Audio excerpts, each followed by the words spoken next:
and St. Paul *****. E-text prepared by Ted Garvin, Keith M. Eckrick, and the Project Gutenberg online distributed proofreading team. Life in the Roman World of Nero and St. Paul. By T. G. Tucker. 1924.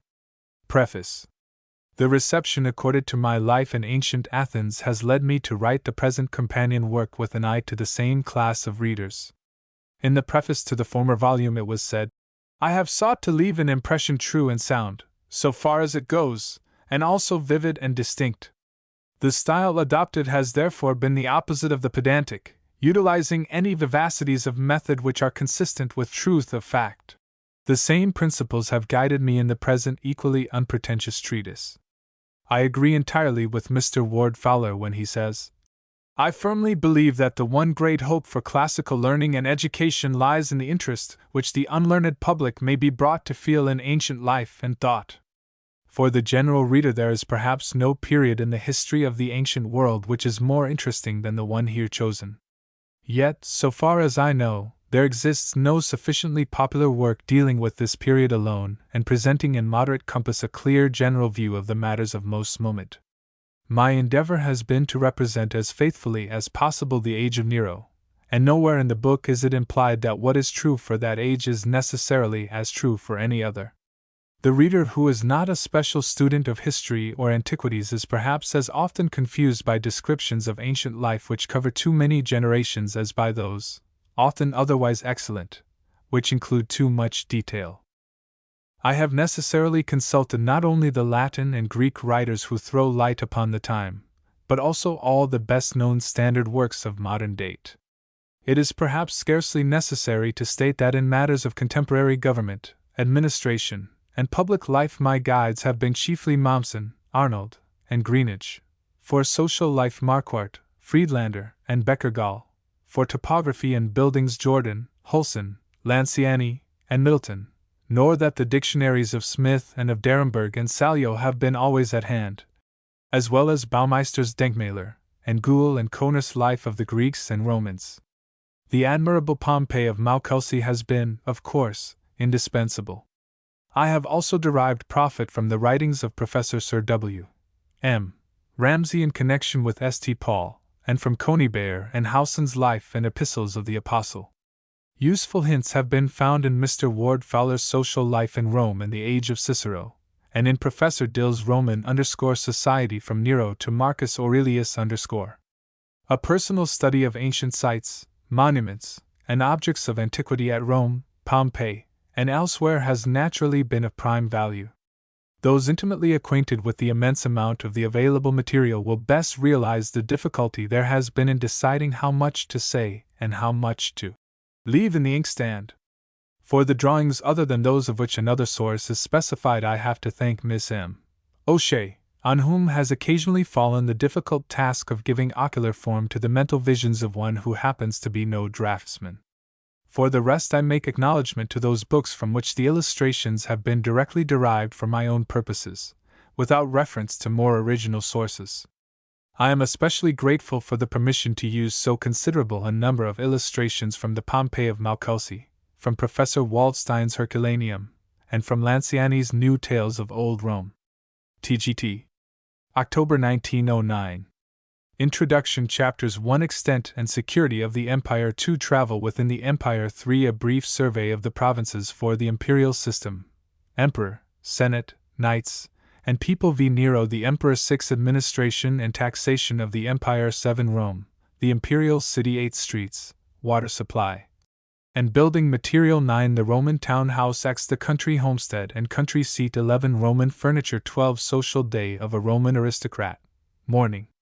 13 Social day of a Roman aristocrat, continued, afternoon and dinner. 14 Life in the middle and lower classes. 15 Holidays and amusements, theater, circus, amphitheater. 16 The women, marriage, the Roman matron, and her dress. 17 Children and education. 18 The army, military service, public career. 19 Roman religion, state and individual. XX Study and scientific knowledge among the Romans. 21 Philosophy, Stoics and Epicureans. 22 The Roman profusion of art. 23 The last scene of all, Burial and Tombs Fig. Frontispiece. View into Roman Forum from Temple of Vesta, AD 64. Restoration partly after hour, Hulson, Tagnetti, etc. 1. The Pont du Gard, Aqueduct and Bridge. 2. The Appian Way by the so-called tomb of Seneca, Laniani, New Tales of Old Rome. 3. Plan of Inn at Pompeii. After Mao. 4. Ship beside the quay at Ostia. Hill, Illustrations of School Classics, Figure 498. 6. The Acropolis at Athens. From Diage. 7. Plan of Antioch. 8. Emblem of Antioch. Dict. Of Geography. I. 116. 9. Emblem of Alexandria. Mao Pompeii, Figure 187. 10. Emblem of Rome. From the Column of Antoninus at Rome. 11. Augustus as Emperor. 12. Coin of Nero. In the British Museum. 13. Bust of Seneca. Archaeologist Zeitung. 14. Agrippina, Mother of Nero. Photo, Mansell and Company. 15. Bust of Nero. 16. Some remains of the Claudian Aqueduct. 17. The Rostra, back view. Modified from Hulson. 18. Ruins of Forum. Record office in background with modern building above. Photo, Anderson. 19. Any of Forum, AD 64. Complementary to frontispiece. 20. Temple of Fortuna Augusta at Pompeii. Mao, Figure 58. 21. So-called Temple of the Sibyl at Tivoli. 22. Vestal Virgin. Hill, Figure 340. 23. Temple of Mars the Avenger in Forum of Augustus. After Ripostelli. 24. Exterior of Theatre of Marcellus. Present state. 25. Exterior of Theatre of Marcellus. Restored. 26. A Greek Exedra. Baumeister. 27. Circus Maximus, restored. Modified from Gould and Kohner. 28. Building materials. From Middleton. 29. Typical scheme of Roman house. 30. Entrance to House of Pansa. 31. Interior of Roman house. Restored. 32. House of Cornelius Rufus. Mao, Figure 121. 33. Peristyle with garden and al fresco dining table. After Gould and Kohner. 34. Peristyle in House of the Vetii. Present state, Mao, Figure 162. 35. Kitchen hearth in the House of the Vetii. Mao, Figure 125. 36. Cooking hearths. Dict. Ant. I. 672. 37. Shrine in House of the Tragic Poet. Mao, Figure 153. 38. Household Shrine. Hill, Figure 345. 38a. Leaden Pipes in House of Livia. From a photograph. 39. Portable braziers. Derenberg and Salio. 40. Manner of roofing with tiles. 41. House of Pansa at Pompeii. After Mao. 42. House of the Vetii at Pompeii. After Mao. 43. Specimen of painted room. 44. Specimen of wall painting. Mao, Figure 264. 45. Plan of homestead at Boscorial. After Mao. 46. Roman folding chair. Schreiber. 47. Bronze seat. Overbeck. 48. Framework of Roman couch. Mao, Figure 188. 49. Plan of dining table with 3 couches. 50. Sigma. 51. Tripod from Herculaneum. From Waldstein, Herculaneum, Plate 41. 52. Chest, strong box. Mao, Figure 120. 53. Mirrors. Mao, Figure 213. 54. Lamps. Mao, Figure 196. 55. Lamp holder as tree. Mao, Figure 202. 56. Cup from Herculaneum. Waldstein, Plate 45. 57. Kitchen utensils. Mao, Figure 204. 58. pale from Herculaneum. Waldstein, Plate 42. 59, Patrician shoes. Dict. Ant. I. 335. 60, Roman in the toga. Waldstein, Plate 18. 61, Slave in fetters. 62, Litter. Dict. Ant. 2, 15. 63, Reading a proclamation. Mao, Figure 17. 64, Sealed receipt of Giundis. Mao, Figure 275. 65, Discus thrower. Photo, Anderson. 66, Stabian baths. Mao, Plate 5. 67, Bathing implements. Mao, Figure 209. 68, Acrobats. Baumeister, I. 585. 69, Surgical instruments. Gould and Kohner. 70, Baker's mills. Mao, Figure 218. 71, Cupids as goldsmiths. Wall painting. Mao, Figure 167. 72, Garland makers. Abhandlungen, Historisch Philologisch Klasse Königlich Sächsischen Gesellschaft der Wissenschaften. 73, Bust of Caecilius Giundis. Mao, Figure 256. 74, Plows. Hill, Figure 383, Dict. Ant. I. 160. 75, Tools on tomb. Dict. Ant. 2, 243. 76, Pompeian cookshop. Mao, Figure 131. 77, In a wine shop. Mao, Figure 234. 78, Boxing gloves. Dict. Ant. I. 329. 79, Theatre at Orange. Restored. Baumeister 3. 1742. 80, Theatre at Aspendus. Gould and Kohner. 81, Tragic actor. Hill, Figure 421. 82, Comic masks. Terence's Andrea. 83, Scene from comedy. Hill, Figure 422. 84, Plan of circus. 85, The turn in the circus. 86, Chariot race. Dict. Ant. I. 434. 87, Amphitheatre at Pompeii. Mao, Plate 6. 88, Barracks of gladiators. Mao, Plate 4. 89, Stocks for gladiators. Remains from Pompeii. Mao, Figure 74. 90, Gladiators fighting. Gould and Kohner. 91, Toilet scene. Wall painting. Waldstein, Plate 32. 92, Woman in full dress. Waldstein, Plate 7. 93, Hairpins. Mao, Figure 211. 94, Writing materials. 95, Horsing a boy. After Sachs. Baumeister 3. Figure 1653. 96, Papyri and tabulae. From Dyer's Pompeii.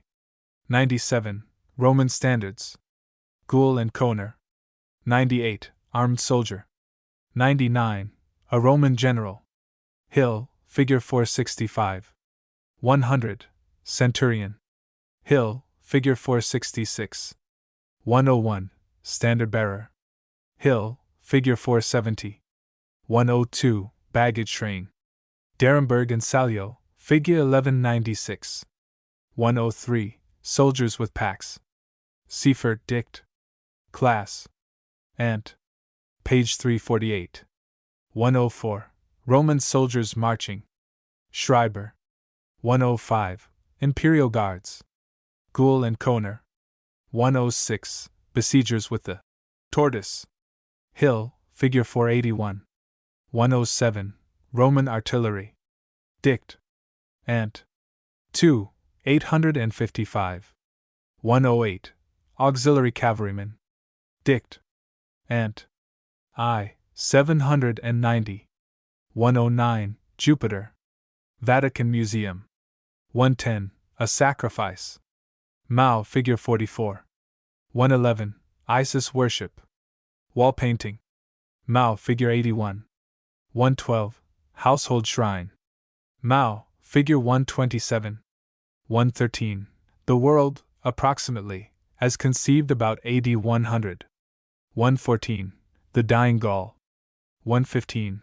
A candelera, or marble pilaster of the Basilica Aemilia, Lanciani, New Tales, etc., page 147. 116. Fragments of the architecture of the Regia. Lanciani, page 70. 117. Wall painting. Woman with tablets. Waldstein, Herculaneum, plate 35. 118. Wall painting from Herculaneum. Women playing with knuckle bones. Waldstein, plate 4. 119. Lyre and harp. 120. Conclamatio of the dead. Gould and Kohner. 121. Tomb of Cecilia Metella. 122. Street of Tombs. Mao, plate 10.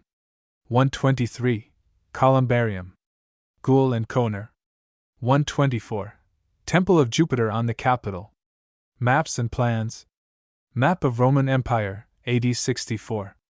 Plan of Rome with chief topographical features. Plan of Forum, AD 64. Introduction. The subject of this book is Life in the Roman World of Nero and St. Paul. This is not quite the same thing as Life in Ancient Rome. At the same date. Our survey is to be somewhat wider than that of the imperial city itself, with its public and private structures, its public and private life.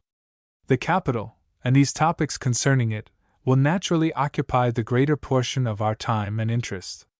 But it is quite impossible to realize Rome, its civilization, and the meaning of its monuments, unless we first obtain some general comprehension of the empire, the Roman world, with its component parts, its organization and administration. The date is approximately Anno Domini 64, although it is not desirable, even if it were possible, to adhere in every detail to the facts of that particular year. In AD 64 the Emperor Nero was at the height of his folly and tyranny, and so far as our information goes, the Apostle Paul was journeying about the Roman world in the interval between his first and second imprisonments in the capital. One cannot, perhaps, achieve a wholly satisfying picture in a treatise of the present dimensions. It would require a very bulky volume to realize with any adequateness the ideal aim. It would be well if, in the first instance, we could imagine ourselves standing somewhere far aloft over the center of the empire, and possessing as wide-ranging a vision as that of the Homeric gods. From that exalted standpoint we might gaze upon the active life of towns, upon the laborers working their lands from the Atlantic to the Euphrates, and upon the men who go down to the sea in ships and do their business in great waters.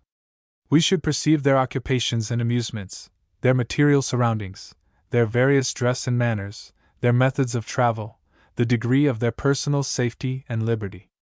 Then we should descend to earth in the middle of Rome itself, and become for the time being inhabitants of that city, privileged to take part in its public business and its public pleasures, to enter the houses of what may be called its representative citizens, to share in the various elements of its social day, and to estimate the moral, intellectual, and artistic cultivation of Roman society. Such would be the ideal. Here it must suffice to select the most essential or interesting matters, and to present them with such vividness as the necessary brevity will permit. Very little preliminary knowledge will be taken for granted, the use of Latin or technical terms will be shunned, and every topic will be dealt with, as far as possible, in the plainest of English. Nevertheless, while aiming at entire lucidity, the following chapters will aim even more scrupulously at telling the truth. There are doubtless a number of matters, though generally of relatively small moment, about which we are, and probably always shall be, uncertain. The best way to deal with these, in a work which is descriptive rather than argumentative, is to omit them. For the rest it must be expected of any one whose professional concern it has been to saturate himself for many years in the literature of the times, and to study carefully their monumental remains, that he should occasionally make some statement, drop some passing remark, or judgment, which may appear to be in conflict with assertions made in other quarters. If a few examples are met with in the present book, they may be taken as made with all deference, but with deliberation. It is perhaps well to say this with some emphasis, in view of the blunders often innocently committed by those who happen to be speaking of this period. There are those who know it almost only through the medium of the Acts of the Apostles, and who entertain the most erroneous notions concerning Gallia or Festus, concerning Roman justice, Roman taxation, or Roman moral and religious attitudes. There are those, again, who know it almost only through the manuals of history, that is to say, they know the dates and facts of the reigns of the emperors, but have never realized, not to say visualized, the contemporary Roman as a human being.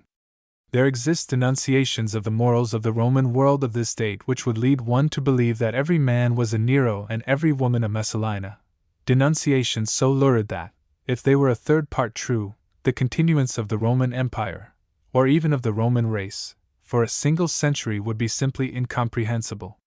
On the other hand, there have been accounts of the material glory of Rome which have conjured up visions of splendor worthy only of the Arabian Nights, and sometimes the comment is added that it was all won from the blood and sweat heartlessly wrung from a world of miserable slaves.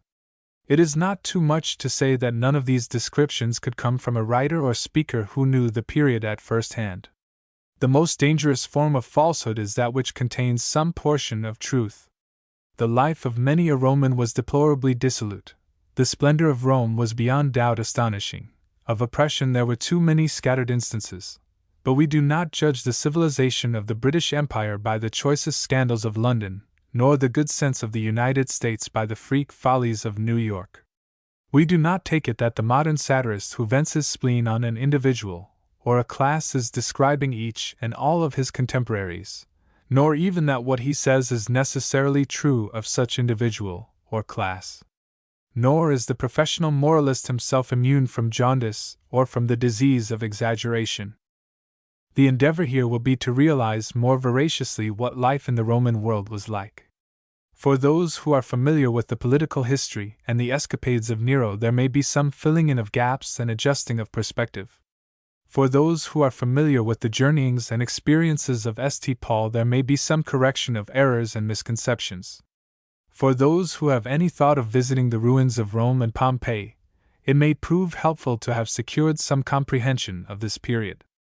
Pompeii was destroyed only 15 years after our date, and all those houses, large and small, were occupied in the year 64 by their unsuspecting inhabitants. Meanwhile, mansions, temples, and halls stood in splendor above those platforms and foundations over which we tread amid the broken columns in the Roman Forum or on the Palatine Hill. Chapter 1: Extent and Security of the Empire. The best means of realizing the extent of the Roman Empire in or about the year 64 is to glance at the map. It will be found to reach from the Atlantic Ocean to the Euphrates, from the middle of England, approximately the River Trent, to the south of Egypt, from the Rhine and the Danube to the desert of Sahara. The Mediterranean Sea is a Roman lake, and there is not a spot upon its shores which is not under Roman rule. In round numbers, the empire is 3,000 miles in length, and 2,000 in breadth. Its population, which, at least in the western parts, was much thinner then than it is over the same area at present, cannot be calculated with any accuracy, but an estimate of 100 millions would perhaps be not very far from the mark. Beyond its borders, sometimes too dangerously near to them and apt to overstep them, lay various peoples concerning whom Roman knowledge was for the most part incomplete and indefinite. Within its own boundaries the Roman government carefully collected every kind of information. Such precision was indispensable for the carrying out of those Roman principles of administration which will be described later. But of the nations or tribes beyond the frontiers only so much was known as had been gathered from a number of more or less futile campaigns, from occasional embassies sent to Rome by such peoples, from the writings of a few venturous travelers bent on exploration, from slaves who had been acquired by war or purchase, or from traders such as those who made their way to the Baltic in quest of amber, or to Arabia, Ethiopia, and India in quest of precious metals, jewels, ivory, perfumes, and fabrics. There had indeed been sundry attempts to annex still more of the world. Roman armies had crossed the Rhine and had twice fought their way to the Elbe, but it became apparent to the shrewd Augustus and Tiberius that the country could not be held, and the Rhine was for the present accepted as the most natural and practical frontier. In the east, the attempts permanently to annex Armenia, or a portion of Parthia, had so far proved but nominal or almost entirely vain. On the upper Euphrates at this date there was a sort of acknowledgement of vague dependence on Rome, but the empire had acquired nothing more solid. 40 years before our date a Roman expedition had penetrated into southwest Arabia, of which the wealth was extravagantly overestimated, but it had met with complete failure. Into Ethiopia a punitive campaign had been made against Queen Candace, and a loose suzerainty was claimed over her kingdom, but the Roman frontier still stopped short at Elephantine. Over the territories of the semi-Greek semi-Scythian settlements to the north of the Black Sea Rome exercised a protectorate, which was for obvious reasons not unwelcome to those concerned. Along or near the eastern frontier she well understood the policy of the buffer state, and within her own borders in those parts, was ready to make tools of petty kings, whose own ambitions would both assist her against external foes and relieve her of administrative trouble. At no time did the Roman Empire possess so natural or scientific a frontier as at this, when it was bounded by the Rhine, the Danube, the Black Sea, the Euphrates, the desert, and the Atlantic. The only exception, it will be perceived, was in Britain, but the Roman idea there also was to annex the whole island, a feat which was never accomplished. 2 generations after our chosen date Rome had conquered as far as the Firths of Clyde and Forth. It had crossed the southern Rhine, and annexed the southwest corner of Germany, approximately from Cologne to Ratisbon. It had passed the Danube, and secured and settled Dacia, which is roughly the modern Romania, and it had pushed its power somewhat further into the east. But it had not thereby increased either its strength or its stability. At the period then with which we are to deal, the Roman Empire included the countries now known as Holland, Belgium, France, Spain and Portugal, Switzerland, Italy, the southern half of the Austrian Empire, Greece, Turkey, Asia Minor, Syria and Palestine, Egypt, Tripoli and Tunis, Algeria, Morocco, and also the southern 2/3 of England. Within these borders there prevailed that greatest blessing of the Roman rule, the Pax Romana, or Roman peace. Whatever defects may be found in the Roman administration, on whatever abstract grounds the existence of such an empire may be impugned, it cannot be questioned that for at least 2 centuries the whole of this vast region enjoyed a general reign of peace and security such as it never knew before and has never known since. That peace meant also social and industrial prosperity and development. It meant an immense increase in settled population and in manufactures, and an immense advance, particularly in the West, in civilized manners and intellectual interests. Peoples and tribes which had been at perpetual war among themselves or with some neighbor were reduced to quietude. Communities which had been liable to sudden invasion and to all manner of arbitrary changes in their conditions of life, in their burdens of taxation, and even in their personal freedom, now knew exactly where they stood, and for the most part, perceived that they stood in a much more tolerable and a distinctly more assured position than before. If there must sometimes be, it would be the Roman tyrant, and he, as we shall find, affected them but little. All irresponsible local tyrannies, whether of kings or parties, were abolished. On the high seas within the empire you might voyage with no fear whatever of pirates. If you looked for pirates you must look beyond the Roman sphere to the Indian Ocean. There might also be a few to be found in the Black Sea. On the high road you might travel from Jerusalem to Rome, and from Rome to Cologne or Cadiz, with no fear of any enemy except such banditti and footpads as the central or local government could not always manage to put down. On the whole there was nearly everywhere a clear recognition of the advantages conferred by the empire. It is quite true that during these 2 centuries we meet with frequent trouble on the borders and with 1 or 2 local revolts of more or less strength. At our chosen date the Jews were being stirred by their fanatical or zealot party into an almost hopeless insurrection. Within 2 years the rebellion broke out. 3 years later still, certain ambitious semi-Romans took advantage of a troubled time to make a determined but futile effort to form a Gaulish or German-Gaulish empire of their own.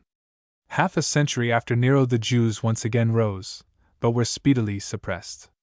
But apart from these abortive efforts, made, one by a unique form of religious zeal, one by adventurous ambition, at opposite extremities of the Roman world, there was established a general, and in most cases a willing acceptance of the situation and a proper recognition of its benefits. The only serious war to be feared within the empire itself was a civil war, begun by some aspiring leader when his chance seemed strong of ousting the existing emperor or of succeeding to his throne. 4 years from the date at which we have placed ourselves, such a war actually did break out. Nero was driven from the throne in favor of Galba, and the history of the year following is the history of Otho murdering Galba, Vitellius overthrowing Otho, and Vespasian in his turn overthrowing Vitellius. Yet all this is but the story of one entirely exceptional year, the famous year of 4 emperors.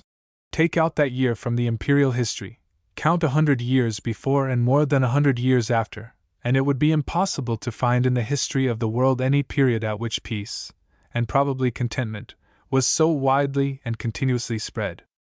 Think of all the countries which have just been enumerated as lying within the Roman border, then imagine that, with the exception of 1 year of general commotion, 2 or 3 provincial and local revolts, and occasional eruptions and retaliations upon the frontier, they have all been free from war and its havoc ever since the year 1700. In our year of grace 64, although the throne is occupied by a vicious emperor suffering from megalomania and enormous self-conceit, the empire is in full enjoyment of its Pax Romana. Another glance at the map will show how secure this internal peace was felt to be. The Roman armies will be found almost entirely upon the frontiers.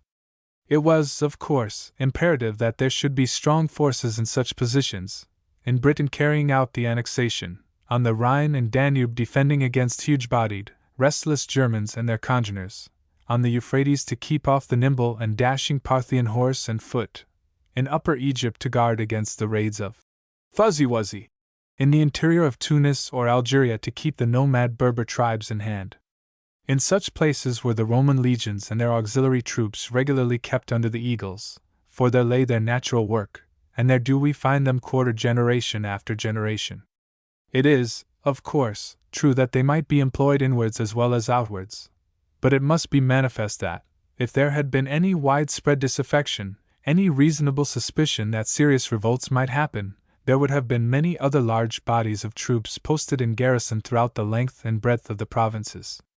In point of fact, the whole Roman military force can scarcely have amounted to more than 320,000 men, while the navy consisted of 2 small fleets of galleys, one regularly posted at Misenum at the entrance to the Bay of Naples, the other at Ravenna on the Adriatic.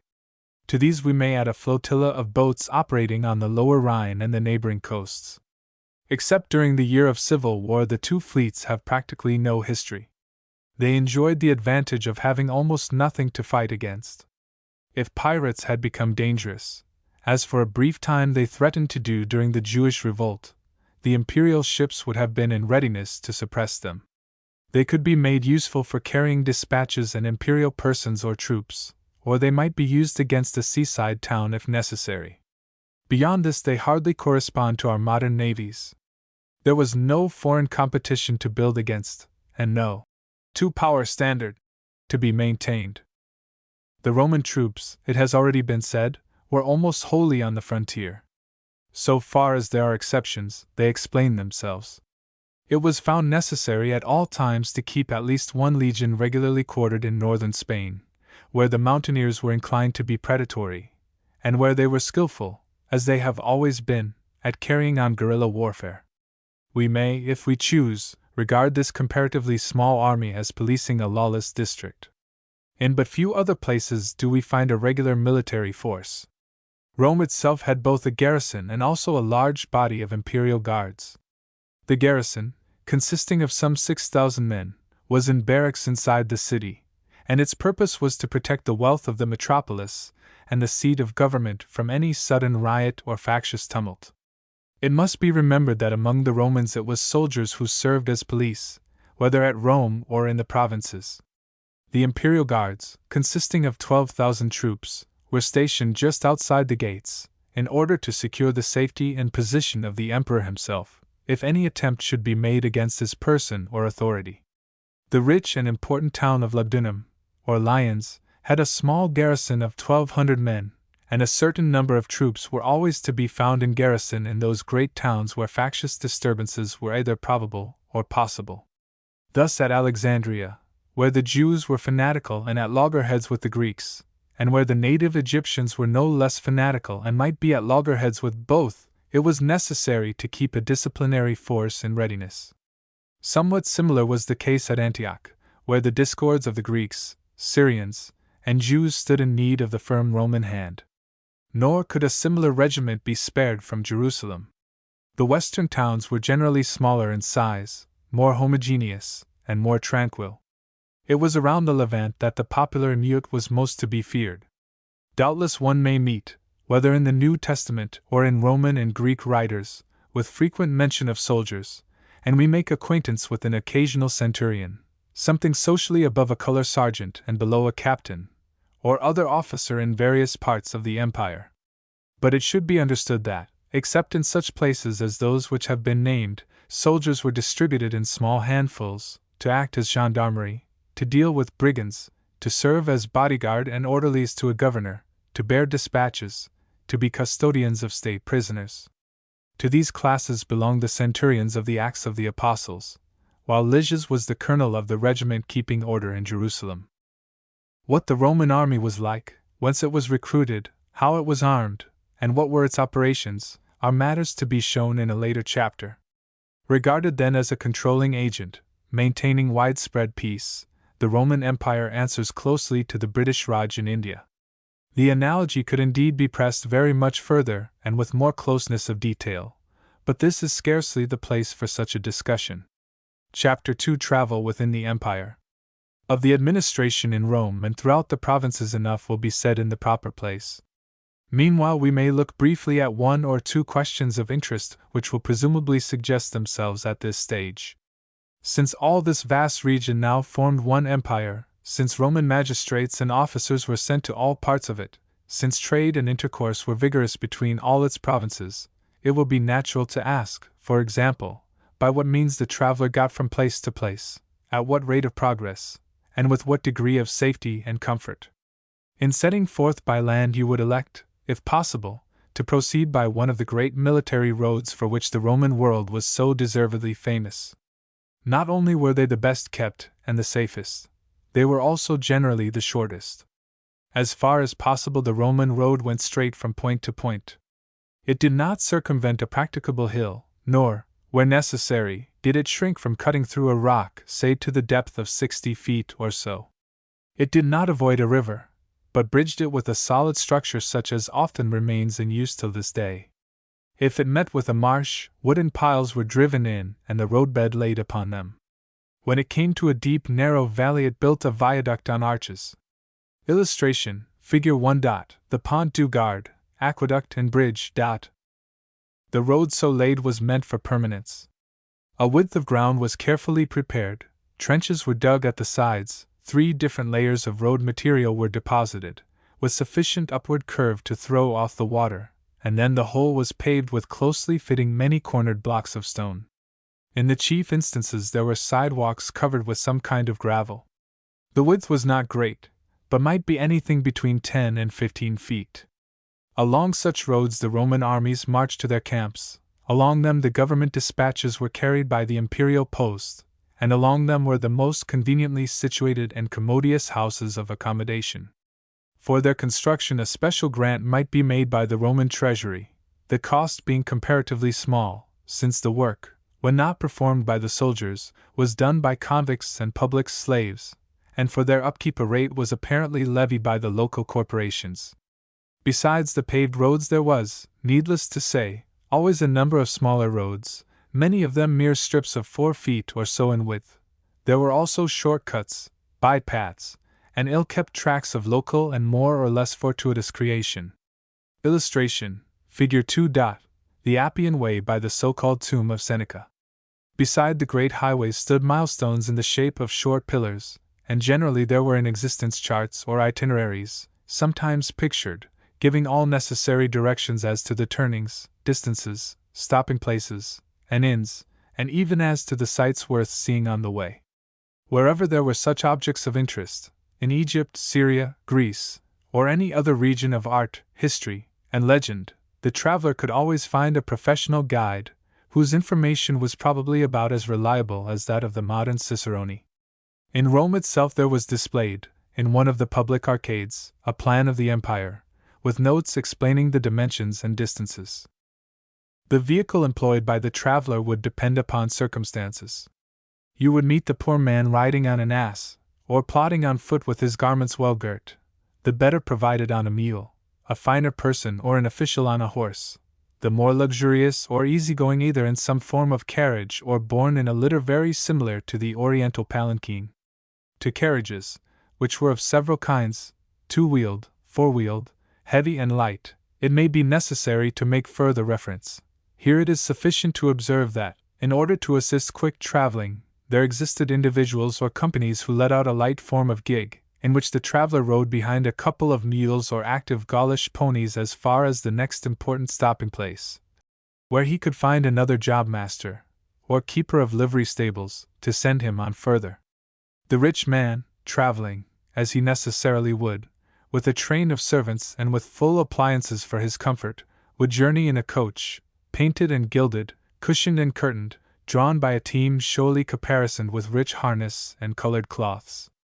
This must have presented an appearance somewhat similar to that of the extravagantly decorated traveling coach of the 14th century. The ordinary man of modest means would be satisfied with his mule or horse, and with his one or two slaves to attend him. On the less frequented stretches of road, where there was no proper accommodation for the night, his slaves would unpack the luggage and bring out a plain meal of wine, bread, cheese, and fruits.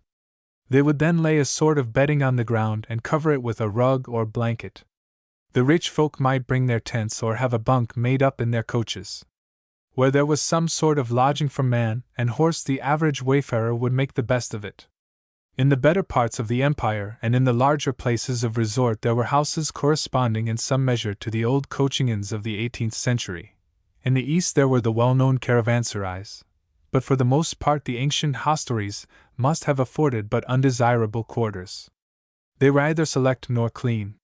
You journeyed along till you came to a building half wine shop and store, half lodging house.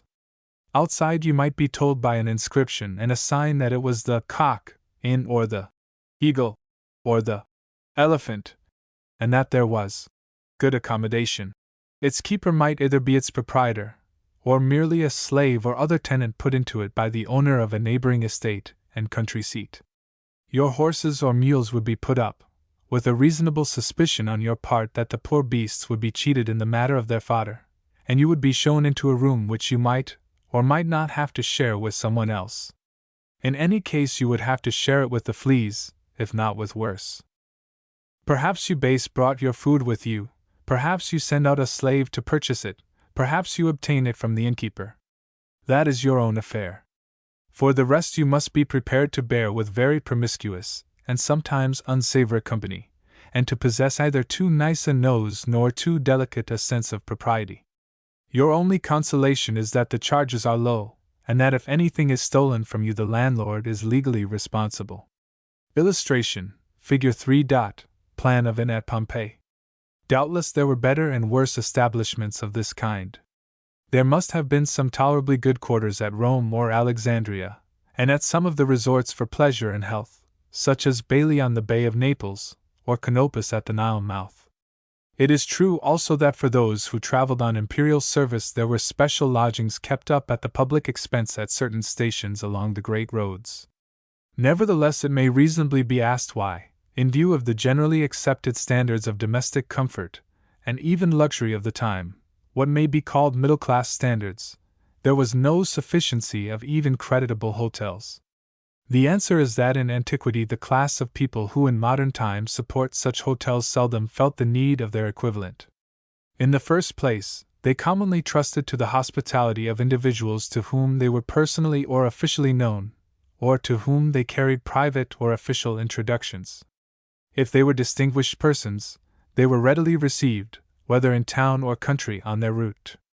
In less frequented districts they trusted to their own slaves and to the resources of their own baggage. Their own tents, bedding, provisions and cooking apparatus were carried with them. If they made a stay of any length in a town, they might hire a suite of rooms. We must not dwell too long upon this topic. Suffice it that travel was frequent and extensive, whether for military and political business, for commerce, or for pleasure.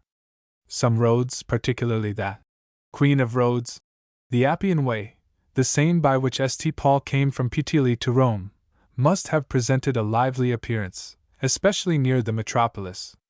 Perhaps on none of these great highways anywhere near an important Roman city could you go far without meeting a merchant with his slaves and his bales, a keen-eyed peddler, probably a Jew, carrying his pack, a troupe of actors or tumblers, a body of gladiators being taken to fight in the amphitheater or marketplace of some provincial town, an unemployed philosopher gazing sternly over his long beard, a regiment of foot soldiers or a squadron of cavalry on the move, a horseman scouring along with a dispatch of the emperor or the senate, a casual traveler coming at a lively trot in his hired gig, a couple of ladies carefully protecting their complexions from sun and dust as they rode in a kind of covered wagonette, a pair of scarlet-clad outriders preceding a gorgeous but rumbling coach, in which a Roman noble or plutocrat is idly lounging, reading, dictating to his shorthand amanuensis, or playing dice with a friend, a dashing youth driving his own chariot in professional style to the disgust of the sober-minded, a languid matron lolling in a litter carried by 6 tall, bright-liveried Cappadocians, a peasant on his way to town with his wagon-load of produce, and cruelly belaboring his mule. If you are very fortunate you may meet Nero himself on one of his imperial progresses. If so, you had better stand aside and wait. It will take him a long time to pass, or if this is one of his more serious undertakings, there will be 1,000 carriages, many of them resplendent with gold and silver ornament in relief upon the woodwork, and drawn by horses or mules whose bridles are gleaming with gold. And if the beautiful and conscienceless Poppaea is with him, there may be a procession of some 500 asses, whose it is to supply her with the milk in which she bathes for the preservation of her admirable velvety skin. There are, of course, many other individuals and types to be met with. If you happen to be traversing certain parts of Spain, the mountains of Greece, the southern provinces of Asia Minor, or the upper parts of Egypt, you will perhaps also meet with a bandit, or even with a band of them. In that case, prepare for the worst. Some of the gang have been caught and crucified. You may have passed the crosses upon your way. This does not render the rest more amiable. St. Paul takes it as natural to be thus in peril of robbers. Perhaps certain regions of Italy itself were as dangerous as any. We have more than one account of a traveler who was last seen at such and such a place, and was never heard of again. It is therefore well, before undertaking a journey through suspected parts, to ascertain whether any one else is going that way. There is sure to be either an official with a military escort or some other traveler with a retinue. At least there will be some trusty man bearing letters, or some sturdy fellow whom you can hire expressly to accompany you. After allowing for this occasional embarrassment, which was certainly not greater and almost certainly very much less than you would have encountered in the same parts of the world a century ago, it must be declared that, on the whole, travel by land in the Roman world of the year 64 was remarkably safe. If it was not very expeditious, it was probably on the average quite as much so as in the 18th century. Ordinary traveling by road may not have averaged more than 60 or 70 miles a day, although 100 miles could be done without much difficulty, while a courier on urgent business could greatly increase that speed. Next, let us suppose that our friend proposes to travel by sea. As a rule, navigation takes place only between the beginning of March and the middle of November, ships being kept snug in harbor during the winter months. The traveler may be sailing from Alexandria to the capital, or from Rome to Cadiz or to Rhodes. If a trader of sufficient boldness, he may even be proceeding outside the empire as far as India. If so, he will pass up the Nile as far as Coptos, then take either the canal or the caravan route to Meos Hormuz on the Red Sea, and thence find ship for India, with a reasonable prospect, if he escapes the Arab pirates, of completing his business and returning home in about 6 months. Over 120 ships, small and great, leave the above-mentioned harbor each year on the voyage to India, for Alexandria is the great depot for the trade round the Indian Ocean, and the products of India are in lively demand at Rome. Illustration: Figure 4. Ship beside the quay at Ostia.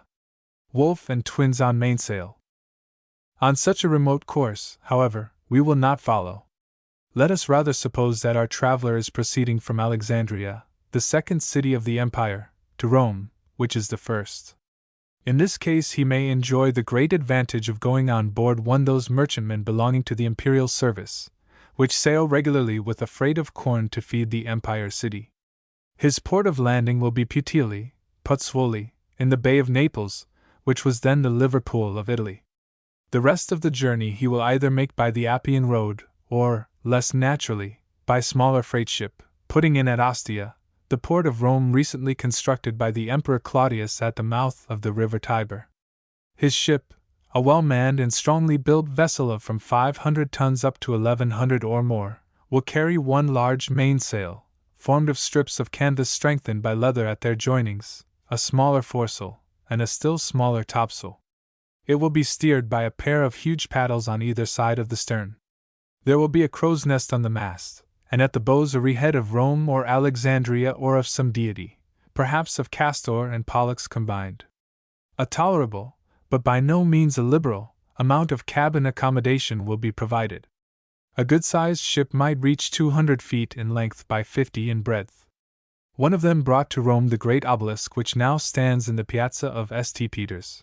Another ship had brought another obelisk, 400,000 bushels of wheat and other cargo, and a very large number of passengers. At a favorable season, and with a quite favorable wind, this ship may expect to reach the Bay of Naples in as little as 8 or 9 days. Sometimes it will take 10 days, sometimes as many as 12. The ship may either proceed directly south of Crete, or it may run across to Myra in Asia Minor, or to Rhodes, and thence proceed due west. As a rule, the ancient navigator preferred to keep somewhat near the shore. Other ships, picking up and putting down cargo and passengers as they went along, would pass up the Syrian coast, calling at Caesarea, Tyre, Sidon, and other places before passing either north or south of Cyprus.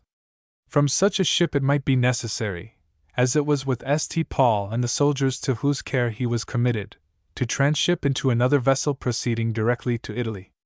If, as we have imagined, the traveler is on a corn ship of the Alexandria-Puteoli line, he will reach the bay one day after passing the Straits of Messina, and his vessel will sail proudly up to port without striking her topsail, the only kind of ship which was permitted to do this being such imperial liners. There were other famous trade routes of the period. One is from Corinth, another from the Greco-Scythian city at the mouth of the Sea of Azov, whence corn and salted fish were sent in abundance, a third from Cadiz outside the Straits of Gibraltar, by which were brought the wool and other produce of Andalusia, a fourth from Tarragona across to Ostia, the regular route for official and passenger intercourse with Spain. Yet another took you to Carthage in 3 days. Across the Adriatic from Brindisi you would reach in 1 day either Corfu or the Albanian coast at Dyrrhachium, Durazzo, where began the great highroad to the east. Given a fair wind, your ship might average 125 or 130 miles in the 24 hours, and if you left Rome on Monday morning, you had a reasonable prospect of landing in Spain on the following Saturday. From Cadiz you would probably require 10 or 11 days. There was, it is true, no need to come by sea from that town. There was a good road all the way, with a milestone at every Roman mile, or about 1,600 yards. Unfortunately, that route would generally take you nearly a month. It is not probable that sea traveling was at all comfortable, but it was apparently quite as much so, and quite as rapid, as it was on the average a century ago.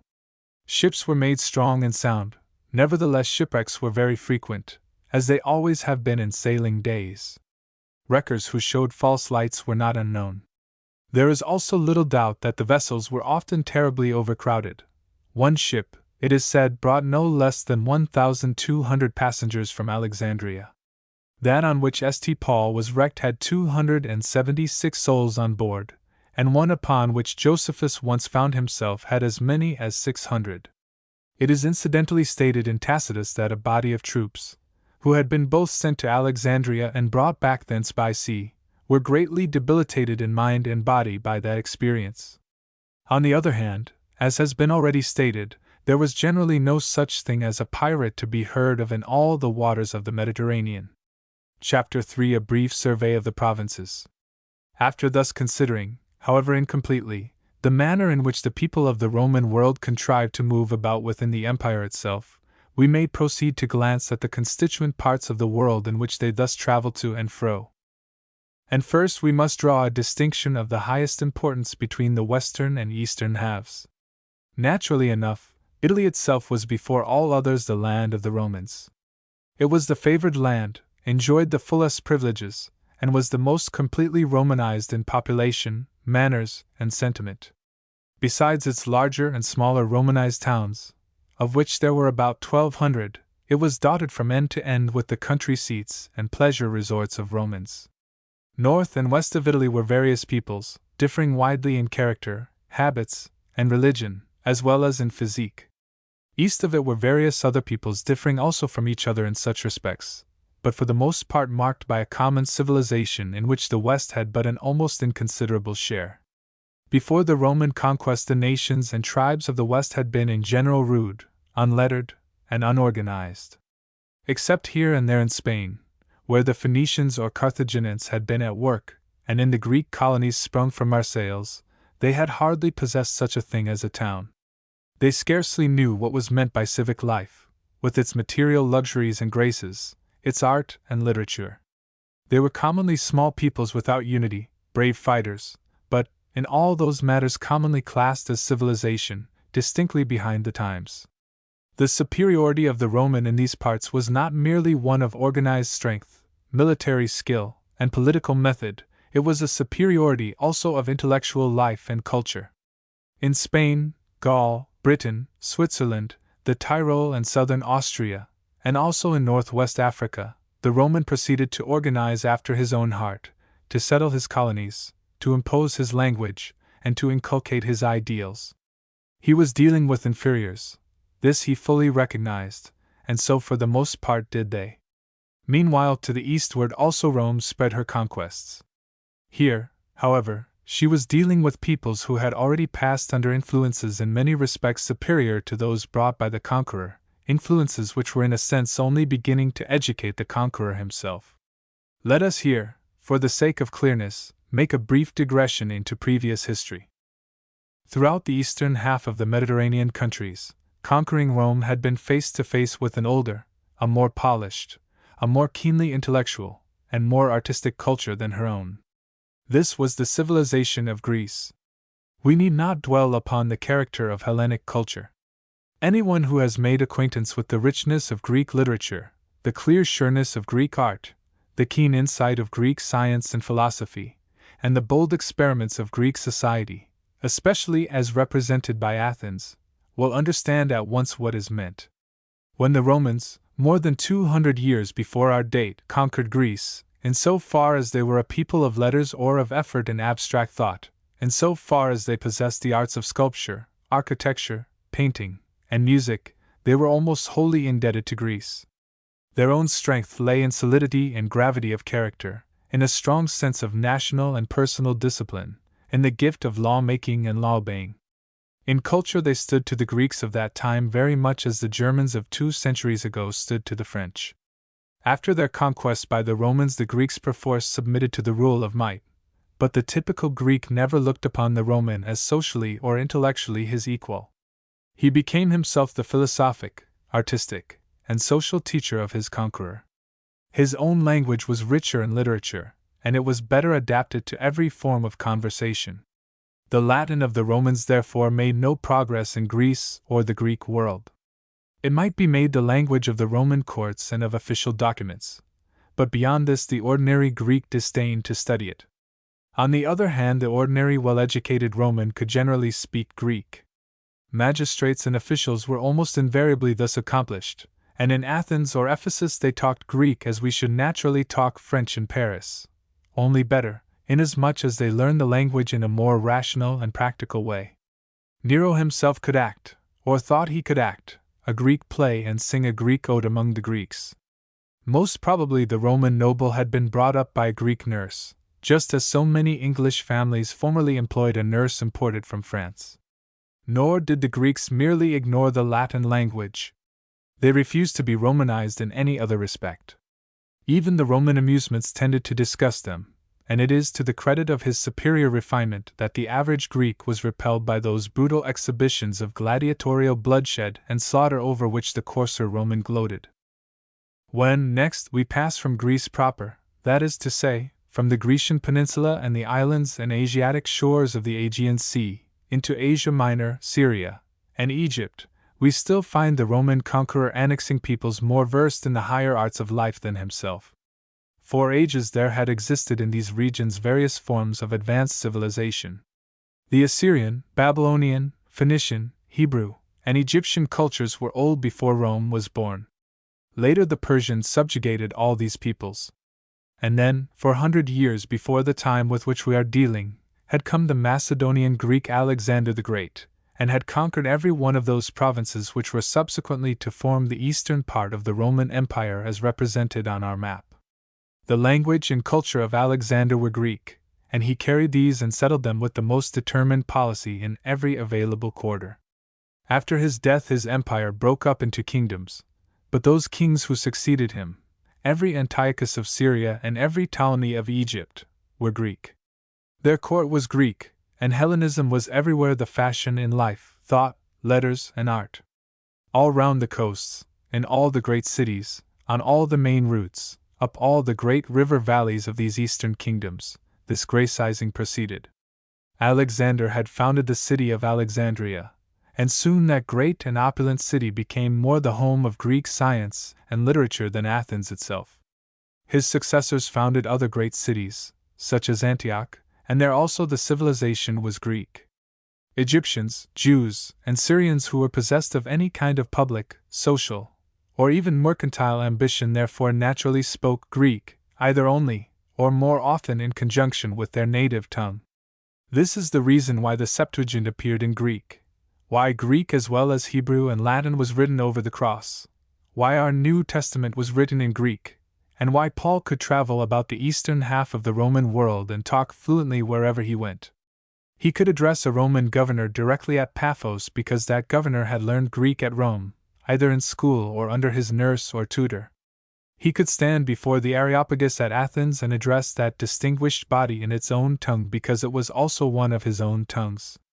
Not that one could expect the Greek culture, or even the language, to remain pure when thus spread abroad. There were blendings of Oriental elements, Egyptian, Jewish, or Syrian, but these elements were themselves derived from advanced and time-honored civilizations. It follows, therefore, that all through the eastern half of its domain Rome could not contrive to Romanize. She did not attempt to suppress Greek ideas, she preferred to utilize them. So long as the Roman rule was obeyed in its essentials, Rome was satisfied.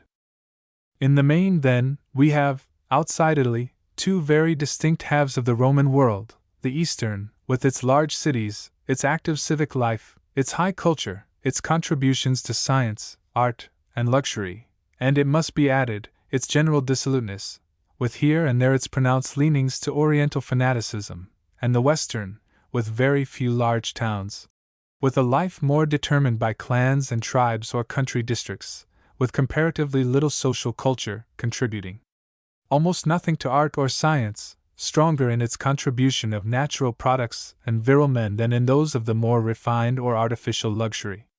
Over this half the Roman tongue, Roman dress, and Roman manners spread rapidly.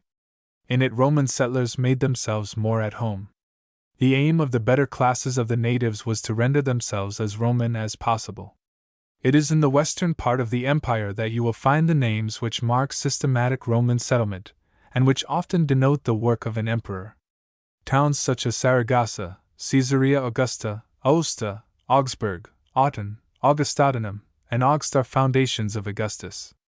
Hence the fact that Spain and France speak a Latin tongue at this day, while no Latin was ever even temporarily the recognized language between the southern Adriatic and the Euphrates. This prime division made, let us now pass quickly round the empire, making such brief observations as may appear most helpful as we go. In the year 64 the south of Spain, the province of Baetica, of which we may speak more familiarly as Andalusia, was prosperous and peaceful, almost completely Romanized and Latinized. Many of its inhabitants were true Latins, most had made themselves indistinguishable from Latins.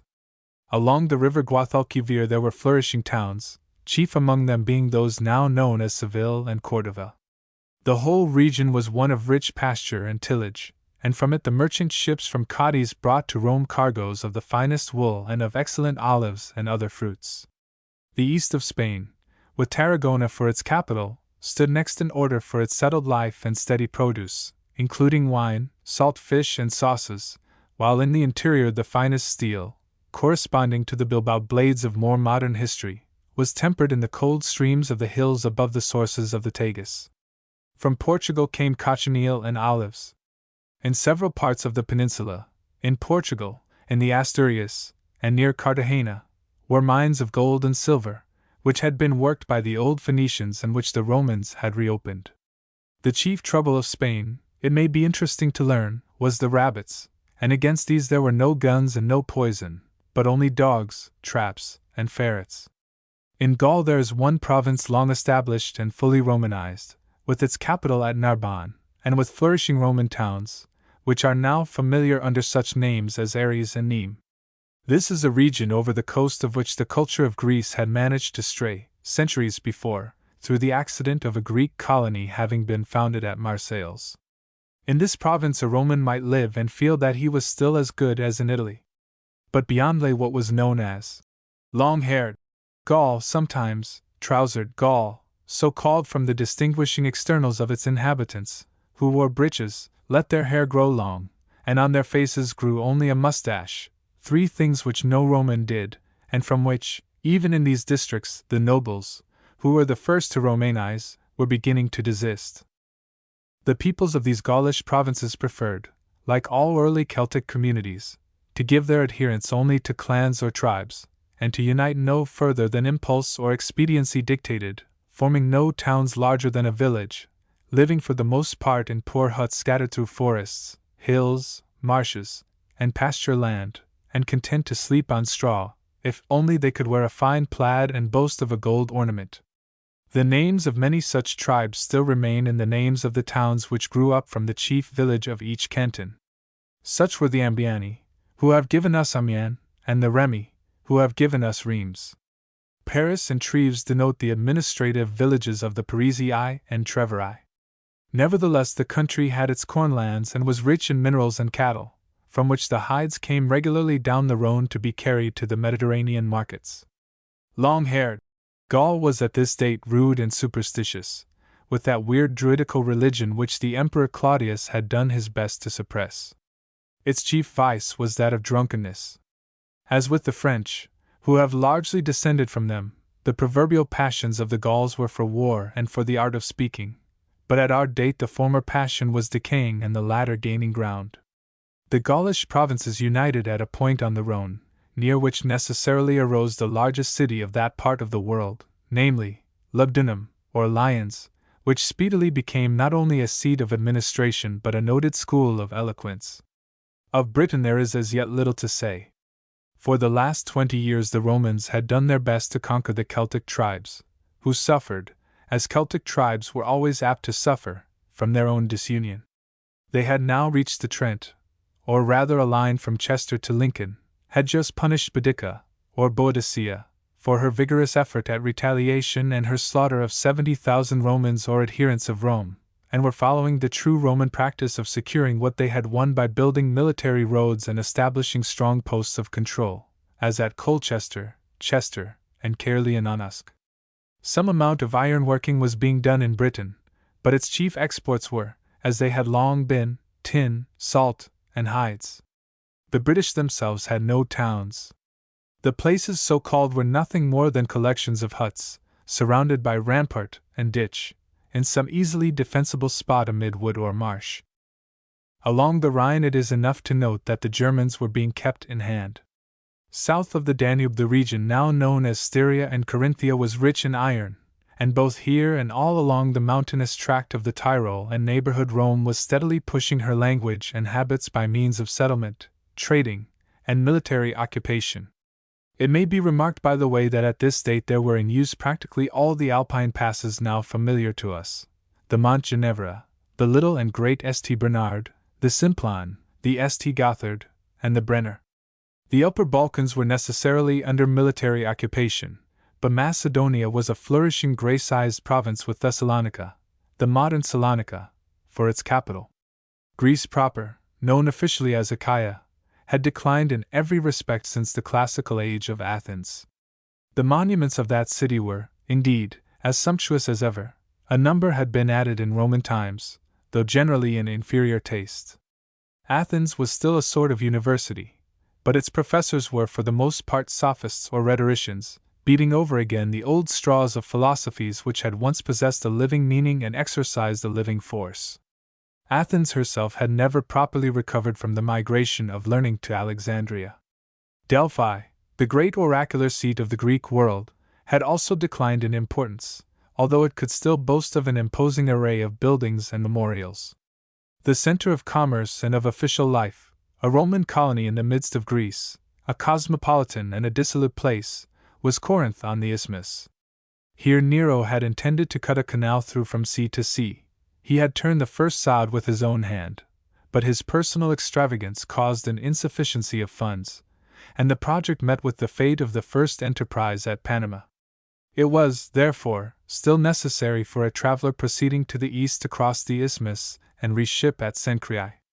The rest of Greece was almost all poor and sparsely populated, and many ancient sites and monuments were already suffering from neglect and dropping into ruin. Illustration Figure 6. The Acropolis at Athens, from Diage. Across the Aegean, Asia Minor was in a condition of unprecedented prosperity.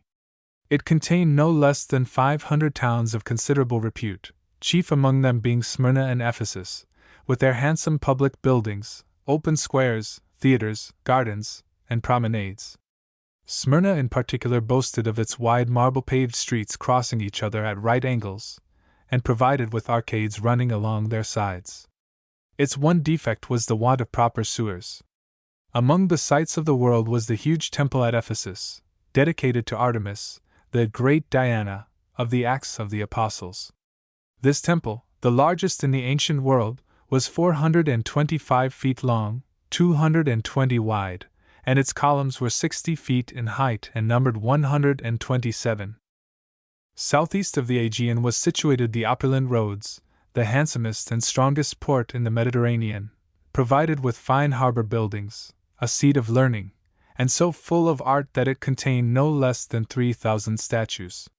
In the somewhat desolate interior of Asia Minor were spacious runs for sheep and horses, but wheat also was grown, and the country could at least produce tall and sturdy slaves. In northern Galatia the common people had not yet forgotten the Celtic tongue which they had brought from Gaul over 3 centuries ago. In the southeast, opposite Cyprus, lay Tarsus, the birthplace of Paul, a city which combined the art of manufacturing goats' hair into tent cloth with the pursuit of what may be called a university instruction in philosophy, science, and letters. In both these local avocations the apostle employed his youth to good purpose. Across the water Cyprus produced the copper which still bears its name. Illustration, Figure 7. Plan of Antioch. Of Syria, rich in corn and fruits, the chief city, the third in the empire, was Antioch, a town splendidly laid out upon the Orontes in a strikingly modern fashion. A broad street with colonnades extended in a straight line through and beyond the city for 4 miles, and was crossed by others at right angles. This street is said to have been lighted at nights, while the Roman streets remained dark and dangerous. In the neighborhood of the city was the celebrated park called Daphne, where the voluptuous and almost incredible dissipation of the ancient world perhaps reached its acme. Like Alexandria, Antioch was furiously addicted to horse racing. Further down the coast Sidon produced its famous glass, and Tyre its famous purple dye. Inland from these lay the handsome city of Damascus, famed for its gardens and for its work in fine linen. Still farther south was Hierosolyma, or Jerusalem, of which it is perhaps not necessary here to give details. Its population was reckoned at 250,000. On the coast of Egypt, after you had caught sight, some 30 miles away, of the first glint from the huge marble lighthouse standing 400 feet high upon the island of Pharos, you arrived at Alexandria, the second city of the Roman world and the great emporium for the trade of Egypt, of all eastern Africa as far as Zanzibar, and of India. From it came the papyrus paper, delicate glasswork, muslin, embroidered cloths, and such additions to luxury as roses out of season. Alexandria, built like Antioch on a rectangular plan, with its chief streets 100 feet in width, contained a Jewish quarter, controlled by a Jewish headman and a Sanhedrin, an Egyptian quarter, and a Greek quarter, in which were the splendid buildings of the library with its 600,000 volumes, and the university, devoted to all branches of learning and science, including medicine, and provided with botanical and zoological gardens. Here also were the Temple of Caesar and the fine harbor buildings. Its population, exceedingly money-loving and pleasure-loving, and comprising representatives of every Oriental people, may have numbered 750,000. The circuit of the city was about 13 miles, and its chief streets some 4 miles in length. Illustration, Figure 8. Emblem of Antioch. Behind it lay Egypt, with its irrigation and traffic canals kept in good order, with its monuments in far better preservation than now, the pyramids, for example, being still coated with their smooth marble sides, and not to be mounted by the present steps, from which the marble has been torn, with its rich cornlands, its convict mines and quarries, the Siberia of antiquity, with its string of towns along the Nile and its 7 or 8 millions of inhabitants, mostly speaking Coptic, and full of strange superstitions and peculiar worship of animals. Coming westward, we reached the prosperous Cyrene, and then by the rather out-of-the-world bight of Tripoli, Africa proper, where once ruled mighty Carthage, the colony of Tyre, and where the Phoenician or Punic language still survived among the population of mixed Phoenicians and Berbers. Here, too, are wide and luxuriant stretches of cornland, upon which Rome depends only next, if next, to those of Alexandria. Further west are the Berber tribes of Mauritania, governed by Rome but hardly yet fully assimilated into the Roman system.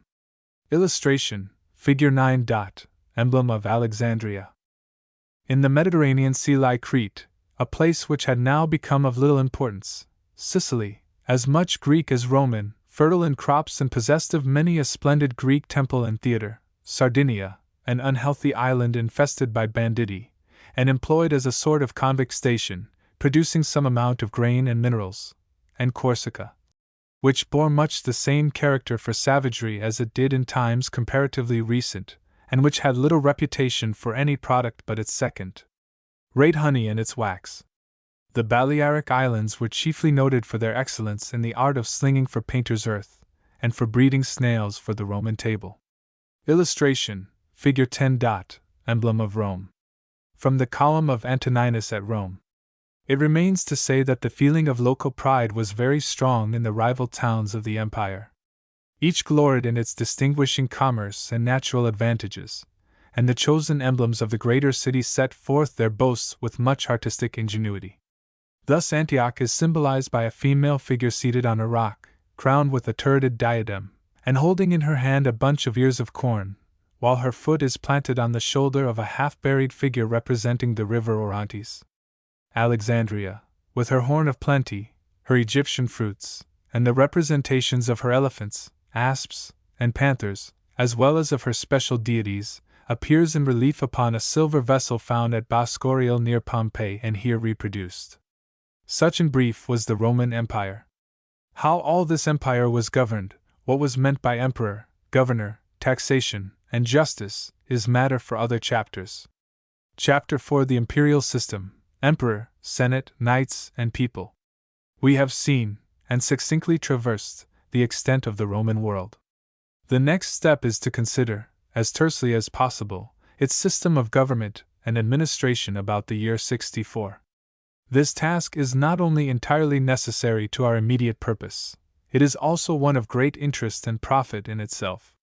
If we are either to see in their proper light the experiences of such a man as St. Paul, or to understand the long continuance of so wide an empire, we must observe carefully the principles and methods adopted by the Romans as rulers.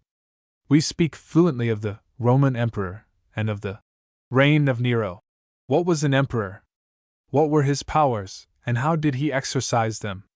In the first place, it must be noted that, strictly speaking, Rome acknowledged no such thing as an autocrat. It had no monarch. The title, king, was disowned by the Caesars and entirely denied by the people. The emperor was technically not a superior sovereign, but, on the contrary, something inferior to a sovereign. He was the first citizen, the first man of the state. The state was nominally a commonwealth, and the emperor its most important officer. He was, to begin with, the representative of Rome as civil and military governor of all provinces containing an army, or apparently calling for an army. Emperor means military commander, and he was the commander-in-chief of all the forces of the empire, military or naval, but in a sense far more liberal than would now be intended by such an expression. Of all the fighting forces he had absolute control, determining their numbers, their service, all appointments, their pay, and their discharge. He moved them where he chose, and beyond this, he possessed the power of declaring war and concluding peace. Wherever there existed an armed force, whether in the far-off field or in garrison, its obedience was due to him. In sign of this, every soldier, on the 1st of January and on the anniversary of the emperor's accession, took a solemn oath, and an oath in those days was felt as no mere matter of form, but as a solemn act of religion, that he would loyally obey the commander-in-chief. The emperor's effigy was conspicuous in the middle of every camp, and in small, it figured on the standard of every regiment. The sacred obligation of the soldier to an Augustus or a Nero was kept perpetually in evidence, and he was never allowed to forget it. Wherever the emperor appeared or intervened in the provinces, all other powers became subordinate to his. Illustration, Figure 11. Augustus as emperor. Theoretically, such a commander might always be deposed by the Roman people, acting through its Senate. In reality, he was master of the situation. If he was ever deposed, or if a new commander was ever appointed, it was by the army.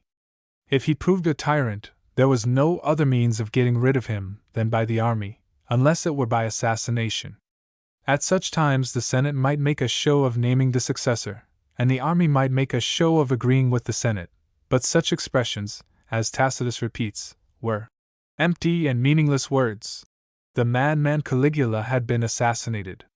When, for years after our date, Nero was compelled to flee from his palace and was persuaded into committing suicide, it was because the soldiers had declared against him and had elected another.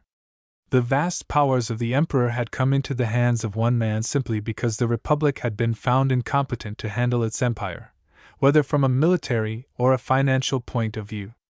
It managed neither so consistently nor so honestly as did the individual. The emperor then, by a constitutional fiction, was an officer of the Commonwealth, commanding its forces, not only with the freedom of action which Rome had always allowed to its experts in dealing with the enemy, but with that freedom greatly enlarged, and with the tenure of the office perpetually renewed. But to him that hath shall be given, especially if he is in a position to insist on the gift. The emperor's military authority, his position as governor of provinces, could not alone rightfully qualify him to control Rome itself, with its laws, its magistrates, its domestic and provincial policy. Theoretically, the Roman emperor never did control these matters. In practice, he did with them very much as he chose. If he seriously wished a certain course to be followed, a certain law to be passed or abolished, even a certain man to be elected to an office, it was promptly done.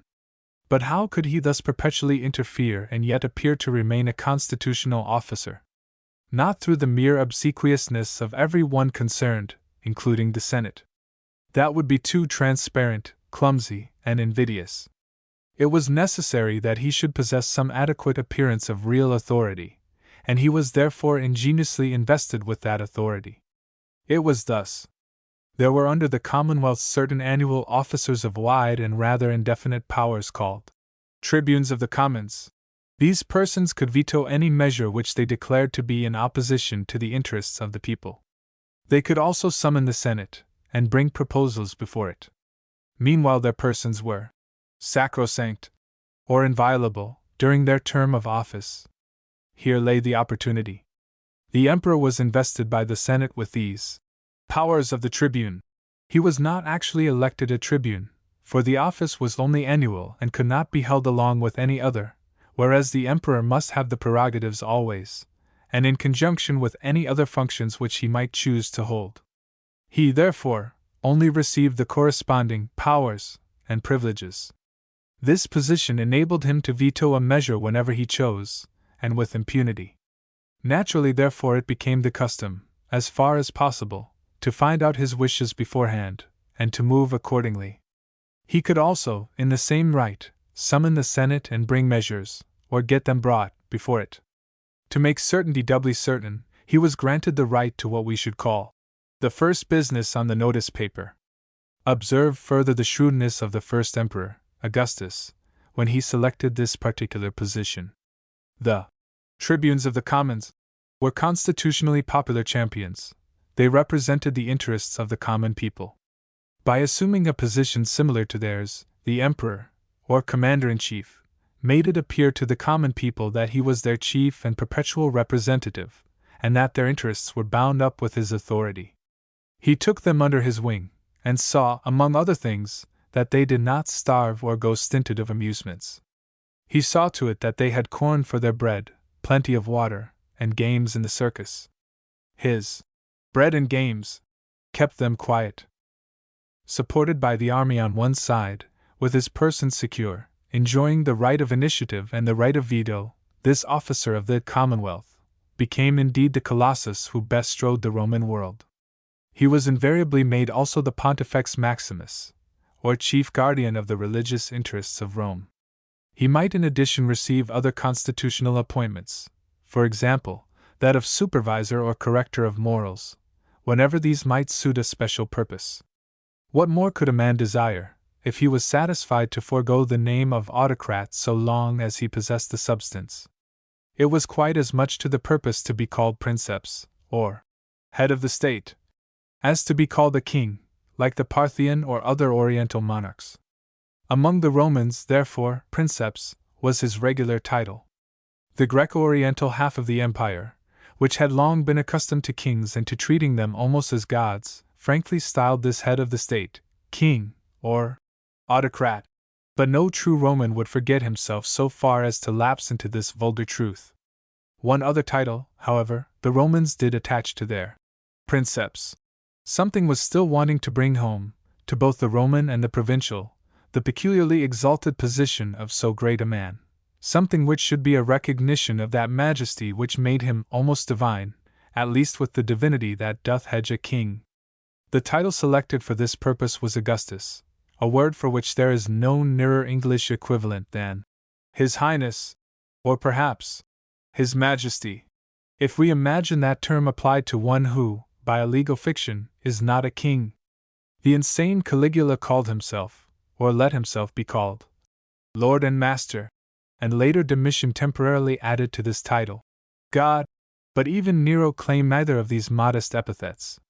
Here, then, is the position of Nero, commander-in-chief of all the forces of Rome by land and sea, and master of its foreign policy, the titular protector of its commons and therefore inviolable of person and virtual controller of laws and resolutions, official head of the state religion, rejoicer in the style of His Highness the head of the state.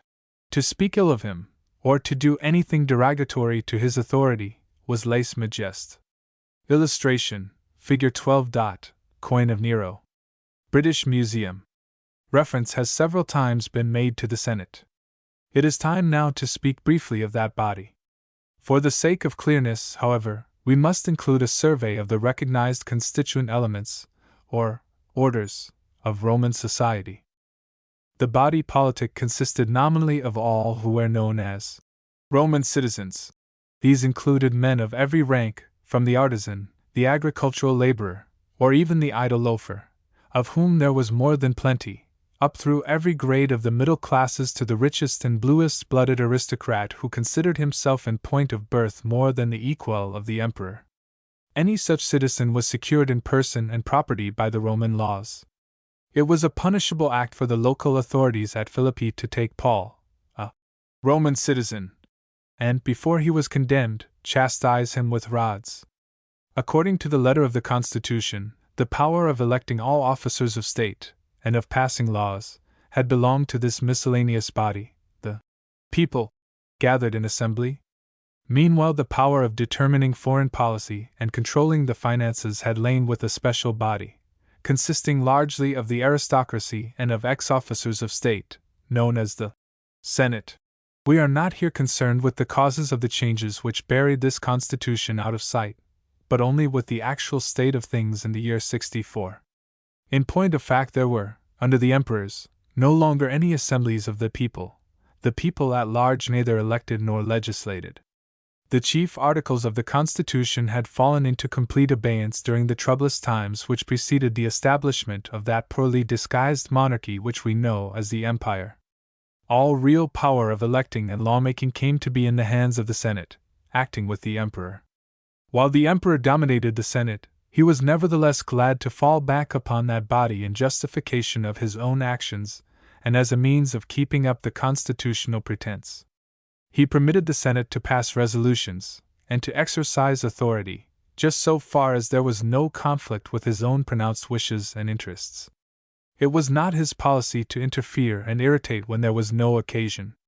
On the other hand, when he desired a piece of legislation or an important administrative novelty, he preferred that it should be backed up by the sanction, or promoted by the apparently spontaneous action, of the Senate. It then bore a better appearance, and was less open to cavil. The people are no longer consulted at all in such matters. They have no say in them, for they have neither plebiscite nor representative government. It must not be supposed that there never was friction between Emperor and Senate. The Senate was often, or rather generally, servile, because it was intimidated. But there were times when it was inclined to assert itself.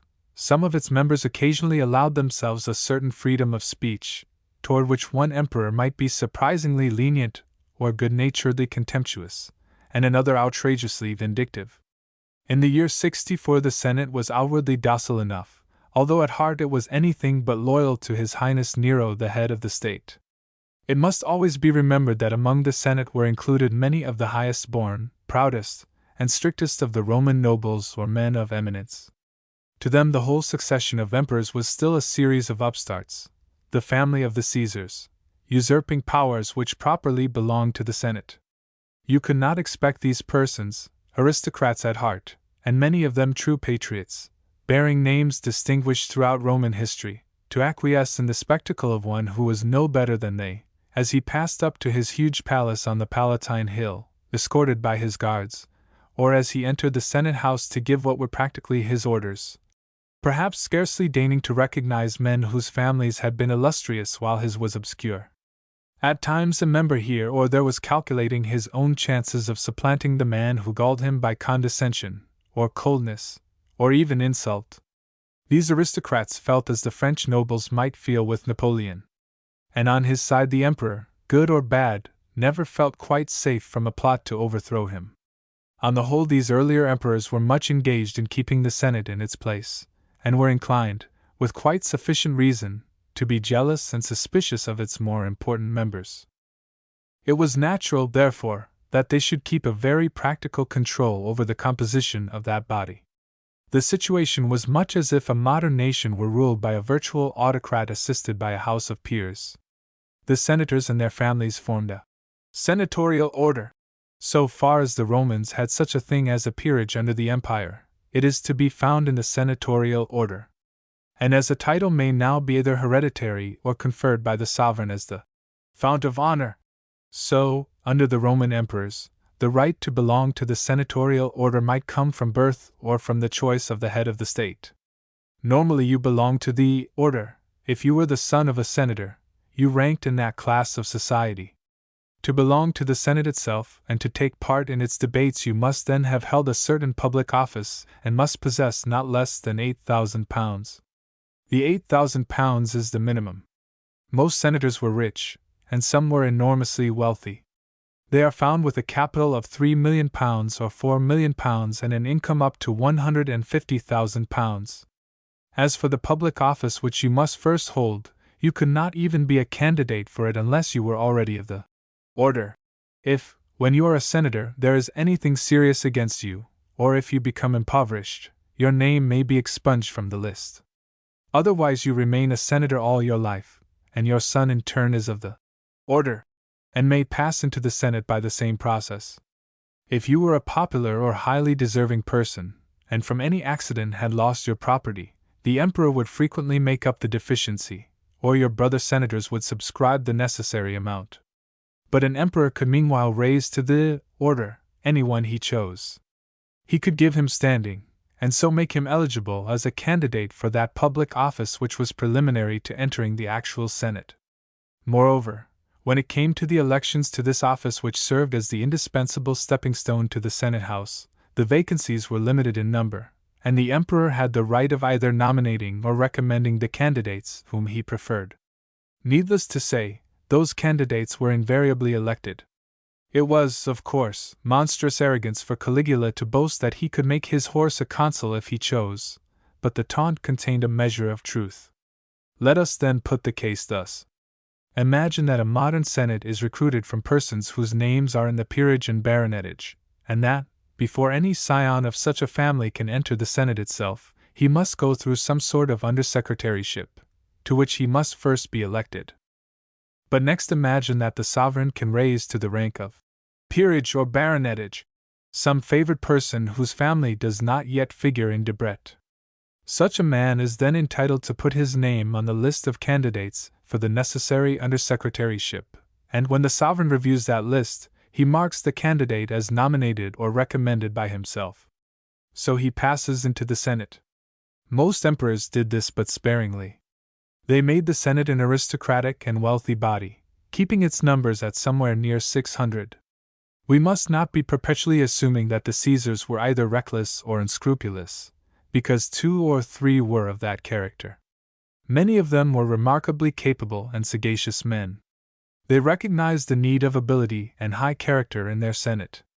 They had themselves enough of the old Roman exclusiveness to keep their honors from being made too cheap, and the probability is that under their rule the Senate was quite as honorable and quite as able a body as it was at any time under the Republic. The feeling of noblesse oblige was strongly implanted in this senatorial class. The wealth of most members also put them above the more sordid temptations. The senator was not permitted to undertake any mercantile or financial business. The ancient notion still survived, that the only really honorable occupations for money were war and agriculture. The senator might own land and dispose of its produce or receive its rents, but he could not, for instance, be a moneylender or tax farmer.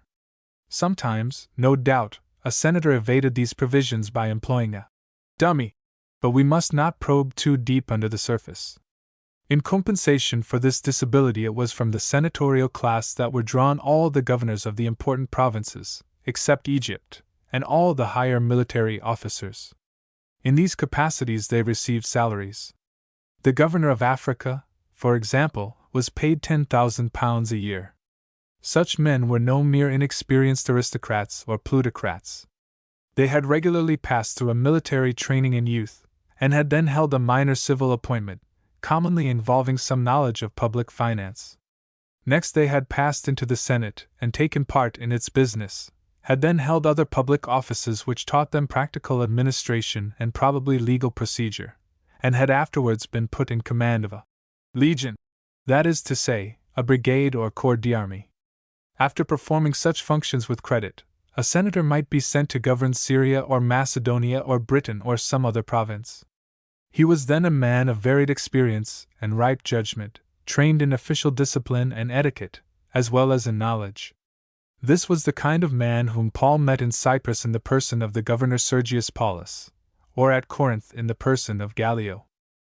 Certain smaller provinces might be administered by men of another order, who were neither filled with the senatorial traditions nor had passed through the senatorial career. These were but factors, or agents, of Caesar, and among them were the Pontius Pilate, Felix, and Festus, who were administrators of Judea in New Testament times.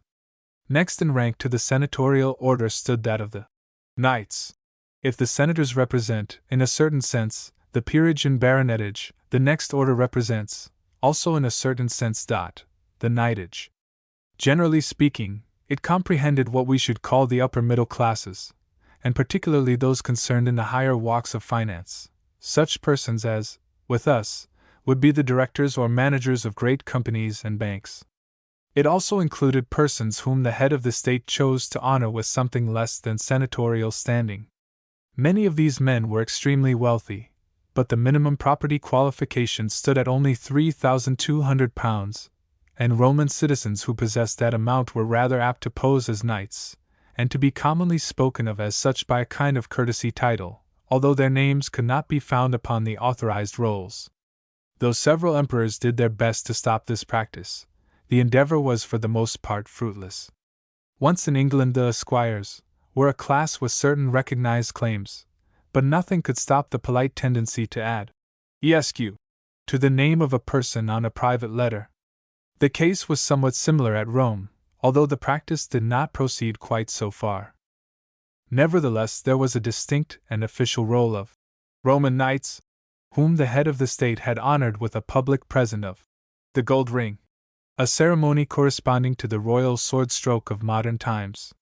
This body, mounted on horses nominally presented by the public, and riding in procession through the streets, was reviewed and revised every year.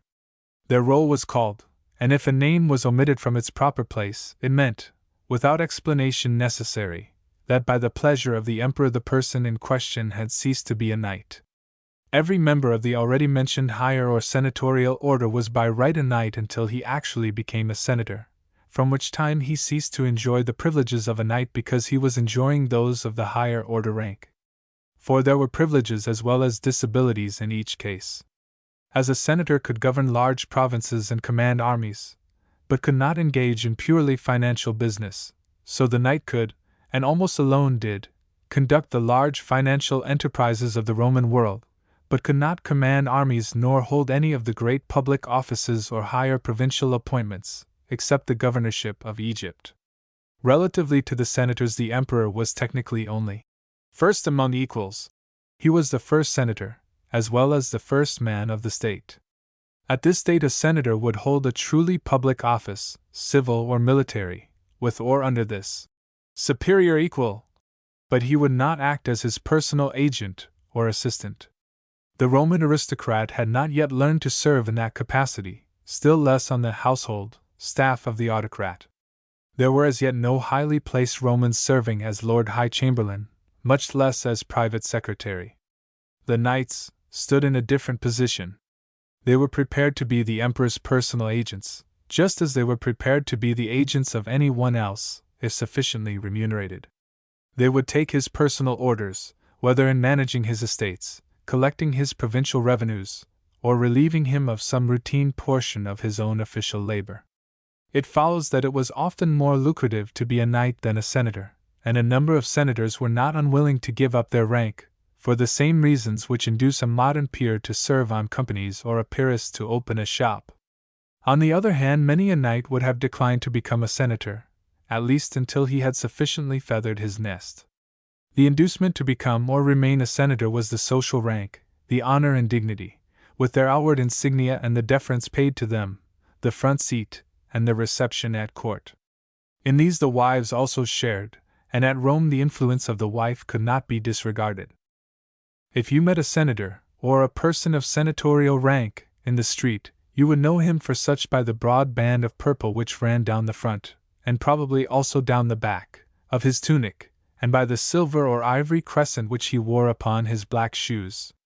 His wife, it is perhaps needless to say, made even more show of what is called the broad stripe.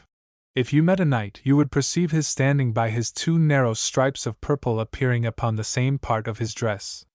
Each would wear a gold ring, but that in itself would prove nothing, since, despite all attempts at prohibiting the custom, every Roman who could afford a gold ring permitted himself that luxury.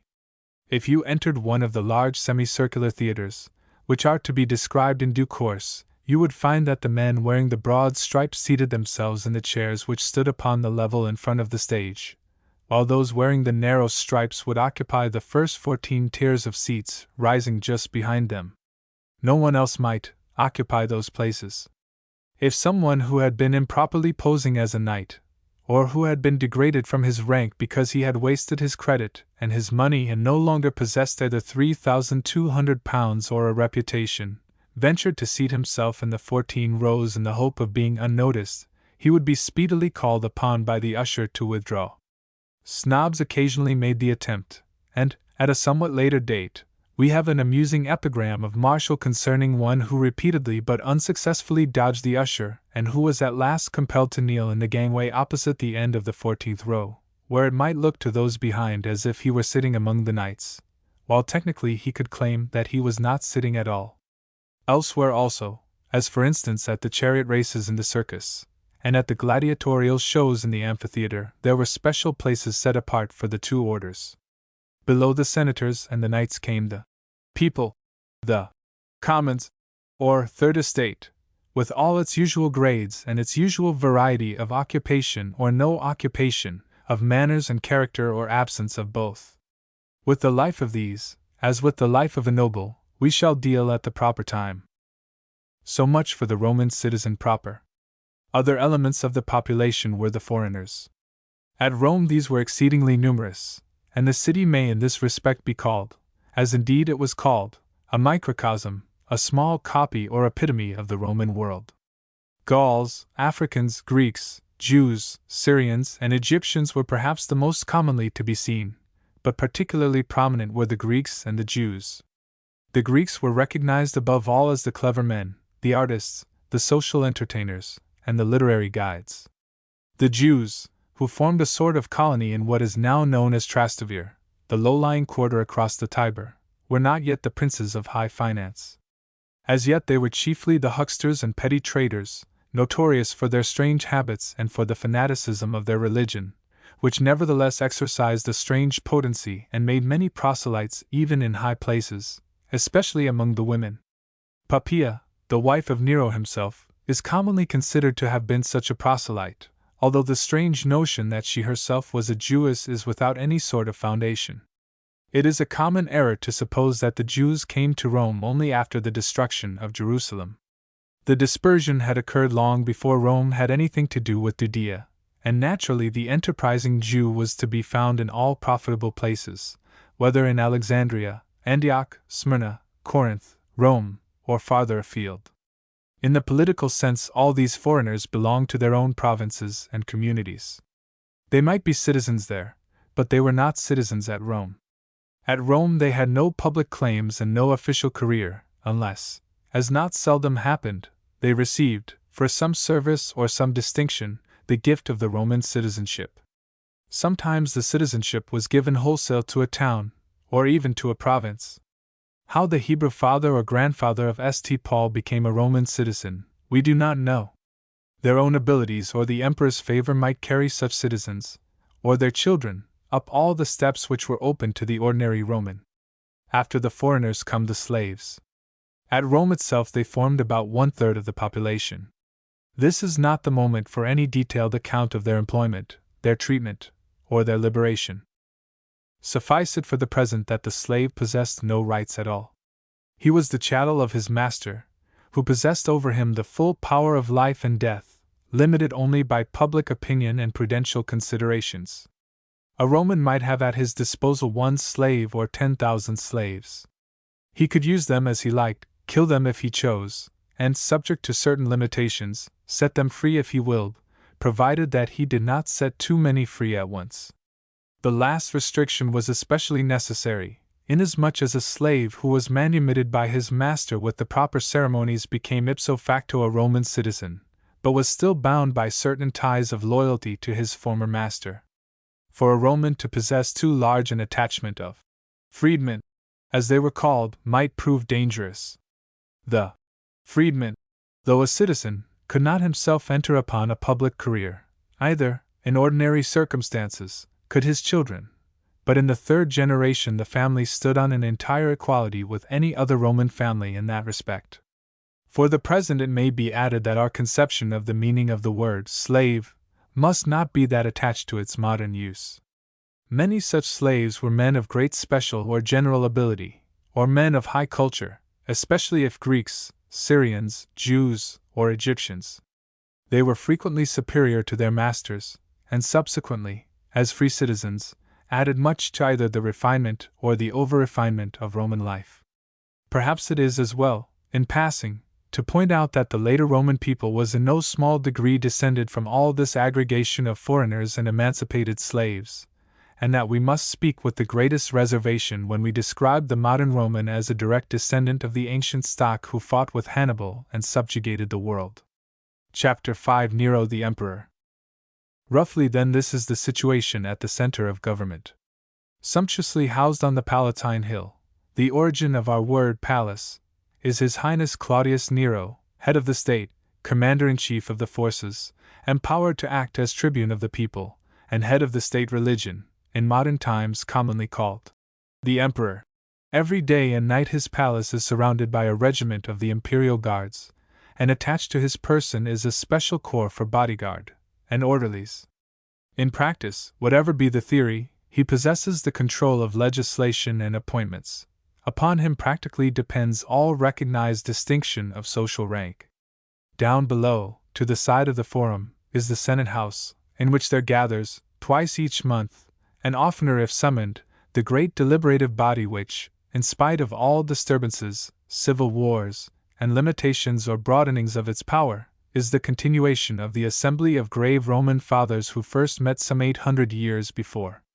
These men, who are of birth and wealth and commonly of sound public training, are the nominal upholders and directors of the Commonwealth, still left to perform many functions and to administer the more peaceful provinces in their own way, especially if they relieve the Emperor of trouble, but in practice controlled by His Highness whenever and however it suits his purpose. They and the Emperor form a partnership in authority, but the Senate is very distinctly the junior partner. They lend him advice or sanction when he seeks it, and they sometimes act as a brake on his impetuosity. It is not well to alienate them, for they are proud, they are jointly, sometimes individually, powerful, and their moral weight with army and public is not to be despised. Thus stands the central government, while socially there follows the order of the knights, depending for their rank upon the emperor, and in many cases serving in his employ. Below these the populace, of whose rights and liberties the emperor is an official champion to whom theoretically any Roman citizen can appeal against a sentence of death or against cruel wrong. It is hard to conceive of a stronger position for one man to hold. When we survey this vast aggregation of various provinces, with their differences of race, language, religion, and habits, when we remember that it was on the whole strictly, energetically, and legally administered, it is hard, even allowing for a wise Senate and capable ministers, to realize a man competent for the position. Yet Augustus had been conspicuously successful, and Tiberius not less so. Claudius, despite a certain weakness, cannot by any means be called a failure. After Nero, Vespasian and Titus were capable enough, while Trajan deserves nothing but admiration. On the other hand, Caligula, it is true, had had more than a touch of the man in his composition, and had believed himself to be omnipotent and on a level with Jupiter. Nero had begun well, but had been led by vanity, vice, and extravagance to an astounding pitch of folly and oppression.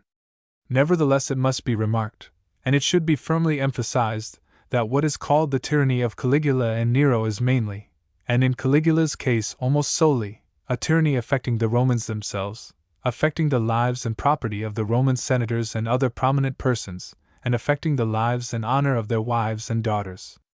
The outcry against these two emperors comes from the Romans, not from the subject peoples.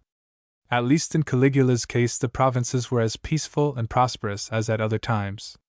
It is true that the man once meant to insist on the Jews putting up his own statue in the temple at Jerusalem, but this was because his vanity was aggrieved by their unwillingness. Under Nero the case is much the same. His tyranny for the most part took the shape of cruelty, insult, and plunder in Rome itself. It was only when he was becoming hopelessly in debt that he began to plunder the provinces as well as Italy by demanding contributions of money, and in particular to seize upon Greek works of art without paying for them.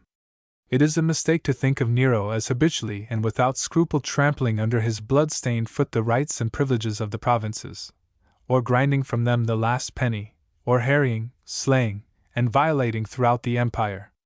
There is nothing to show that, during the greater part of his reign, the provinces at large felt any material difference between the rule of Nero and the rule of Claudius, or that they rejoiced particularly in his fall.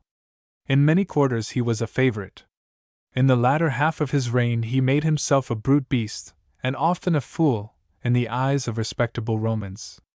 But it was, as still more with Caligula, rather in his immediate environment that his tyranny was felt to be intolerable, that is to say, among the men and women who had the misfortune to come in his way with sufficient attraction of purse or beauty to awaken his cupidity. And these were the Romans themselves, senators and knights, not the populace, and in but a small degree, if at all, the provincials in Spain or Greece or Palestine. Illustration, Figure 13. Bust of Seneca. Archaeologist Zeitung. Perhaps this is the time to look for a little while at this Nero, whose name has deservedly passed into a byword for heartless bestiality. In the year 64 he is 27 years of age, and has been seated on the throne for 10 years. 4 years more are to elapse before he perishes with the cry, "What an artist the world is losing!"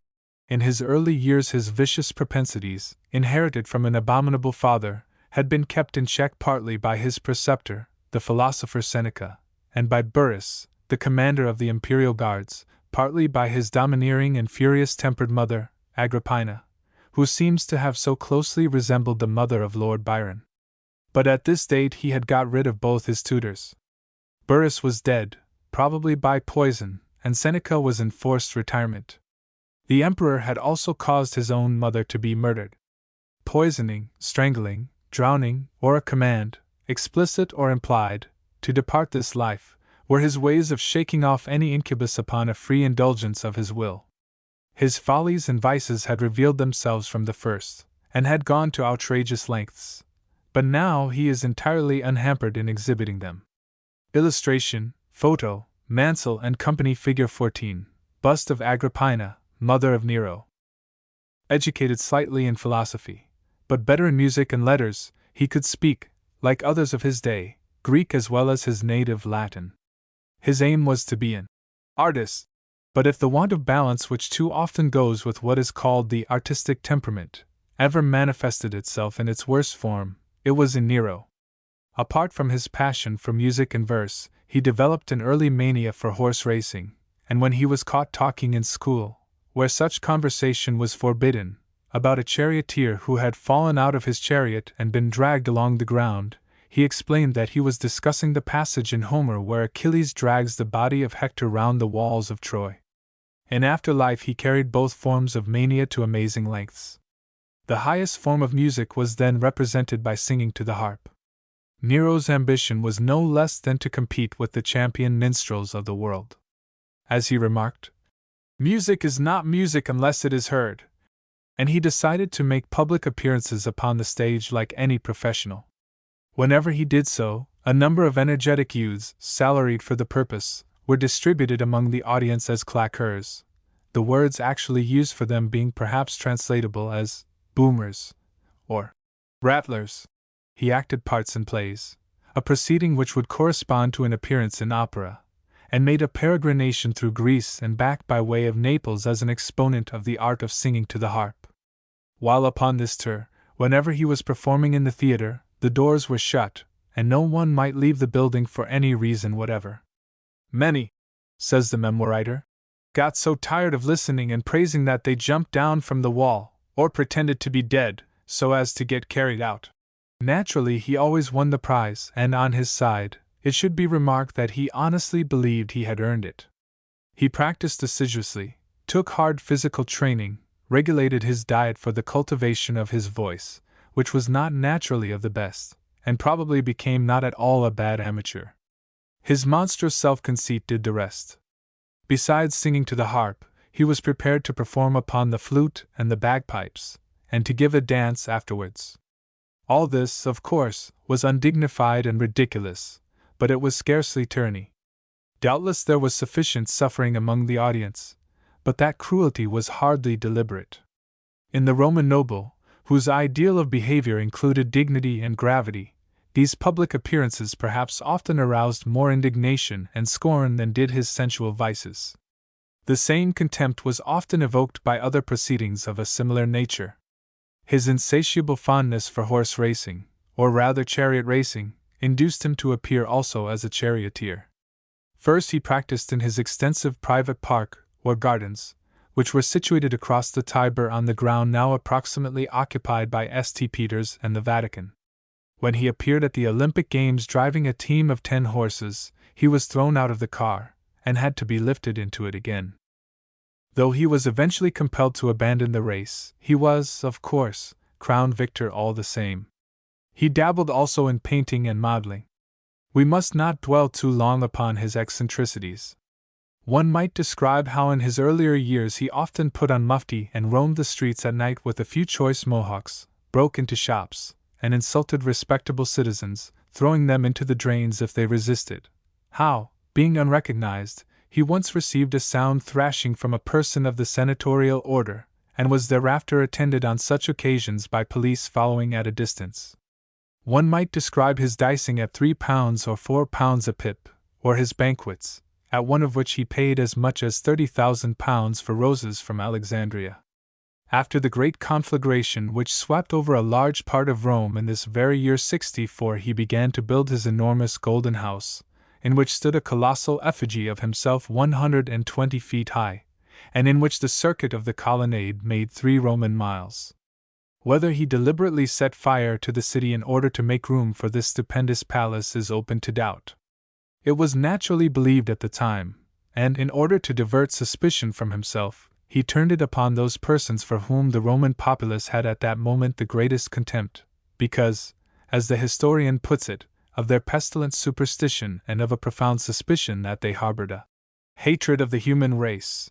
These were the new sect of the Christians, and with burning Christians did Nero proceed to light up his gardens on one famous night, as a means of placating the populace whom he had offended, but who for the most part loved him for his misplaced generosity in the matter of bread and sports.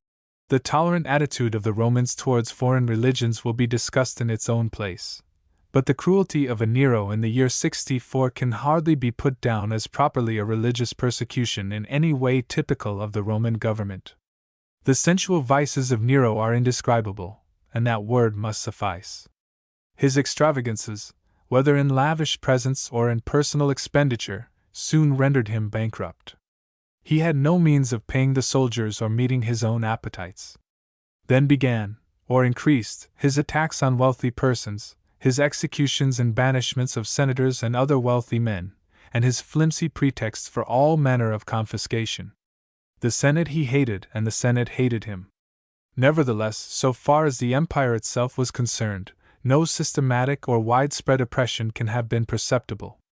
His officers and the officers of the Senate were apparently all the time governing and administering the law and the taxation throughout the empire in as sound and steady a way as if an Augustus sat upon the throne. If we wish to picture Nero to ourselves, here is his description. He was of a fairly good height, his skin was blotched, and his odor unpleasant. His hair was inclined to be yellow. His face was more handsome than attractive.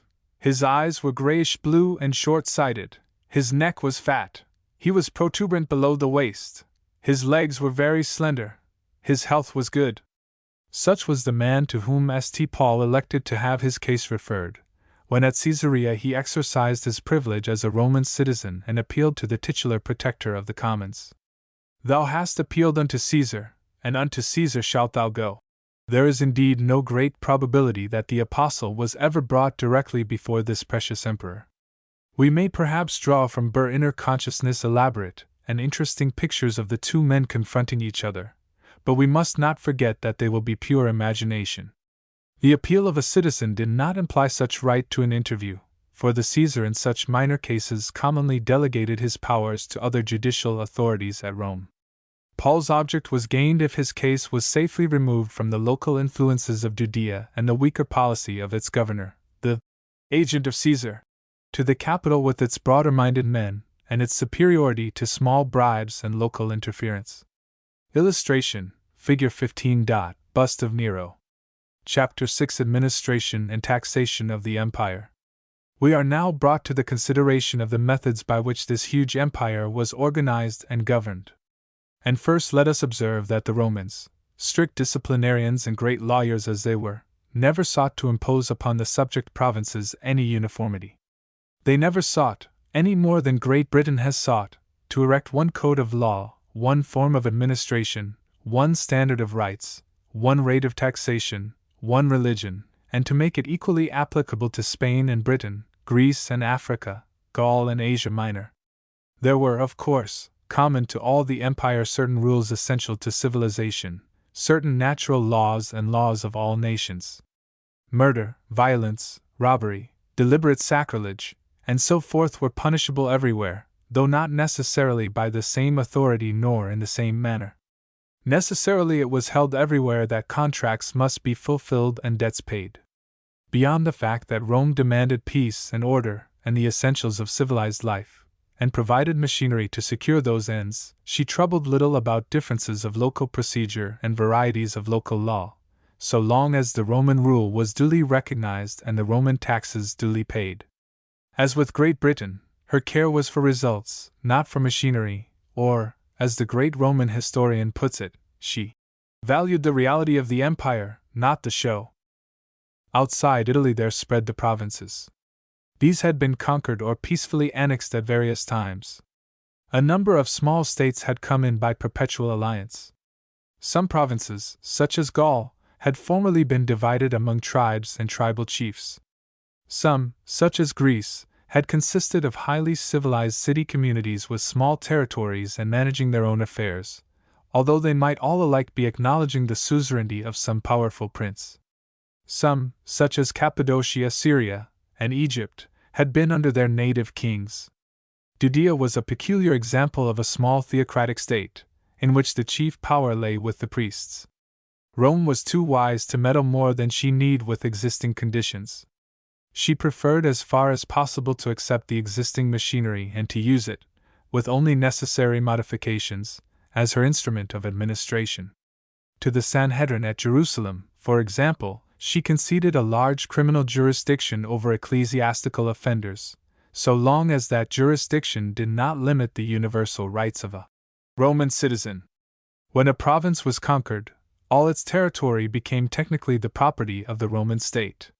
Some of it was kept as such, and mines of gold, silver, lead, iron, and salt, or quarries of marble, granite, and gravel, were commonly annexed as state property. If it was expedient to allot some portion of the conquered land to a Roman settlement, commonly a settlement of veteran soldiers called a colony, that was done. Such a settlement meant the founding of a town, to which was granted a certain environment of land. Those who took part in its formation were Roman citizens, and forfeited no rights as such. As the native people came in from the surrounding districts to reside in it, they also, it appears, somewhat easily acquired similar privileges. Here the Roman law existed in its entirety. A colony was almost exactly Little Rome in respect of its system of officers and its legal procedure. Sometimes a town which had not originally been so founded might be made a colony, by receiving a draft of Romans, and sometimes it was made such in sheer compliment. In the eastern half of the empire such settlements were comparatively rare. They were but dots upon the map, as at Corinth, Philippi, Antioch in Pisidia, or Caesarea. In the west they were much more numerous. The south of France contained many. A number also existed in southern Spain. So many indeed were planted in these parts that they became, as has been already remarked, completely Romanized. Farther north Cologne still perpetuates its Roman name of Colonia. Nevertheless in the west the bulk of the land of the provinces is far from being taken up, in the year 64, by colonies. Apart from the lands thus appropriated, what happens to the rest of the conquered territory which is theoretically Roman property? Generally it is handed back to its original inhabitants, on condition that they pay rent for it, whether in money or in kind, or partly in each. Egypt pays in kind when it sends to Rome the corn and the great merchantmen. Africa pays in kind when it does the same. The Frisians of Holland pay in kind when they supply a certain quantity of hides. Before the days of the Emperor Augustus there had existed for the empire in general the abominable system of tithes, which were farmed by companies. But after him, and at our date, for the most part the payment is by a fixed sum of money, which has been calculated upon the basis of those tithes. In the Imperial Record Office there is a register of the area of land in a given province, and an assessment of its producing value. The amount of the land tax to be paid into the Roman treasury is therefore fixed. those who read in the New Testament that Augustus Caesar sent forth an order that all the world, that is, the Roman world, should be taxed, need find no difficulty in understanding what it means. Taxed is Old English for assessed, as when we speak of taxing a bill of costs. The Greek word means simply that a register should be made.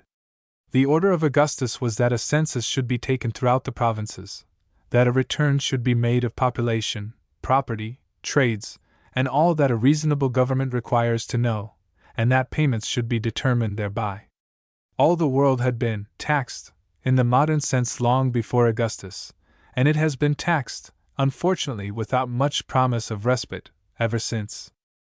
The chief revenues of Rome were derived from this land tax, but when combined with other taxes, a large proportion of it was spent in the administration of the province from which it was obtained. No error could be greater than to suppose that Roman officers simply came and carried off all this money as booty to Rome for the pampering of its emperor and populace. Naturally, the balance which accrued for the feeding of born, for Roman enjoyment and Roman buildings was very large, and doubtless this fact was bad for the morale of Rome itself and requires considerable casuistry to defend it.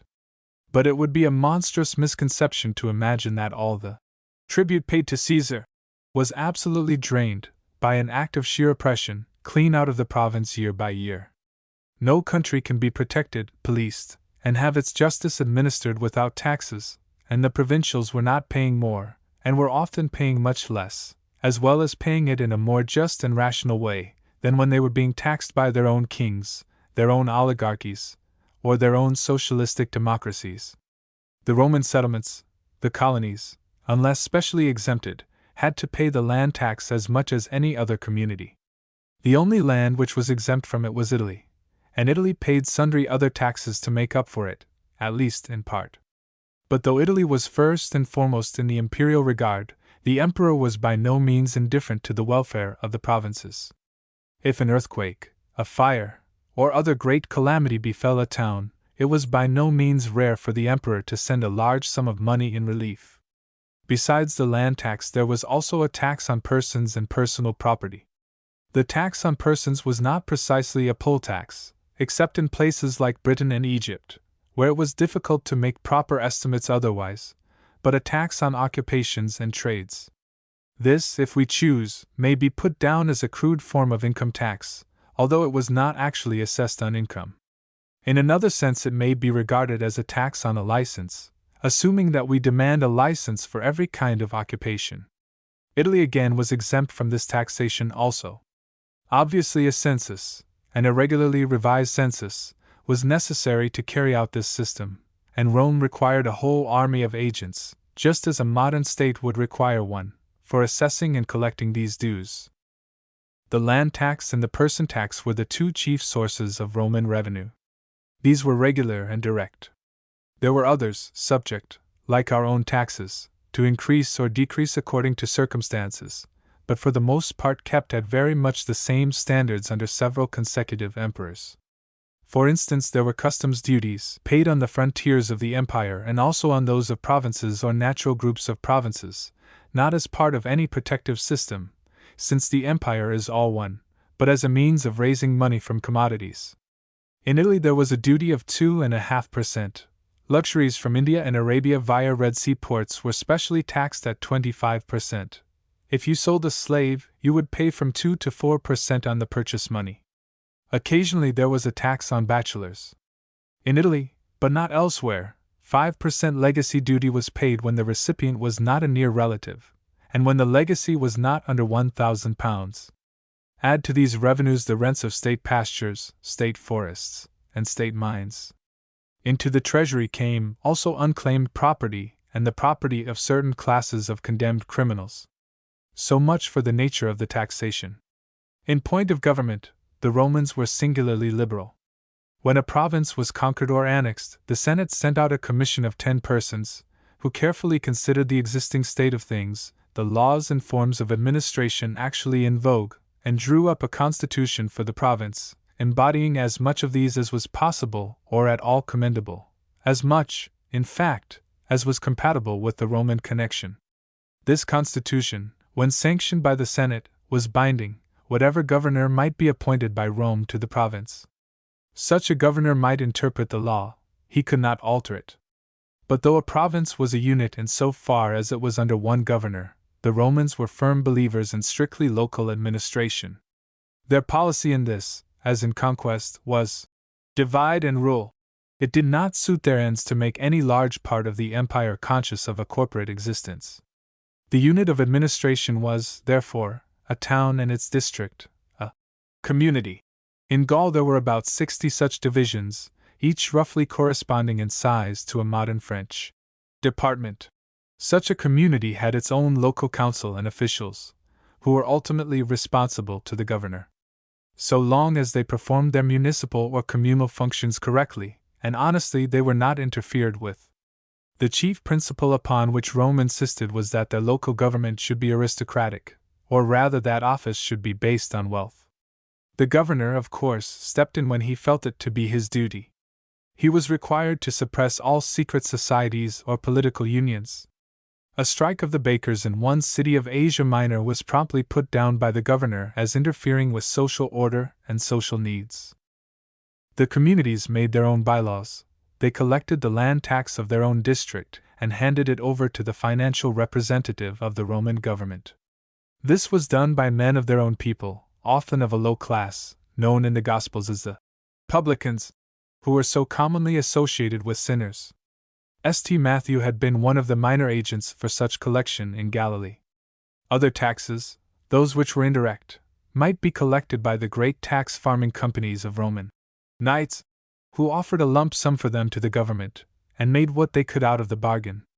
One incidental consequence of this systematic division into communes was that there spread throughout the empire a strong municipal patriotism, especially in the Greek world. This was followed by liberal local expenditure on the part of rich provincials in beautifying their centers with public buildings and works of art, chiefly, no doubt, given for the sake of the local honors with which they were repaid, but given nevertheless. Most of the towns or communities throughout the empire were in the position described. Some communities, however, such as Thessalonica, those situated inside a province, were for some special service in the past exempted from the interference of the governor, and were allowed to exercise their own laws to the full, even upon Roman citizens who might happen to reside there. These were called free towns. In other cases the community, having come into voluntary alliance with Rome at an early date and before conquest, was still treated as an allied state, and was exempted from either interference or taxation, so long as it supplied its quota of soldiers when called upon. Such cities, however, were distinctly the exception, and most of them in the end preferred to come directly within the Roman sphere of administration. They often found their burdens smaller and less capricious than when they taxed themselves through their own authorities. The function of the governor was to see that the various local bodies did their work, kept within their rights, and paid their taxes. He also, either in person or by his deputies, administered justice wherever the Roman laws were concerned. Where they were not concerned, he necessarily acted as Gallio did with the Jewish charges against Paul at Corinth. He dismissed the case as not demanding his jurisdiction. Said Gallio, "If it were a question of a misdemeanor or a crime, I should be called upon to bear with you, but if they are questions of mere words and names and of your Jewish law, you must see to it yourselves." When the Greeks who were standing by proceeded to beat the chief of Paul's Jewish accusers, the governor shut his eyes to the matter. This may have been a laxity, but it would almost appear as if Gallio liked their behavior. For the purposes of justice a province was divided into assize districts, and the governor or his deputies went on circuit. In the court he sat upon a platform in his official chair and with his lictors in attendance. The official language of the court and of its records was of course Latin, but in the eastern half of the empire the bench cannot always have pretended not to understand Greek. Since it would not, however, understand Hebrew, the Jews would need to speak through a representative who knew Latin, and this is apparently the reason for the appearance of Tertullus against St. Paul at Caesarea. A Roman citizen, that is, a person possessed of full Roman rights, if he either denied the jurisdiction or was in danger of being condemned to capital punishment, might, unless he had been caught red-handed in certain heinous crimes, appeal to Caesar and claim to be sent to Rome. unless the governor had been expressly entrusted with exceptional powers, or unless the case was so self-evident that he had nothing to fear from refusing, he had no alternative but to send the appellant on to the metropolis. Arrived there, the prisoner was taken to the guardrooms or cells in the barracks of a special prefect who had charge of such arrivals from abroad, and his case would in due course be taken either by the emperor himself, if it was sufficiently important, or by magistrates to whom the emperor delegated his powers for the purpose. Meanwhile, provincials other than full Roman citizens enjoyed no such privilege. They could make no appeal. The governor was supreme judge, and his verdict or sentence was carried out. In matters of doubt, whether administrative or judicial, the governor might refer to the emperor for direction or advice, and we have at a somewhat later date a considerable collection of letters and their replies which passed in this manner between Pliny and the Emperor Trajan. A glance at the map will show some provinces named in heavy type and some in italics.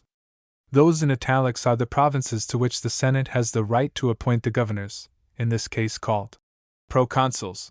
Of course, His Highness the head of the state is graciously pleased to approve the choice of the Senate, which means that the Senate will not attempt any appointment which the emperor would dislike. The revenues of these provinces go into a treasury controlled by the Senate. Of those named in heavy type, the emperor is himself the governor or proconsul.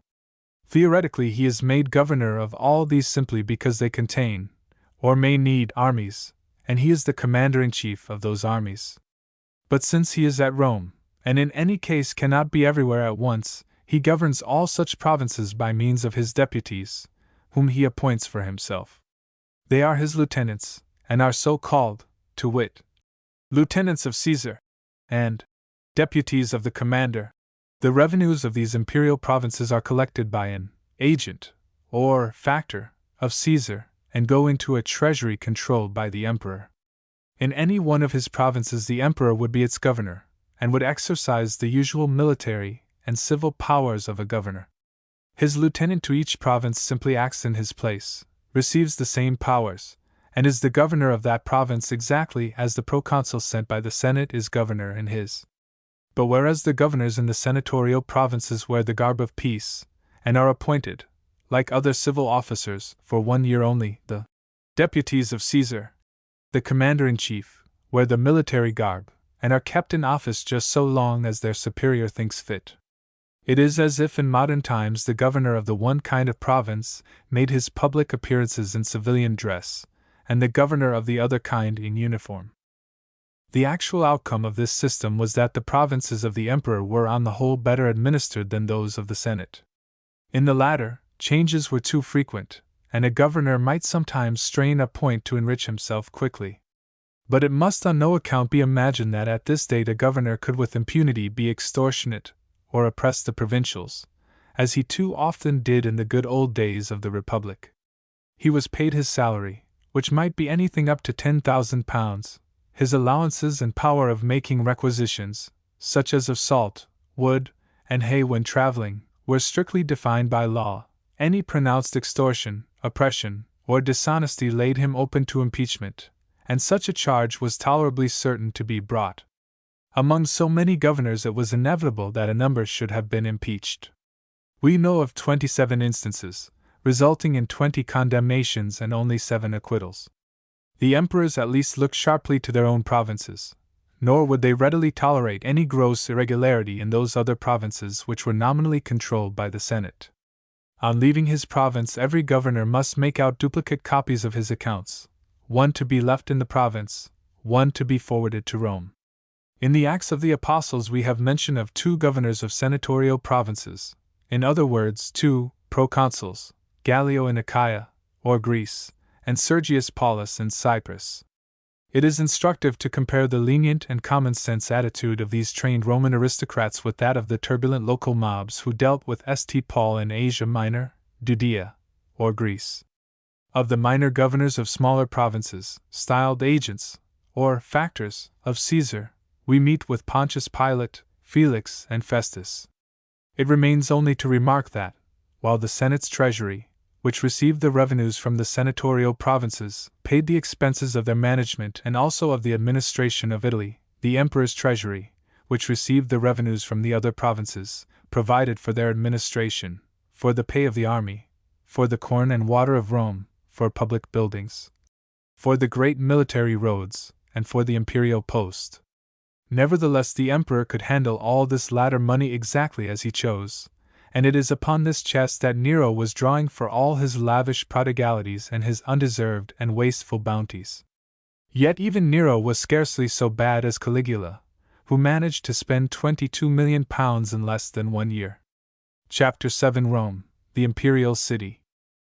In the year 64, the capital of the Roman Empire was, it is true, a large and splendid city and an epitome of the world, but it had not yet reached either its zenith of splendor or its maximum of size.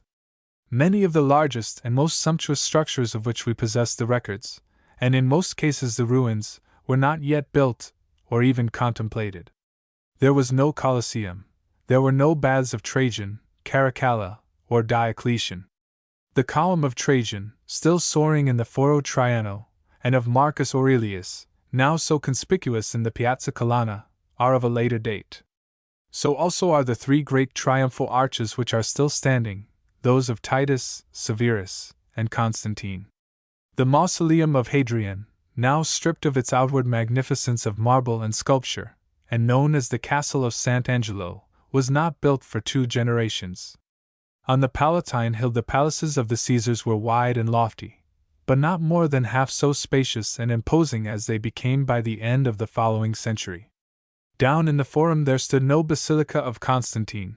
The place of several later temples and shrines was occupied by edifices of less dignity. Many columns and statues, and much ornament of gilt or marble, were still to come. Beside and beyond the 2 embellished public places which had been added to the public comfort and convenience by Julius Caesar and Augustus, and which were known respectively as the Julian and the Augustan Forum, lay only the houses of citizens or streets of shops. Up from the Forum towards the later Arch of Titus and the Colosseum, the upper Sacred Way ran as but a narrow road between buildings for the most part of ordinary character, principally shops catering for luxury. It was later by 2 centuries and a half that this street was converted into a broad avenue forming a worthy approach to the hub of the universe. In the ruins which lie on the Palatine Hill, or along the valley of the Forum below, or up the sacred slope towards the Colosseum, or across where the streets wind round from the Roman Forum through the Forum of Trajan to the Corso, the modern visitor to the Eternal City does not behold simply the remnants of the temples, halls, squares, and arches which actually existed in the days of Nero. We must not say of these places that St. Paul trod the very paving stones or gazed on the very walls which we now find in their worn and broken state. In a few cases it may be so, in most it is certainly otherwise. Either the building was not there, or what we now behold is part of a reconstruction or an enlargement. Fire, flood, earthquake, and the wear and tear of time called for many a rebuilding or restoration. In the very year upon which we have fixed, there swept over all this part of the city perhaps the most disastrous fire that it ever experienced. Another only a little less destructive occurred in AD 283, and when we say that the remains of the glory of ancient Rome are still visible in the excavated Forum, we must recognize that the glory which they represent is the glory of the place as restored after that year. This does not mean that the general plan and appearance were markedly different under Nero, nor that there was any lack of magnificence. It is only meant by way of caution against a frequent misconception. Illustration. If there was no Arch of Severus in the Forum, there was an Arch of Augustus, near the Temple of Castor, surmounted by his statue in the 4-horse chariot of the Conqueror, and there was an Arch of Tiberius near the Temple of Saturn.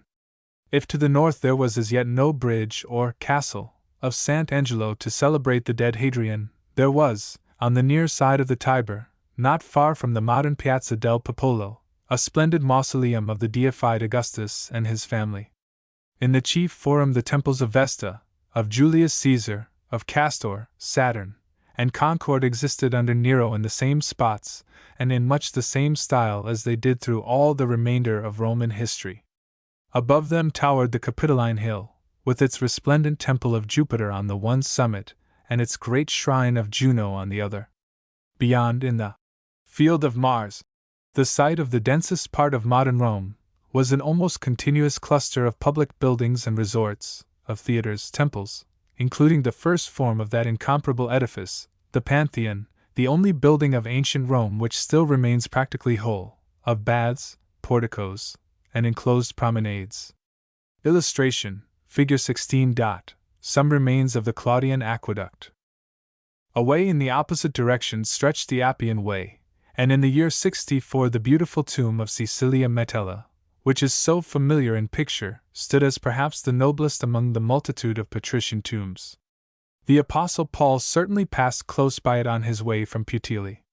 The aqueduct, of which so many arches still meet the eye as you cross the Campagna, was the work of Nero's predecessor, Claudius, and it still bears his name, the Aqua Claudia. Where now you go out of the gate to St. Paul's, outside the walls there stood, more free and visible than now, that pyramid of Cestius, close to whose shadow lie the graves of the English Shelley and Keats. There was no gate at this spot in the days of Nero, for the great wall, of which so many portions, more or less restored, are still conspicuous, had no existence till a much later date, when the empire was already tottering to its fall, and when Aurelian was driven to recognize that the heart of the empire, after remaining secure for centuries, must at last look to be assailed. There was, it is true, an inner wall of ancient date, to be seen upon the plan, which had enclosed the 7 hills, before Rome was mistress of more than her own small environment. But the city had long ago overflowed this boundary, and the newer quarters lay as open to the country as do our own modern cities.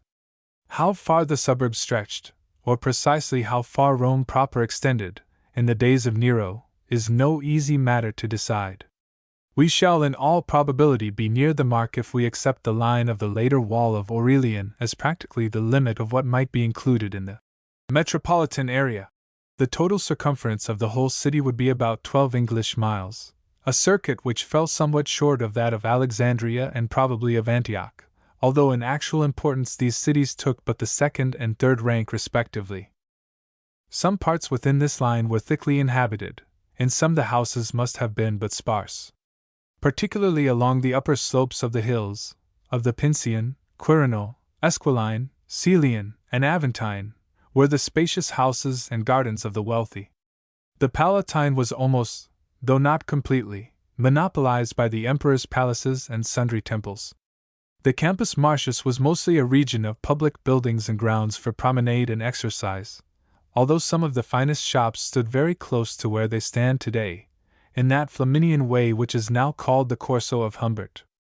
On one side below the Palatine Hill, space was taken up by the vast circus or racing ground, on the other lay the public places known as the Fora.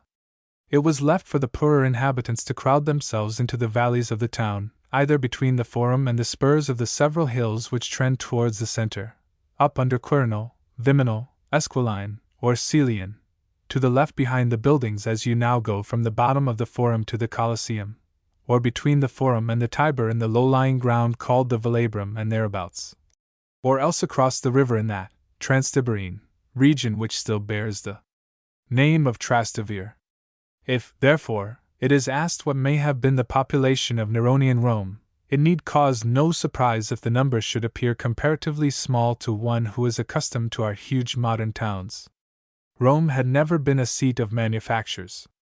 Its wealth and luxury came almost wholly from its empire, and it was emphatically a city for the rich and ruling classes.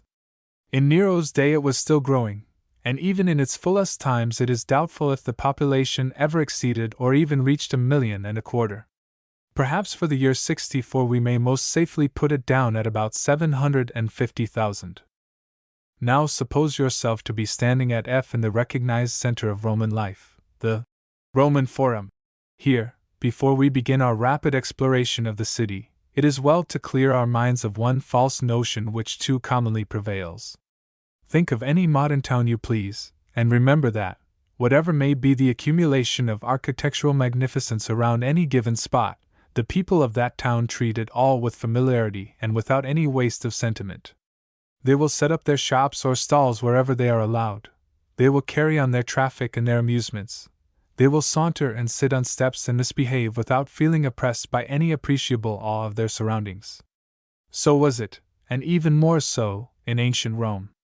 The fact that there were shrines or public buildings on all sides did not prevent the Romans from loitering and loafing in the Forum, from sitting on the steps of a temple or a basilica, or leaning against its columns or statues, or playing at a sort of draughts or of backgammon on its marble platforms. The lines to put the men upon are here and there still visible upon the pavements, or even scratching a name, or a drawing on a pillar. In certain parts the Forum was alive with the bustle of financial business, and doubtless under certain limitations, with the traffic of the peddler. Curiosities were exhibited, the crier shouted his advertisements, and in short, the place was almost as freely used for the vulgar purposes of ordinary life as for the dignified gatherings and ceremonies which to our minds appear so much more appropriate to it. Though we are not yet dealing with the social life of Rome, whether indoor or outdoor, it seems advisable to make this observation before proceeding. Illustration: Figure 17. The rostra, back view. Probable restoration for AD 64.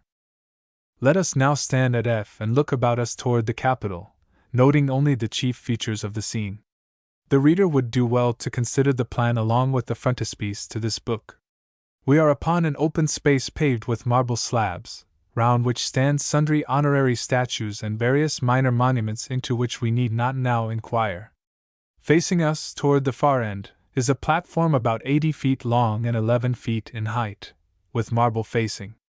A trellis-work rail, or pier screen, runs along it at either side, and also extends along the front for 1/3 of the distance from either end. The 1/3 in the middle of the front is open. This platform is approached by a flight of steps at the back, while in the sheer face are set as ornaments rows of bronze beaks, or rams, cut from ships captured in war. From these beaks, the platform obtains its name, the rostra. It is the platform for harangues delivered to the Roman people, the Roman citizens who are politely assumed to be the body politic, and the open space on the front is the position for the orator. It is from this stand that important announcements are made to the people at large. An emperor or his nominee may speak from it, a magistrate may deliver some pronouncement, a political exhortation may be uttered, in the case of a public funeral, or even of the private obsequies in some eminent family. An oration over the deceased may be spoken with that finished and animated elocution which the Romans so zealously cultivated, and which the Italians still affect with no little success. It is not indeed the same platform as was used by Cicero and the orators of the Republic. This stood elsewhere, and doubtless the substance of public speaking had declined deplorably since that day. Nevertheless, many a torrent of rich and sonorous Latin must have streamed over the Forum from that noble standing place, and it must still have been worth while for a Roman to develop both his speaking voice and his oratorical art. Still further back, to the right behind the rostra, there stands the Temple of Concord, where the Senate in older times gathered on more than one occasion to listen to Cicero, and where the emperors have formed practically a gallery of works of art. To the left is the Temple of Saturn, long used as the Roman treasury, of which 8 pillars still remain as perhaps the most conspicuous feature among the existing ruins. Another object in the background to the left, at the rear of the rostra, will be a stone pillar coated with gilded bronze, upon which the first emperor, Augustus, inscribed the names of the great roads leading out from Rome into the length and breadth of the empire, with a list of the chief towns to which those roads would take you, and their distances. The name of this pillar is the Golden Milestone. Behind these objects, running along the high face of the Capitoline Hill, are visible the arcades of the Record Office, of which the greater portion still exists, though stripped of its architectural graces and built over and about in more modern times, in the state represented in Fig. 18. Still higher on the summit to the left, with its gilded tiles glistening in the sun, at least they were gilded within the next few years, rises the most sacred structure of all, the building most closely identified in the Roman mind with the eternity of the empire. This is the splendid Temple of Jove, supreme and most benign. Of this edifice nothing considerable except its platform now remains, its site being occupied by an object of which the existence would have been inconceivable to the ancient Roman, to wit, the German embassy. On the other summit, a fortified citadel to your right, stands the temple of the consort of Jupiter. In this shrine she was known as Juno Moneta, and since, attached to her temple in this citadel, was the office of the Roman coinage. Her name Moneta has become familiar to modern mouths in the form of the mint. If you seek the place of this temple now, you must look for it under the Church of Santa Maria in Araceli. Illustration, Figure 18. Ruins of Forum. Illustration, Photo, Anderson. Record office in background with modern building above. Next, instead of looking up at the hill, glance to your left, and you will see running along that side of the Forum, beside the Sacred Way, a spacious public building known as the Basilica of Julius, that is to say, of Julius Caesar. It is an edifice of a type familiar in cities of the Roman world. You mount the steps from the Sacred Way and find yourself under an outer two-storied arcade suitable for lounging or promenading while discussing business or gossip with your friends. Passing from this inwards, you are in a building which consists of a covered colonnade, or nave, about 270 feet in length, with a row of pillars on either hand. On each side is a gallery, or upper floor, from which spectators may look down upon the interior, or, from the outer side, upon the open forum. At the far end is a recess with a raised tribunal, shut off, if necessary, by railings. In other basilicas there may be an apse at this point, similarly enclosed. This serves as a court of justice, round which the curious may stand, or upon which listening spectators may gaze from the ends of the galleries above. Meanwhile, up and down the open space of the nave all kinds of verbal business may be transacted by appointment, exactly as such business used to be carried on in old St. Paul's Cathedral in London, or in churches elsewhere. In what may be called the inner side aisle are situated offices of various kinds, including those of sundry public corporations, boards, or commissions. The whole of this great hall is paved with colored marbles, its pillars are coated with marble, its ceiling is adorned with painting in gilt, it is embellished with statues, and it is lighted from above by a clerestory. Though the question has been debated, it is almost certain that it was mainly from buildings like this, or from rooms similarly constructed in palatial houses, that the early church developed its basilicas, with their nave, aisles, and clerestory, and with their railed apse at the end, where was placed the chair of the bishop on its dais. Across the forum on the opposite side, to your right, lies another structure of the same kind, in artistic respects more excellent. In this, the Basilica Aemilia, the chief business was that of the bankers and money changers, although it served various other purposes according to convenience. If you could see round the farther end of this basilica to the right, you would perceive the beginning of one of the busiest streets in Rome, the Argiletum, chiefly known to fame as a favorite quarter of the booksellers, who fasten on their doorposts, or on the pillars which support a balcony or upper floor, the lists of the newest or most popular publications to be bought within. And where that street enters the forum, though standing back a little from your line of vision, perhaps you can catch sight of the top of it over the corner of the basilica, is the temple-like Senate House with its offices. Here is the meeting place of the 600 who nominally govern jointly with the emperor. If you visit Rome today, you will find the greater part of the actual chamber, though miserably despoiled, bearing the name of the Church of S. Adriano. Illustration, Figure 19. Any of Forum, AD 64. Complementary to frontispiece. From left, in background, Record Office, with Temple of Concord and Rostra below, on summit, Temple of Juno and Citadel. Below, Prison, with Shrine of Janus in front. To right, Basilica Aemilia, with gable of Senate House beyond. Largely after Tagnetti. The little building, half arch, half shrine, which you observe standing free where the roads converge upon the forum, is the famous sanctuary of Janus, of which the doors are never shut unless there is complete peace throughout the Roman world. So long as Rome is anywhere engaged in a great or little war, the open doors of Janus tell the fact to a people which might otherwise be unconscious of so slight or remote a circumstance. Illustration, Figure 20. Temple of Fortuna Augusta. Pompeii. We need not describe in detail the Temple of Castor, or rather of the Twin Brethren, which stands immediately to your left, or that of the deified Julius Caesar, which is just behind you, on the spot where the body of the great dictator was burned. It is perhaps more interesting to note the ordinary, though not by any means the only, form of the Roman temple in general. Those who have seen the so-called maison carrée at Nîmes will possess a fair notion of the commonest or most typical shape and arrangement. For the most part we have a rather lofty platform, mounted from one end by steps, which are flanked by walls or balustrades, often bearing at their extremities equestrian statues or other appropriate figures. Upon the platform stands the temple proper, consisting of a chamber containing the statue of the god, where more than one deity are combined in the same temple, as in that of Jupiter on the Capitoline Hill, where the supreme deity has Juno and Minerva to left and right of him. There may either be as many separate chambers or as many chapel-like bays as there are deities. The altar for sacrifice stands outside opposite the entrance, being placed either upon the top of the main platform, or more commonly on a minor platform of its own in the middle of the steps. In most cases the chamber stands back behind a row, in some instances 2 rows, of columns, which support the characteristic entablature seen in the illustrations.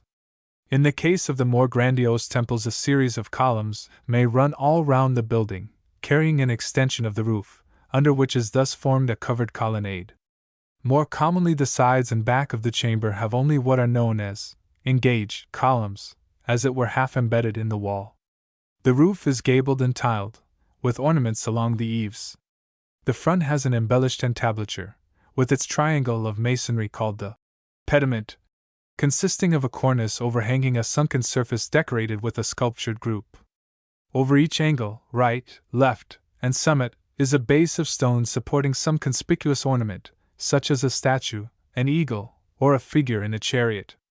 In the middle of the front of the building, behind the columns of the portico, are double doors, commonly made of decorated bronze, with an open grating of the same metal above them. The whole is outwardly of marble, either all white or with color in the pillars, but the core of at least the platform is commonly made of the immensely strong Roman concrete, or else of blocks of the less beautiful and costly kinds of stone. In point of architectural style, the Romans of this date, who in artistic matters were but imitators of the Greeks and far less certain in taste than their masters, affected the Corinthian, as being the most florid. Even this they could not leave in its native purity, but for the most part converted it into Greco-Roman, or composite varieties. A prime fault of the Roman taste was then, as it has always been, a love of gorgeousness, of excessive and obtrusive ornament. In almost any Roman church of today we find the walls and pillars stuck about with figures, slabs, and so-called decorations to such an extent that the finer lines and proportions are often ruined. The ancient Roman likewise was commonly under the impression that the more decoration you added, the more magnificent was the building. There were doubtless many buildings in simpler and purer taste, probably executed by Greek artists under the authority of some Roman who happened to possess a finer judgment, or less self-assertiveness. Nevertheless, the fault of over-elaboration is distinctly Roman. Illustration, Figure 21. So-called Temple of the Sibyl at Tivoli.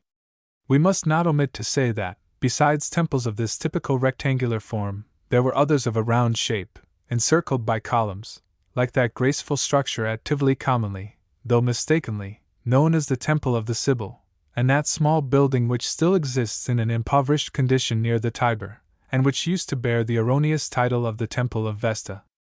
Others again were simply round and domed, like the true Temple of Vesta in the Forum, or the superb and impressive Pantheon in the Campus Martius.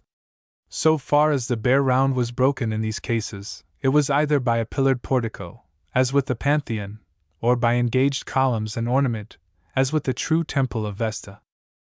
The mention of the Temple of Vesta reminds us that it is time to face about, and passing behind the Temple of Julius, to look in the opposite direction, from V.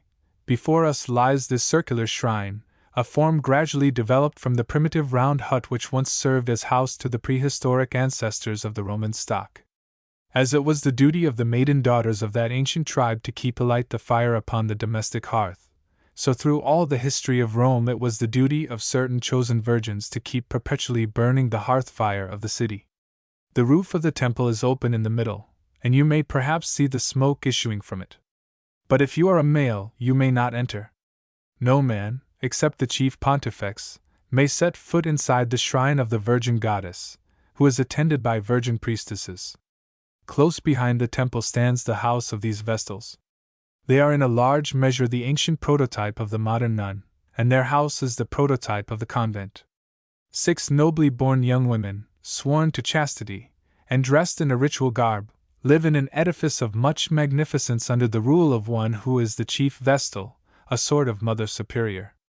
Many pedestals of the statues of such chief priestesses still remain, and we can clearly trace the arrangement of their abode, with its open court, once containing a garden and cool cisterns of pure water, its separate room for each vestal, its baths, and its resources of considerable comfort and even luxury. Illustration, Figure 22. Vestal Virgin. If, as you face this way, you look up to your right, you will perceive the Palatine Hill rising steeply above you, with its summit crowned by the lofty palaces and gardens constructed by the Caesars. At the side and corner which look down upon the Forum stands the part built by Caligula, the epileptic who thought himself no less than a god, and who in consequence not only turned the temple of Castor into a lower vestibule to his own house, but also built a bridge across the valley over the temple of Augustus and the basilica of Julius to the Capitoline Hill, so that he might visit and converse with Jupiter, his only compeer. From the top of the basilica he occasionally threw money into the Forum to be scrambled for by people who crushed each other to death in the process. It would require too much space if we climbed the sloping road which leads on to the Palatine and examined the various structures upon that hill. As we now see it in its ruins, it is perhaps the most mysteriously impressive place in the world. But many alterations and enlargements of the palaces were made after the date of Nero, and we cannot now be sure of the precise aspect of the hilltop in his day. Suffice it that, overlooking the Forum, overlooking the Velabrum Valley which leads from the Forum to the Tiber, and overlooking the middle of the valley where the vast circus or race ground separated the Imperial Hill from the Aventine, there were portions of the huge imperial abodes, rising in several stories gleaming with marble, and enjoying the purest air and the widest views obtainable within the city. Nero himself, it is true, was not content with such mere human housing. After the great fire of this year 64, he proceeded to make for himself what he called a home fit for a man, and so built, though he never finished, that famous or infamous Golden House, which ran from the Palatine all across the upper Sacred Way and the hollow now occupied by the Colosseum far on to the opposite hills, a house of countless chambers, with 3 miles of colonnade, enclosed gardens large enough to be called a park, and a statue of himself 120 feet in height. The epigram went that the people of Rome must migrate, inasmuch as what had once been a city was now but a private house. This, however, had not yet occurred, and we have rather to think of palaces and gardens rich indeed, but by no means occupying the whole of the Palatine Hill alone. There were, of course, numerous buildings more or less connected with the imperial establishment, among them being quarters for the officers and soldiers of the guard. There were also a number of temples, one of which, the magnificent shrine of Apollo, the god of light and learning, stood in a court marvelously enriched with sculptured masterpieces, while connected with it were libraries filled with Greek and Latin books and adorned with the busts and medallion portraits, or statues of great authors.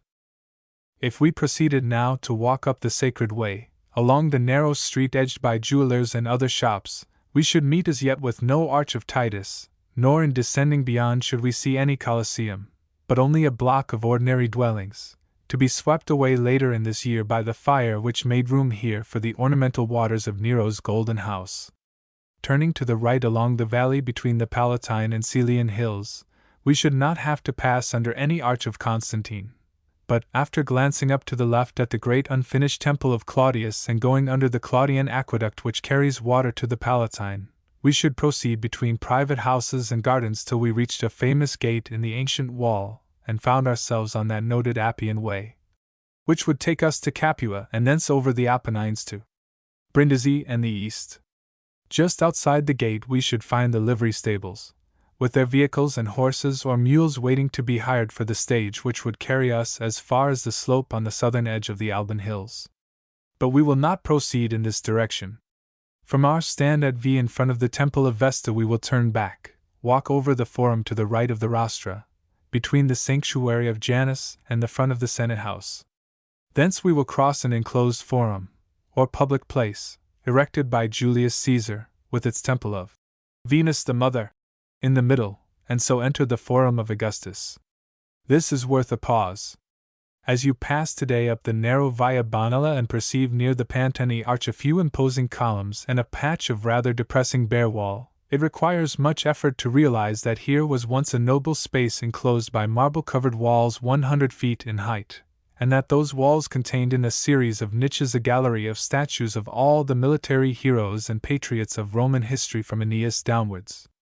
Meanwhile, the few columns at your side are the sole survivors of the number which surrounded the splendid temple of Mars the Avenger, the shrine which was identified in imperial times with the military power of Rome, and which received the standards captured from the enemy, just as captured flags are to be seen in many a modern church.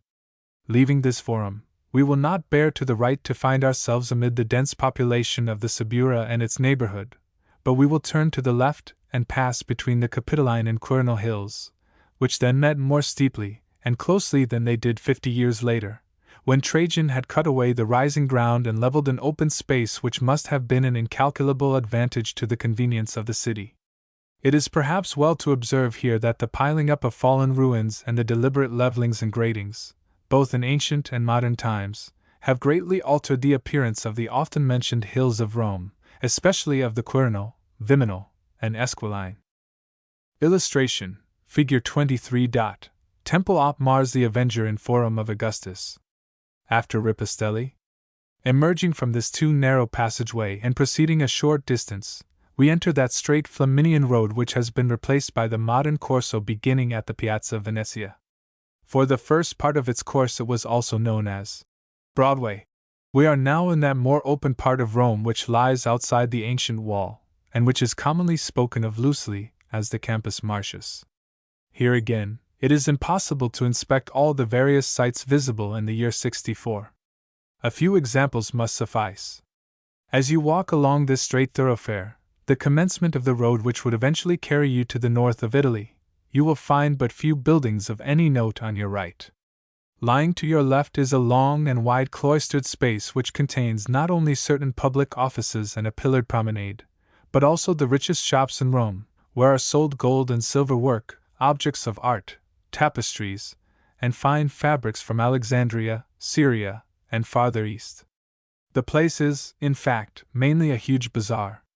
Up the Flaminian Way beyond this enclosure we go under a triumphal arch erected by the late Emperor Claudius to record his conquest of Britain, where he subdued 11 kings, without Roman loss. Keeping straight on we pass, this time on our right, another large enclosure surrounded by arcades, where is now the east side of the Piazza Colonna. In and about this locality are carried on not only promenades and saunterings but also various athletic exercises, including feats of horsemanship. Farther on still, and you will see to your left the Mausoleum of Augustus, rising some 220 feet into the air. Its base, coated with sculptured marble, contains one grand sepulchral chamber for Augustus himself, and 14 smaller chambers for members of his family. Above this base towers a conical mound of earth planted with evergreen trees, and on the summit is a colossal statue of the first emperor. Close by is a paved space, where the bodies of the Caesars are cremated before their ashes are placed in the mausoleum. From this spot a ready faith saw their immortal part carried up to heaven by the eagle, messenger of Jove. Turning back and passing across the campus we arrive at the public baths erected by Nero, and then at the Pantheon. This building, though shorn of many of its decorative splendors both within and without, still stands structurally intact, at least as it was restored and enlarged 2 generations later than our date. It is scarcely possible to say how far its shape was altered at its restoration under Hadrian, but we may provisionally treat the edifice as already belonging to our period. It is still, after all these centuries, an entirely noble pile, and forms a fit receptacle for the tomb, not only of Victor Emmanuel, but of Raphael. Its form is that of a rotunda, with walls of concrete 20 feet in thickness, and with a dome of concrete cast in a solid mass. The middle of the dome is open to the sky, and by that means the building is lighted in a manner most perfectly suited to it. Could we behold it fully restored and at its best, we should see above its portico, which is supported by huge marble pillars each made of a single stone, large bronze reliefs of gods and giants. To one side of the doors would be a colossal statue of Augustus, on the other a colossal statue of the builder Agrippa, the son-in-law of that emperor. Inside there is a series of niches for colossal effigies of Mars, Venus, and other deities connected with the Julian family. The marble pillars dividing the niches have capitals of fine bronze, and the coffered ceiling of the dome, now bare and colorless, shines with gilt on blue, like the sky lit up with stars. The doors, which have mysteriously remained entire, are also of noble bronze. The roof consists of tiles of bronze thinly plated with gold. The gold has naturally vanished, after passing into Saracen hands. Of the bronze, nearly £500,000 weight has been stripped from the building, some to make cannon for the defense of the castle of St. Angelo, some to form the twisted columns which now support the giant baldacchino under St. Peter's dome. At a short distance behind this magnificent temple, Agrippa, who was in charge of the aqueducts and water supply, had also built the first great public baths. It would probably be incorrect to found any detailed description of them upon what we know of the stupendous structures of Caracalla and Diocletian, which were perhaps the most amazing exhibitions of public luxury ever seen in the world. Of these we know how huge and splendid were the halls, with their colored marbles, their mosaic floors, their colossal masterpieces of statuary, their elaborate arrangements of baths, cold, tepid, hot and dry sweating, their conversation rooms and reading rooms. But we cannot pretend to say how far the Agrippan and Neronian baths of the year 64 corresponded in magnificence to these. We shall be safer in simply assuming that, since the baths of Pompeii were in full swing in the year in question, Rome must have possessed establishments of a similar kind but on a larger and more sumptuous scale. Illustration: Figure 24. Exterior op Theatre of Marcellus. Present state. Leaving without further mention the various temples of Minerva, Isis, Serapis, and other deities which might be found about the Campus Martius, we note an undistinguished stone amphitheatre, the only resort of the kind as yet possessed by the metropolis. In this were exhibited the sanguinary combats of gladiators with each other, and the fights with wild beasts performed by trained professionals, or by criminals selling their lives as dearly as possible. Of these sports we have to treat in a later chapter. Coming nearer to the Tiber, while returning towards the city proper, we pass in succession the three great theaters, lofty semicircular constructions of stone and concrete faced with marble, one computed to hold 40,000 spectators, but probably accommodating not more than 25,000, and the others some 20,000 and 12,000 respectively. In these matters we must allow both for Roman exaggeration and Roman close packing. The theaters rise in 3 stories, of which the outward sides consist of open arcades adorned with pillars in varied styles, while round their bases are shops for the sale of sweetmeats, beverages, perfumes, and other articles which the theatergoer or the loitering public may require. What a theatrical performance was like is a matter belonging to the question of spectacles and amusements. At the back of the largest theater, that of Pompeii, lies a large square surrounded by colonnades of 100 pillars, where sycamores form avenues and fountains play, while statues of finished workmanship stand where they produce the best effect. Particularly grateful to the Roman lounger were the seats in the large semicircular bays, so placed as to offer full protection from too hot a sun or too cold a wind. Illustration: Figure 25. Theatre of Marcellus. Restored. Illustration: Figure 27. Circus Maximus, restored.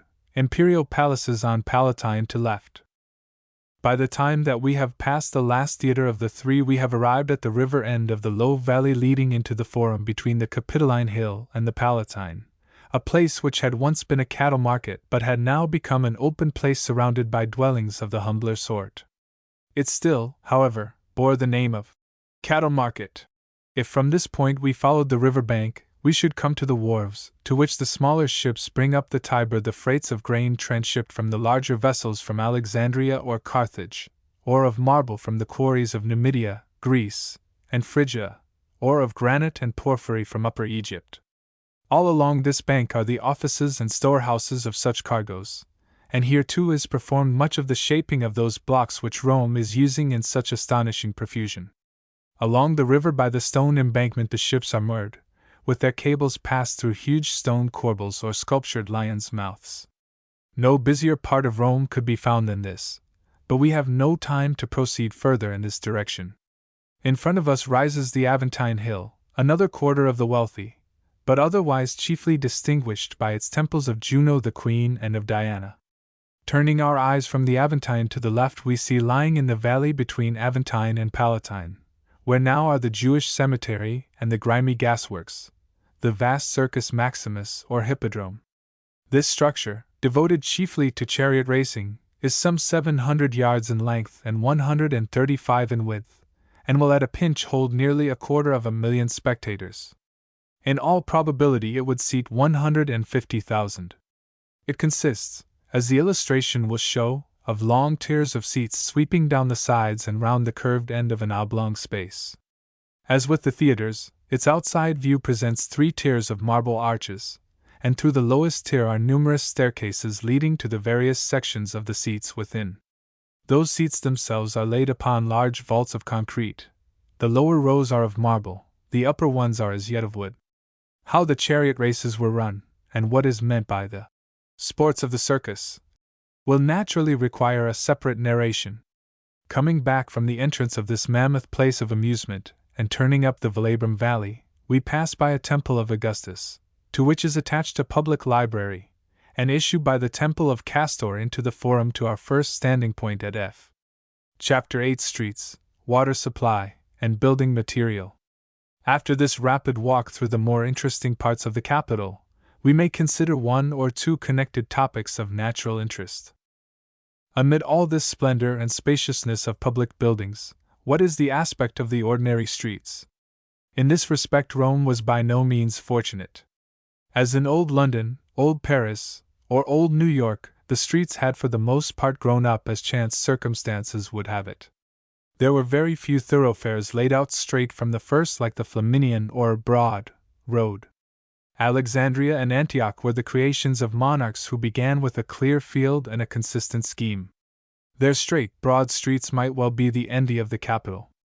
The Romans, then as now, possessed the engineering genius, but they could not well undo the work of a struggling past, which had necessitated the crowding of population within the defenses of a wall. They knew how to supply the city abundantly with water, and how to drain it with sewers of great capacity and strength. The chief of such sewers, the Cloaca Maxima, which passed underneath the Forum to the Tiber and was laid down more than 25 centuries ago, is still in working order. But no republican or imperial government ever took it in hand to handsmanize the city, even after one of those devastating conflagrations which might seem to have cleared the way. It is true that all traffic of vehicles, except for special processions, for Vestal Virgins, and a few other cases, was forbidden for 10 hours in the day. All through the morning and afternoon there were no wheels in the Roman streets, unless some public building imperatively demanded its load of stones or timber, or unless the few privileged persons were proceeding in their carriages to some festival. Nevertheless, the rich men and women in their litters or sedan chairs, attended by their servants, or their clients, the porters carrying their heavy loads, the itinerant hucksters, and the ordinary man on errand or other business bent, made up crowds which were often difficult to pass through. Another consequence of the old compression within narrow walls was that, as population increased, the houses grew more lofty. How high the Romans built, or were allowed to build, in republican times we cannot tell. The tendency was certainly to build higher and higher, and skyscrapers would perhaps have become the rule if the ancient Roman had understood the use of materials both sufficiently light and sufficiently strong, or if he had been forced to establish his work on secure foundations. In point of fact there had been, and there continued to be, too much of jerry building. Houses sometimes collapsed, and many were unsubstantially shored up. A flood or an earthquake was apt to find them out, and there was frequent peril in the streets. The majority of the abodes of people of humble means were not like those in smaller towns, such as Pompeii, still less like those in the country. They were tenement houses, large blocks let out in rooms and flats, and it was natural that landlords should make haste to run them up and to increase the number of their stories. When Augustus became emperor, he enacted what may be called a Metropolitan Building Act, which insisted on firmer foundations and limited the height to 70 feet. That act was apparently still in force in the age of Nero, and we may take it that along the more frequented streets the houses commonly ran to a height of 4 or 5 stories. They looked the taller because of the narrowness of the street itself. While it is perhaps, though not necessarily, an exaggeration for the epigrammatist, who lived up 3 pair of stairs, and high ones, to say that he could touch his opposite neighbor with his hand, it is at least an indication of the truth. Some of the narrower lanes between blocks cannot have been more than a few feet across. Nor does it appear that the occupants of rooms opening on the streets were very particular as to what they threw out in the way of rubbish or dirty water. It is true that there were aediles, or officers to look after the order of the streets and public places, but their efforts seem to have been mainly directed to preventing conspicuous obstruction. Practices which we should regard as heinous were treated lightly or disregarded. To make matters worse, the shopkeepers, who occupied the lower fronts of most of such houses, took the greatest liberties in encroaching upon the roadway when exhibiting their wares, and it was not till 20 years later than our date that the Emperor Domitian ordered them to keep within their own thresholds. Apart from the question of the freedom of traffic, it can be readily imagined that, with all the wooden counters, doors, and shutters down below, and with the disproportionate quantity of woodwork in the beams, floors, and even walls above, fires were of the commonest occurrence, and with streets so high and narrow, the conflagration of a whole quarter of the town was speedy and complete. Augustus had divided the metropolitan area into 14 regions, and had distributed over these a force of 7,000 watchmen to keep the peace and to deal with fires at night. But it was not to be expected, if a fire occurred in a lofty block, that this body, assisted or hampered by the neighbors, could do much with the buckets, siphons, and wet blankets which formed the extinguishing apparatus of the time. Another serious danger, or, when not danger, at least discomfort, came from the trick which the Tiber has always had of flooding the lower parts of the city. Somewhat later than our date the river restrained by strong stone embankments, which one had to descend by steps in order to reach the river at the ferries or other boats. But this must have been but inadequately achieved in the early period of the empire, and a severe flood might bring the houses in the Velabrum, for example, tumbling about the ears of their inhabitants. On the whole, the streets of Neronian Rome were either very comfortable nor very safe to walk in. At night there was no lighting, except when, at some great festival, illuminations might be made by order of the emperor for a whole night or perhaps a series of nights. In ordinary times torches and lanterns must be provided by yourself, and even the 7,000 watchmen scarcely gave you a full feeling of security. The precise arrangements made for scavenging are unknown, but presumably it was done by the public slaves under the supervision of the aediles.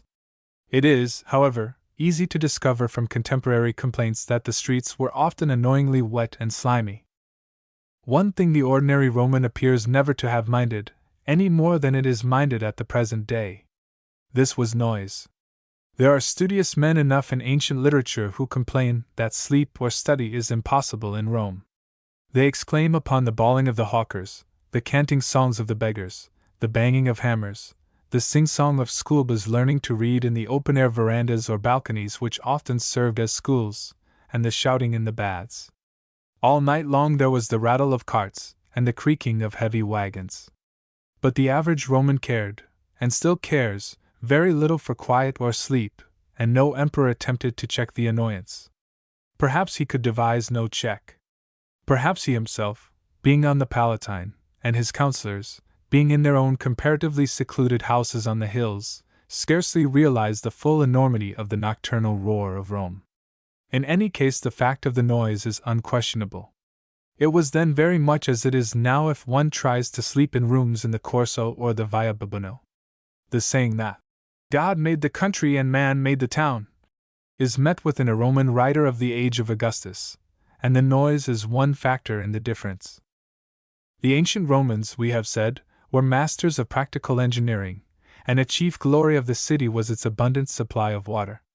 Apart from the Tiber and the natural springs, there were in the year 64 at least 8 aqueducts bringing drinkable water into the city. It was the emperor's concern to see to this matter, as he did to the corn supply, but in practice he appointed what he might call his minister of water supply, and gave him liberal means to provide a large staff of engineers, surveyors, masons, pipe layers, inspectors, and custodians. It is a common error to imagine that the Romans were ignorant of the simple hydraulic law that water will find its own level, and to suppose that their aqueducts were built in consequence of that ignorance. In point of fact, they knew the law as well as we do. Their earlier aqueducts were conduits almost wholly underground, their later were all on arches.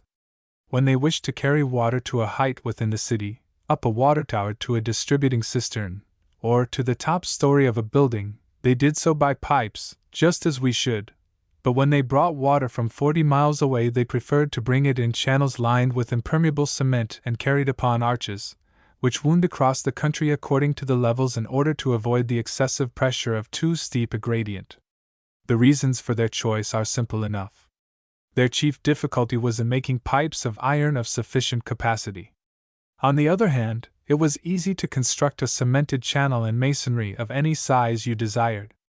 In the next place, the water about Rome rapidly lays a calcareous deposit, and it is much easier to clear this from a readily accessible channel than from pipes buried in the ground.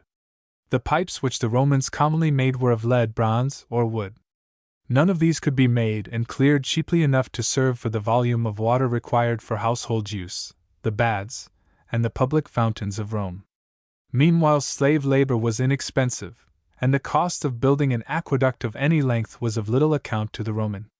When the water reached the city, it was conducted into settling and distributing reservoirs and its flow regulated. Thence it was carried by pipes, mostly of lead, wherever it was required. When Agrippa was minister of water supply, he constructed in the city 700 public pools or basins and 500 fountains, drawing their supply from 130 collecting heads or reservoirs. And it is to the credit of Agrippa and of Rome that all these pools, fountains, and reservoirs were made pleasant to the eye with suitable adornment. There is mention of 400 marble columns and 300 statues, but these are to be regarded as only chief among the embellishments.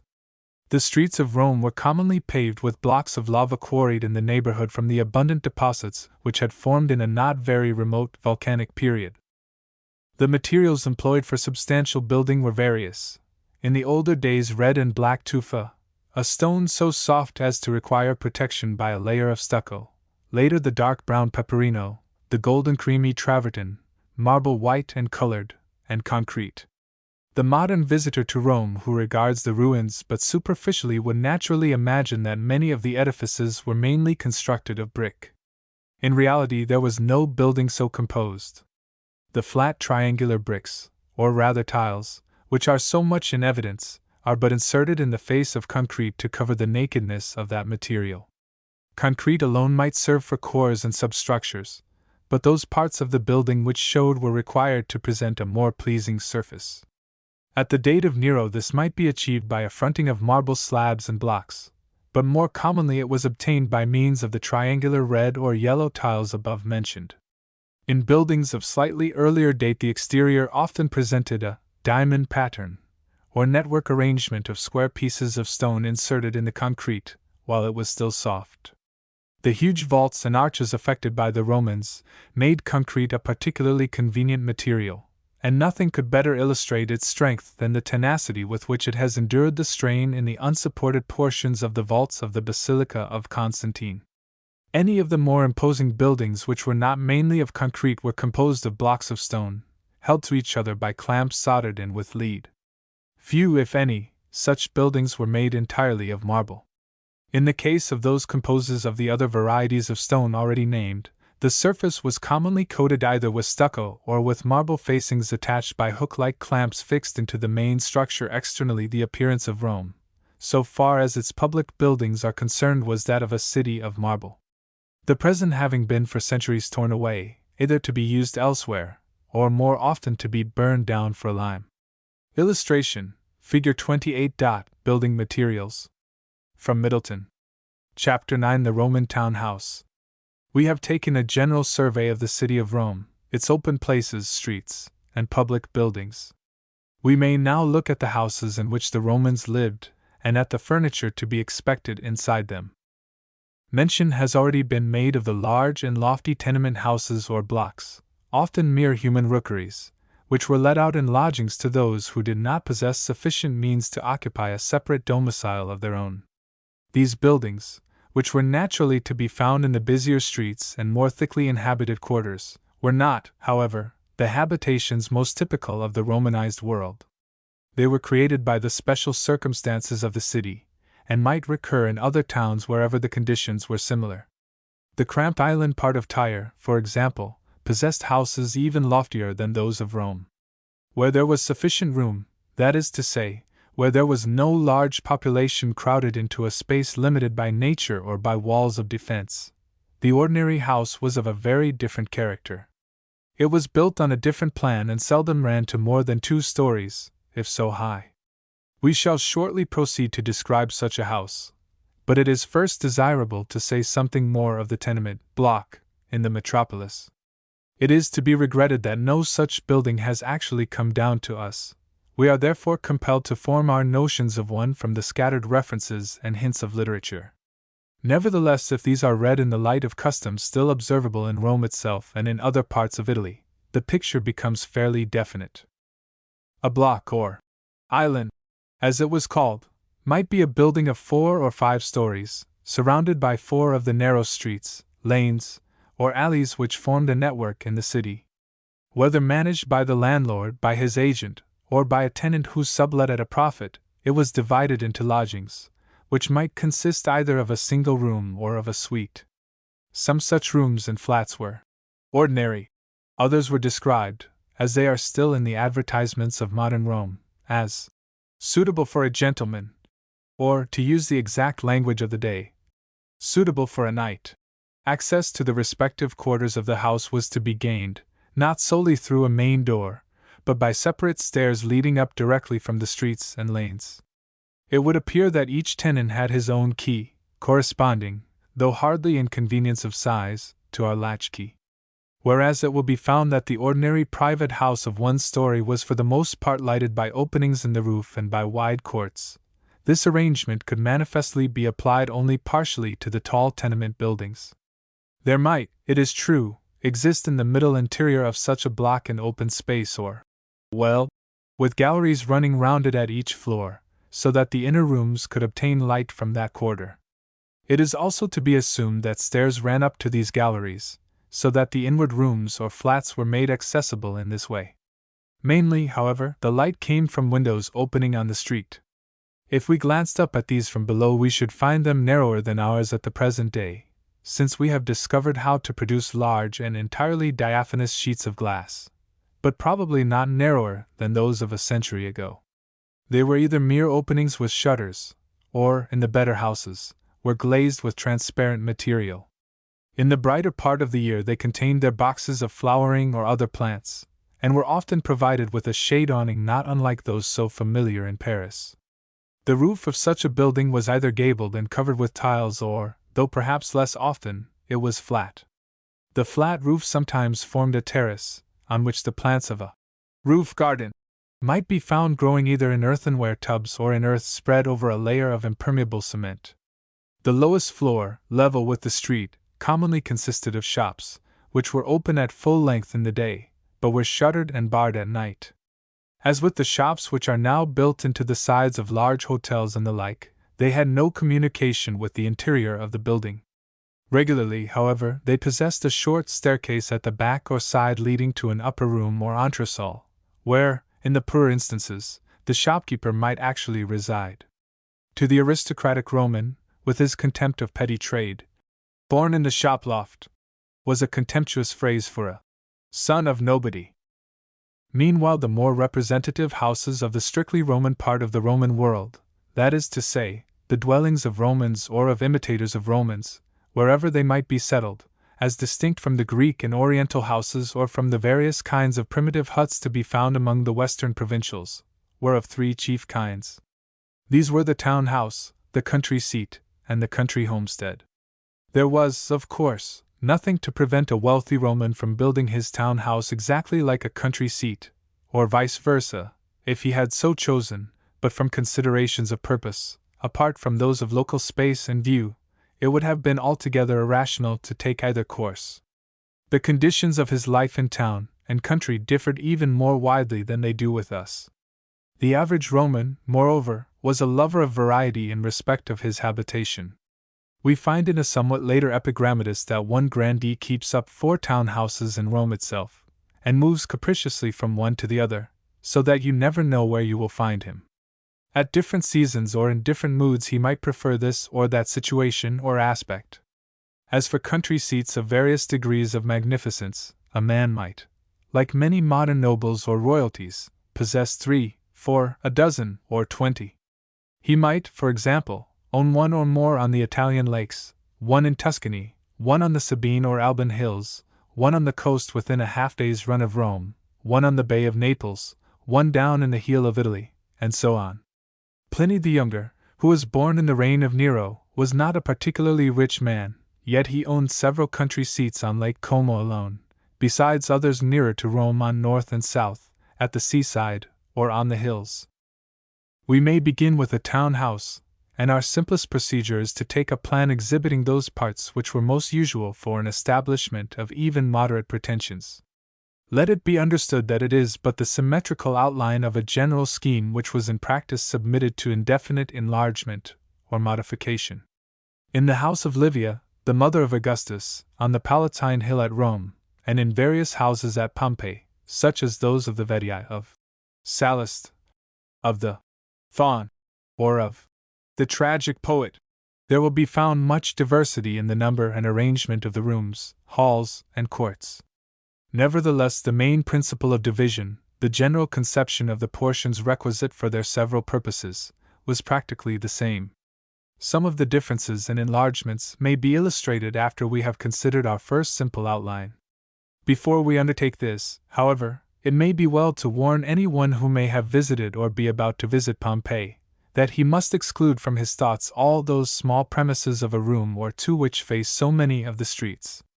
These were mostly shops, with which we are not now dealing. He must also exclude all the public edifices. This done, he must remember that we now possess only portions of the walls without the roofs, and that in such circumstances apartments always appear to be much smaller than they are by actual measurement, or than they appear when they contain their furniture and appointments properly disposed. Finally, he must not take a Pompeian house, even the most spacious, as a fair example of either the size or splendor of the great houses in the metropolis. Pompeii was but a small place, with a population of no great wealth or standing, and its houses would have cut but a provincial figure among those of the same date on the Aventine, Cælian, Esquiline, or Quirinal hills. Nevertheless, they are extremely useful to us in reconstructing the type. It is that type and not the exception which we now consider. A town house might either be detached or it might stand in a street, like one of the tenement blocks, with shops let into the less important parts of the outer wall of the ground floor. Much would naturally depend upon the means and dignity of the owner. In any case, the interior portions would belong to the private residence. As a rule, the exterior of the ordinary house was little regarded. No architecture was wasted upon it. Decoration and other magnificence belonged to the interior. Provided a house possessed a more or less imposing doorway, its exterior walls might be left either to shops or to a dull monochrome of stucco, pierced here and there, if necessary, at 9 or 10 feet from the ground by barred slits, which cannot be called windows, for the admittance of light. The general principle of a Roman house, as of a Greek, was that of rooms surrounding spaces lighted from within. Privacy from the outer world was not indeed so scrupulously sought by the Romans as by the Athenians, principally because of the more free position occupied by the Roman women. Nevertheless, it was secured by the absence of ground floor windows opening on any thoroughfare. Illustration: Figure 29. Typical scheme of Roman house. Before the actual door there was commonly an open recess or space a little backward from the street, in which callers could wait until the door was opened. This was the vestibule, and in the case of the larger houses of the nobles it was often adorned with honorary statues, on horseback or otherwise, while above the door might be seen the insignia of triumphs won by the family, a decoration in some measure corresponding to the modern hatchment, except that it was permanently fixed. This regularly remained as a mark of the house even when it changed owners. It was in such a vestibule of his golden house that Nero erected his own colossal statue, destined afterwards to give its name to the Colosseum. Over the larger vestibules there might be a partial roof, but generally, and perhaps always at this date, they were without cover. Facing you in the middle of the vestibule are double or folding doors, more or less ornate with bronze, ivory, and other work, and generally bearing a large ring or handle to serve either as a knocker or to pull the door to. Above them is a bronze grating or fretwork for further adornment and to admit light and air. Some householders, more superstitious or conventional than the rest, affected an inscription, such as, "Let no evil enter here," and over some humbler entrance you might find a cage containing a parrot or magpie, which had been trained to say, "Good luck to you," in Greek. At either side of the door, or of the actual entrance to the vestibule, is a column or pilaster, either made of timber and cased with other woods of a more beautiful and costly kind, or consisting of colored marble with an ornate capital. These doorposts were wreathed with laurel or other foliage on festal occasions, such as when the occupant had won some distinguished honor in the field, in the courts, or at the elections, or when a marriage took place from within. At funerals small cypress trees or branches would be placed in and about the vestibule. At one side of it you might sometimes find a smaller door, to be used for the ordinary going in and out when it was unnecessary or inconvenient for the larger doors to be opened. Illustration, Figure 30. Entrance to House of Pansa. Pompeii. The doors themselves turn, not upon hinges of the modern kind, but upon pivots, which move, often too noisily, in sockets let into the threshold and lintel. The fastenings consisted of locks, often highly ingenious, of a bar laid across from wall to wall, of bolts shot across or upward and downward, and sometimes of a prop leaning against the inside of the door and entering a cavity in the floor of the passage. The floor of the entrance passage itself might be paved with marble tiles, or made simply of a polished cement with or without patterns worked in it, or it might consist of small cubes of stone, white and black or more variously colored, frequently worked into figures, and now and then accompanied by an inscription just within the threshold, such as, "Greeting," or, "Beware the dog." In one Pompeian house the floor bears the well-known mosaic likeness of a dog held upon its chain. At the side of the passage there is often a smaller room for the janitor. When there is none, he must be supposed to have used a movable seat. Passing through the passage, you find yourself in a rectangular hall, upon which was lavished the chief display in the way of loftiness and decoration. In the middle of the ceiling is an open space, square or oblong, to which the tiles of the gabled roof converge from above, and in the middle of the floor beneath is a corresponding basin, edged and paved with colored or plain marble. The basin is of no great depth, and contains the water which has been poured into it from the ornamental pipe mouths of bronze or terracotta projecting, like gargoyles, from the edge of the opening above. Sometimes the basin contained a fountain. There is of course an outlet pipe for the surplus water, but some of that overflow often ran into a covered cistern, over which you would find a small circular well mouth, ornamented with sculptured reliefs. The opening in the ceiling may be formed simply by the space between the four crossbeams, or it may be supported by a pillar, of marble or of brick cased with marble, at each corner, or it may rest upon a greater number of such pillars. It is this opening which lets in the light and air to the hall, and it should always be remembered that the Italian house had more occasion to seek coolness and freshness than warmth. On a day of glaring sunshine and heat it was always possible to spread under the opening an awning or curtain of purple or other color, of which the reflected hues meanwhile lent a richness to the space below. If we take one of the finer houses, we shall see, in glancing at the ceiling which covers the rest of the hall, that it is divided into sunken panels or coffers, which are adorned with reliefs in stucco and are painted, or else are decorated with copper, gold, or ivory. The height may be whatever the owner wishes, but perhaps 25 feet would be a modest average estimate. The floor in such a house will generally consist of slabs of marble, or of marble tiles arranged in patterns.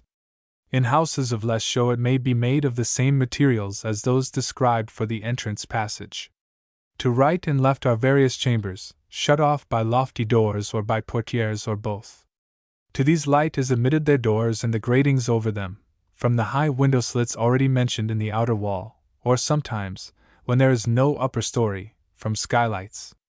And here let it be observed that the notion that the Romans of this date used very little glass is altogether erroneous, as the discoveries at Pompeii and elsewhere sufficiently prove. Illustration: Figure 31. Interior of Roman house. Looking from reception hall to peristyle. The walls of the hall are in the better instances either coated with panels of tinted marble, or parcelled out in bright bands or oblongs of paint, or decorated with pictures of mythological, architectural, and other subjects worked in bright colors upon darkened stucco. To our own taste these colors, red, yellow, bluish-green, and others, as seen at Pompeii, are often excessively crude and badly harmonized.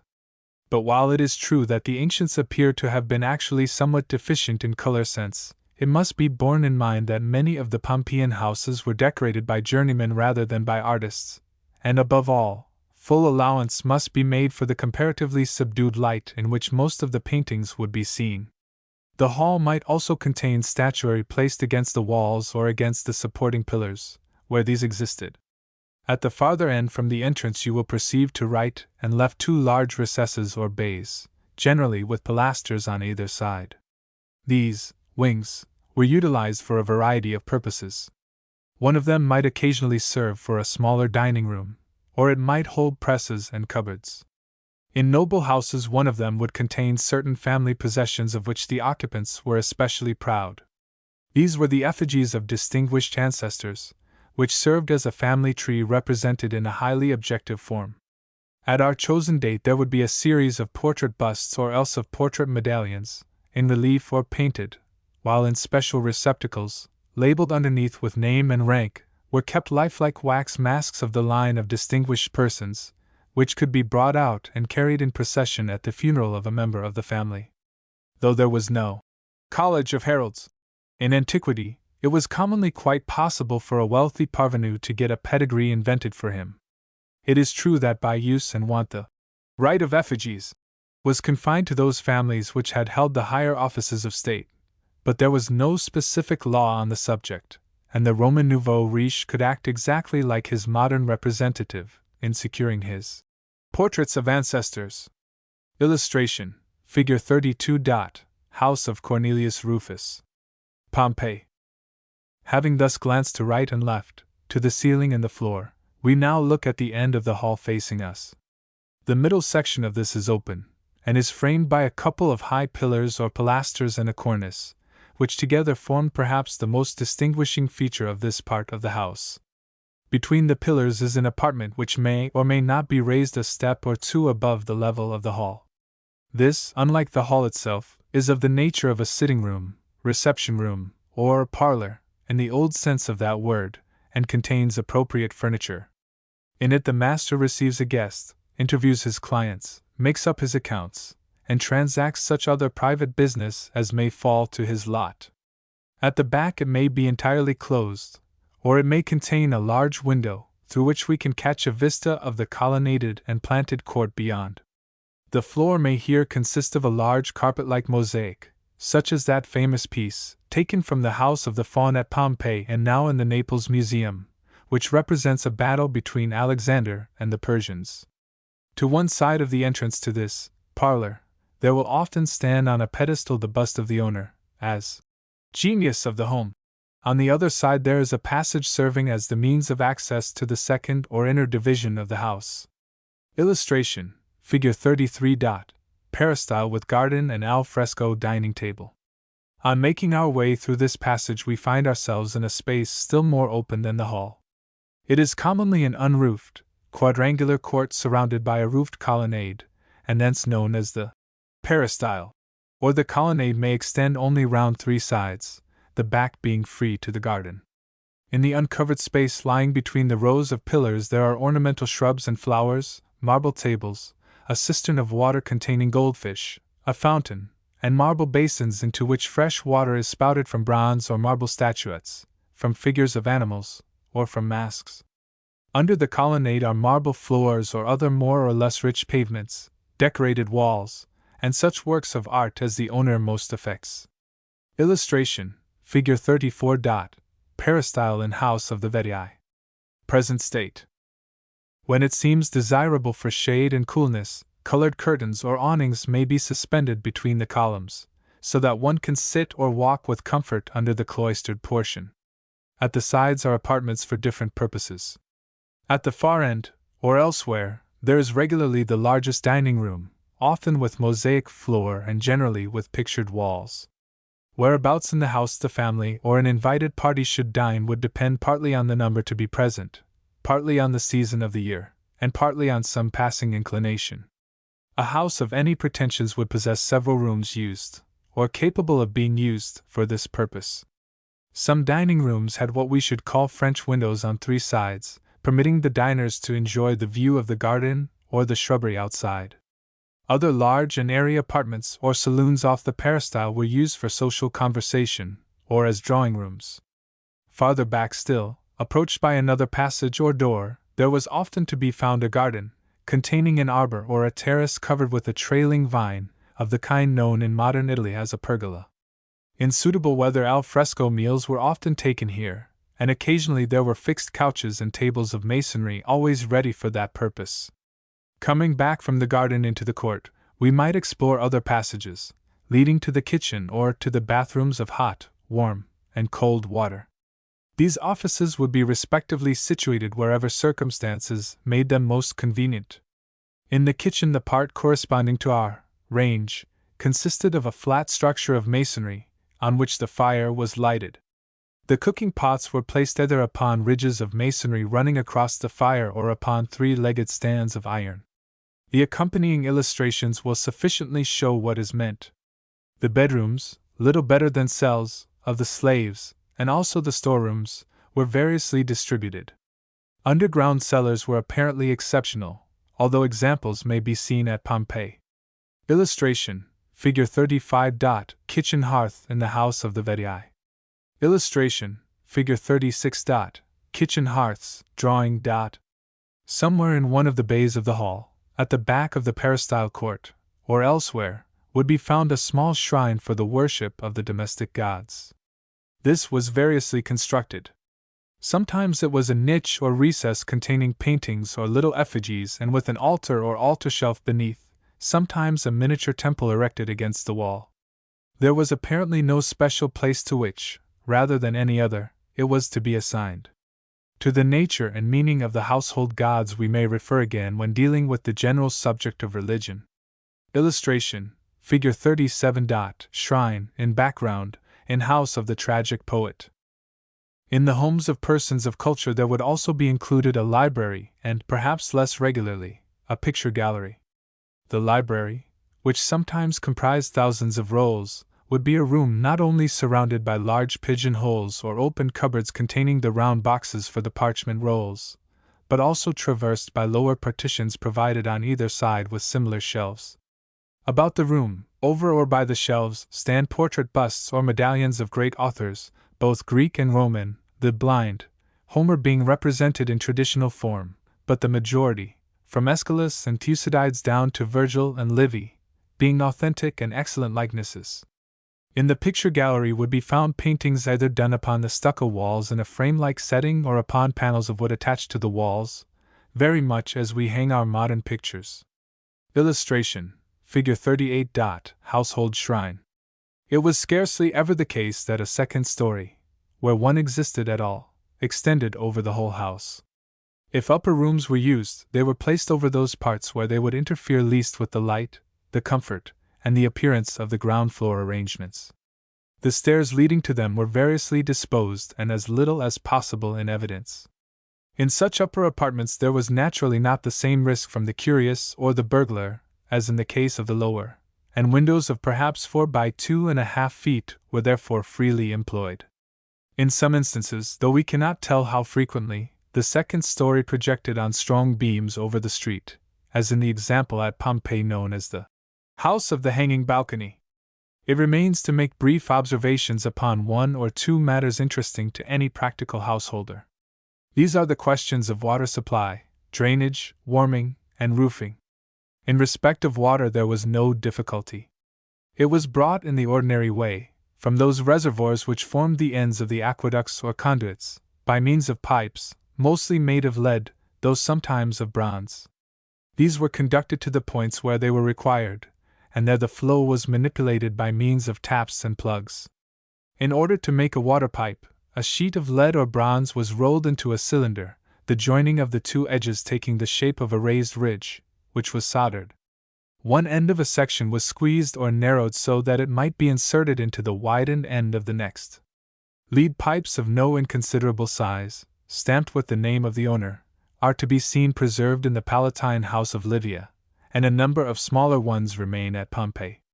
For drainage there the sewers, and also pipes to carry the less offensive overflow of water into the street channels, which in their turn led into underground drains. Illustration: Figure 88A. Leaden pipes in house of Livia. Palatine. Illustration: Figure 39. Portable braziers. For the warming of a house the Romans not only portable braziers with charcoal for fuel, but in the larger establishments there existed a system of central heating, by which hot air was conducted from a furnace in the basement through flues running beneath the floor and up through the walls, where its effect might be regulated by adjustable openings or registers. The only fixed fireplace in a town house was in the kitchen. From this the smoke was carried off by a flue, constituting to all intents and purposes a chimney. The belief that the Romans were unacquainted with such things as chimneys has been proved to be untrue. Illustration: Figure 40. Manner of roofing with tiles. The roofing, when constructed, as it most frequently was, in a gabled form, consisted of terracotta tiles arranged on a regular system. First came the flat layers, each higher row overlapping the lower. The descending edges of a row of these flat plates, as they lay side by side, were turned up into a kind of flange of about 2¼ inches in height, so that at the points of contact a ridge was formed down the roof. Over this line was laid a series of other tiles shaped into a half-cylinder, the lower end of each tile overlapping the next. By this means the rain was prevented from penetrating the crevice between the flanges. At the bottom, above the eaves, the line of semicircular tiles ended in a flower-like or mask-like ornament, which broke the monotony of the horizontal edge of the roof. After this description of what may be considered a representative Roman house, it is necessary to repeat that it is but typical. Many were considerably smaller, containing, for example, no peristyle. Many, on the contrary, were far more spacious and sumptuous, possessing more than one hall and more than one peristyle, and varying the nature as well as the number and position of those portions of the house. In exceptional cases the hall had no opening in the ceiling and therefore no basin below, but was covered with a simple gabled roof which shed the rainwater into the street. In exceptional cases also there was no parlor, of the kind described a little while ago. The situation of the house, enlargements made after the main part was built, the joining of two houses into one, or other causes, often modified the rectangular and symmetrical appearance presented in the plan hitherto given. Such modifications are, however, better illustrated by a comparison of the plans of two well-known Pompeian houses than by any amount of verbal description. The first is that of Pansa, which forms the main portion of a whole block, smaller dwellings and shops unconnected with the Pansa establishment being built round and into it at various points. The arrangements of this house closely approach the normal, or simple type described in this chapter. The second is the famous house of the Vetii, which departs somewhat freely from the customary disposition of apartments. Illustration: Figure 41. House of Pansa at Pompeii. The parts within the dark lines belong to the one house, the rest are other houses and shops built into the block. 1. Vestibule 11. Rooms 2. Passage 12. Dining room 3. Hall 13. Winter dining room 4. Rooms 14. Saloon, drawing room 5. Wings 15. Kitchen 6. Dining room 16. Carriage room 7. Parlor 17. Boudoir 8. Passage 18. Portico 9. Library 19. Sale room 10. Peristyle 20. Passage to side door. Illustration: Figure 32. House of Cornelius Rufus. Pompeii. Illustration: Figure 42. House of the Vetii at Pompeii. A second story extended over the corners and front parts included under the 9 small crosses. Illustration: Figure 43, specimen of painted room. It would be tempting to indulge in rhetoric and to dwell upon the magnificence of some of the more luxurious houses of the wealthy Romans, to describe their ostentation of rich marbles in pillar, wall, or floor, the white marbles of Carrara, Paros, and Hymettus, the Phrygian marble or Pavonazzetto, its streakings of crimson or violet, the orange-golden glow of the Numidian stone of Giallo Antico, the Carystian marble or Cipollino, with its onion-like layers of white and pale green, the serpentine variety from Laconia, and the porphyry from Egypt. We might descant upon the lavish wall paintings, representing landscapes real and imaginary, scenes from mythology and semi-history, floating figures, genre pictures, and pictures of still life, or upon the mosaics in floor and wall depicting similar subjects and often serving to the occupants not so much in the place of pictorial art as in the place of wallpapers and of Brussels or Kidderminster carpets.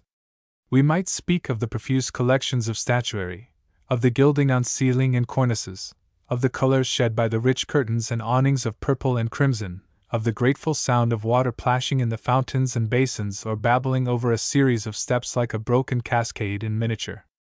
But perhaps too much of such description might only encourage still further the erroneous notion that the Roman houses were all of this nature, and that even the average Roman lived in the midst of an abundance of such domestic luxury and art. It requires but a little sober thought to realize that such homes were, as they have always been, the exception. It would be as reasonable to judge of an average London house by the most opulent specimens in Park Lane, or of an American house by the richest at Newport, as to judge of the abodes of Romans in the time of Nero by the examples which appeal so strongly to the novelist or the romancing historian. Suffice it that beside the modest and frugal homes, the tenement flat, and the hovel, there were houses distinguished by immense luxury, and since Romans have at all times sought the ostentatious and grandiose, perhaps such dwellings were larger and more pretentious in proportion to wealth than they are in most civilized countries at the present day.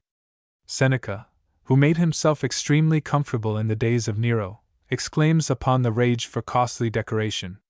Says he of the bathing of the plutocrat, "He seems to himself poor and mean, unless the walls shine with great costly slabs, unless marbles of Alexandria are picked out with reliefs of Numidian stone, unless the whole ceiling is elaborately worked with all the variety of a painting, unless Thasian stone encloses the swimming baths, unless the water is poured out from silver taps. These, indeed, are comparatively humble. What of the baths of the freedmen? A mass of statues! What a multitude of pillars supporting nothing, but put there only for ornament! What an amount of water running over steps with a purling noise, and all for show!" Illustration, Figure 44. Specimen of wall painting. Pompeii. Chapter 10. The country homestead and country seat. Throughout the Romanized parts of the empire, in other words, wherever Romans settled, in Italy, Spain, Gaul, Britain, and also wherever the richer natives imitated the Roman fashions, the house in any city or considerable town was built as nearly as possible after the type described. In the country the poor naturally had their much simpler cottages and cabins of a room or two, commonly thatched or shingled, knowing nothing of hall and court and all these arrangements of art and luxury. In the case of the more well-to-do country people of Italy, the larger farmers, wine-growers, olive-growers, and the like, the homestead was of a kind which made for simplicity and comfort. It was in such homes that one would find the most wholesome life and the soundest moral fiber of the time. Normally the homestead would be a large, and often a rambling, building of one story, except where a tower served as a storeroom for the mellowing wine or a loft for the mellowing fruit. When we read in Horace about the liberal stack of wood to be kept in readiness near the hearth, and about the wine jar drinking in the smoke in the storeroom, we must think of his country homestead on the Sabine hills, not of a house in Rome, for at Rome there was no blazing hearth to sit round and no smoky tower loft for the ripening of the cacabin.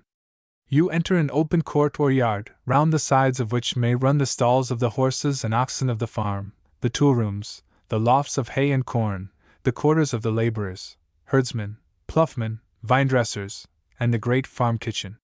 It is in this kitchen that you will find the bright hearth in winter time, where all the members of the homestead gather round the fire. It is here that they then all eat, and in it the women of the establishment perform their work, spinning and weaving and mending. Off from the court will be situated the wine press, or the olive press, the granaries, the fruit mellowing on mats, and the various rooms or bins where wine is fermented and stored, or where the olive oil is treated and stocked. Commonly a more retired court will contain the private rooms of the owner, and somewhere in the homestead will be found the fowl yard, with its hens, ducks, geese, and guinea fowl, the sties, and the preserves for various toothsome animals, including perhaps dormice and snails. Illustration, Figure 45. Plan of homestead at Boscorial. Frequently a Roman of the city affected a country house of this character, to which he would flee during the tyrannous reign of the dog star or the lion. In other words, during that hot season of the year which requires no description for those who have been so ill-advised as to sojourn in Rome in July, August, and early September. Many of his town slaves he would take with him, and what was a holiday for him was also a holiday for them. His rural homestead would possess great charm for the quieter type of man who had no real love for the pomps and shows, the rattle and tumult of the city. The vision of wholesome country produce, of fresh milk and eggs and vegetables, and of tender poultry, is one which still attracts our city folk. But the vision, then as now, was often subject to disillusion. Complaints are many that you had to feed the homestead in place of it feeding you, and when Martial has given a pleasant picture of a family reaching the gate of Rome with a coachful of the typical produce of the country, he ends by suddenly letting you know that they are not coming in from their country house but are going out to it. The complaint of the English seaside town that there will be no fish till the train comes in from London is thus a sufficiently old one. Yet the same Martial supplies another picture, painted with such zest of frank enjoyment that we are at once convinced of its truth. Some portions of it perhaps admit of translation in the following terms. Our friend Fundinus by seat, my Bassus, is no pleasance neat, where myrtles trim in idle lines, clipped box, and plains unwed to vines rob of right use the acres wide, 'tis farm life true and countrified. In every corner grain is stacked, old wines in fragrant jars are packed, about the farmyard gabbling gander and spangled peacock freely wander, with pheasant and flamingo prowl, partridge and speckled guinea fowl, pigeon and waxen turtle dove rustle their wings in cotes above. The farm wife's apron draws a rout of greedy porkers round about, and eagerly the tender lamb waits the filled udder of its dam. With plenteous logs the hearth is bright. The household gods glow in the light, and baby slaves are sprawling round. No town-bred idlers here are found, no cellarer grows pale with sloth, no trainer wastes his oil, but both go forth afield and subtly plan to snare the greedy ortolan. Meanwhile the garden rings with mirth, while town folk dig the yielding earth. No need for the pagemaster's voice, the saucy long-haired boys rejoice to do the manager's commands. At morn 'tis not with empty hands the country pays its call, but some bring honey in its native comb, or cones of cheese, some think as good a sleepy dormouse from the wood, and honest tenants' big girls bring baskets with mother's offering. The visit to the country in the season of the Mad Star and the Sirocco was as necessary to the ancient Roman as is his villeggiatura to the modern. But there were other seasons when he fled from town. If to the heat of summer he sought the hills, in the colder he might seek the south of Italy, and in spring or autumn the seaside at various points the mouth of the Tiber to southward of Salerno, might run away from inconvenient business or ceremonies, or through a mere desire to get rest or sleep or change. He might wish, as Cicero and Pliny did, to get away from the games, and to study and write in quiet. He might fancy that his health called for baths in the hot springs on the Bay of Naples, or for sea bathing somewhere on the Latian or Campanian coasts. To put it briefly, he was very much like our worried, bilious, or exhausted selves. His life of ceremony was a hard one, and often he ate and drank too much.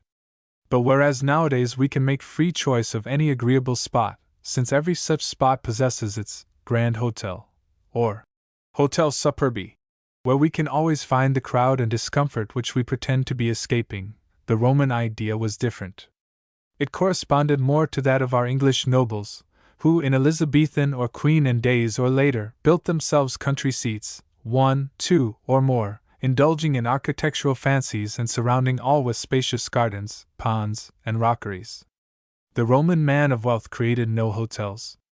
He dotted his country seats about in places where the air was warm for winter and spring, or cool for summer and autumn, by the seashore, on the lower hills, or high on the mountain side. You would find them on the Italian lakes or elsewhere toward the north. In greater numbers would you find them on the hills near Rome, at the modern Tivoli or Palestrina, on the Alban heights near what are now Frascati, Albano, or Genzano, along the shore at Antium, Terracina, Baiae, Naples, Herculaneum, Pompeii, Castellamare, and Sorrento. Perhaps it is not too much to say that more than 120 miles of this coast were practically a chain of country houses. The shore of the Bay of Naples has been compared to a collar of pearls strung round the blue. Wherever there was a wide and varied landscape or seascape, there arose a Roman country house. We are too prone to assume that the ancients felt but little love or even appreciation of scenery, and to fancy that the feeling came as a revelation to a Rousseau, a Wordsworth, or a 19th-century painter. That Roman literature does not gush about the matter has been absurdly taken for proof that the Roman writer did not copiously enjoy the glories presented to his eyes. But though Roman literature does not gush, it often exhibits the same feelings toward scenery which at least a Thomson or a Cooper exhibits. Perhaps it was so accustomed to scenic beauties that it took for granted much that an English or German writer cannot. At any rate, we are sure that the Roman chose for his country seat a site commanding the widest and most beautiful outlook, and that he even built towers upon his house to command the view the better. In this respect he was like the medieval monks, when they chose the sites of monasteries at San Martino or Amalfi, and his love of a belvedere was probably quite as great as theirs. The country seat differed widely from the town house. We must forget the plan which has been given above, with its hall and court lighted from within, and made private from the passing crowds in the street. In the country there is no need of such an arrangement. Moreover, there are no formal receptions to necessitate the hall, and there are ample gardens to make the peristyle superfluous. Here the walls of the house may break forth into large and open windows, while all around may run pillared verandas. Built in any variety of shape, according to the situation and the fancy, it may contain an immense variety of sitting rooms, dining rooms, bedrooms, facing in every direction to catch the sun, the shade, the breeze, or the prospect, as the case may be. Not that magnificence is any more neglected than in the great English country seats. The pillars and pavements are as rich as means allow, and works of painting and statuary are perhaps even finer and more numerous than in town. There is more time to look at them, and there are better facilities for showing them off. Many of the best works of ancient sculpture now extant in the museums have come from such country seats. There were of course vulgar houses in bad taste, where the owner's notions of magnificence consisted in ostentatious extravagance, and a desire to outdo his neighbor. As now, everything depended either on the culture of the man or on the amount of his good sense in leaving such matters to his artistic adviser. Outside the house lie the gardens and grounds. For the most part these are laid out in the formal style adopted so often in more modern Italy, and favored so greatly in England in the early 18th century. Perhaps the Villa d'Este at Tivoli, though of course not ancient, may convey some approximate idea of the prevailing principle. Along one side of the Roman house we should find a smooth terrace ornamented with statues and vases, to be used as a promenade. There are straight walks and avenues between hedges and trees and shrubs, cypress, laurel, box, and other manageable plants, cut to the shape of beasts and birds and inanimate objects. There are flower beds of the rose, the crocus, the wallflower, the narcissus, the violet, but not, for example, the tulip, laid out in geometrical patterns. There are trellis work arbors and walks covered with leafy vines or other trailing plants. There are clumps of bay trees, plane trees, or myrtles, with marble seats beneath. There is either an avenue or a covered colonnade, where the ground is made of soft earth or sand, and where the family may take exercise by being carried in a litter up and down in the open or under the shade. There are greenhouses and forcing houses, where flowers are grown under glass. There are fish ponds, fountains, and water channels, with artificial cascades and a general suggestion of babbling streams. Out beyond lie the orchards and the vegetable gardens, where are grown most of the modern fruits, including peaches, apricots, and almonds, but not yet including either the orange or the lemon. The country immediately round the mansion of the wealthy man was commonly his own estate. A portion of this was frequently woodland, affording opportunities for hunting deer, wild boar, and other game. For the boar the weapon was a stout spear, and the general practice of the sportsman was to wait at a certain spot until the beast was driven towards it by a ring of beaters. Deer were caught in nets or transfixed with javelins while running. In more open places the hunter, accompanied by hounds, rode after a hare. But though far too much of Italy was taken up by preserves of this unproductive kind, the large estates were mostly turned to agricultural purposes. Different owners, different practices, but the possessor of a number of country seats would in some cases work the land for himself by means of slaves, often in disgrace and laboring in chains, under the direction of a manager or bailiff, while in others he would parcel out his land on various terms among free tenants.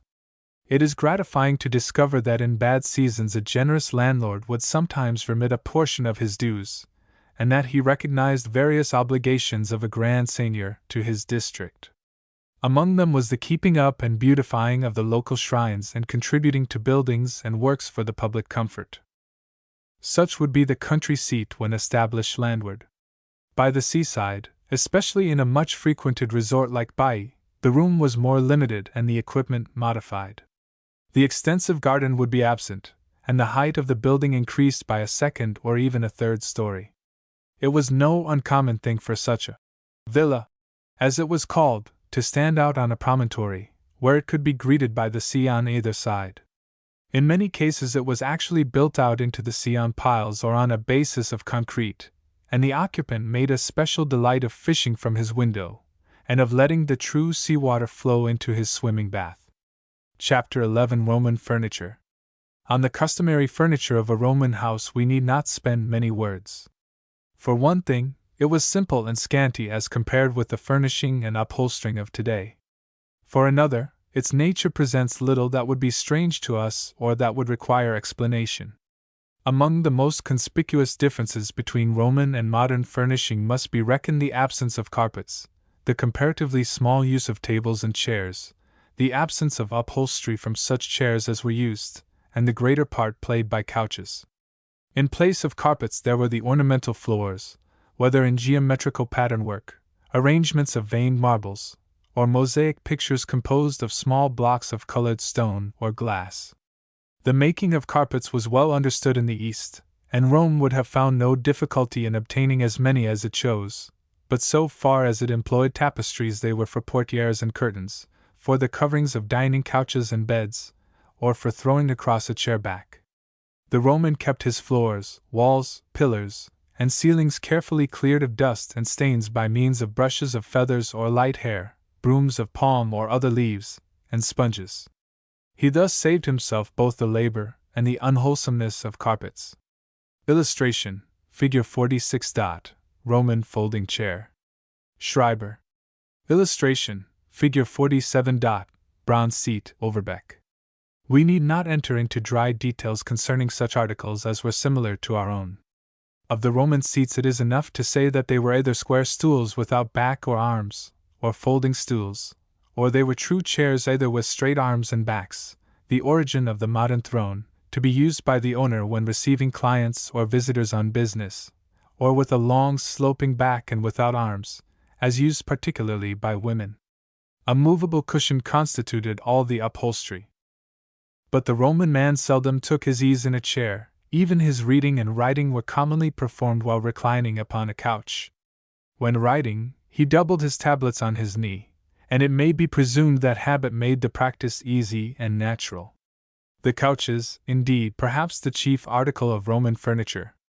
So regular was it to recline that, where we should speak of a sitting room, the Romans spoke of a reclining room.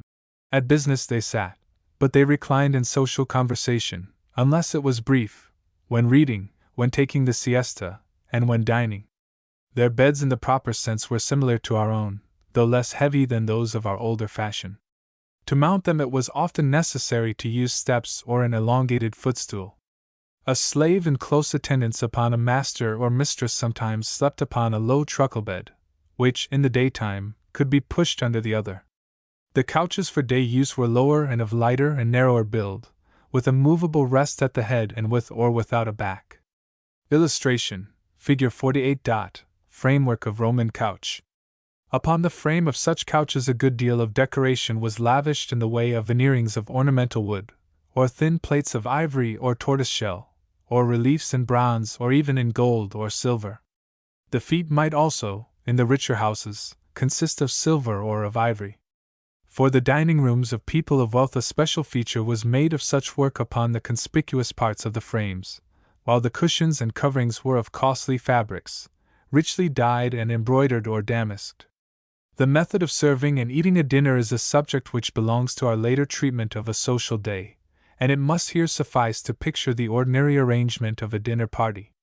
Illustration: Figure 49. Plan of dining table with 3 couches. Illustration: Figure 50. Sigma. In the middle is the table, either square or, if round, made if possible of a single piece of costly wood richly grained by nature in a wavy or peacock pattern and obtained by sawing through the lower part of the trunk of a Moorish tree. The price depended on the size. Of one such circular slab we learn that it cost £4,000. It may be needless to remark that many tables were only imitation when not in use, and sometimes even then, such tables were protected by colored linen cloths. By preference, this ancient equivalent of the best mahogany was supported on a single leg, consisting of elephant's tusks or of sculptured marble.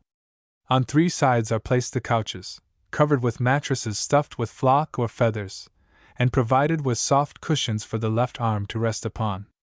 Sometimes, instead of the 3 separate couches, there was but one large couch shaped like a crescent, either extending round half the large circular table, or having more than one smaller table placed before it. Tables in other rooms were scarcely to be found, since, as has already been remarked, they were not required for reading or writing or for holding the various articles which we moderns place upon them. Besides the dining tables, we should generally find only a sideboard placed in the dining room for the display of articles of plate. This was either of ornamental wood or of marble with a sculptured stand, and was distinctly meant for show. In place of tables for supporting necessary objects we find tripods, either of bronze or marble, with a flat top and sometimes with a rim. Illustration: Figure 51. Tripod from Herculaneum. Other articles of household furniture were chests and presses or wardrobes. It was almost a rule that in the hall, at the side or end, should stand a low heavy chest, occasionally more than one, sometimes made of iron, sometimes of wood bound with bronze and decorated with metalwork in relief.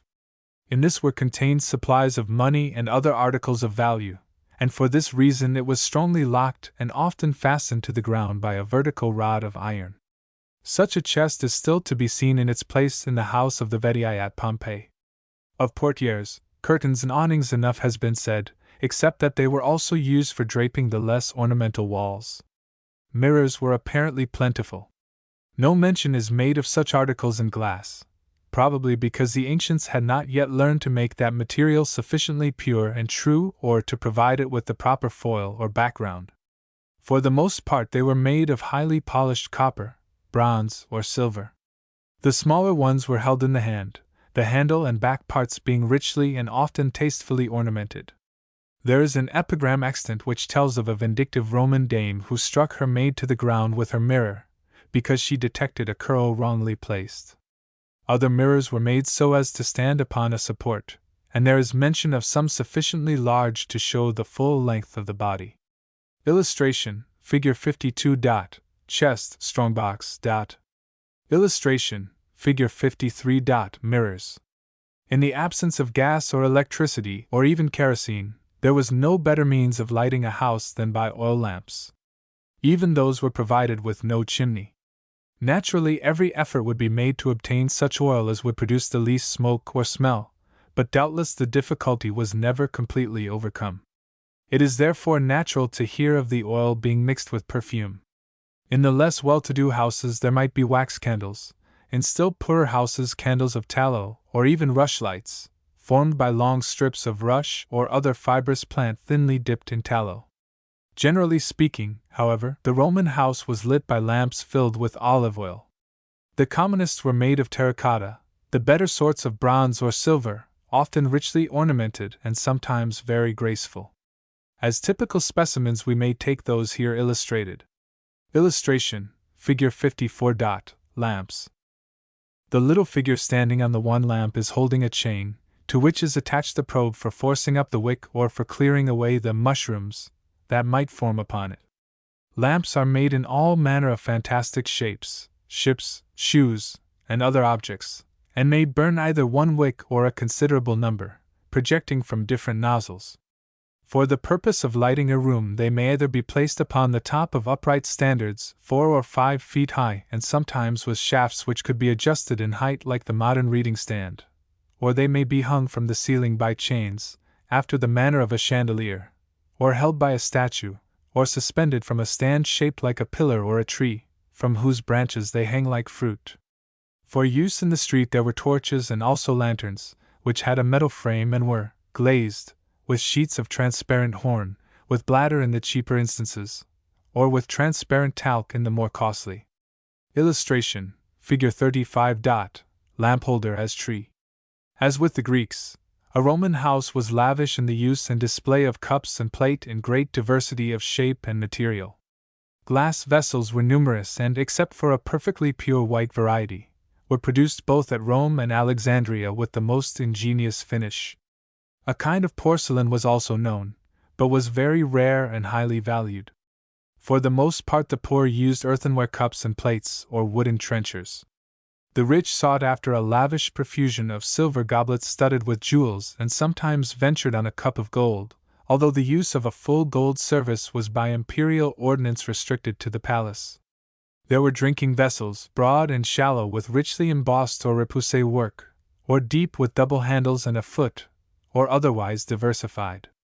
There were all manner of plates and dishes of silver or of silver gilt. There were graceful jugs and ladles and mixing bowls. What we regard as most essential articles, but missing from a Roman table, are knives and forks.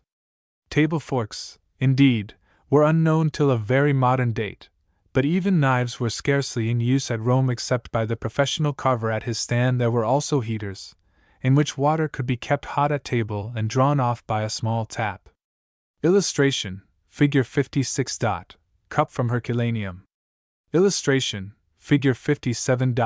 Kitchen utensils.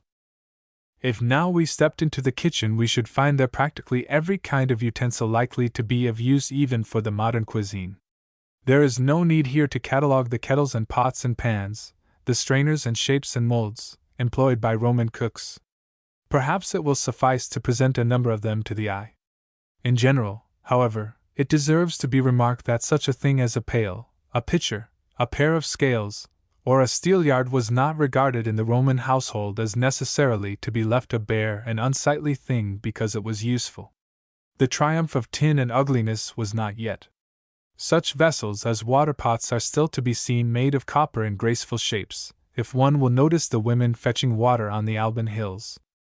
How far the domestic utensils resembled or differed from those still in use may be judged from the specimens illustrated. Illustration, Figure 58. Pail from Herculaneum. There existed no clocks of the modern kind, but the Romans do not appear to have suffered much practical inconvenience in respect of telling the time and meeting engagements. Sundials, both public and private, were numerous, but these were obviously of no use on gloomy days or at night. The instrument on which the Romans mainly relied was therefore the water clock, which, though by no means capable of our modern precision of minutes and even seconds, could record time down to small fractions of the hour. The principle was that of the hourglass, water taking the place of sand. From an upper vessel water slowly trickled through an orifice into a lower receptacle, which at this date was transparent, and was marked with sections for the hour and its convenient fractions. In this way the time would be told by the mark to which the water had risen in the lower portion. The Romans were not unaware of the difference between the conditions of summer and winter flow of water, but it would appear that they had attained to proper methods of regulating their rather awkward timepieces. It is as well to add that in the wealthier houses a slave was told off to watch the clock and to report the passing of the hours, as well as to summon any member of the family at the time arranged for an appointment. Chapter 12 Social Day of a Roman Aristocrat. Morning. We have seen in what sort of a home a Roman dwelt in town or country. Meanwhile, it goes without saying that the non-Roman or non-Romanized populations of the empire were living in houses and amid furniture of their own special type, Greek, Syrian, Egyptian, or as the case might be. They were also living their lives after their own fashion in respect of dress, meals, occupations, and amusements. We may now look at the manner in which a typical Roman might spend an ordinary day in the metropolis, and endeavor to form some clear idea of the outward aspects of such a life. In the first instance, our Roman shall be a man of the senatorial aristocracy, blessed with both high position and ample means, but one who, for the time being, holds no public office, whether as a governor, a military commander, a minister of roads or water supply, an officer of the exchequer or of justice. Instead of referring to him awkwardly as our citizen, we will call him Silius. The same name may be borne by a large number of other persons, for it is the name of an early Roman family which in course of time may have divided into several branches or houses, answering to each other very much as the Worcestershire so-and-sos may answer to the Hampshire so-and-sos, except that the distinction in the Roman case is not territorial. Our Silius will therefore naturally bear further names to distinguish him. One will be the special appellation of his own house, or branch, derived in all probability from its first distinguishing member. Let us assume, for instance, that he is a Silius Bassus. As, again, there are probably a number of other persons belonging to the same branch and entitled to the same two designations, he will possess a front name, answering to our Christian name, and he shall be called for our purposes Quintus Silius Bassus. It is the middle name of the three which is regarded as the name, but when there is no danger of mistake, our friend may be addressed or written of as either Silius or Bassus. In private life among his intimates he prefers to be called Quintus. The individual name, family name, and branch name were frequently followed by others, but at least these three are regularly owned by any Roman with claims to old descent. To us, however, he will be Silius. He lives, let us say, in one of the larger town houses on the Celian hill, looking across the narrow valley towards the Palatine, somewhere near the modern church of SS Giovanni e Paolo. It is before daybreak that the loud bell has awakened the household slaves and set them to their work. In the road below and away in the city the carts, which are forbidden during the full daytime, are still rumbling with their loads of produce or building material. All night long the less happily housed inhabitants have tolerated this noise, together with the droning and grating of the mills grinding the corn in the bakers' shops. It is, however, now approaching dawn, and imperial Rome, which goes to sleep late, wakes early. No few Romans, even of the highest classes, have already been up for an hour or two, reading by lamplight, writing letters or dictating them to an amanuensis, who takes them down rapidly in a form of shorthand. Out in the streets the boys are on their way to school, the poorer ones carrying their own lanterns, at least if it is the time of year when the days are short, their writing tablets and their reading books, probably Virgil and Horace, who were standard authors serving in the Roman schools as Shakespeare and Pope do in our own. Boys of well-to-do parents are accompanied by an elderly slave of stern demeanor.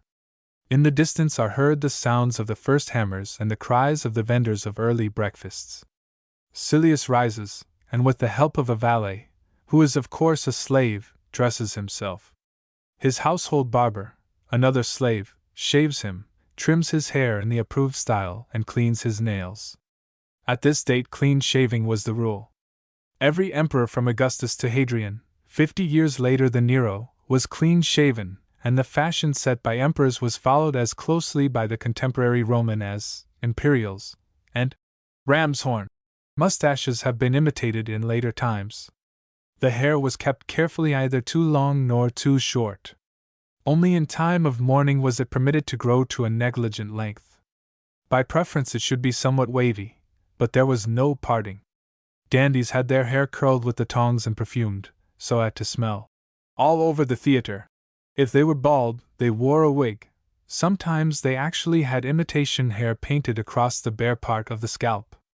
If nature had given them the wrong color, they corrected it with dye.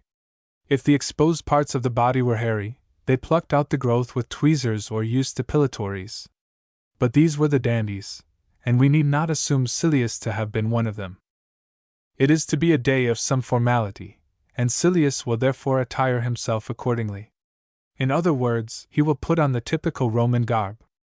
Of whatever else this may consist, it will comprise a band round the middle, a woolen, less often a linen, tunic with or without sleeves, and over this the voluminous woolen toga. On the feet will be shoes.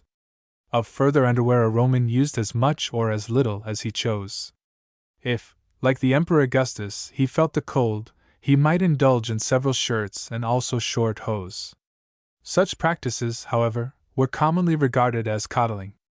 Breeches were worn at this date only by soldiers serving in northern countries, where they had picked up the custom from the barbarians. Mufflers were used by persons with a tender throat. Illustration, Figure 59. Patrician shoes. Illustration, Figure 60. Roman in the toga. Inasmuch as Silius is of senatorial rank, his tunic, which will show through the open front of his toga, bears the broad and woven stripe of purple running down the middle, and his shoes, which otherwise might be of various colors, such as yellow with red laces, are black, fastened by cross straps running somewhat high up the leg and bearing a crescent of silver or ivory upon the instep. The stripe, the shoes, and the crescent mark his senatorial standing. That which marks him as a citizen at all is the toga, an article of dress forbidden to any inhabitant of the empire who could not call himself in the full sense Civis Romanus.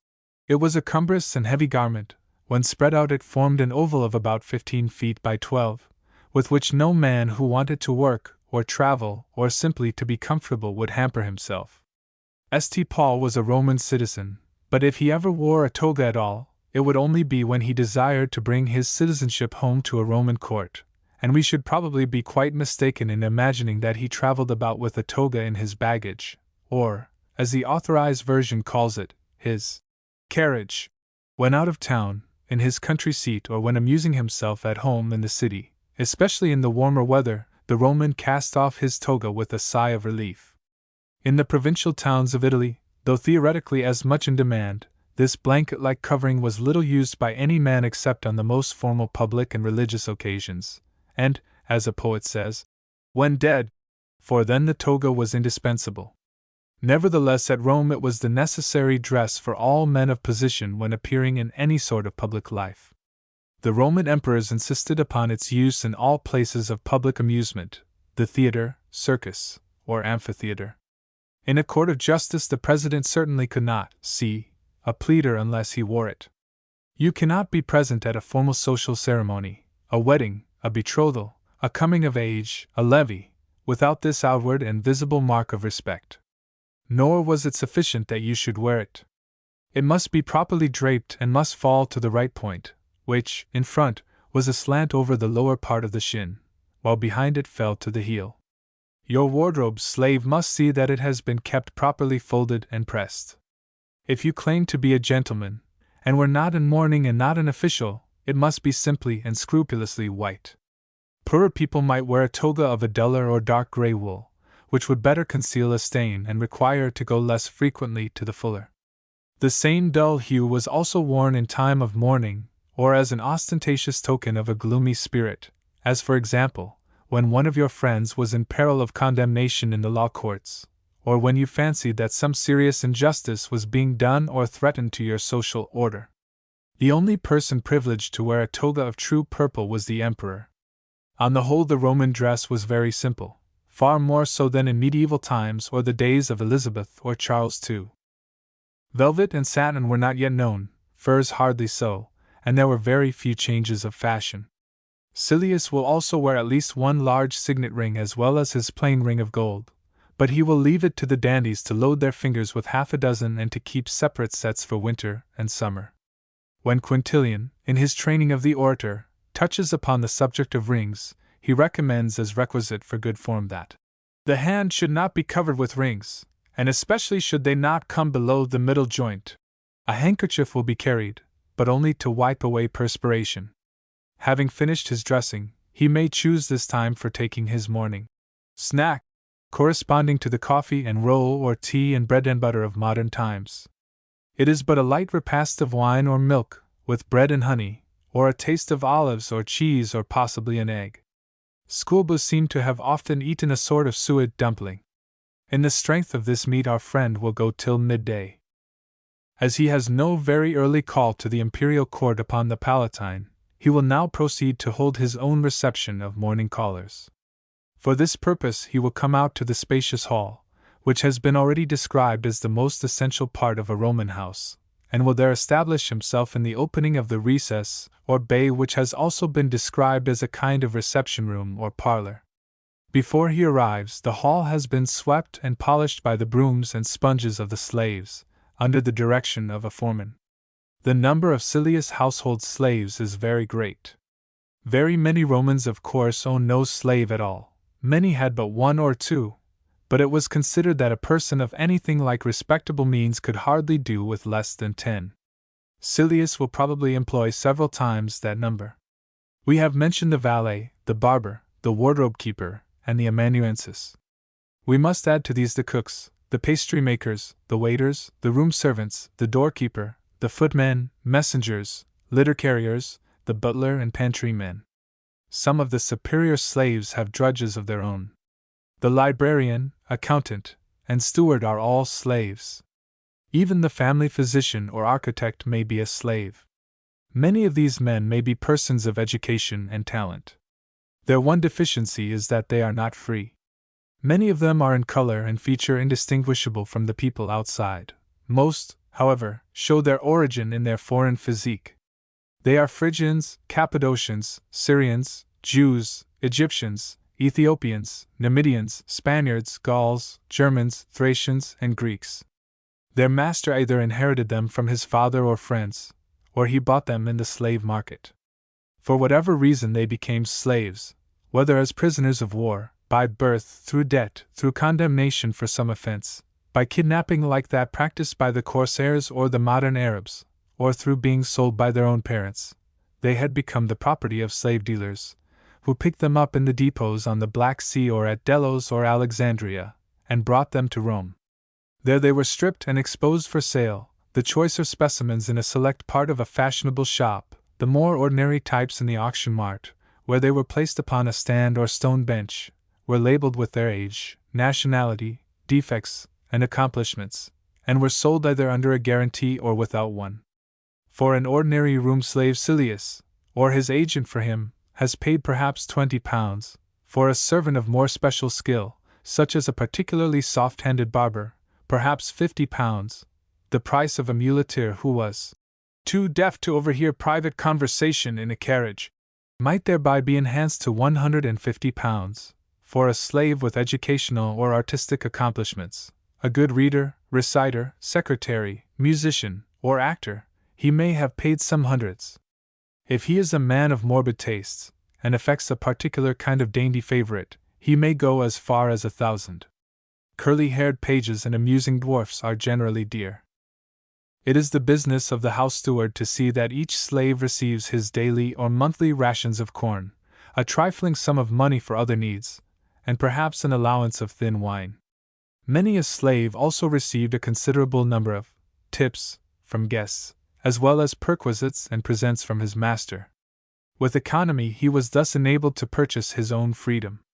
The master might also in some cases provide the slave with the essentials of his dress, to wit, a coarse tunic, a rough cloak, and a pair of shoes or sabots.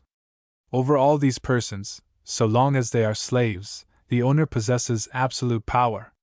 He can box their ears, or condemn them to hard labor, making them, for instance, work in chains upon his lands in the country or in a sort of prison factory, or he may punish them with blows of the rod, the lash, or the knout. He can brand them upon the forehead if they are thieves or runaways, or in the end, if they prove irreclaimable, he can crucify them. Branded slaves who afterwards became free and rich sought to conceal the marks by wearing patches. There were inevitably some instances in which masters proved so intolerably cruel that their slaves were driven to murder them. To prevent any conspiracy of the kind, the law ordained that, when a master was so killed, the slaves should one and all be put to death. It is gratifying to learn that in the reign of Nero the whole populace sided with a body of slaves in this predicament, and prevented the law from being carried out. Illustration: Figure 61. Slave in fetters. But being a typical Roman, Silius has a strong sense of justice. Moreover, he values public opinion as well as his own. Also, being a typical Roman, he behaves with strictness and for the most part with a distinct haughtiness of manner, graduated, no doubt, according to the standing of the individual. When, as was often the case, he did not even know the name of a slave whom he came across in hall or peristyle, he frequently addressed him as Sirrah, or Sir, or You, Sir, to the waiter at table, and for ordinary commands, where the master affects no ceremony, the commonest term is boy, precisely as that word is used in the East, or garçon in French. If Silius knew the actual appellation assigned to the slave when bought, and was disposed to be kindly, he accosted him by it, calling him Syrian, or Thracian, or Croesus, or by his proper Greek or Egyptian name. The slave, unlike the Roman citizen, owned but one name, and the shorter the better. We meet, as is only natural, with many examples of great trust and confidence between master and slave, and in the case of the superior types, no few instances of great kindness and consideration. Pliny speaks of his long friendship for a cultivated slave named Zosimus, whom he set free, and whom, because he was liable to consumption, he sent to Egypt and the Riviera for the good of his health. A faithful or very useful slave could make tolerably sure of being some day emancipated with all due form and ceremony, either during the master's lifetime or by his last will and testament. In such a case he became a Roman citizen of the rank known as freedman, and after the second generation there was nothing to prevent his descendants from aspiring to any position open to any other Roman. Sometimes even his son attained to public office. On attaining his citizenship, the freedman became entitled to the three names, and it was the rule that he should adopt the family name of his master. A freedman of Silius is himself a Silius. Also by preference he will be a Quintus Silius, but he will not be a Bassus. The third name will still, for his own lifetime, be such as to mark him for what he is. Moreover, though free, he is himself still bound to pay a dutiful respect to his former master's family, but beyond this he is at his own disposal and in possession of every right in regard to person and property. Many such men were extremely skillful in trade and made themselves rich enough to vie with the Roman aristocracy in outward show. The freedmen of the emperor, who occupied positions of influence at court as chamberlains, stewards, private secretaries and the like, and were the powers behind the throne, became enormously wealthy. Their houses were adorned with the finest marble columns, the most richly gilded ceilings, and the most costly works of art. The choicest fruits ripened under glass in their forcing houses, and when they died, their monuments were among the most sumptuous by the side of the great highways. Freedmen's wealth became a proverb. They were occasionally even appointed to those minor governorships held by agents of Caesar, and the Felix of the New Testament was himself a freedman of Nero's predecessor and brother to one of the richest and most influential of the class. In the provincial cities of Italy, freedmen, though they were not themselves eligible for the ordinary offices, might in return for acts of munificence be admitted to what may be called an inferior grade of knighthood, a sort of CMG, styled the Order of Augustus. They thus became notables of their own town in a way of which they were sufficiently proud, as the Pompeian inscriptions show. It was part of the shrewdness of Augustus to kill two birds with one stone, by erecting a provincial order directly attached to the cult of the emperor, and by encouraging the local self-made man to spend money liberally upon the embellishment and comfort of his own municipality. Well, Silius, meeting with or escorted by various slave attendants, passes from the inner rooms through the passage into the hall and finds waiting for him a throng of visitors known as his clients, or dependents. The position of these persons is somewhat remarkable. They are commonly free Roman citizens of the genteel, middle class, who openly admit that they depend for the bulk of their living upon the patronage of the noble or the rich. The custom arose from a very old condition of things, under which certain classes of citizens, not being entitled to appear in the law courts or in public business on their own behalf, put themselves under the protection of a person so entitled, who, in return for certain acts of support and deference, appeared as their advocate and champion. At a later time, even though their rights had become complete, men might still seek counsel, legal advice, and advocacy from a person of influence and eloquence. In return, they paid him the honor of escort in the streets, supported him in his candidature for public office, applauded his speeches, and exercised on his behalf such influence as they possessed. The standing of a prominent Roman was apt to be measured by the number and quality of the persons thus attaching themselves to him.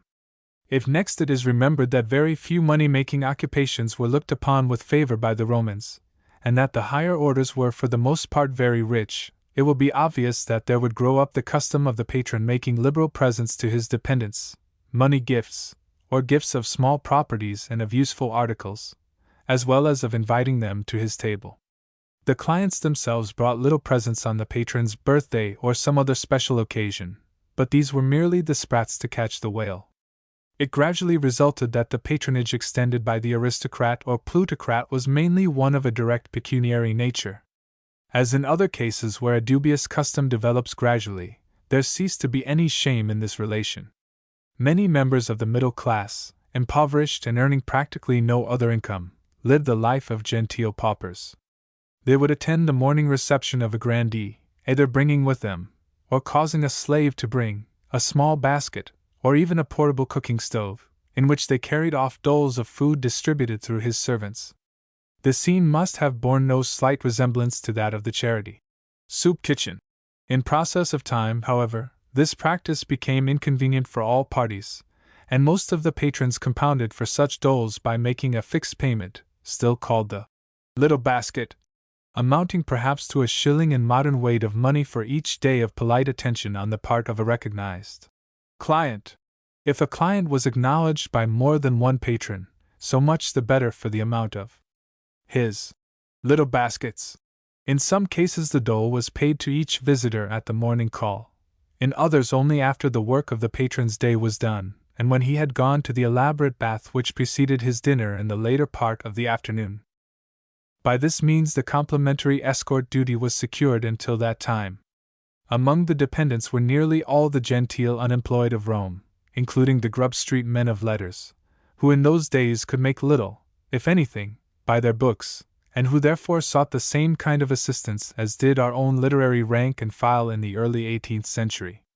When we read the authors of the period, we are inevitably reminded of Samuel Johnson waiting in the antechamber of Lord Chesterfield, and of the flattering dedications of books which were so liberally or illiberally paid for by the recipients of such compliments. From his little flat, often a single room and practically an attic, in the tenement house, the client would emerge before daylight, dressed de rigueur in his toga, which was often sadly worn and thin. He would make his way for a mile or more through the carts, the cattle, and the schoolboys, sometimes in fine weather, sometimes through the rain and cold, when the streets were muddy and slippery, and would climb the hill to his patron's door, joined perhaps on the way by other citizens bent on the same errand. Gathering in that open space or vestibule which has already been described, they waited for the janitor to open the door. If the doorkeeper of Silius was like the generality of his kind, he would take a flunkey's pleasure in keeping them waiting, and also, except in the case of those who had been wise enough to ease his manners with a tip, or who were known to be in special favor, a flunkey's pleasure in exhibiting his contempt. Brought into the hall, they stood or sat about and conversed until Silius appeared. Then, according to an established order of precedence, which apparently depended on seniority of acquaintance, while again it might be effected by a douceur, they were presented one by one to the patron. One must not expect a Roman noble to deign always to remember the names of humble persons. Sometimes he actually did not, and therefore a slave, known as the name-caller, announces each client in turn. The client says, "Good morning, sir," and Silius replies, "Good morning, so-and-so," or "Good morning, sir," or simply, "Good morning." There is a shaking of hands, or if the patron is a gracious gentleman and the client is of old standing, Silius may kiss him on the cheek and offer some polite inquiry or remark. A very haughty person might merely offer his hand to be kissed and perhaps not open his mouth at all, even if he condescended to look at you.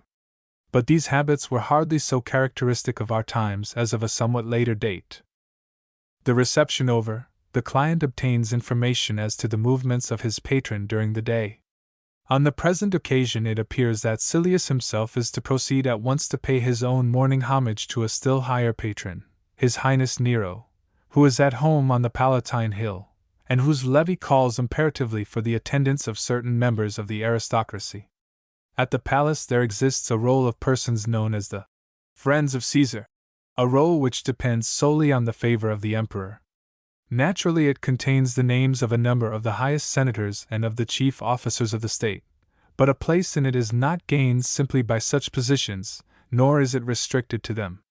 There may be a few knights and others on the list. To be removed from the roll is to be socially a marked man and a person to be avoided. Silius is, at least for the time being, one of the friends. Nero is not yet in sufficient financial straits to require that Silius should be squeezed or sacrificed, nor has he chosen to take offense at something which a spy or informer has reported of him. Our friend therefore enjoys the entree to the palace, and to the palace he goes. It is a clear fine morning, and he has plenty of time. He therefore perhaps elects to go on foot. Learning this, a number of his clients form a procession. Some are honored by walking at his side, a few go in advance, and so clear a way through the crowd, which is already moving at the top of the sacred way, to the point where you turn off on the left and ascend to the entrance to the Palatine Hill. Some of the clients will walk behind, where also will be a lackey or two in waiting. On the way Silius may perhaps meet with Manlius, another noble, whom he probably greets with, "Good morning, brother," and a kiss upon the cheek. This kissing, it may be remarked, ultimately became an intolerable nuisance, particularly among the middle classes, and the epigrammatist, after complaining of the cold noses and wet osculations of the winter time, pleads to have the business at least put off till the month of April. When it is a bad or sloppy day, Silius will decide to go in his litter, or Roman form of the palanquin. Being a senator he may use this conveyance, otherwise at this date he could not. There are also sedan chairs, but as yet there exists a prejudice against these as being somewhat effeminate. At this decision 4, 6, or 8 tall fellows, slaves from Cappadocia or Germany by preference, clad in crimson liveries, thrust 2 long poles through the rings or the colored leather straps which are to be found on the sides of the litter, and place these poles upon their shoulders. To all intents and purposes the litter is a couch with an arched roof above it, of the shape here indicated, but covered with cushions, which are often stuffed with down. Its woodwork is decorated with silver and ivory. The litter may either be carried open on all sides, or with curtains of colored stuffs partially drawn, or it may be enclosed by windows of talc or glass. In the days when litters were in promiscuous use, persons who did not possess one, or perhaps the slaves to bear it, might hire such a vehicle from the rank, after the modern manner of hiring a cab. In this receptacle Silius is carried amid the same procession as before. Illustration, Figure 62. Litter. He will wear nothing on his head. On a journey, or when the sun was particularly strong in the roofless theater or circus, he might put on a broad-brimmed hat, very much like that of the modern Italian priest. Instead of the hat it was common, when the weather so required, either to draw a fold of the toga over the head or to wear a hood closely resembling the monkish cowl. This might be either attached to a cloak, or made separately for the purpose. The hood was also employed when, particularly in the evening, the wearer had either public or private reasons for concealing his identity, as he moved abroad, commonly issuing in such cases from his side door. But on an ordinary day, and when attending a ceremony, the Roman head is bare. So also are the hands, for gloves are not yet in use. On arriving at the palace, outside which there is generally standing a crowd of the curious or the snobs, Silius passes through the guards, Roman or German, at the doors, is taken in hand by the court slave or freedman who acts as usher, and himself goes through a process similar to that which his own clients have undergone. There are times, and just now they may be frequent, at which he will have to submit to a search, for fear he may be carrying a concealed weapon. If he is high in favor or position, he belongs to the batch of first admittance or first entree. If not, he must be contented with second. He will find that His Highness Nero, exacting as he may be concerning the costume of his callers, will not trouble to put on his own toga, as a more respectable emperor would have done, but will appear in anything he pleases, frequently a tunic or a wrapper of silk, relieved only by a handkerchief round the neck. Nor will His High Mightiness always condescend to lace his shoes. If he is in a good humor, he may bestow the kiss, remember your name, and call you my very dear Silius. If he has been accustomed to do so, but omits the warmer greeting on this occasion, it may be taken as boding you no good. It is, however, very probable that in this year 64 he will refuse the kiss to almost every one of the senators, for he has already come openly to detest them. It will suffice if he so much as offers his hand to be saluted. Caligula, being a god, had sometimes offered his foot, but only that crack-brained emperor had so far attempted this enormity. Illustration, Figure 63. Reading a proclamation. Pompey. The writing is upon a long board in front of equestrian statues. The day happens to be one on which the emperor has nothing further to say and requires no advice. Silius is therefore free to go his ways. There is also no meeting of the Senate, no festival, chariot race, or show of gladiators. He has therefore only the ordinary day before him, and he proceeds, as practically every other caller does, towards the forum and its neighborhood. If on his way he meets with a great public official, a consul or a praetor, proceeding on duty, he politely makes way, and if his head chances to be covered, he uncovers it.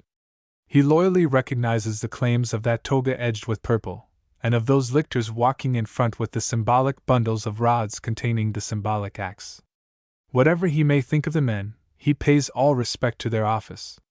The forum is now full, the banking and money-changing are all aglow in the Basilica Aemilia, the loungers are playing their games of 3 men in a row, or perhaps their backgammon, on the pavement of the outer colonnade of the Basilica of Julius. Groups are reading and discussing the columns of the Daily News, which are either posted up or have been purchased from the professional copiers.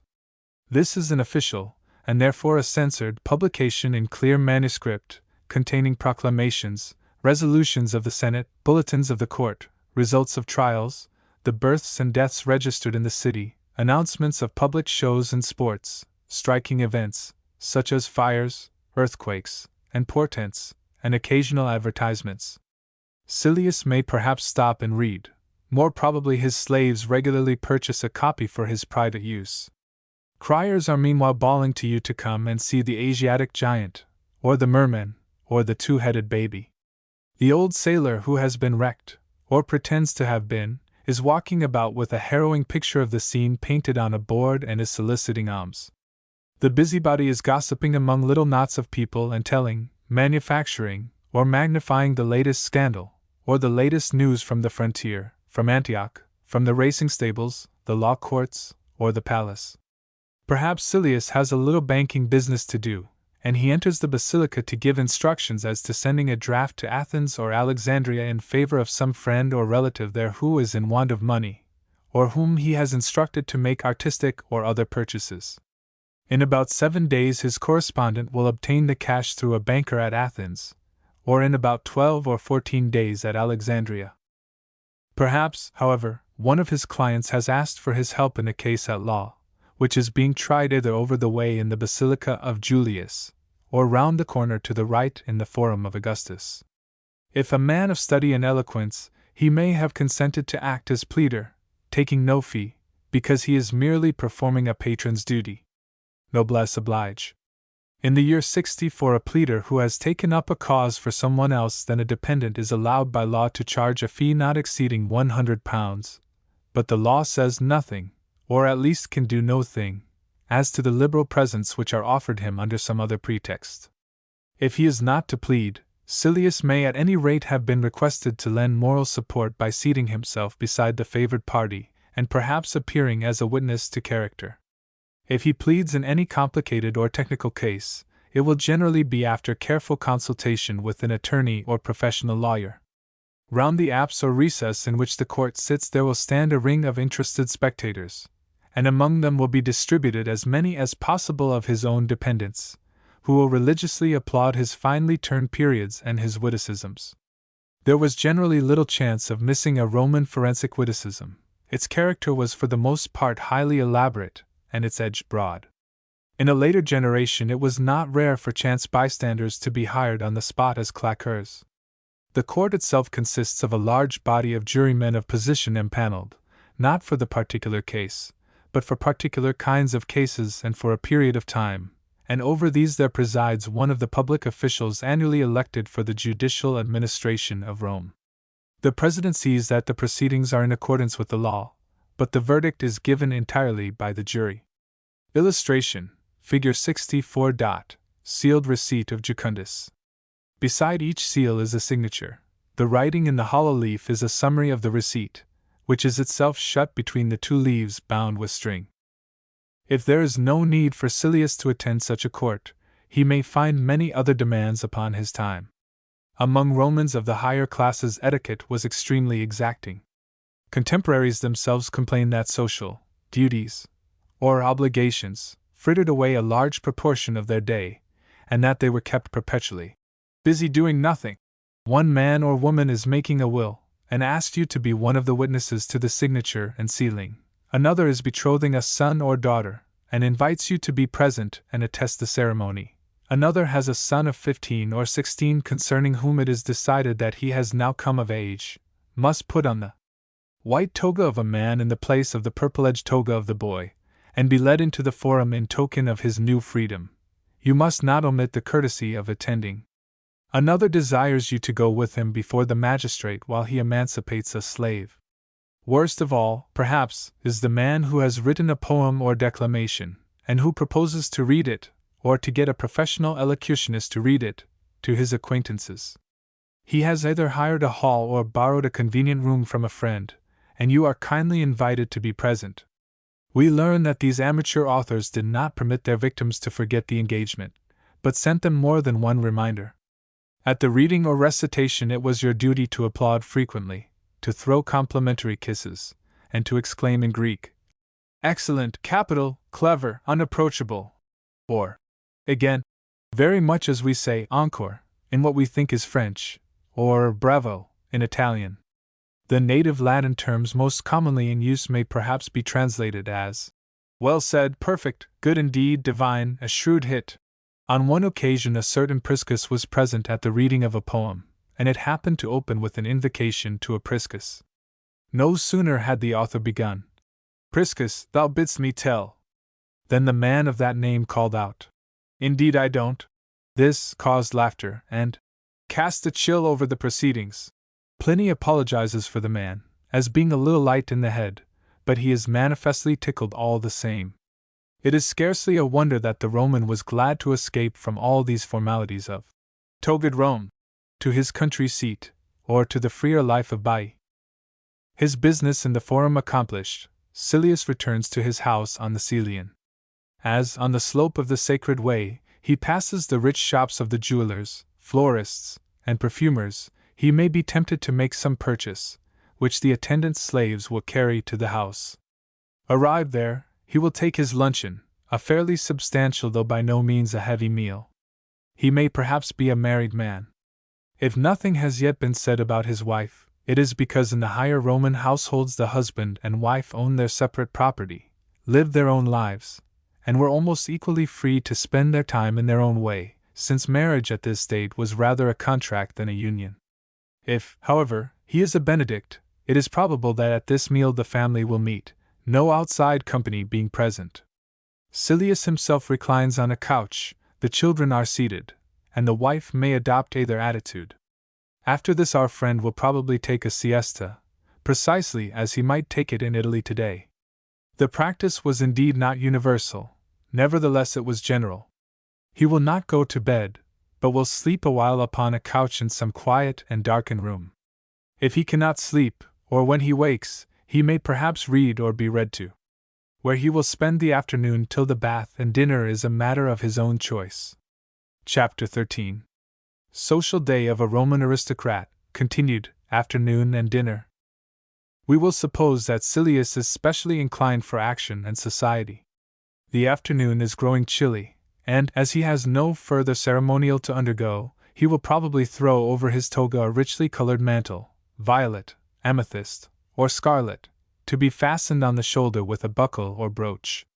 In very cold weather, especially when traveling, Romans of all classes would wear a thick cloak, somewhat like the cape worn by a modern policeman or cab driver, or perhaps more closely resembling the poncho of Spanish America.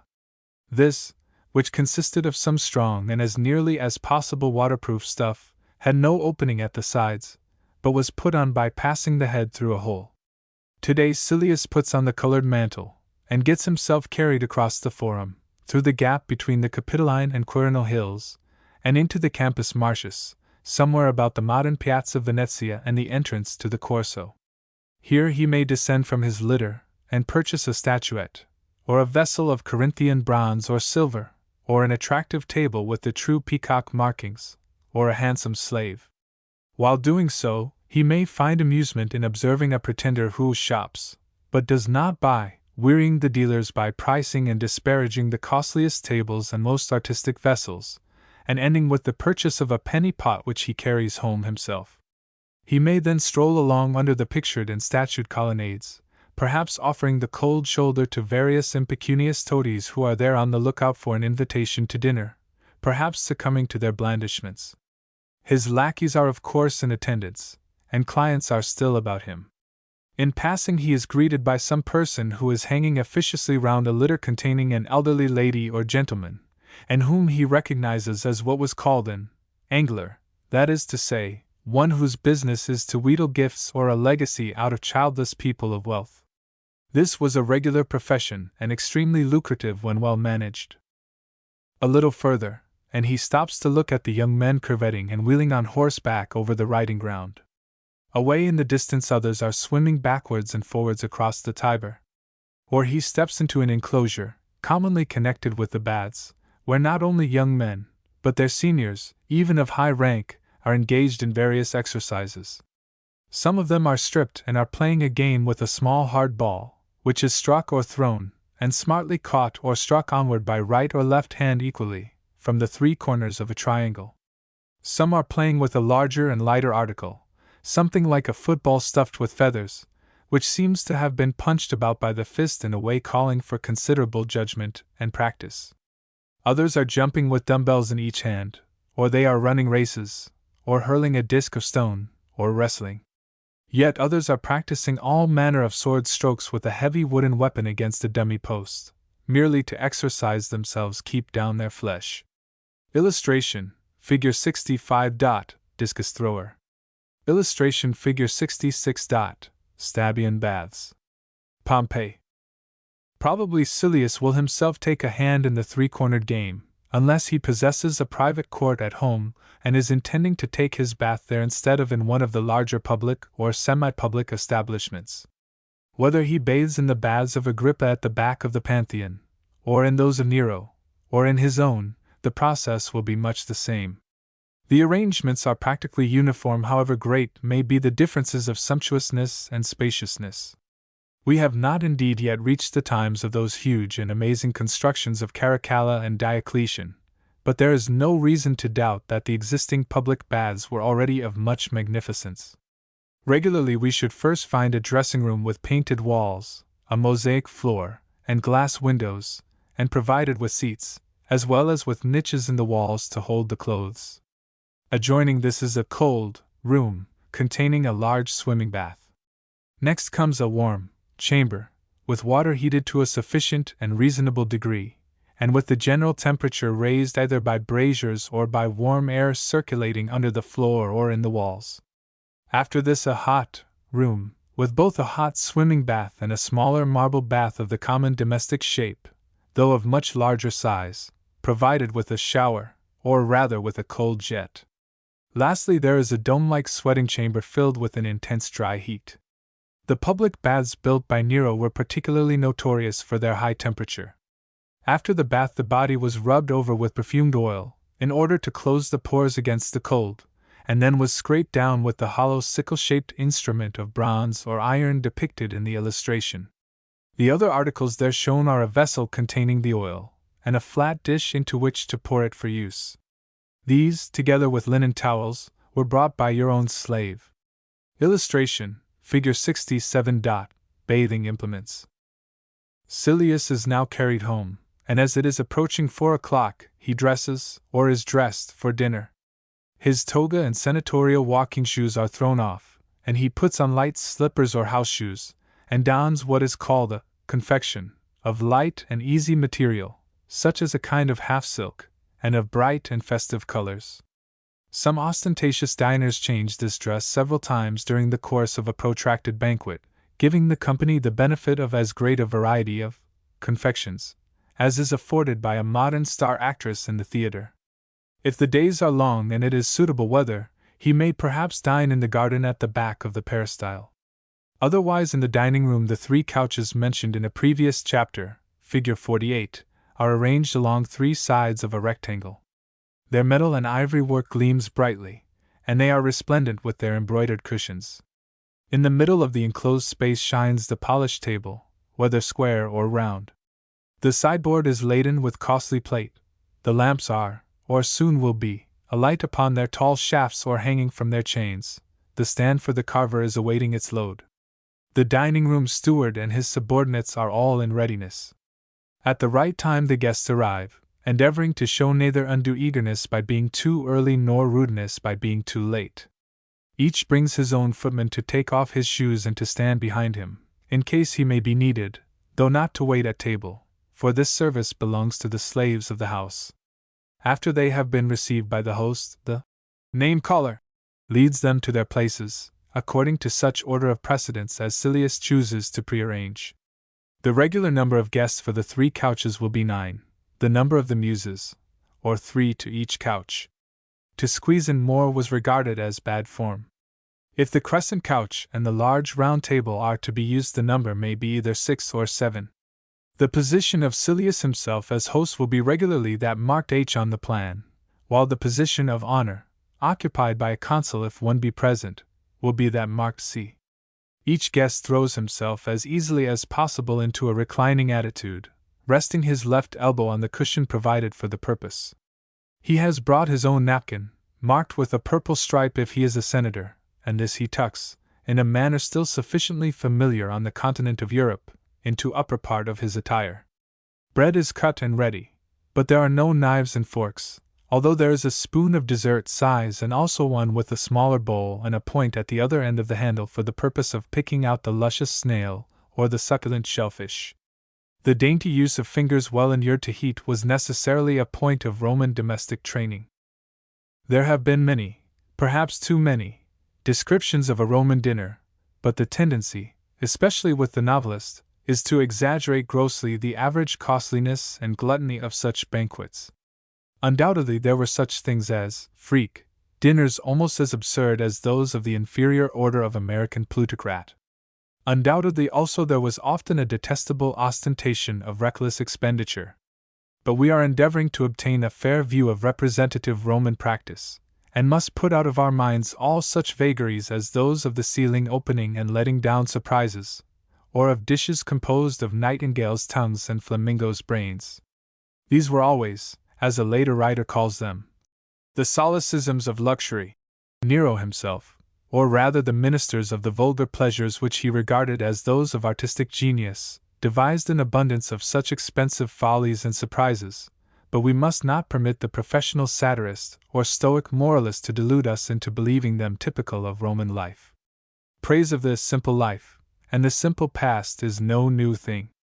It is extremely doubtful whether at an ordinary Roman dinner party there was any such lavish luxury as to surpass that of a modern aldermanic banquet.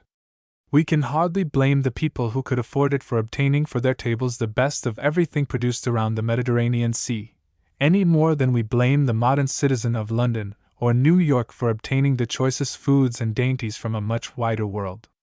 Doubtless a Roman dinner too often meant overeating and overdrinking, and doubtless neither the ordinary table manners nor the ordinary table conversation would recommend themselves to us. The same might be said of our own Elizabethan age.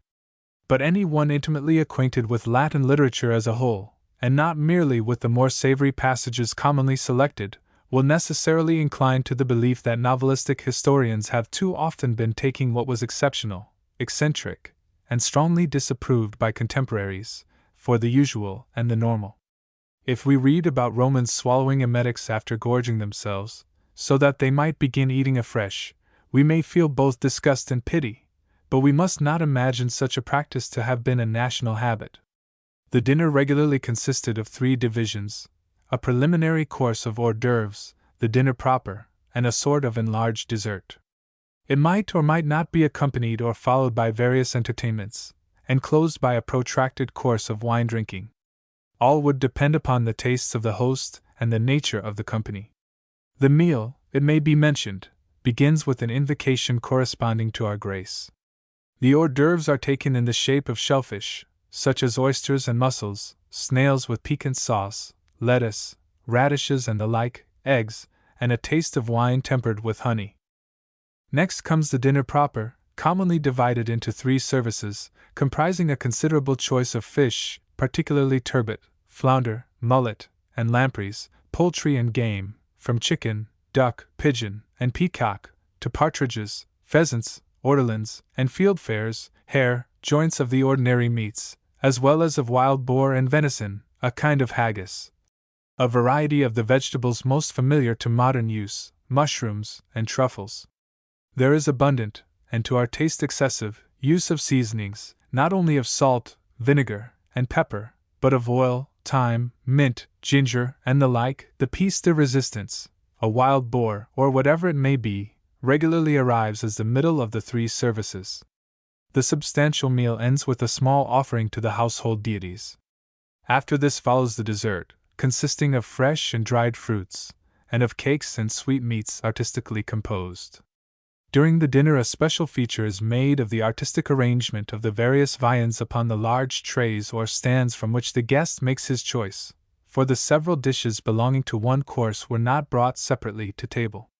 In full view of the guests the professional carver exhibits his dexterity with much demonstration of grace and rapidity, and well-dressed and neat-fingered slaves render the necessary service.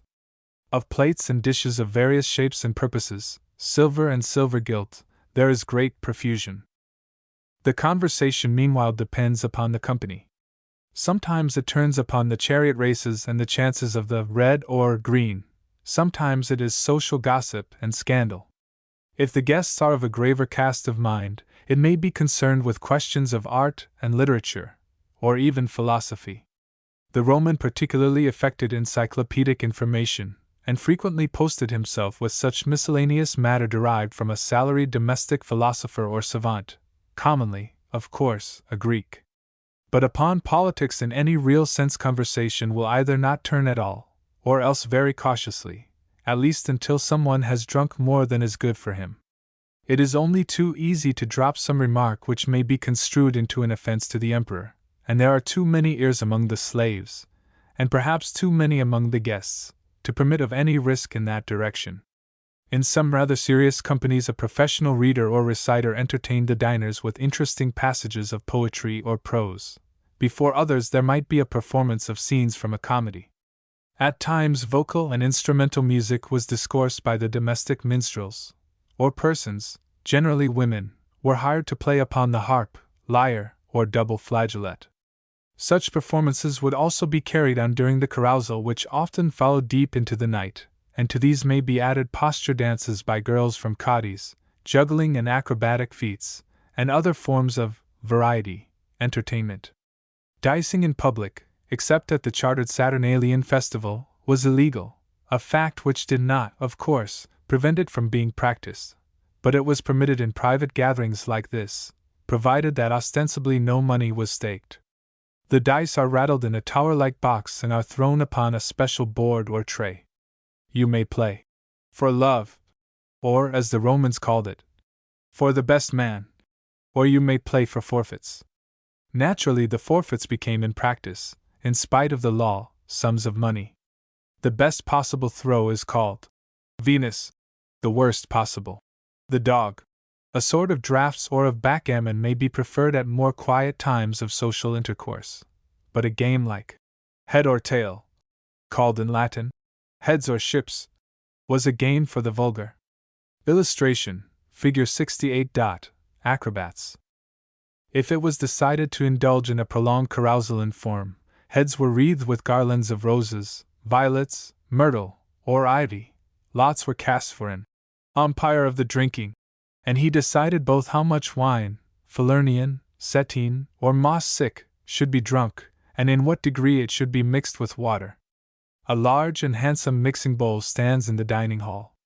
From this the wine is drawn by a ladle holding about as much as a sherry glass, and a certain number of such glasses are poured into each cup according to the bidding of the umpire.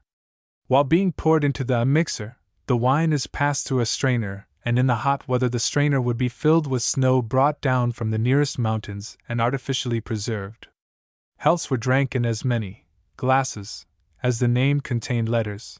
Absent ladies were toasted in a similar way, and at some hour or other guests asked their footmen for their shoes and cloaks, and departed to their homes under the escort of attendants, who carried the torches or lanterns and were ready to deal with possible footpads and garroters, if any were lurking in the unlighted streets for pedestrians less wary or less protected.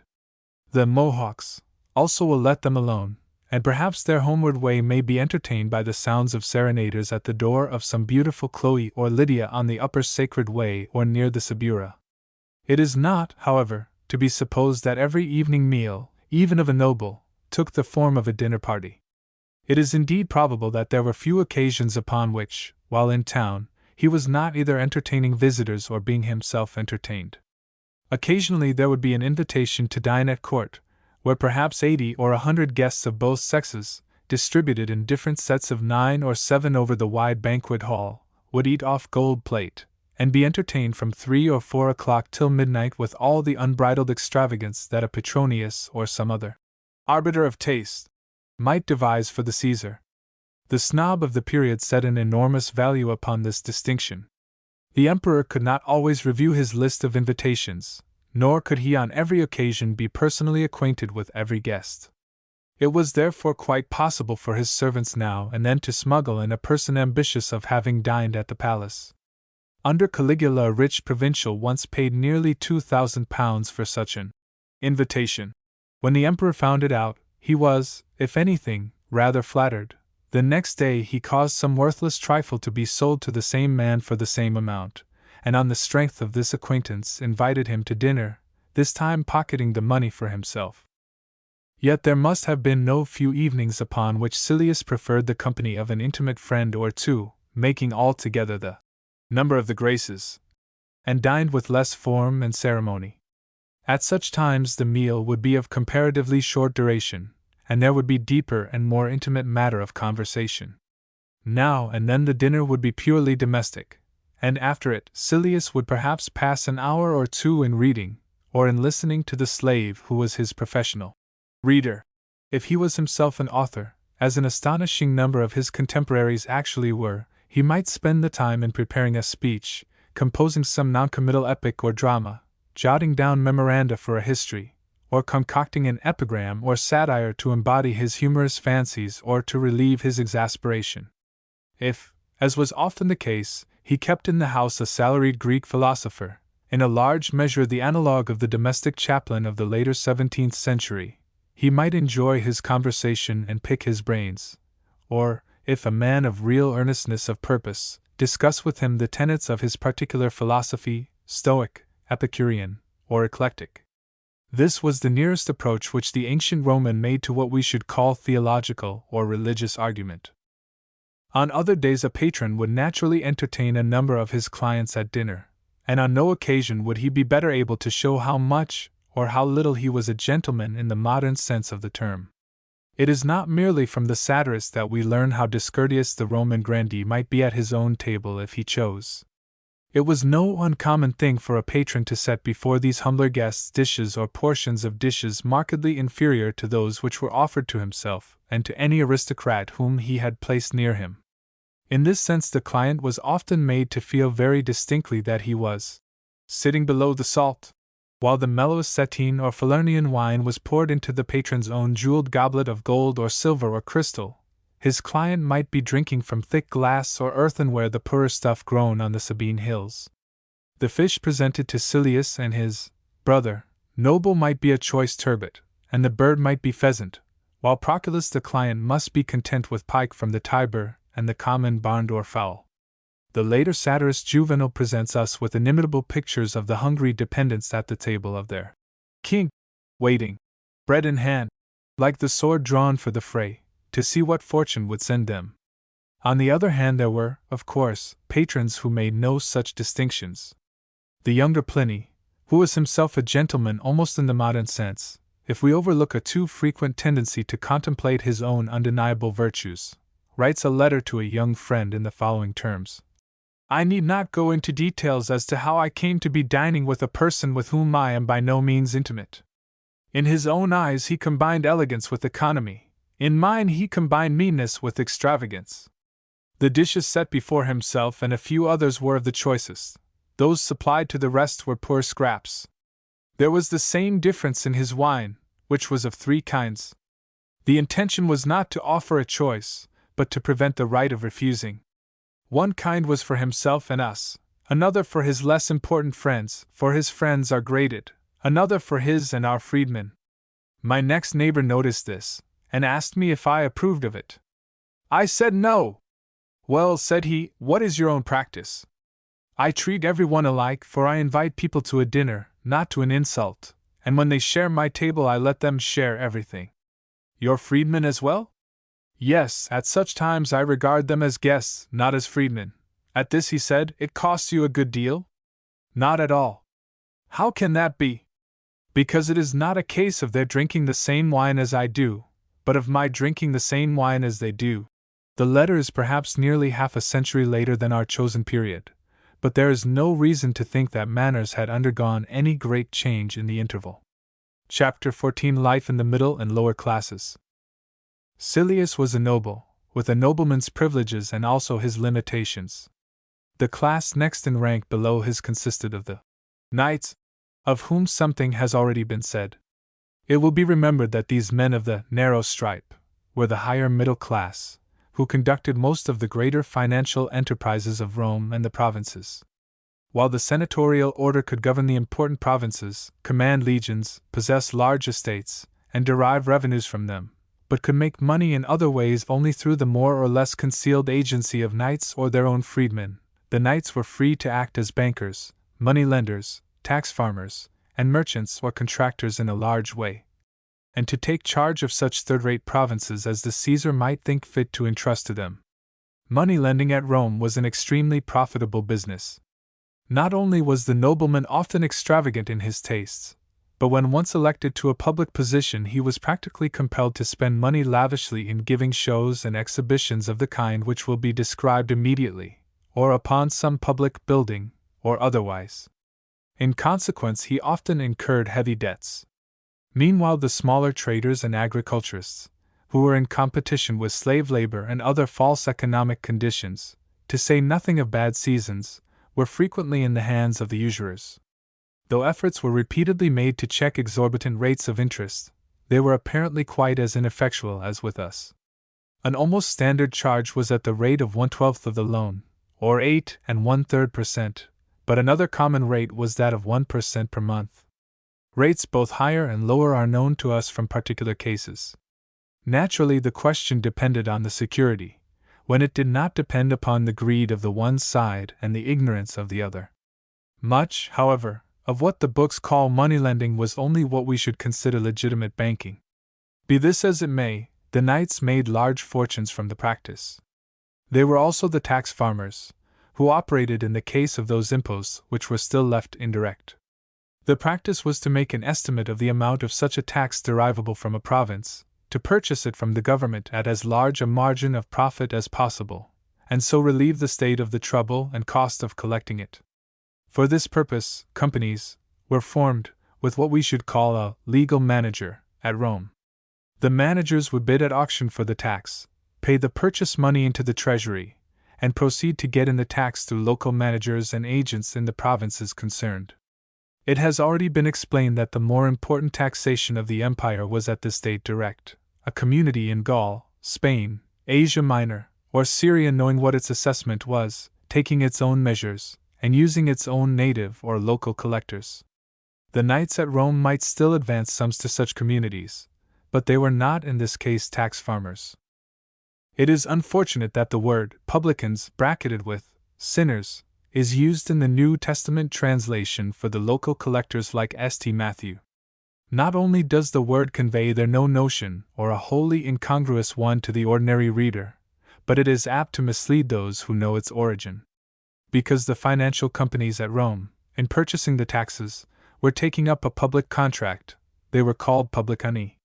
But it is not these men who were themselves acting as petty collectors.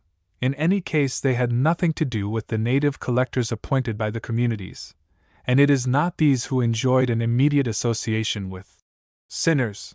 The fact is that the Latin word applied to the great tax farming companies, who were acting for Rome, was afterwards transferred to even the smallest collecting agent with opportunities for extortion and harshness.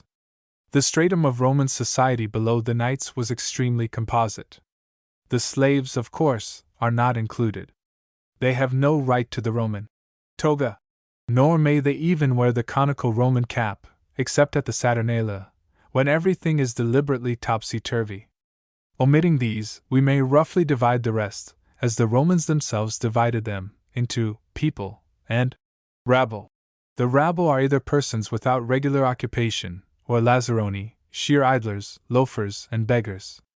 Doubtless many of them would execute an errand or carry a parcel for a small copper, otherwise they would be found hanging about the public squares, lounging on the steps or in the precincts of public buildings, such as temples, basilicas, porticos, and baths, and playing at what the Italians call mora, a more clever and tricky species of "how many fingers do I hold up?" or at heads or tails. The poor of ancient Rome, like those of modern Italy, could subsist on very plain and simple food. Water, with a dash of wine when it could be got, and apparently at this date wine cost less than a penny a quart, and porridge or bread, however coarse, would suffice, so long as there were amusements, sunshine, and no need to work. Every considerable city of the empire round the Mediterranean would doubtless contain its proportion of such lewd fellows of the baser sort. But it was naturally the imperial city that contained by far the most. Rome was by no means the only city in which doles of free corn were made and free spectacular exhibitions given.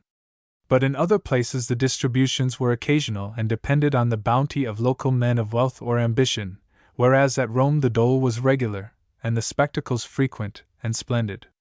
Rome was the capital, and the abode of the emperor. It claimed the privileges of the mistress city, including the enjoyment of the surplus revenues. Policy also demanded that the rabble should be kept quiet by bread and games. It is for these reasons that the names of some 200,000 citizens stood upon a list to receive each month an allowance of corn, apparently between 6 and 7 bushels, at the expense of the imperial treasury. This quantity they took away and made into bread as best they could. In many cases, doubtless, they sold it to the bakers and others. It must be added that, apart from the free distribution, the imperial stores contained quantities of grain which could always be purchased at a low rate. Occasionally a dole of money was added. In one case Nero gave over 2 pounds per man. Meanwhile there was water in abundance to be had for nothing, brought by the carefully kept aqueducts into numerous fountains conveniently placed throughout the city. While, however, we must recognize that the number of idlers was very large, we must be careful not to exaggerate. It is absurd to assume, as some have done, that because 200,000 citizens are receiving free corn there are 200,000 unemployed. The Roman emperors never intended to put a premium on laziness, but only to deal with poverty. In order to receive your dole of corn it was not necessary to show that you were starving, but only that you were entitled, or in other words, on the list. It is also a mistake to think that any chance arrival among the Roman alia pudrita could claim his bushel and a half of corn a week. In any case only Roman citizens could participate. All the poorest workers, whether actually employed or not, could take their corn with the rest. Nor must we forget that among the unemployed there were a considerable number who were, for one reason or another, only temporarily out of work.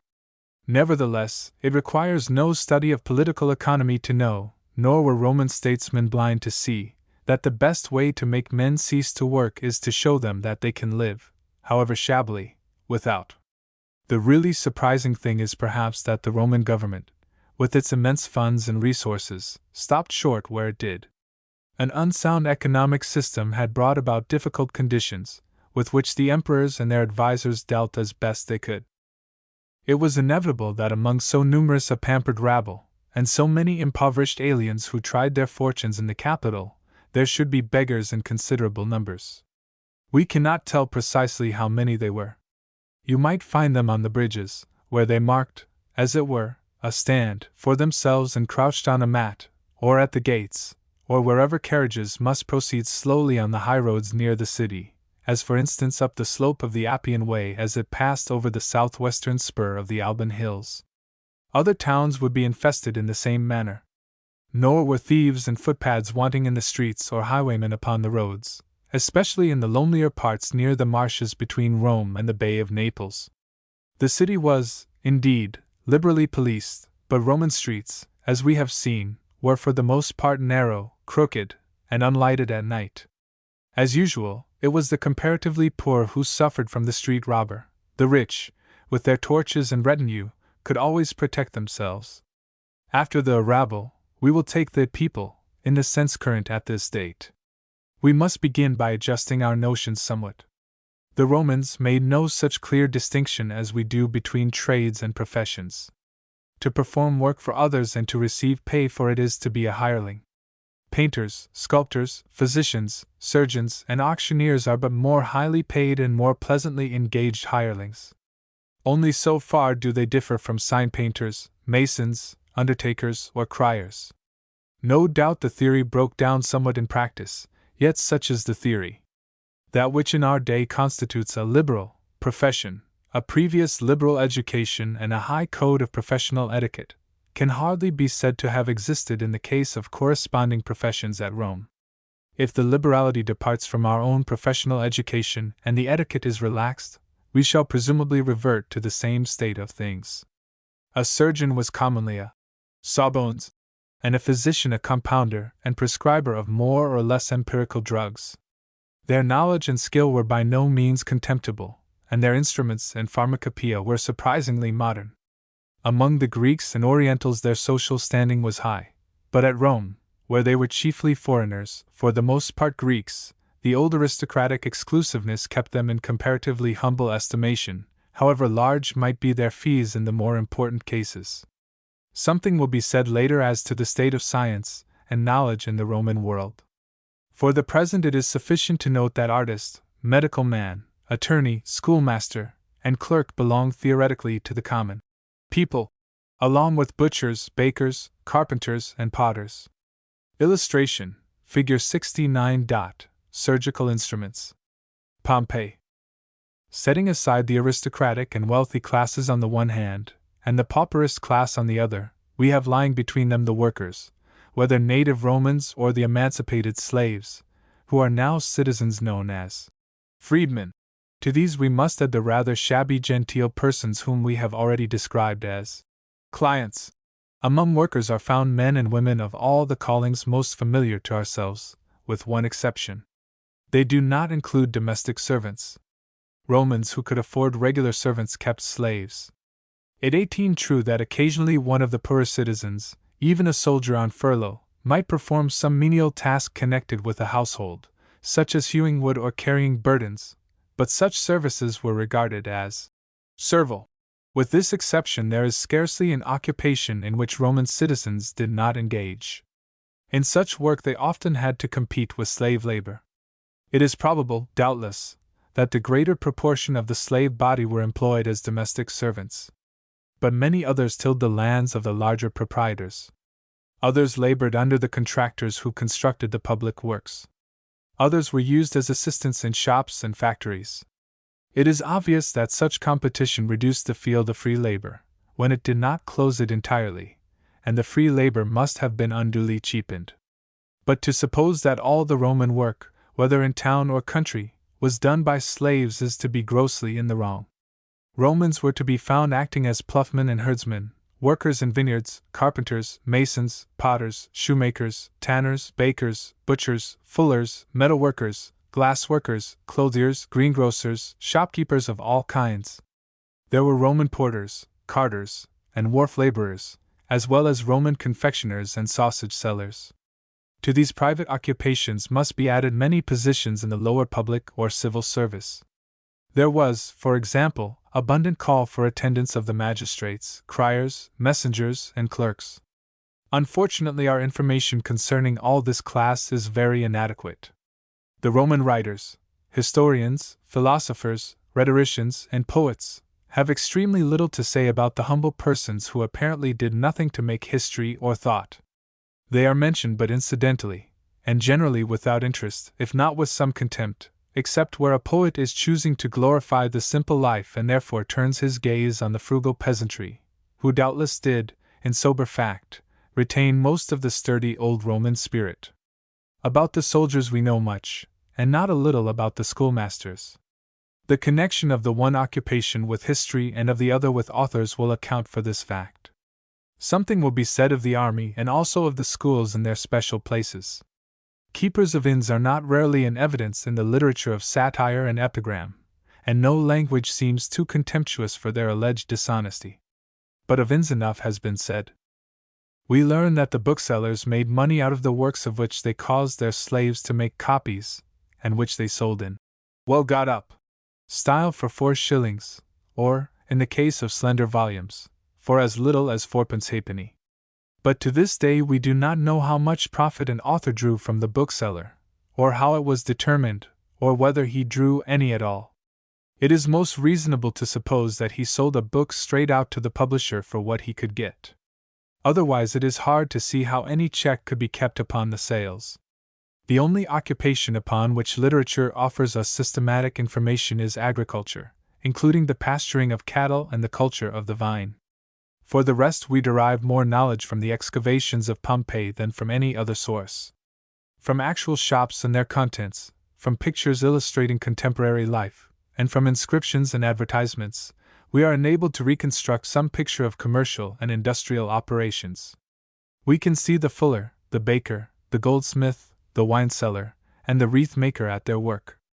We can discern something of the retail trade in the forum, or we can see the auctioneer making up his accounts. Illustration, Figure 70. Baker's Mills. Pompeii. Illustration, Figure 71. Cupids as goldsmiths. Wall painting. Illustration, Figure 72. Garland makers. Illustration, Figure 73. Bust of Caecilius Jucundus. The baker, for example, was his own miller. There are still standing the mills, with the upper stone, a hollow cylinder with a pinched waist, capable of revolving upon the understone and letting the flour drop into the rim below. Into the holes in the middle of the upper or donkey stone, and across the top, were fixed wooden bars, which were either pushed by men or drawn by asses yoked to them. The oven is still in place, and charred as they are, we are quite familiar with the round flat loaves shaped and divided like a large cross bun. The dough was kneaded by a vertical shaft with arms revolving in a receptacle, from the sides of which other arms projected inwards, so that there was little room for the dough to be squeezed between them.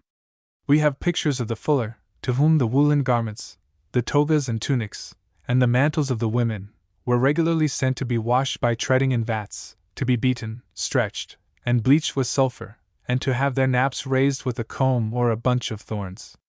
The goldsmith is depicted at his furnace or his anvil. The garland makers are at work fastening the blossoms or petals on a ribbon or a tough strip of lime bark. Dealers in other goods are showing the results of their labor to customers, who carefully examine them by eye, touch, and smell. The tablets containing the receipts for sales and rents still exist as they were found in the house of the shrewd-looking Jucundus the auctioneer. They formally acknowledge the receipt of such and such sums realized at an auction, minus commission, although unfortunately they do not happen to tell us how much the commission was. We see the vendors of wine filling the jars for customers from the large wineskin in the wagon. In conclusion to this subject, it should be observed that all manner of descriptive signs were in use, and just as one may still see a barber's pole or a gilt boot in front of a shop, or a painted sign at a public house, so one might see the representation of a goat at the door of a milk vendor, or of an eagle or elephant at the door of an inn. Illustration: Figure 74. Plow. Primitive and later forms. Meanwhile, out in the country we can perceive the farm, with its hedges of quickset, its stone walls, or its bank and ditch.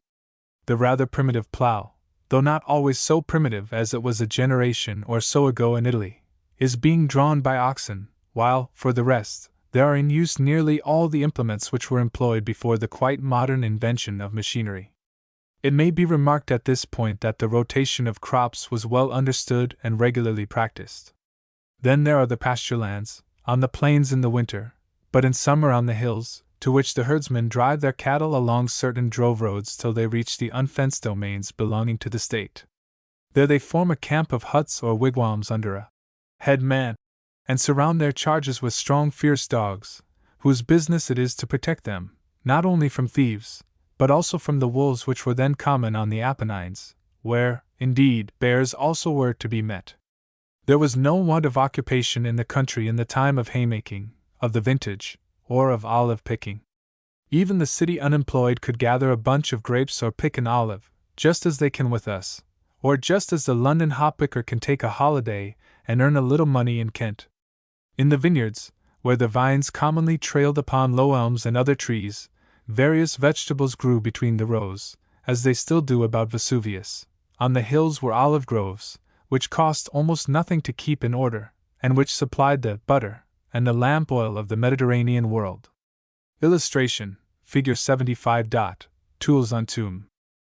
We need not waste much compassion upon the life of the Roman working class. It is true that there was then no doctrine of the dignity of labor, but that there was reasonable pride taken in a trade reputably maintained is seen from the frequent appearance of its tools upon a tombstone.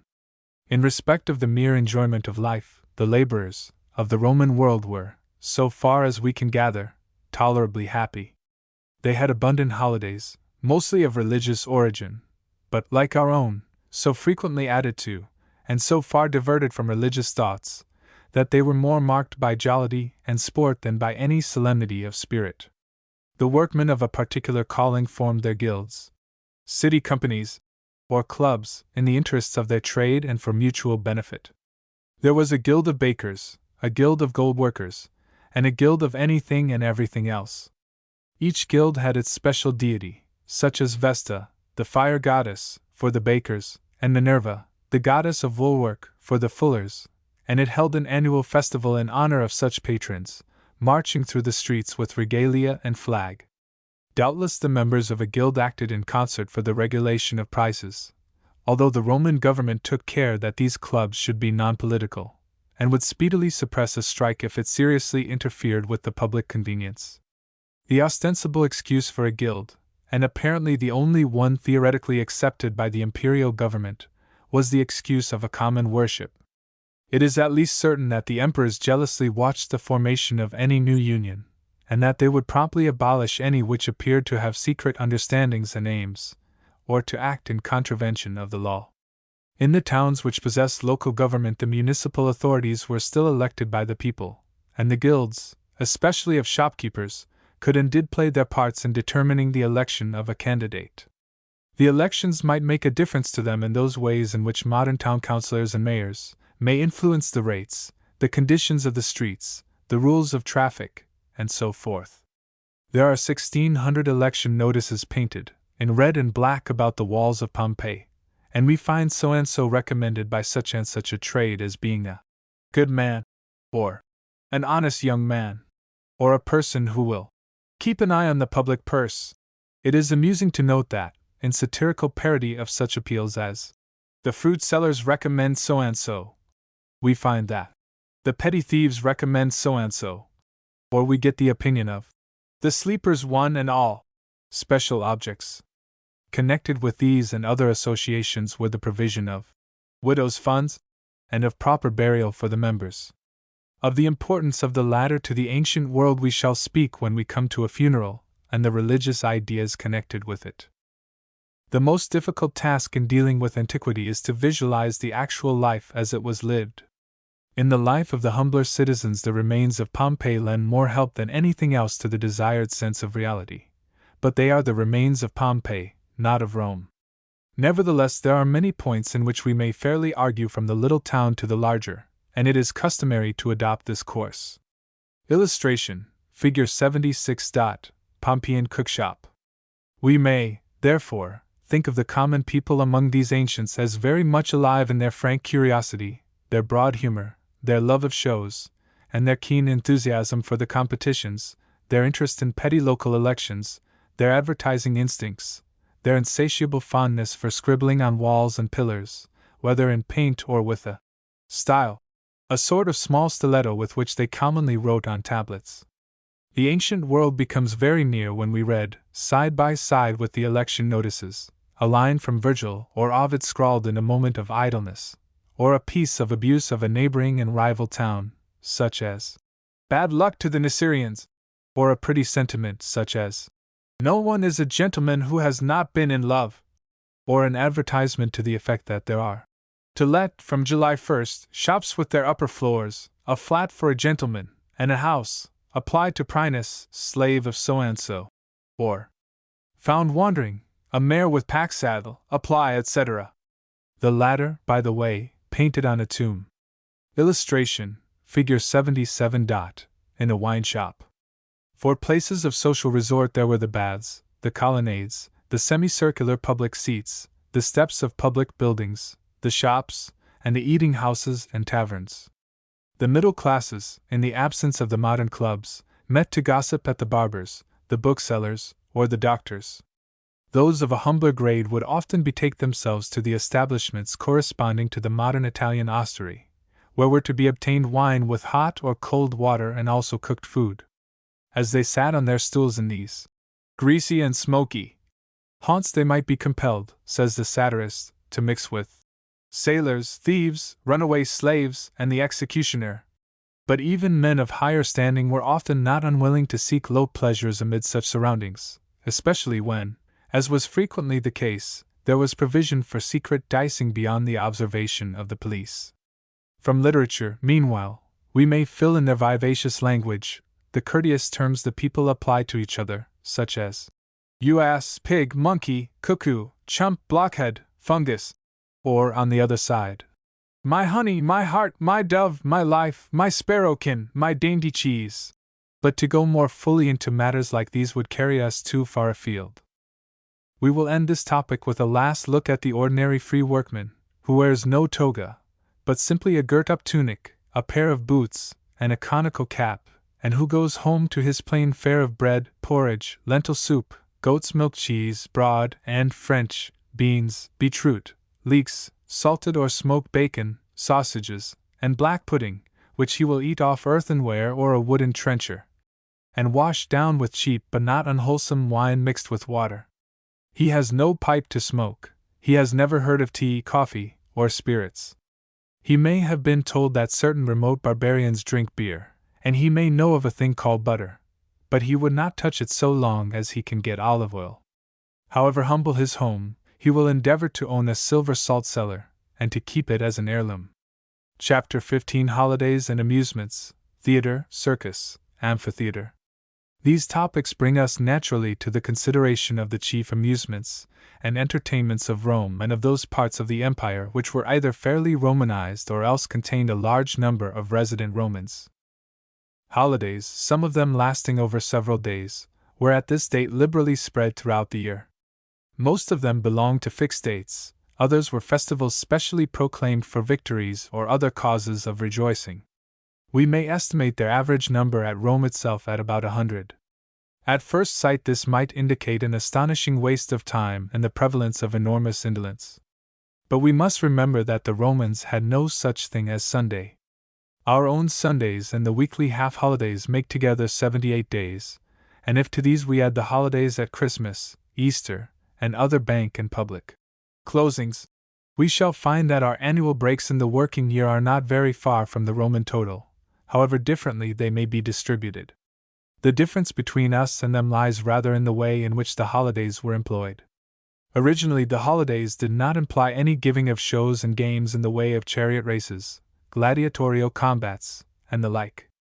They were simply festivals of deities, of Flora, the goddess of flowers, Ceres, the goddess of crops, Apollo, the god of light and healing, and other divinities, honored by sacrifices, processions, and feasts. The Feast of Saturn, for example, was at first held for only one day.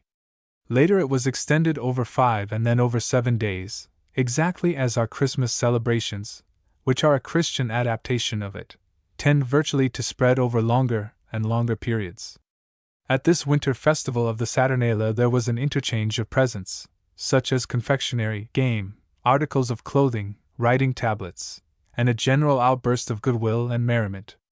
For one day the slaves were allowed to put on the freeman's cap, the cap of liberty, and to pretend to be the masters. This is the source of the medieval monkish custom of permitting one annual day of misrule. Meanwhile the citizen threw off the toga and clad himself in colors as he chose. He played at dice publicly and with impunity. The cry of "Hurrah for the Saturnalia!" was heard everywhere. Later it became customary to hold public shows on these days, and the emperors gave gladiatorial games and acrobatic or dramatic entertainments, at which there were scrambled various objects, articles of food, coins or tickets entitling the holder to some gift which might be valuable, valueless, or comical. Similarly, there was a holiday on New Year's Day, when presents were again interchanged, regularly including a small piece of money. For good luck. The gifts on this day frequently bore the inscription, "A happy and prosperous New Year to you." Presents at all times played a prominent part in Roman etiquette and sociality.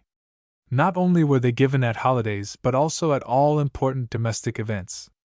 Even at a dinner party, besides actual articles of food to be carried home, there were frequently gifts of a kind either expressly adapted to the recipient, or else drawn by a humorous lottery. Among numerous other articles of which one might be the recipient in various seasons and circumstances, there are mentioned books, pictures, tablets of ivory, wood, or parchment, cushions, mufflers, hats, hoods, sponges, soap, rings, flasks, baskets, musical instruments, balls, pens, lamps, toothpicks, dice, money boxes, satchels, parrots, magpies, and monkeys. On the Ides of March the poorer classes made their way to the campus martius beside the river, built themselves arbors or wigwams of boughs, and spent the day and evening in riotous song and jollity. In general, however, the parts of these festivals to which the people looked forward with liveliest anticipation were those public entertainments, commonly known as the games, or sports, which were provided for them free of cost. The expense was theoretically borne by the state, whether from the exchequer of the emperor or from that of the Senate, and the state did indeed spend as much as £6,000 or £8,000 upon a particular celebration. But both in Rome itself and in the provinces, it was practically obligatory that the public officer who had charge of a given festival for the year should spend liberally of his own upon it. No man either at Rome or in a provincial city could permit himself to be elected to such a public position unless he was prepared to disburse a sum perhaps as large as the subvention given by the state. The more he gave, particularly if he introduced some striking or amusing addition to the ordinary shows, the more popular he became for the time being. In the Roman world you must pay for your ambitions, and this was the most approved way of paying. We might moralize over the enormous frivolity which could waste day after day thousands and thousands of pounds upon such transitory pleasures, instead of conferring lasting benefits in the way of hospitals or schools. But it is not the object of this book to moralize. We may feel confident that the Roman populace, if offered the choice, would have voted for the chariot races or the gladiators, not for the college or the hospital. Illustration: Figure 78, Boxing Gloves. The entertainments provided were of several kinds, by no means equally popular. There were plays in the theaters, there were contests of running, wrestling, boxing, throwing of spears and discs, and other events corresponding to our athletic sports. There were chariot races in the circus, answering to our horse races at Epsom or Newmarket, and there were spectacles in the amphitheatre, to which, happily, we have no modern parallel. These included huntings and baitings of animals, fights with wild beasts, performances far more dangerous than those of the Spanish bullring, and above all, the combats of the gladiators or professional swordsmen. So far as there exists a later analogue to the last, it is to be found in the more chivalrous tourney in the lists, but the resemblance is not very close. Least valued among the real Romans were the athletic sports. For genuine enjoyment of these we must look to the Greek part of the empire. At Rome they appeared tame, for the mind of the Roman populace was naturally coarse and grain. What it delighted in was something sensationally acrobatic, or provocative of a rather gross laughter, or else involving a thrilling anticipation of danger and bloodshed. In taste the Romans were in fact similar to those modern spectators who love to see a man plunge from a lofty trapeze into a narrow tank, with a reasonable chance of breaking his neck. It is a strange contradiction with other Roman attitudes when we find that they objected to the Greek wrestling or running on grounds of decorum, because it was innocently nude. On the athletic sports, although they were never wanting in the games, at Rome, we need not therefore dwell. It may be sufficient to show by an illustration what sort of notion the ancient world entertained of interesting pugilism. It is only fair to say that the boxing gloves, here given, thongs of leather wrapped tightly round the arm and hand, and loaded or studded with lead or iron, were a notion borrowed from the professional pugilists of Greece. Illustration, Figure 80. Theatre at Aspendus. Next lowest in esteem stood the plays given on the theatrical stage. Mention has been made in a previous chapter of the three great theatres of Rome, one of them said, though somewhat incredibly, to be capable of holding 40,000 spectators. Their shape and arrangement have already been hinted at. Huge structures of a similar kind existed in all the great Romanized towns of Italy and other provinces. One at Orange in France is still well preserved, and two of smaller dimensions, one without a roof for plays, and one roofed for musical performances, are among the most easily remembered of the remains extant at Pompeii. In the Grecian half of the empire the theatres were not essentially different, the chief distinguishing feature being that, while the Roman auditorium formed half a circle, that of the Greek type formed over 2/3. In the Roman type the level semicircle in front of the stage, from which we derive the name orchestra, was occupied by the chairs of the senators, and the 14 tiers of stone seats immediately behind them by the knights. Certain sections were also set apart for special classes, one being for soldiers, one for boys not yet of age, and one for women, whose presence was not encouraged, and who, except at the tragedies, would have shown more modesty by staying away. Facing the seats is a stage, higher than among the Greeks, but somewhat lower than it is commonly made in modern times, and at the back of the stage is a wall architecturally adorned to represent a house or palace, front, and containing one central and two side doors, which served for separate purposes conventionally understood. Over the stage is a roof, which slopes backward to join the wall. The entrances to the ordinary tiers of seats are from openings reached by stairs from the outside arcade surrounding the building.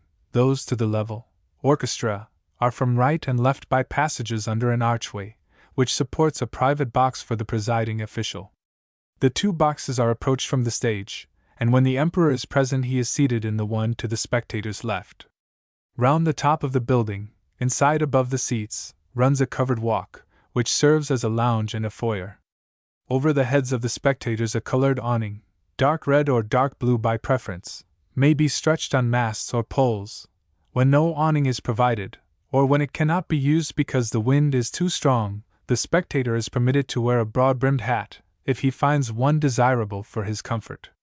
The whole building must be thought of as lined and seated with marble, gilded in parts, and decorated with pillars and statues. The curtain, instead of being pulled up, as with us, when the play begins is pulled down, falling into a groove in the stage. Where we should say the curtain is up, the Romans would say exactly the reverse. The curtain is lowered. For plays in which the palace front was not appropriate, scenery was employed to cover it, being painted on canvas or on boards which could be pulled aside. Other scenes were stretched on frames, which could be made to revolve so as to present various faces. The actors, however much admired for their art, and however influential in irregular ways, were looked upon as in a degraded position, and no Roman who valued social regard would adopt this line of life. Among the Greeks and such Orientals as were under Greek influence, no such stigma rested upon the profession, and therefore many of the chief actors of the imperial city had received their training in this more liberal-minded part of the Roman world. The rest were mostly slaves or ex-slaves. If a Roman of any standing took part, it was either because he was a ruined man, or else because the emperor had capriciously ordered him to undergo this humiliation. Illustration, Figure 81. Tragic actor. The plays themselves were certainly of no great merit from a constructive or literary point of view. We hear a good deal nowadays of the decline of the drama, but perhaps in no civilized country has it declined so far as it had descended in Rome by the year AD 64. The regular and classical drama, that is to say, literary tragedy and comedy, was not likely to appeal to any ordinary Roman gathering. The philosopher Seneca indeed wrote tragedies in imitation of the Greek, but they were intended for the reader and the library, and there is little probability that they were ever performed, or even offered to the stage. Tragedies were, it is true, represented, but they were mostly Greek, and the performance was in the Greek style. The heroic actors wore masks, covering not only the face but the whole head, which they raised considerably in height. About the body fell long and trailing robes of splendid material and color, and on the feet were thick-soled boots which increased the height by several inches. The comedian played in low shoes or slippers, and boot and slipper were therefore terms in common vogue to distinguish the two kinds of theatrical entertainment. Of Pliny's two favorite country houses on Lake Como, one was called tragedy, as standing high, the other comedy, because on a lower site beside the water. The whole effect sought in the heroic play was the grandiose, and no attempt was made to reproduce the actualities of life. In the accompanying illustration will be seen the tragic hero as he appeared upon the Roman stage.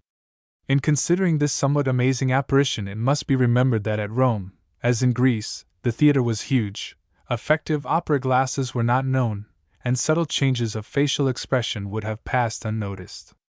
The makeup of the actor, like the painting of the scenes, was compelled to depend upon broad effects. With its love of the false heroic, of rhetorical bombast, of sumptuous dress, magnificent scenes, and gorgeous accessories in the way of supers and processions, the Roman tragic drama of this period must have borne a striking resemblance to the corresponding English pieces of the Restoration or Age of Dryden. Perhaps the most popular part of the performance was the music and dancing, whether by individual actors or as ballets, accompanied by the flageolet, the lyre, or the cymbals. In comedy there was apparently no originality. As in the oldest days of their drama the Romans had copied the Greeks, so they copied them still. We may believe that the acting was often excellent, especially in respect of intonation and gesture, but little can be said for the play, whether from the point of view of literature or of morals.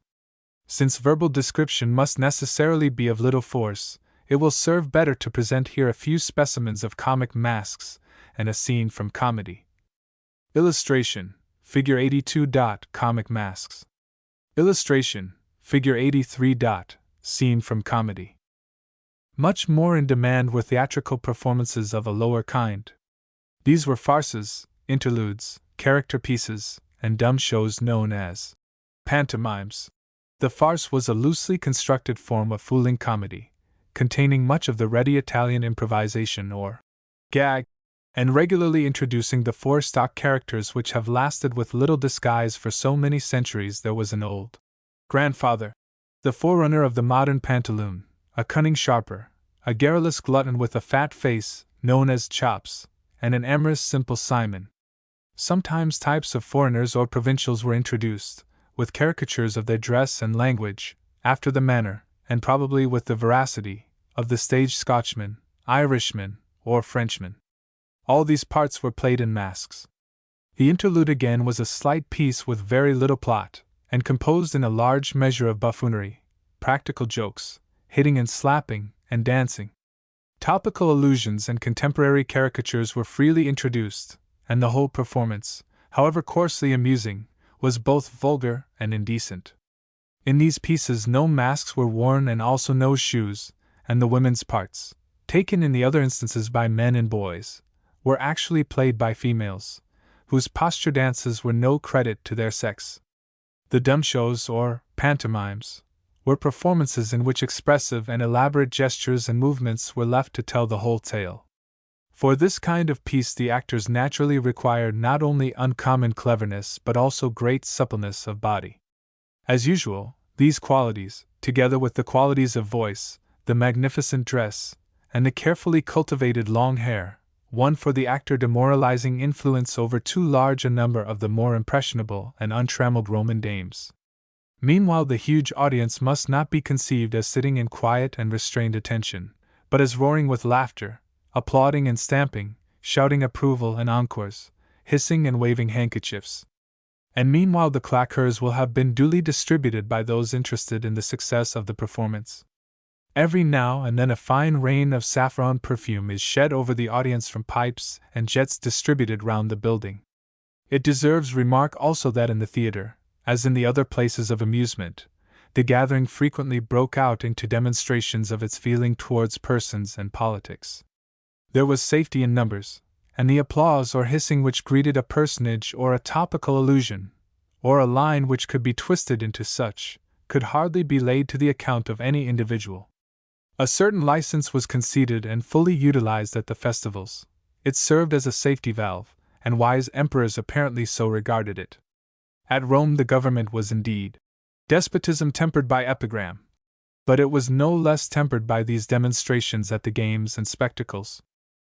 More worthy of imperial Rome were the exhibitions of chariot races held in the immense Circus Maximus. That building, already described, would at this date probably hold some 200,000 persons, but it could never provide room enough for the excited people, who not only gathered in multitudes from Rome itself, but also from all the country, even all the empire, within reach. For weeks the chances of the parties have been discussed and bet upon. Even the schoolboys have talked chariots, chariot drivers, and horses. The fortune-tellers have been consulted about them, dreamers have dreamed the winners, and many an underhand attempt, sometimes including the hocussing of men or horses, has been made to corrupt the sport. The struggle is in reality not between chariot and chariot, but between what we should call stable and stable. There are 4 parties, the white, red, green, and blue, whose drivers will wear the respective colors, in which also the chariots were probably painted. By some means the green and blue have at this date contrived to stand out beyond the others, and the chief interest commonly centers upon these. The day of the great spectacle arrives. Outside the building and in the porticos surrounding it the sellers of books of the races and of cushions are plying their trade along with vendors of confectionery and perfumes. The people are streaming into the numerous entrances which lead by stairways to the particular blocks or tiers of seats in which they are entitled to sit, and for which they bear a ticket. Full citizens are wearing the toga, or, if the emperor has not forbidden the practice, the brightly colored cloak which has been already described. Seats are reserved for officials, senators, knights, and vestal virgins, and on the side under the palatine is a large balcony box for the emperor and his suite. At these games women have no special place set apart for them. They sit in their richest and showiest attire among the general body of the spectators, and flirting and love-making are part of the order of the day. A very crude form of field glass or spyglass was already in use, apparently consisting generally of a mere hollow tube, but occasionally provided with a magnifying lens. Nero himself, in consequence of his short sight, had a glass, in some way contrived of emerald. At one end of the circus is a building containing a curved line of stalls, equidistant from the starting point, in which the drivers hold their chariots in readiness. These are all barred, and only at the signal will the doors be thrown open. The horses are commonly 3-year-olds or 5-year-olds. In some races there are 2 horses to the chariot, in others 4. Less commonly there are 3 or 6, or even a greater number. In the year 64 the number of cars running will be 4, 1 for each club. How many races there are to be, and in what variety, will depend upon the presiding officer, who, as has been said, is paying a considerable portion of the expenses, and who will receive or lose applause according to the entertainment he affords to the spectators. Commonly there will be about 20 races run, although occasionally even that number be increased. Down the middle of the arena, though not quite in its axis, runs a low broad wall called the backbone, bearing various sculptures along its summit, and in the middle an obelisk, now standing in the Piazza del Popolo, which Augustus had brought from Egypt after his conquest of that country. On the extremities of the backbone are placed the figures of 7 dolphins and 7 large eggs, and just free of each end, on a base of their own, stand 3 tall cones coated with gilt, round which the chariots are to turn as a yacht turns round the buoy. 7 times will the chariots race down the arena, round the end of the backbone, and back again. At each lap a dolphin and an egg will be removed from the wall, and as the last disappears the winning driver makes straight on for the white line which serves as the winning post. Illustration: Figure 84. Plan of circus. But they have not yet started. At the fixed hour a procession starts from the Capitol, descends by the Temple of Saturn and past the face of the Basilica Julia, turns along the Tuscan Street, and enters the circus under a large archway in the middle of the building which contains the stalls. In front go a body of musicians with blare of the straight Roman trumpet and the scream of the flageolets. Behind these comes the high official who has charge of the particular festival. He is mounted high on a chariot, and is clothed in a toga embroidered with gold and a tunic figured with golden palm branches. In his hand he carries an ivory scepter, and over his head is held a crown of gold leaf. Behind the chariot is collected a retinue in festal array. The competing chariots follow. After these are the effigies of deities, borne on platforms or on vehicles to which are attached richly caparisoned horses, mules, or elephants. In attendance upon them are the connected priestly bodies. As this procession passes round the circus, the spectators rise from their seats, roar their acclamations, and wave their handkerchiefs. When it has made the circuit, its members retire to their places, and the chariots are shut in their stalls. Soon the president takes his stand in his box, lifts a large handkerchief or napkin, and drops it. Immediately the bolts of the barriers are withdrawn, and the chariots dash forward towards the point marked A. The drivers, clothed in a close sleeveless tunic and wearing a skullcap, all of their particular color, lean forward over their steeds, and encourage them with whips and shouting. At their waists you will see the reins gathered to a girdle, at which also hangs a knife, in readiness to cut them away in case of accident.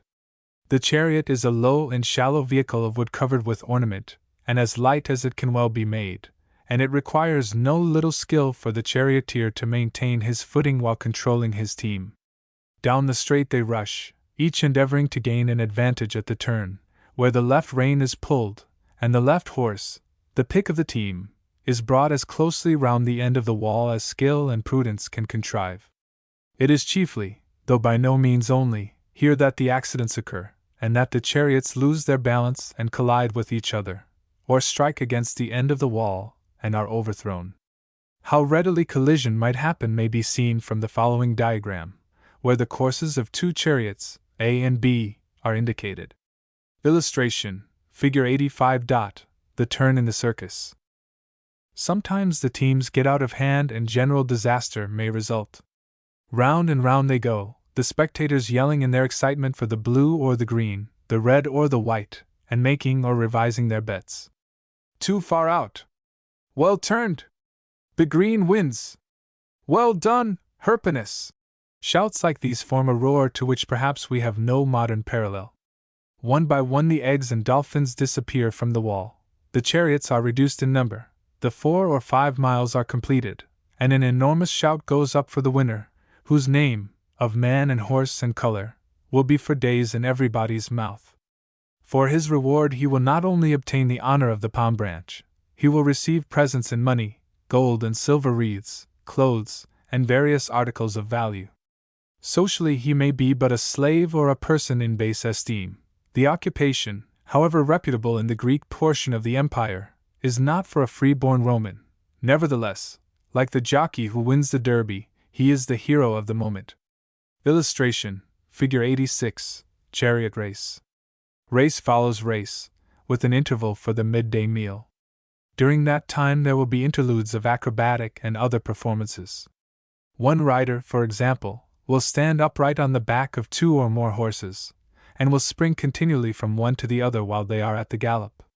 Most of the company will take their refreshments where they are.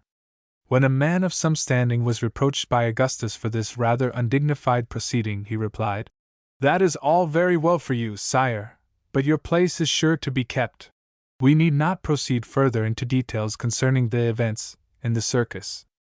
It may, however, be worth while to add that the Romans cared nothing for the modern form of race by jockeys on single horses. The circus is quite a different thing from the oval amphitheater, a structure for once of native Roman devising, without which no Roman town could consider itself complete. Though the Colosseum was not yet built, there already existed an amphitheater in the Campus Martius, and such buildings were to be found in all considerable towns which contained a large Roman element. There is one, though of later date than Nero, still to be seen in fair preservation at Verona. The well-known amphitheater at Pompeii was in full use in the year 64, and other cities, Capua, Puteoli, Nîmes, Antioch, or Caesarea, were provided with the joys of the gladiatorial shows and the beast fight. Only in the thoroughly Greek or thoroughly Oriental part of the empire was the amphitheater absent.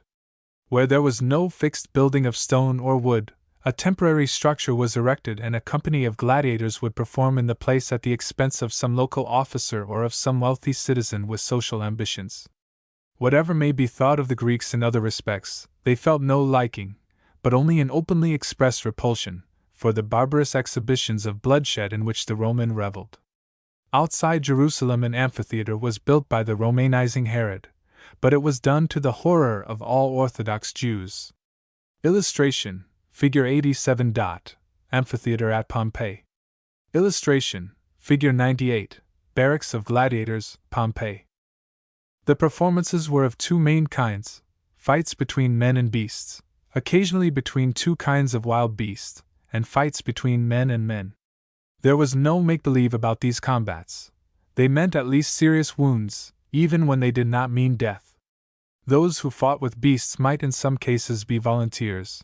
In general they were captives or condemned criminals, and it perhaps hardly needs pointing out that, when St. Paul says he had fought with beasts at Ephesus, he is merely speaking in metaphor adapted to the times. It was not intended that the criminal should escape death, but only that he should be able to make a fight for his life. Meanwhile the gladiators who fought with men and not with beasts were in the position of professionals, who might be slaves, condemned brigands, mutineers, prisoners of war, or volunteers. The picture drawn by Byron, although the so-called dying gladiator, which inspired him, is in reality no gladiator but a Gaulish warrior, perhaps fairly represents one class of combatant, but it represents only one. In the case of these swordsmen, a number of successful fights might in the end secure freedom, and something more for slave or prisoner, and a competence for the volunteer. It was not unnatural that men of courage and strength should frequently offer themselves for this service. Their physical training was indeed severe both in the way of exercise and of diet, and their personal treatment was harsh and ignominious. But their fame, such as it might be, was wide, and their rewards often solid. Contemporary writers also complain that, however brutal and ugly they were, there were always women ready to adore them and to consider them as beautiful as Adonis. At Pompeii, a scribbling calls one of them the sigh of the girls. Nevertheless, no Roman with much self-respect, unless forced by a malignant emperor, would bear the stigma of having appeared as a gladiator, any more than in modern times one would choose to be known as a professional pugilist. Moreover, these same heroes, after their glorious day in the arena, were carefully stripped of their showy armor, imprisoned in barracks, and if disobedient or troublesome, chastised with the lash and put in irons or the stocks. The prelude to a beast fight was frequently rather a hunt, amounting to a demonstration of skill in dealing with wild animals which could hardly be said to fight, but which were difficult to capture or kill. Success with javelins or arrows required somewhat more skill and daring than the big game shooting of modern times. To give a greater air of naturalness to the performance, the arena was sometimes temporarily planted with shrubs and trees, and diversified with rockwork. After the beast hunt came the beast fight, which might be against bisons or bulls, wild boars or wolves, lions or tigers, a rhinoceros or an elephant. In such contests the man commonly wore no body armor. He took his sword or spear, swathed his right arm and his legs, and went out to meet the enemy in his tunic. The beasts were either let loose from the end of the arena, or, as later in the Colosseum, they were brought up in cages from their underground dens by means of lifts worked by pulleys. Indirectly, it may be observed, the mania for this sport produced one distinctly beneficial result, inasmuch as the more dangerous wild beasts became almost exterminated from the Roman world. The number killed was enormous, hundreds of lions or panthers being produced and slain during the shows of a single festival. It may be added that on the top of the wall or platform surrounding the arena there was placed, at least in the Colosseum, a metal grating or screen, of which the top bar revolved, so that if a wild beast managed to spring so high and take a grip, the feat was of no use to him. To keep him at a further distance, a trench surrounded the arena and separated it from the platform. Illustration: Figure 89. Stocks for gladiators. Remains from Pompeii. Illustration: Figure 90. Gladiators fighting. But the great entertainment of the amphitheater was the combats of men with men. After the beast fights, which were held in the mornings, and amounted in estimation to a matinee, there followed the fights of the gladiators. Outside the building are being sold the books which catalogue the pairings, together with some record of the men, the name of their training school, and a statement as to the weapons with which they will fight and as to whether they have made previous appearances. At the appointed time the procession enters from one end of the arena, and the combatants parade and salute the emperor, if he is present, or the presiding officer. Their weapons are examined, and there is a preliminary sham fight, partly for exhibition of skill and to influence bets, partly for practice. The men then return to their places, a trumpet blows, and a pair commences the real fighting. Sometimes a man is in full and heavy armor from head to foot, sometimes he is lightly equipped with a half-shield and a spear, sometimes he carries only a sharp three-pronged spear and a casting net, in which he endeavors to enmesh an enemy fully armed. Besides combats on foot, there may be fights upon horseback, or even in chariots of the kind then best known in Britain. To encourage the participants, and to lend more spirit to the scene, there is a blowing of horns and trumpets while the fight proceeds. All around the people are shouting their comments and their advice. They applaud and adjure and curse. "Get up to him!" "Kill him!" and the like are heard on every side. A man falls, not dead, but disabled, and the spectators shout, "He has it!" He holds up his finger in sign of defeat, but he utters no cry. Shall he be killed, or shall he not? The answer depends on the president or giver of the exhibition. He looks round, and if he perceives that the great majority are giving an upward flick of the thumb, and hears them call, "Give him the steel!" the man is doomed. If, on the contrary, handkerchiefs are waved, his life is spared. A good fight or a good record may save him to fight again another day. The formal presentation of a wooden sword would mean that he was discharged for life from the necessity of further fighting. If his enemy's dagger must be pressed into his throat, or if he has been slain outright, there is a passage under the middle of the side of the amphitheater through which the body will be dragged by a hook into the mortuary. Another combat follows between another pair, sometimes between two sides, and should the arena become too sodden with blood, it is raked over and fresh sand is scattered. It is amazing in what a cold-blooded manner all this was carried out. When one reads the notices written up at Pompeii, that on such and such a date there will be exhibited so many pairs of gladiators, that there will be a beast hunt, and that awnings will be provided and perfumes sprinkled, it is difficult at first to realize that it means all that it does mean. To the credit of the Romans, so far as they deserve any at all, let it be stated that the presence of women was not encouraged at these shows, that if they appeared at all, it must be in the upper tier, as far as possible from the arena, and strangely enough, that only the 6 Vestals, in virtue of their religious claims, could be placed in any position of honor. These sat upon the lowest platform, in line with the special seats of the emperor or president and the highest officials of the state, but it is probably a libel for an artist to depict them as so many Maenads lusting for the blood of the vanquished. The only other form of public entertainment which it seems desirable to mention was that of a naval battle, in which the sea was either represented by flooding the amphitheater, or by means of a permanent lake, such as that which Augustus created artificially across the Tiber. The proceedings bore all the appearance of reality. Ships were rammed, sunk, overturned, and boarded, and so far as the men were concerned, the battle might be as grim and bloody as any other kind of gladiatorial contest. Chapter 16: The Women, Marriage, the Roman Matron, and her Dress. We will assume that Silius is a married man, and that his wife is a typical Roman dame worthy of his station in life. Her name shall be Marcia, or, if she possesses more than one, Marcia Sabina. Marriage does not confer upon her the name of her husband, and if she requires further identification in connection with him, she will be referred to as Silius's Marcia. At an earlier date, a woman owned but a single name, but already practical convenience and pride of descent had combined to make it desirable that she should bear a second, which might be taken from the family either of her father or of her mother.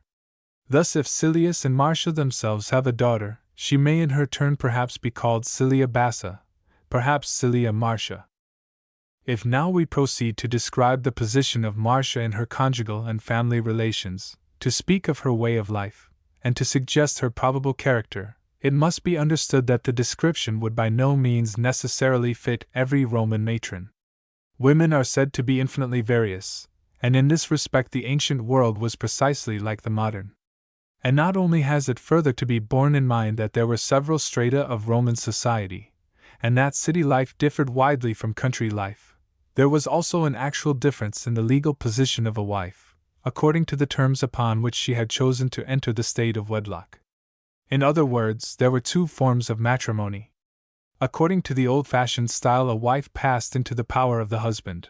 Her legal position, though not, of course, her domestic standing, was the same as that of his daughter.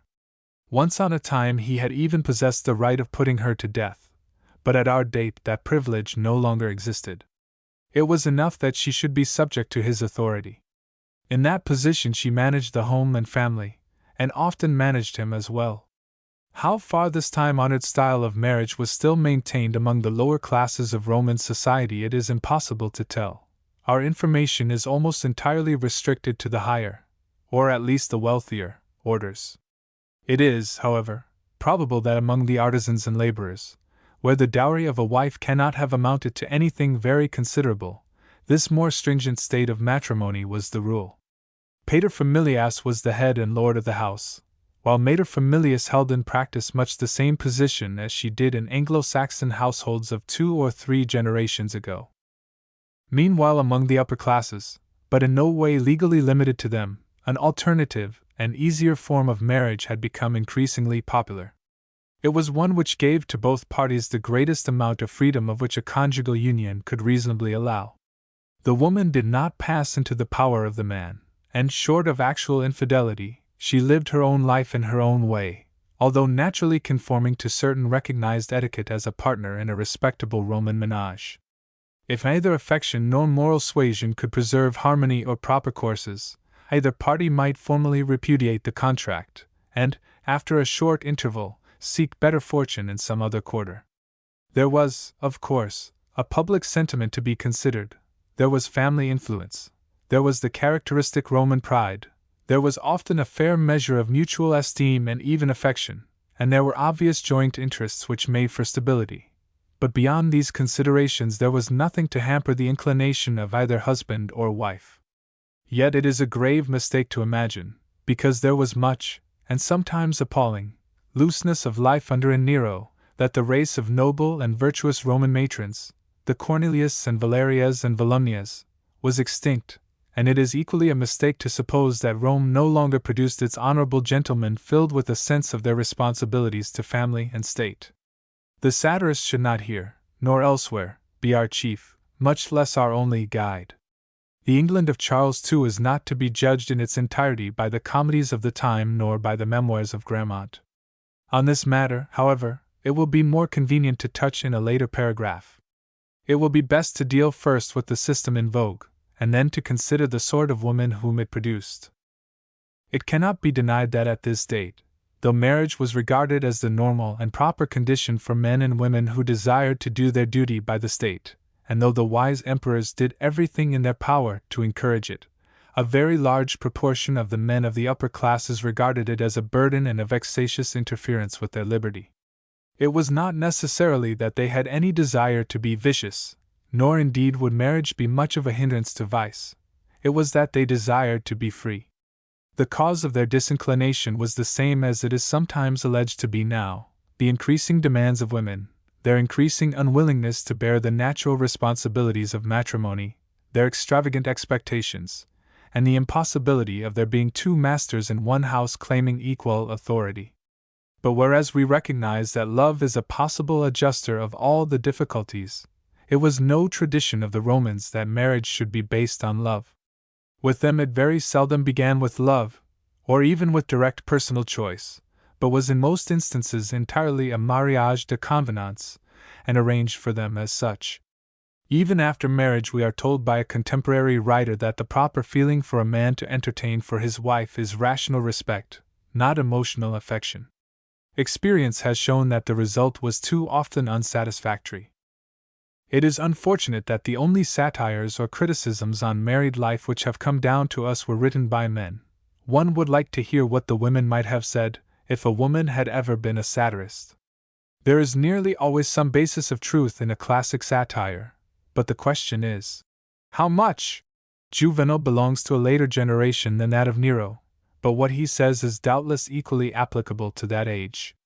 It is therefore interesting to note one or two of his objections to contemporary woman, regarded as a wife. In the first place, she is too interfering, and even dictatorial. What madness is it? He asks of the man whom he supposes himself to be addressing. That drives you to marry? How can you bear with a tyrannous woman, when there are so many good ropes in the world, when there are high windows to throw yourself out of, or when there is the bridge quite handy? Why should you be made to wear the muzzle? Why take into your house someone who will perhaps shut the door in the face of an old friend whom you have known ever since he was a boy? When you displease her, she weeps, for she keeps tears always ready to fall, but when you try to prevent her from displeasing you, she tells you it was agreed that each should have liberty, and that she is a human being. He goes on to attack her faithlessness, her extravagance, her superstition, her loquacity, and so forth. Let us by all means discount his fierce invectives. Nevertheless, we must take them as but a heightened way of putting circumstances which had a real and all too frequent existence, and which encouraged the growing fancy for bachelordom. We shall, however, soon look at a very different picture of domestic relations, and it is only fair to assume that these also were by no means uncommon. A Roman girl with a reasonable dowry might expect to be married at any age from about 13 to 18. The Italian of the South, like the Greek, ripens early. The legal age was 12. On the other hand, to be unmarried at 19 was to be distinctly an old maid. In the northern provinces of the empire, maturity was less early, whereas south of the Mediterranean it was even earlier. The legal age for the bridegroom was that at which his father or guardian allowed him to put on the toga of the man and enter the forum. Thus, theoretically, a Roman youth might become a Benedict when about 16, and Nero was only at that age when he married his first wife Octavia. Generally speaking, however, if Marcia was as old as 16, Silius would hardly be under 26 or 27. The marriage, as has been said already, would commonly be a matter of arrangement between families, sometimes effected by their own members, sometimes by an interested friend or some other go-between. You asked me, writes Pliny to Mauricus, to look out for a husband for your niece. There is no need to look far, for I know a man who might seem to have been provided on purpose. His name is Minicius. He is well connected, and comes from Brescia, which you know to be a good old-fashioned place retaining the simple and modest manners of the country. He is a man of active energy, and has held high public office. In appearance he is a gentleman, well-built, and with a wholesome ruddy complexion. His father has ample means, and though perhaps your family is not much concerned on that point, we have to remember that a man's income is one of the first considerations in the eyes, not only of our social system, but of the law. A marriage of the full and regular type could only be contracted between free citizens. There were varying degrees of the morganatic about all others, such as marriage with a foreigner or emancipated slave. A non-Roman wife meant that the children were non-Roman. A man of the senatorial order could not marry a free woman, if he wished to have the union recognized, Also, no complete marriage could be contracted with a person laboring under degradation publicly inflicted by the authorities or degraded ipso facto by certain occupations. For this reason, the actress on the variety stage could not aspire to become even an acknowledged Roman wife, much less a member of the order which more or less corresponded to our peerage. Nor could a Roman marry a relative within certain prohibited degrees. He might not, in fact, marry any woman whom he already possessed what was called the right to kiss. We are, however, dealing with two persons entirely beyond exception, namely Quintus Silius Bassus and Marcia Sabina. A match has been made between these parties, perhaps several years before the actual marriage can take place, and while the intended bride is a mere child of 10, even the future groom may be but a boy. When the go-between has done his or her work to the satisfaction of both families, there takes place a betrothal ceremony, of which the original purpose was, of course, to bind each party morally to carry out the contract, but which, by the year 64, might mean very little. In theory, the Roman law required the consent of both participants. A father could not absolutely force son or daughter to marry a particular person, nor, indeed, any person at all. But on the other hand, according to the Roman law, either sons nor daughters were free to act independently of the father's will, nor to possess independent property, so long as the father lived, or until he chose to emancipate. It naturally follows that paternal pressure was the chief factor in determining a marriage, and only those men or women whose fathers were dead, or who had been formally freed from tutelage, were in a position absolutely to please themselves. We need not suppose either that sons were always very amenable, or that parents were invariably self-willed and autocratic, but it is obvious that marriages based on mutual attraction must have been extremely few. We will suppose that Silius is his own master, while Marcia has a father or a guardian still alive. At the betrothal ceremony, the friends of both houses are in attendance. A regular form of words is interchanged between Silius and the father of Marcia. A ring is given by the man to his fiancée, to be worn on the fourth finger of her left hand, and he adds some other present, most probably some form of that jewelry of which the Roman women were and still are so extraordinarily fond. A feast naturally follows. You would think this performance sufficiently binding, and binding no doubt it was from a moral point of view, so long as there was reasonably good behavior on either side, or so long as neither Silius nor Marcia's father was prepared wantonly to flout general opinion, or to offend a whole connection by simply changing his mind. On the other hand, there was no legal compulsion whatever to carry out the contract. The Roman world knew nothing of actions for breach of promise. If either party chose to repudiate the engagement, they were free so to do. In that case, they were said to send back a refusal, or to send a counter notice. A family dispute, a breath of suspicion, a change of circumstances, and even an improved prospect might be sufficient excuse, or no excuse need be offered at all. In the present instance, however, no such ugly missive passes between the house of Silius on the Celian hill and that of Marcius on the Aventine. The wedding takes place in due course. It will not be in May nor in early March or June, nor on certain other dates which, for reasons mostly long forgotten, were regarded as inauspicious. It is a social ceremony, and neither state nor priest will have anything to do with sanctioning or blessing it. The pillars at the sides of the vestibules of both houses are wreathed with leaves and boughs, and the friends and clients of both families proceed in festal array to the house of the bride. If Marcia is very young, she has taken her playthings, dolls and the like, and has dedicated them to the household gods as a sign that she now puts away childish things and devotes herself to the serious tasks of life. She has then been carefully dressed for the occasion. Her hair, however she may have worn it before or may wear it afterwards, is for today made up into 6 plaits or braids, which are wound into a coil on the top of her head. As an initial rite, it is parted by means of an instrument resembling a spear, a survival of the time when a bride was a prize of war, and when her long locks were actually divided by a veritable spear in token of her subjection. Round this coiffure is placed a bridal wreath, made of flowers which she must have gathered with her own hands, and over her head is thrown a veil, more strictly a cloth, of some orange-yellow or flame-colored material, which does not, however, like the Grecian or Oriental veil, conceal her face. On her feet are low yellow shoes. Meanwhile, the bridegroom arrives, escorted by his friends, and he also wears a festal garland. As with all other important undertakings of Roman life, a professional seer will be in attendance to take care that the auspices are favorable. Peculiar portents, very unpropitious behavior of nature, a very strange appearance in the entrails of a sacrificial victim, are omens which no properly constituted Roman can afford to overlook. The auspices being favorable, and there is reason to believe that no undue insistence was laid on their unpropitious aspects, the bride is led into the reception hall, and the contract of marriage is signed and sealed. That there should be a dowry, and a considerable one, goes without saying.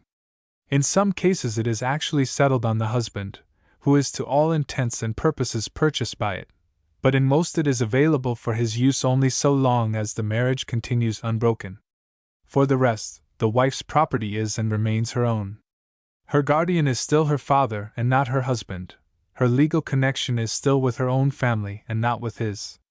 She is a Marcia and not a Cilia. If the marriage is dissolved, at least without sufficient demonstrable provocation on her part, her father will see that her dower is paid back. To such terms as these the parties affix their names and seals, and a certain number of friends add their signatures as witnesses. This done, one of the younger married women present takes the bride and leads her across to Silius, who holds her right hand in his. Both repeat a prescribed formula of words, and all the company present exclaims, "Good luck to you!" and offers such other congratulations as seem fit.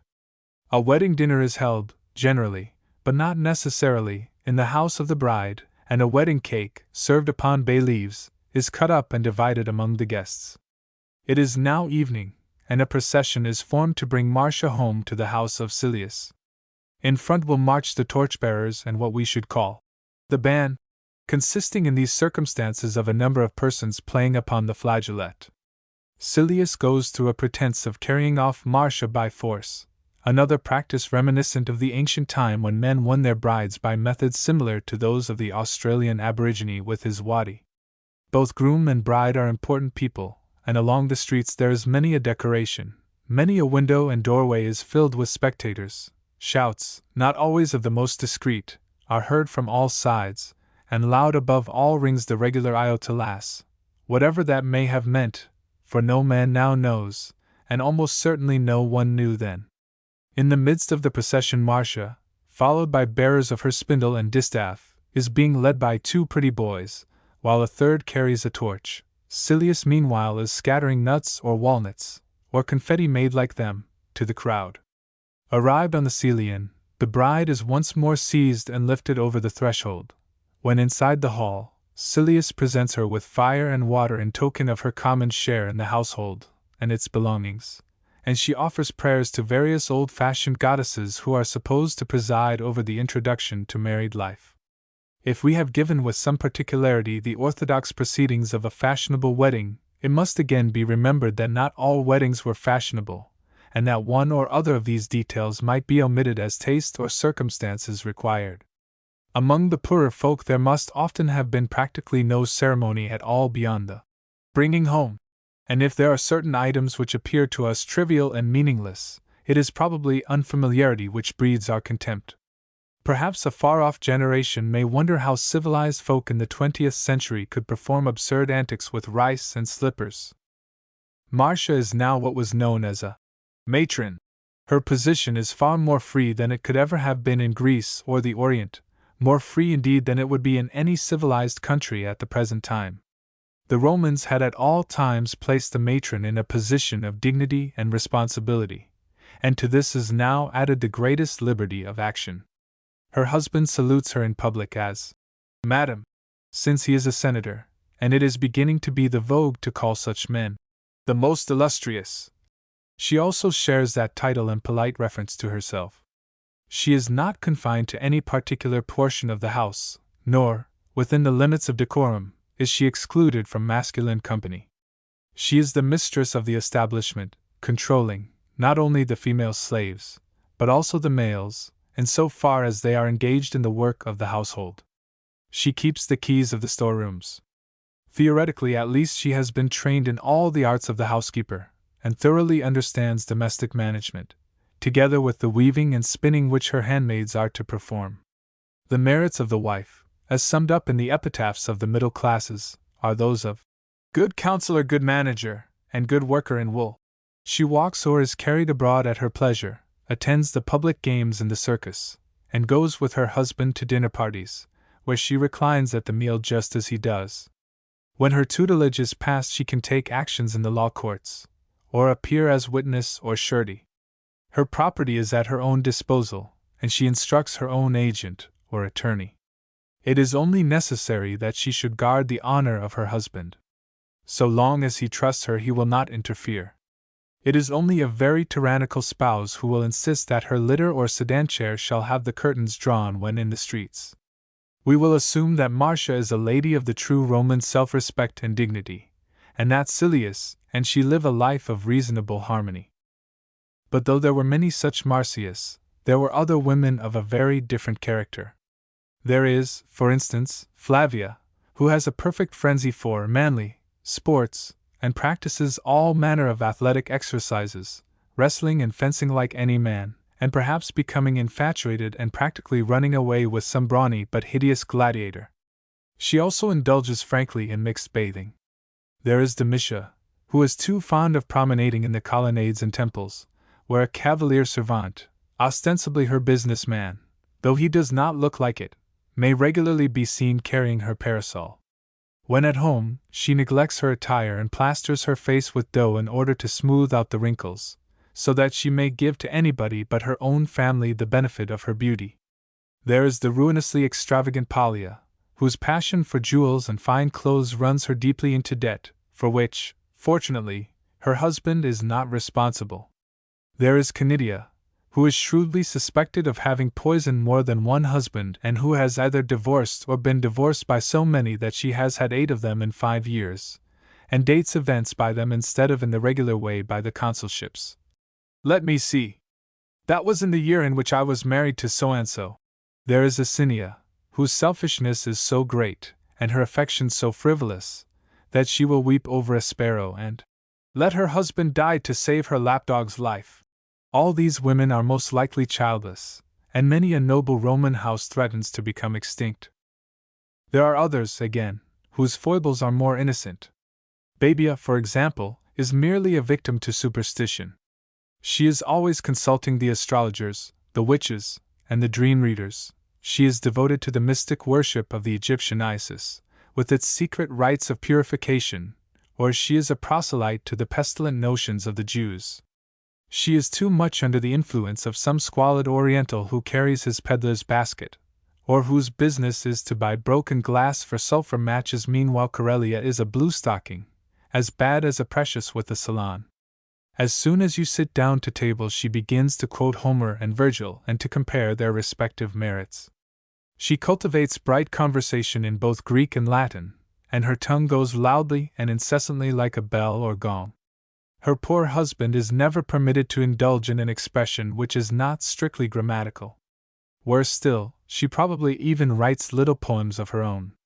She may keep a tame tutor in philosophy, but she makes no scruple about interrupting his lesson on morals while she writes a little billet doux.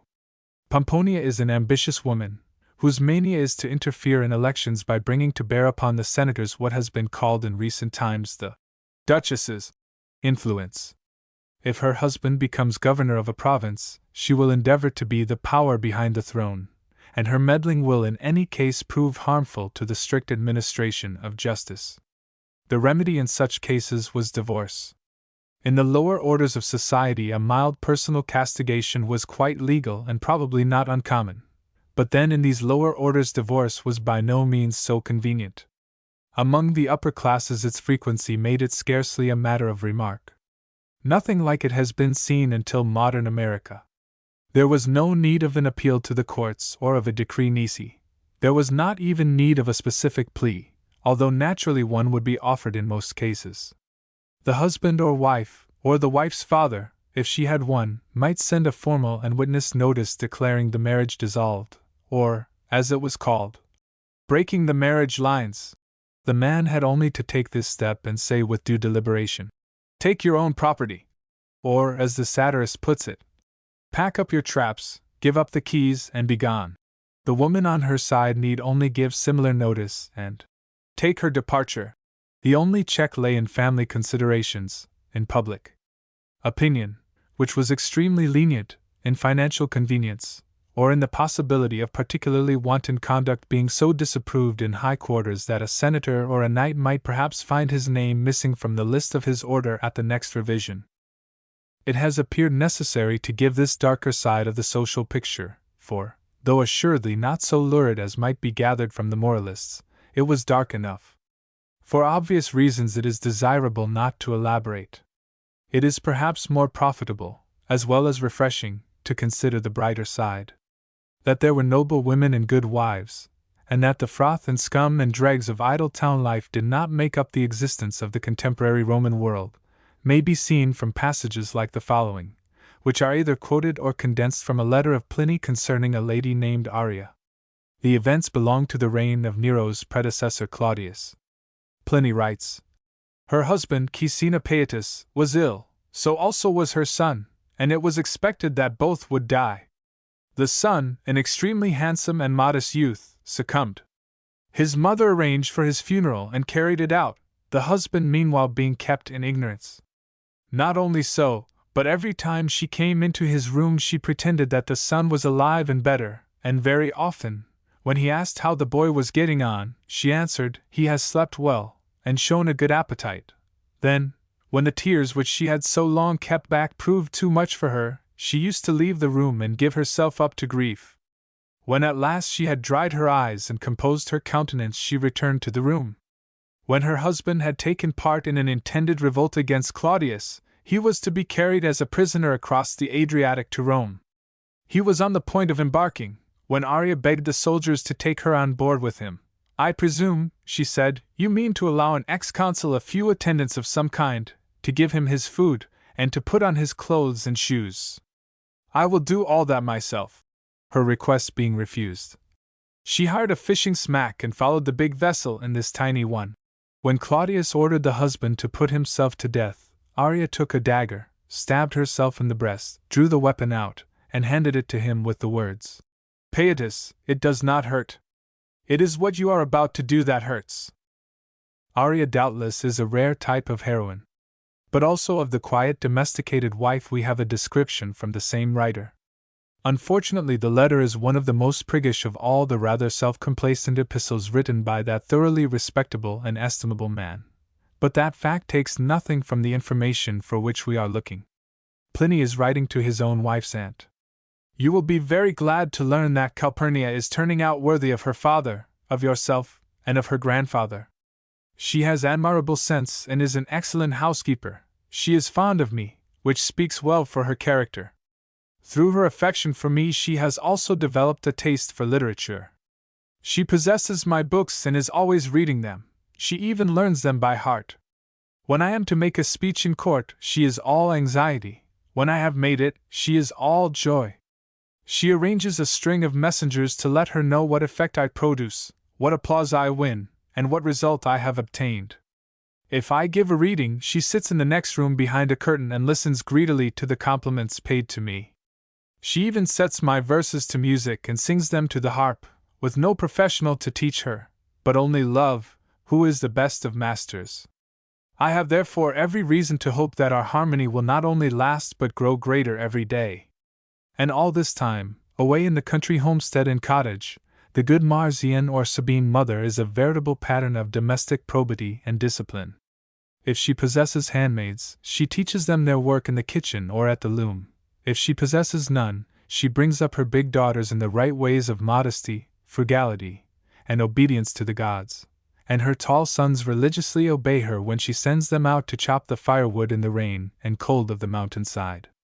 One subject of perpetual interest where women are concerned is that of dress and personal appearance. The Roman woman emphatically pursued the cult of beauty and personal adornment. Perhaps the first prayer which a mother offered for an expected daughter was that she should be beautiful. Whether she proved so or not, no pains were spared to correct or supplement the work of nature. It is true that fashion, except in the dressing of hair, underwent none of those rapid and astonishing changes which perplexed the unsophisticated male of today. Above all, there were no hats. But all that gold and jewels, colors, blue, green, yellow, violet, and varied stuffs, woolen, linen, muslin, and silk, could do for dress was done by every typical woman of means, and every device for improving the complexion, the teeth, the hair, the height, and the figure, which, by the way, never sought the wasp-like waist, was fully exploited. We need not go too closely into details. It will be enough to describe the ordinary attire and the ordinary methods of beautification. Illustration: Figure 91. Toilet scene. Wall painting. The conventional indoor dress consisted of, first, an inner tunic, short and sleeveless, with a band passing over or under the breast, so as to produce something resembling what is called the empire figure. Second, an outer tunic of linen or half silk, less often of whole silk, which fell to the feet. The outer tunic was fastened on the shoulders with brooches. It had sleeves over the upper arm, and, in the case of adults but not of young girls, a flounce or furbelow at the bottom. A girdle produced a fold under the breast. The garment was commonly white, but might be bordered with colored fringes and embroidery. For ladies of senatorial rank it bore the broad stripe worked in purple or gold.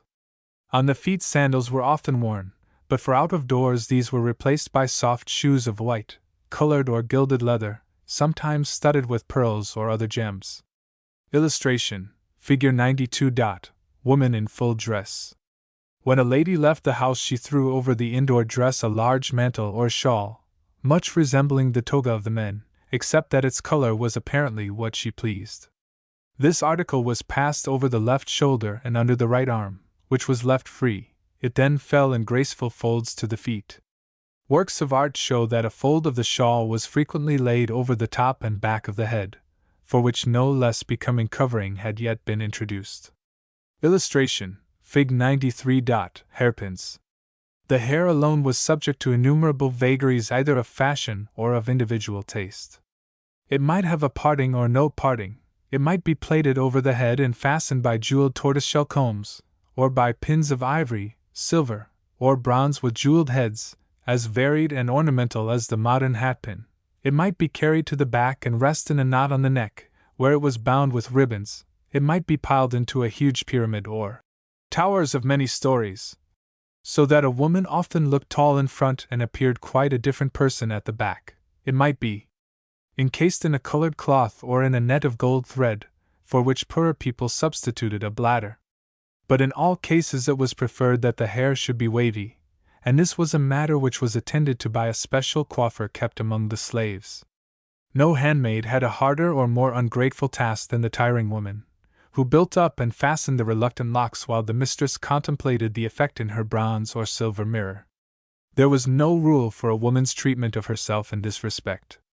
"Consult your mirror," is the advice of the poet Ovid, who has hopelessly lost all count of styles since they were more numerous than the leaves on the oak or the bees on Hybla. To full dress belonged a corona or tiara, consisting of a band of gold and precious stones. But who shall dare to speak of the jewelry that bedecked a Roman matron en grande tenue, of the pearl and pendant earrings, the necklaces of pearl and diamonds, the gold snake armlets with their emerald eyes, the bangles and finger rings, the brooches and buckles on the shoulders and down the sleeves, the gems scattered among the hair, the chains and chatelaines strung with all manner of glittering articles? Says one who lived at the time, "I have seen Lallia Paulina covered with emeralds and pearls gleaming all over her head, hair, ears, neck, and fingers to the value of over 300,000 pounds. If Rome is the eternal city, it is eternal in this respect at least as much as in any other. Who, still more bold, shall pry into her apparatus for the beautification of her person, examining her patchbox and the innocent little pots of rouge, vermilion, and white lead for the complexion, and of soot to rub under the eyes? Who shall scrutinize too closely that delicate blue which tinges her temples?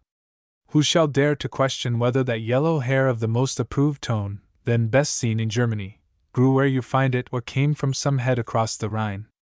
Who shall venture to ask whether that smooth skin was preserved by her wearing last night a mask of meal, which she washed off this morning with ass's milk? Petronius, indeed, says that the lady takes her eyebrows out of a little box. And probably Petronius knew. For her artificial teeth there is an obvious and sensible excuse, and it is no reproach to her if, as the poet declared, she puts her teeth aside at night, just as she does her silks. Probably she scents herself far too heavily, but there are many Roman men who are just as bad. She is ready now for all emergencies, and we may leave her, sitting in her long-backed cushioned chair, waving in one hand a fan of peacock's feathers or of thin wood covered with gold leaf, and holding in the other a ball of amber or glass to keep her hands cool and dry. Chapter 17: Children and Education. Unlike too many couples of the same class, Silius and Marcia are blessed with children. We will assume that there are two, a boy, whose full name shall be Publius Silius Bassus, and a girl, who is to be called Cilia Bassa. It is perhaps to be regretted that there is not a third, for in that case the father would enjoy to the full certain privileges granted by law to parents who so far do their duty by the state. As it is, he will in the regular course of things receive preference over childless men, when it comes to candidature for a public office or to the allotting of a governorship. The decline in the birth rate had become so startling at the close of the Republic that the first emperor, Augustus, had decided that it was necessary on the one side to penalize persons who remained either unmarried or childless, and on the other to grant fixed concessions to all who were the parents of three. A bachelor could not, for instance, receive a legacy from any one but a near relative. A married man without children could only receive half of such a legacy. A man with 3 children could not only enjoy his legacy in full, but could take the shares forfeited by any bachelor or childless legatee who figured in the same will. It does not appear that the law produced any great effect, and to make it still more futile, the later emperors began to bestow what was called the privilege of 3 children on persons who actually had either fewer or none at all. The power of the father over the children is theoretically almost absolute. Even when a son is grown up and married, he legally belongs to his father, so does all his supposed property. The same is the case with the daughter, unless she becomes a Vestal Virgin, or unless she marries according to the stricter of the 2 kinds of matrimony already described. In the older days of Rome the father could, and sometimes did, put his children to death if he chose. Though too free an exercise of so extreme an authority was no longer recognized, it was still quite legal to make away with an infant which was badly deformed. Says Seneca, in the most matter-of-fact way, "We drown our monstrosities." It was quite legal also to expose a child, and leave it either to perish or to be taken up by whosoever chose. In most such instances doubtless the child became the slave of the finder. Not only was this allowable at Rome and in the Romanized part of the empire, it was a frequent practice throughout the Greek, or Eastern portion.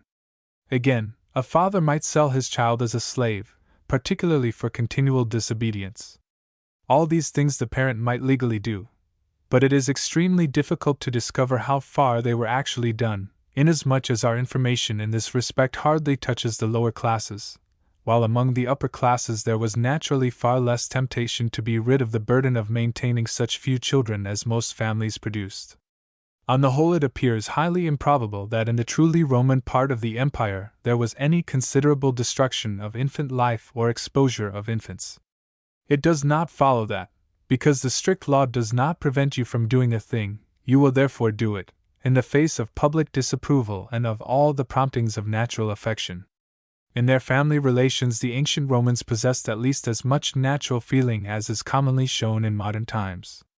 The fact is that in matters of law the Romans were eminently conservative.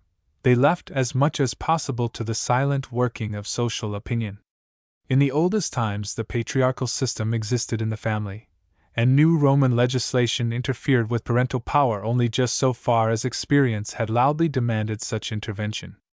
There can have been no very pronounced abuse of the powers of the father, and, as the discipline of the family was regarded as essential to the discipline of the state, the law was always unwilling to weaken in any way the hold of such family discipline. The strictly legal authority of the father was therefore maintained, while its abusive exercise was limited by the risk, if not the certainty, that it would meet with both public and private censure. Nevertheless, to return to the point which called for this explanation, It is quite in the power of Silius to expose or sell little Publius or little Cilia. But for a man in his position to do anything of the kind would bring the scorn of all Roman society about his ears, and among other humiliations, almost undoubtedly his name would be expunged from the senatorial list. Moreover, Silas, though a pagan, is a human being, and his affection for his children would certainly be no less warm than that of the average Christian man of today. Immediately after birth there is a little ceremony. The babe is brought and laid upon the hearth or floor before the household gods for the father to inspect it. As has been said already, if it is a monstrosity, he may order it to be made away with. Otherwise it is still open to him either to acknowledge the infant, or to refuse to have anything to do with it. The act of acknowledgement consists in stooping down and lifting up the child from the ground. For this reason the expression used for acknowledging and undertaking to rear a child was lifting, or picking up. In our instance the little son and daughter are, of course, not only picked up, but welcomed as the young hopes of the proud house of Cilii Bassi. On the 9th day in case of the boy, or the 8th in that of the girl, the child is named, after certain ceremonies of purification. The whole proceeding bears much resemblance to a christening, except that there is no calling in of the services of a church. The relations and friends gather in the hall, each bringing his present, and even the slaves make their little inexpensive offerings. The gifts are chiefly little trinkets of gold, silver, and ivory, rings, miniature hands, axes, swords, or crescents, which are to be strung across the baby's breast. The original purpose of all these objects was to act as charms against the blighting of the child by evil powers, or, more definitely, by the evil eye, that malignant influence which still troubles so many good Italians, both ignorant and learned. With the same intention the father hangs upon the child's neck a certain object which it will carry till it comes of age. If a few years later you met the boy Publius in the Roman streets, you would find him wearing a round case or locket in gold, some 2 inches in diameter and resembling the modern cased watch. Inside is shut his protecting amulet. When he is 16 and puts on the man's toga, his amulet will be laid aside. In the case of the little Cilia it will be worn until she marries. Poorer folk, for whom gold is too expensive, will enclose the amulet in a case of leather. The naming over, the child is registered. The Romans were adepts in the art of utilizing a religious or superstitious practice for purposes of state, and the development of the registration of births and deaths is but one instance. In older times it had been a custom, on the occasion of a birth, to pay a visit to the shrine of Juno the birth goddess, and to leave a small coin by way of offering. It is easy for a state to convert an already established general custom into a rule, and at our date this shrine of Juno had become practically a registration office, where a small fee was paid and the name of the child entered upon the rolls. We need not follow with any closeness the infancy of either boy or girl till the 7th year. The ancient world was very much like the modern. Suffice it to glance at them cutting their teeth on the teeth of wolves or horses, rocked in cradles decorated with gold and purple, or running about and calling their parents by the time-honored mama, tata, words, if we can call them words, which came from those small Roman mouths precisely as they have come from time immemorial from so many others. Their slave nurse, who is a Greek and talks Greek to them, tells them the old wives' tales and fables. They play with rattles, balls, and little carts, with pet birds and monkeys, and the girl with dolls of ivory or wax or of painted terracotta. They have swings, and ride on sticks and build houses. When bigger, the boy has his tops and hoops, with or without bells, and he plays marbles with nuts. Meanwhile attempts are made, somewhat after the kindergarten pattern, to teach them their alphabet by means of letters shaped in wood or ivory. Whether or not it is modern kindergarten method to tempt children to learn by offers of sugar plums, that course was often adopted in the world of both Greece and Rome. On the whole, the life of the child, though strictly governed, appears to have been pleasant enough until schooldays began. Though many children were taught at home by a more or less learned slave acting as private tutor, the great majority, at least of the boys, were sent to school.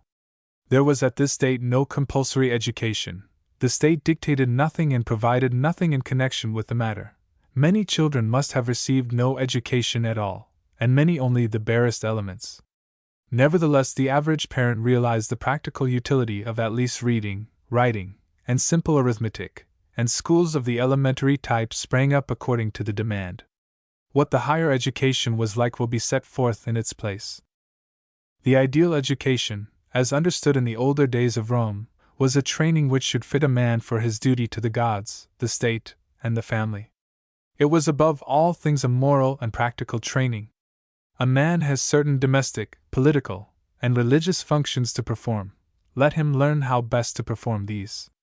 Under this system there was little room for accomplishments, or for purely intellectual pursuits.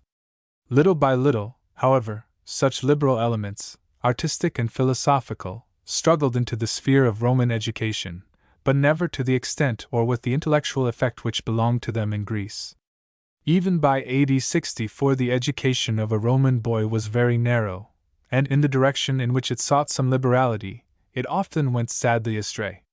The clearest course will be for us to take young Publius Silius through a course typical of the time. We will assume that he does not receive all his lessons at home, but that, through an old-fashioned preference on the part of his father, he goes to a school, along with boys who are mostly but not necessarily of the same social standing with himself. We have unfortunately almost no information as to any social grading of schools, or as to their size. All we know is that some schools were taught entirely by one man, while others employed an undermaster or several. In some cases the school is entirely a private enterprise, the master charging a monthly fee, amounting in the elementary schools to a penny or twopence a week, together with small money presents on certain festivals. The more select establishments naturally charged more. Probably most of the schools in Rome and the larger towns were upon this private footing. In other instances, a number of parents in a smaller town would club together and subscribe sufficient money to provide the salary of a schoolmaster for their children. In yet others, some benefactor, generally a wealthy local magnate, had given or bequeathed an endowment fund, from which a school was either wholly or partially financed. At a rather later date, Pliny writes a letter, of which the following is a passage, interesting in this connection. When I was lately in my native part of the country, that is to say, at Como, a boy, the son of a fellow townsman, came to pay his respects. I said, "Are you at school?" "Yes," he replied. "Where?" "At Milan." "And why not here?" At this his father said, "Because we have no teachers here." "And why have you none?" "It is of the greatest importance to any of you who are fathers, and it happened that several fathers were listening, that your children should be taught here rather than anywhere else. How small a thing it is to put money together, and engage teachers and to apply to their salary the amount which you now spend on lodgings, traveling expenses, and the articles that have always to be purchased when one is away from home." Whereupon he proceeds himself to offer to contribute 1/3 of whatever sum the parents collect. He does not believe in giving the whole, because experience has taught him that endowments of this kind are commonly misused. The parents must themselves retain an interest in preventing corruption, and this will be the case so long as they are themselves paying their share. In this instance we are, however, to think rather of a high school or school of rhetoric than of the primary school. Como would not lack a primary school, nor would parents send very young children to lodge in Milan. There is no trace of real boarding schools. To whatever school Publius goes he will be accompanied by a sedate slave, generally elderly and also generally a Greek, whom you may call his guardian, or his governor, or his mentor, according to your fancy. The function of this worthy is to look after the morals and behavior of the boy when in the streets, and also to supervise his manners when at home. Publius will not be free of this incubus until the day when he puts on the adult's toga, and he must be prepared to accept, at least in his younger days, not only scolding, but also corporal punishment from him. In poorer families the mother corrected her children with a slipper. The guardian of Publius is nevertheless a slave, and will carry the young master's books and school requisites for him, while the sons of poorer parents are marching along, freer and happier, with their tablets and writing case slung over their left arm. When, in the New Testament, we are told that the law hath been our schoolmaster unto Christ, the word employed does not at all mean schoolmaster. It means this slave who keeps the pupil under salutary discipline until he reaches the schoolmaster, and who superintends his conduct until he is of age. Illustration, Figure 94. Writing materials. School age regularly begins at 7 for the elementary stage, which commonly includes writing, reading, and arithmetic. The first lessons in writing are done upon wax tablets, which correspond to our slate. For school purposes, they are flat pieces of wood, with a rim, their surface being covered with a thin layer of wax. The pupil takes a style, or metal stiletto, pointed at one end and flat at the other. With the point he scratches, or plows, as the Romans called it, the writing in the wax. With the other end he flattens the wax and so makes the necessary erasures when he desires to correct a word or to clean his slate. His first efforts will probably consist either of tracing letters through a stencil, or of forming them from a copy while the master guides his hand. He will next write a series of words, the good old copybook method with the good old copybook maxims. It is only when he has gained some proficiency that he will be allowed to write upon paper or parchment with ink and with a split reed for pen. In such a case the backs of useless documents come in handy, and particularly serviceable are the rolls containing the poems of the numerous authors whom no one wants to read, but whose books thus find one of their ultimate uses, another being to wrap up spices or salt fish. His arithmetic will be merely such as will enable him to make up accounts. The Roman numerals did not lend themselves easily to the method now adopted of calculating on paper, and the Roman pupil therefore reckoned partly with his fingers, partly by means of counters laid or strung upon a board. At this he became remarkably proficient, and at mental arithmetic there is reason to believe that he could beat the modern boy hollow. Along with the reckoning he would also necessarily learn his tables of weights and measures. 2.5 feet 1 step, 2 steps 1 pace, 1,000 paces 1 mile. So he said or sang, and a mile, mil, 1,000 paces, remains our own word to this day, even though it has come to signify an eccentric 1,760 yards. That Roman boys bore no love to school or schoolmaster is little wonder. Perhaps Publius may be fortunate, but if his schoolmaster is of the ordinary type he will be an irascible loud-voiced person, who bawls and scolds and thrashes. It will be a common thing to find, as Seneca puts it, a man in a violent passion teaching you that to be in a passion is wrong. The doctrine went that he who is not flayed is not educated. The methods of the military centurion may have had something to do with creating this behavior, but there is perhaps another excuse to be found for the Roman pedagogue. His school, if of the inferior kind, is like any other shop, a place open to the street, whether on the ground floor or in the balcony like entresol. There is no cloistered privacy about his instruction. To such a place at a very early hour come the boys, creeping unwillingly. When the days are short the school opens before daybreak, and the smoky lamps and lanterns create an evil smell and atmosphere in the raw and chilly morning. That is no time to be amiable towards inattention or stupidity. There were many other circumstances to try the temper, and the Roman temper, except among the highest classes, was, as it is, quick and loud.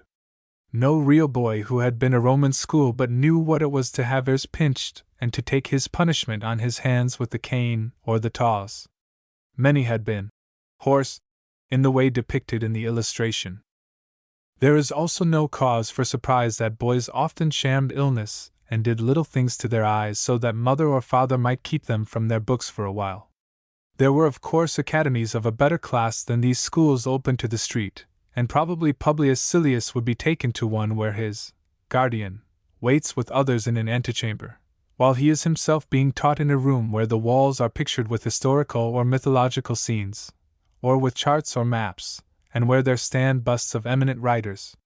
The boys are seated on benches or forms, and the master on a high-backed chair. When the pupil is called upon to repeat a lesson, he stands up before the teacher. When the whole class is to deliver a dictated passage, it rises and delivers it all together, in orthodox sing-song style. Illustration, Figure 95. Horsing a boy. After sax. Somewhere towards 11 o'clock there is an interval, and the boys go home for lunch or buy something from the seller of rissoles or sausages in the street. In the afternoon, when the schoolmaster has taken his own luncheon and probably his short siesta, they return to school, putting in altogether about 6 hours of lessons in the day. That boys and girls went to the same elementary schools is not absolutely provable from any explicit statement to that effect. But there are 1 or 2 passages in literature which point almost certainly to that conclusion. It is at least undeniable that girls, and even big girls, went to school, and that in those schools they were taught by men.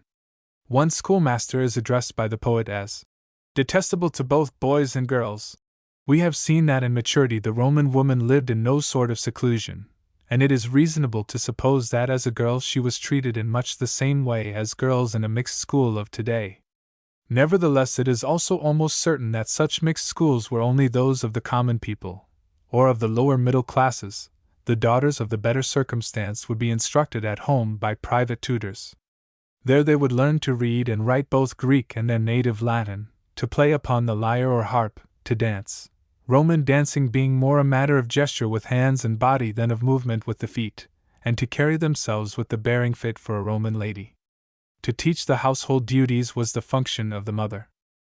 At Rome, as with us, there was, first, a primary education, pure and simple, given in the schools of those who would nowadays be registered as teachers of primary subjects.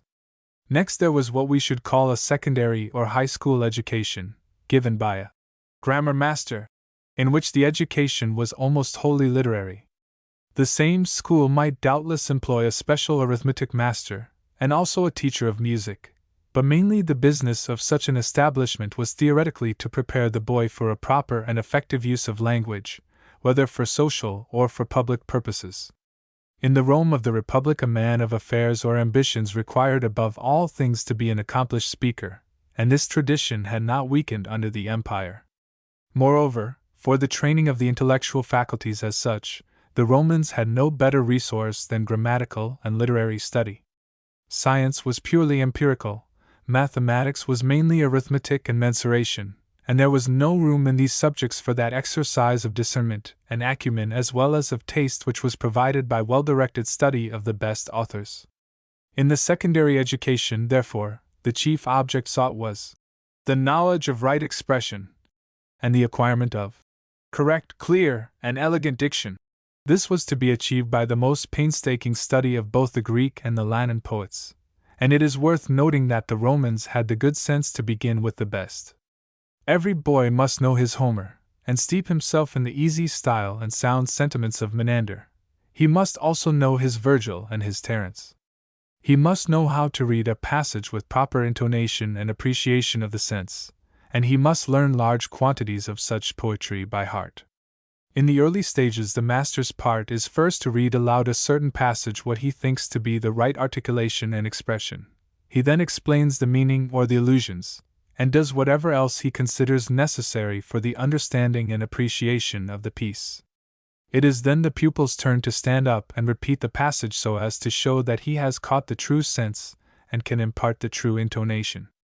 No doubt there were bad and indifferent teachers as well as good ones, and doubtless there was much mere parroting on the part of the learner. It was then, as it is now, chiefly a question of the sort of teacher. It is probable that in many schools the action of the mental faculty, as well as of the voice, became pure sing-song. Julius Caesar once made the comment, "If you are singing badly. If you are reading, you are singing."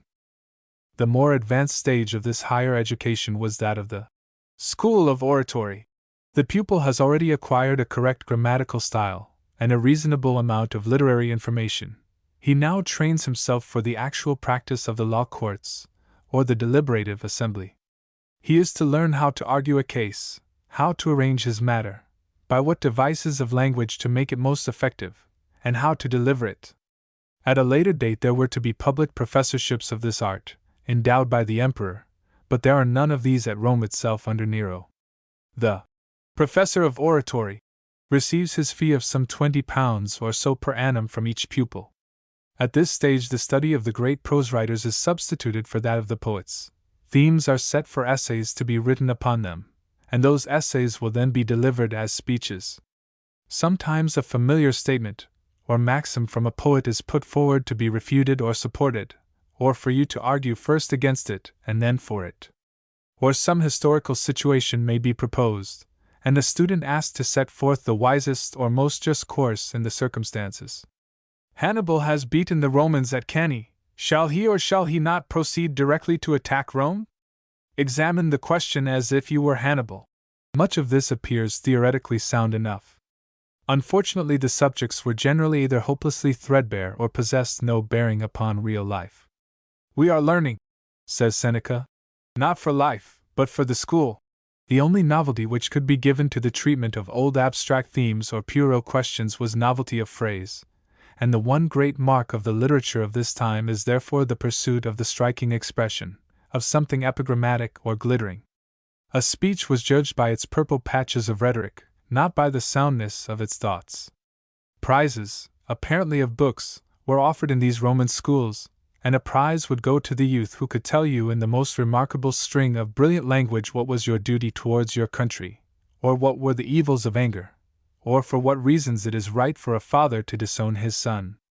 Meanwhile, parents would look in at the school from time to time and listen to the boys declaiming, and it is easy to see with the mind's eye the father listening, like the proud American parent at a graduation day, to his gifted offspring, speaking a piece. Education commonly stopped at this point.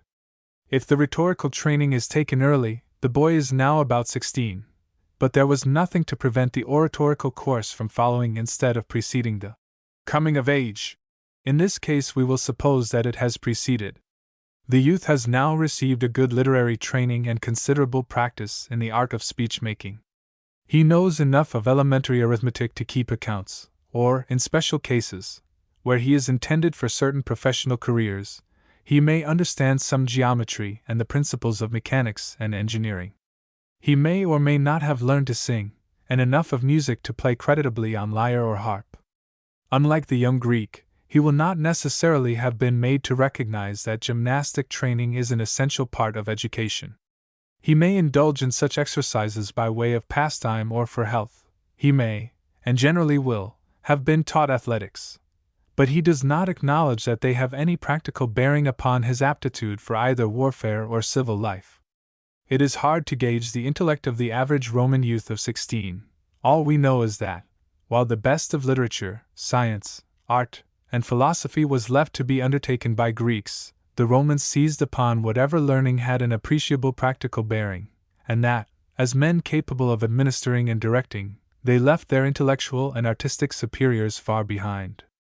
Up till this time the boy has worn a toga with a purple edge, and also the gold amulet case round his neck. The time has, however, come for him to be regarded as a man, not indeed free of his father's authority, but free to walk about without a bear leader, to marry, if his father so desires, or to decide upon a career. Accordingly, on the 17th of March by preference, he will put away the outward insignia of boyhood, dedicate his amulet to the household gods, and will don the all-white toga of a man. The relatives, friends, and clients will gather at the house, and, after offering their congratulations, will escort the youth to the Capitol, and thence down to the Forum, where his appearance in this manner will be accompanied by introductions and a recognition on all sides that he is now of age. At the record office the name of Publius Silius Bassus, son of Quintus, is recorded with due fullness of description, and he ranks henceforth as one of the citizens of Rome. After this little ceremony of coming of age, a number of the young men apparently did nothing. The sons of poorer parents have long ago gone to their work in their various trades. Those of the more well-to-do may, and if they are afterwards to seek public office, they must, now undertake military service amid the conditions which are to be described in the next chapter. Others, being of a more studious turn, will proceed to complete their education by going abroad to one or other of the great seats of philosophic study which corresponded to our universities. Philosophy meant to the Roman a guide to the direction of life. Roman religion, upon which we shall hereafter dwell in some detail, consisted of a number of forms and ceremonies, or acts of recognition paid to the deities. It embodied certain traditional principles of duty to family and state, but otherwise it exercised very little influence on the conduct of life. So far as such guidance was supplied at all, it was by moral philosophy, the treatment of which, as it was understood at this date, is bound up with that of religion and must wait till we reach that subject. It is true that there were professional teachers of philosophy at Rome itself, but the metropolis was not their chief resort, any more than, until recently, London would have been recognized as a seat of university learning of the front rank. It is also true that many great houses maintained a domestic philosopher, who not only helped in molding the tone of the master of the house and afforded him intellectual company, but might act as private philosophic tutor to his son. But for the most part this highest instruction was rather to be sought in cities specially noted for their assemblage of professors and lecturers. Chief among these figured Athens, Rhodes, Tarsus, Antioch, Alexandria, and Marseilles. At Naples also might be found a large number of men of learning, but they were chiefly persons who had retired from professional life, and who chose that city because of its pleasant climate and surroundings, and because they could there enjoy each other's society. In some of the cities named, particularly Athens and Alexandria, there were endowed professorships, though not endowed by the Roman emperors, of which the benefit was enjoyed, not only by the local student but also by those from other parts of the Roman world who chose to resort to such established teachers. This does not mean that such students paid no fee, nor that there was any lack of lecturers unendowed. The student was free to take his choice. Where there was endowment, as at Athens, there was control by the local authorities over the behavior of students and also of their teachers. But it is evident that a professor's audience was by no means always a very well-ruled or docile body. As in the German universities, the visiting students were men, and some of them fairly advanced in years, and also as in Germany, they followed their own tastes in study and changed from university to university at will. They, as it were, sampled the professors and made their own election. The teacher not only lectured to them, but also lectured them, while, on their side, they were entitled to catechize and, in a sense, badger the lecturer, to propound difficulties, and to make more or less pronounced exhibition of their sentiments. In the philosophic lecture room the student, possessing his share of the vivacity and excitability of the South, would stamp, spring from his seat, shout and applaud, calling out in Greek, "Splendid! Inimitable! Capital! Prettily said!" and so forth. Plutarch writes a little essay on the proper manner of behaving in the lecture rooms, and he tells us, "You should sit in a proper manner and not lounge. You should keep your eyes on the speaker and show a lively interest, maintain a composed countenance, and show no annoyance or irritation, nor look as if you were thinking of other things." Such an attitude was the ideal and orthodox.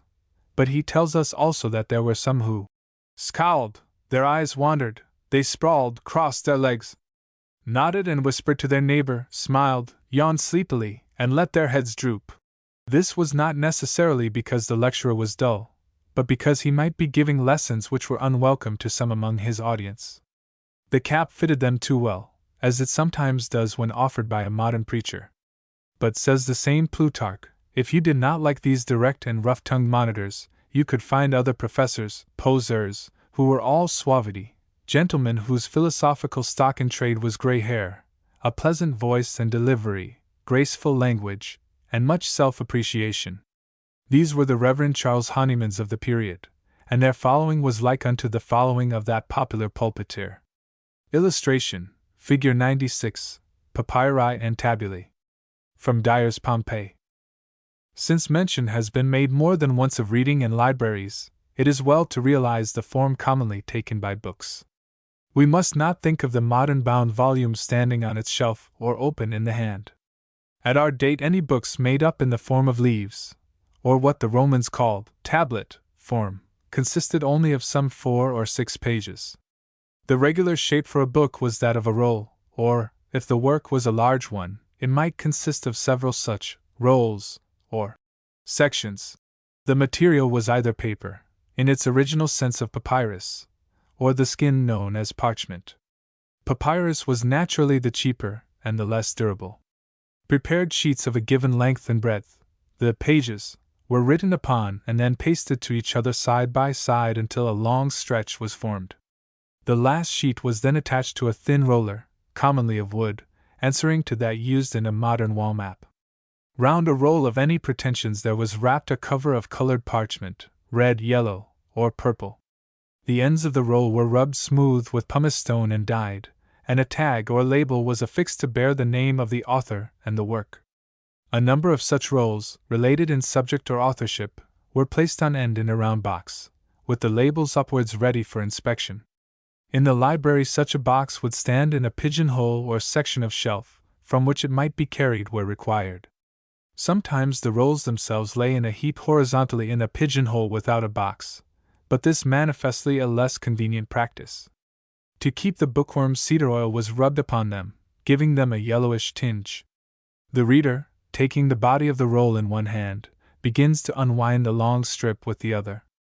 After reading the first column or page thus exposed, he mechanically rewinds that portion, while the width of another page is pulled into view. The writing itself was done by means of a reed, sharpened and split like a quill pen, and dipped in ink made in various ways, but mostly less biting than our own. This made it comparatively easy to sponge out what was written, and to use the same roll over again, as a palimpsest, for some work more desired. It is perhaps needless to say that the writing was regularly to be found upon one side only. If the back was used, it was for economy, for unimportant notes, or as an exercise book for schoolboys. We may imagine a fine library copy, or edition de luxe, of Virgil as consisting of a number of rolls, each a long strip of the best parchment rolled round a staff of ivory with gilded ends. Its cover is a wrapper of parchment richly dyed and bearing colored bands of leather to serve as fasteners. From the smooth and dyed end stands out a scarlet label, marked Virgil Aeneid Book I, or as the case may be. When opened, the first page will reveal a painted portrait of the poet, and the writing will be found to be in a beautifully clear and even calligraphy. Beside the shelf on which the work is placed there likely stands a lifelike bust of Virgil in marble and bronze. Chapter 18: The Army, Military Service, Public Career. In the older days of Roman history, the fighting forces had been a citizen army, called out for so long as it was needed, and levied from full and true Roman citizens. In the imperial times with which we are here dealing, it had become a standing army. Soldiering was a profession, for which the men volunteered, and so far as Roman citizens were concerned, it was now seldom, if ever, the case that military service required to be made compulsory on their part. It is true that a young man of the higher classes who proposed to follow a public career, leading to higher and higher offices of state, must have gone through some amount of military training, but no other Roman was actually obliged to serve.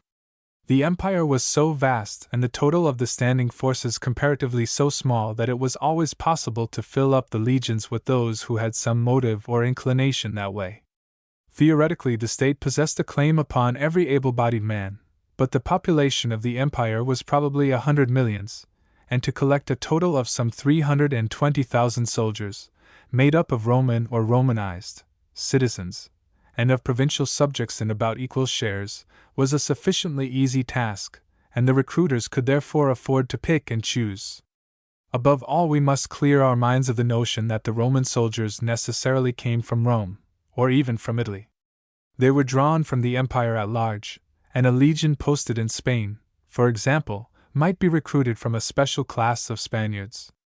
Roughly speaking, the regular army, extending along the frontiers from Chester to Jerusalem and from Jerusalem to Algeria, was composed of two main divisions, called respectively the legions and the auxiliaries. Other special or detached forces, such as the 12 regiments of imperial guards and the 6 of the city guard, came under either of these headings, and we may leave them out of the question for the present. A legion was a brigade of about 6,000 infantry, with 120 horsemen attached to it. It was recruited from any convenient part of the empire, but only from men already enjoying the rights of Roman citizens, or else from those other provincials who were considered sufficiently homogeneous with the Roman civilization to stand shoulder to shoulder with such citizens. In being permitted to serve on these terms, a man regularly becomes ipso facto a citizen. The qualifications required were that you should be free-born, that is to say, either slave nor ex-slave, your physique must be good, and your height about 5 feet 10 inches. There must be nothing serious against your record or character as viewed from the Roman standpoint, and, if you were not already a citizen, You must belong to one of those organized communes which were the units of administration and of taxation within the empire. You undertake to serve for 20 years, after which time you will receive an honorable discharge and either a sum of money, at this date apparently about £50, or a grant of land. By ability and character you may rise from private soldier to centurion, that is to say, commander of 100, but in ordinary circumstances you can climb no further up the military ladder. If at the end of your term you are still robust and are considered useful, you may, if you choose, continue to serve in a special detachment of veterans, with lighter duties and with exemption from common drill.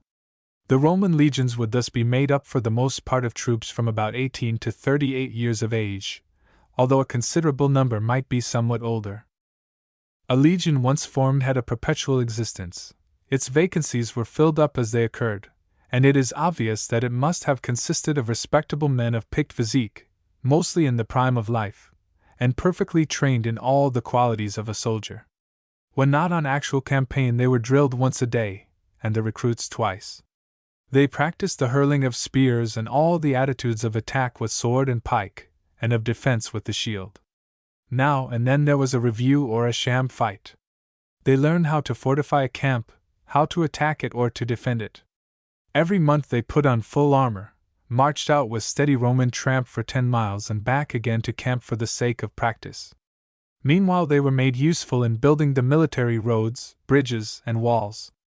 Add to this the strict Roman discipline, and it is difficult to conceive of any training more capable of turning a body of 6,000 men into a stubborn and effective fighting machine. The half-naked German across the Rhine was physically as strong and as brave. The woad-dyed Celt of Britain was probably more dashing in his onset. The mounted Parthian across the Euphrates was more nimble in his movements.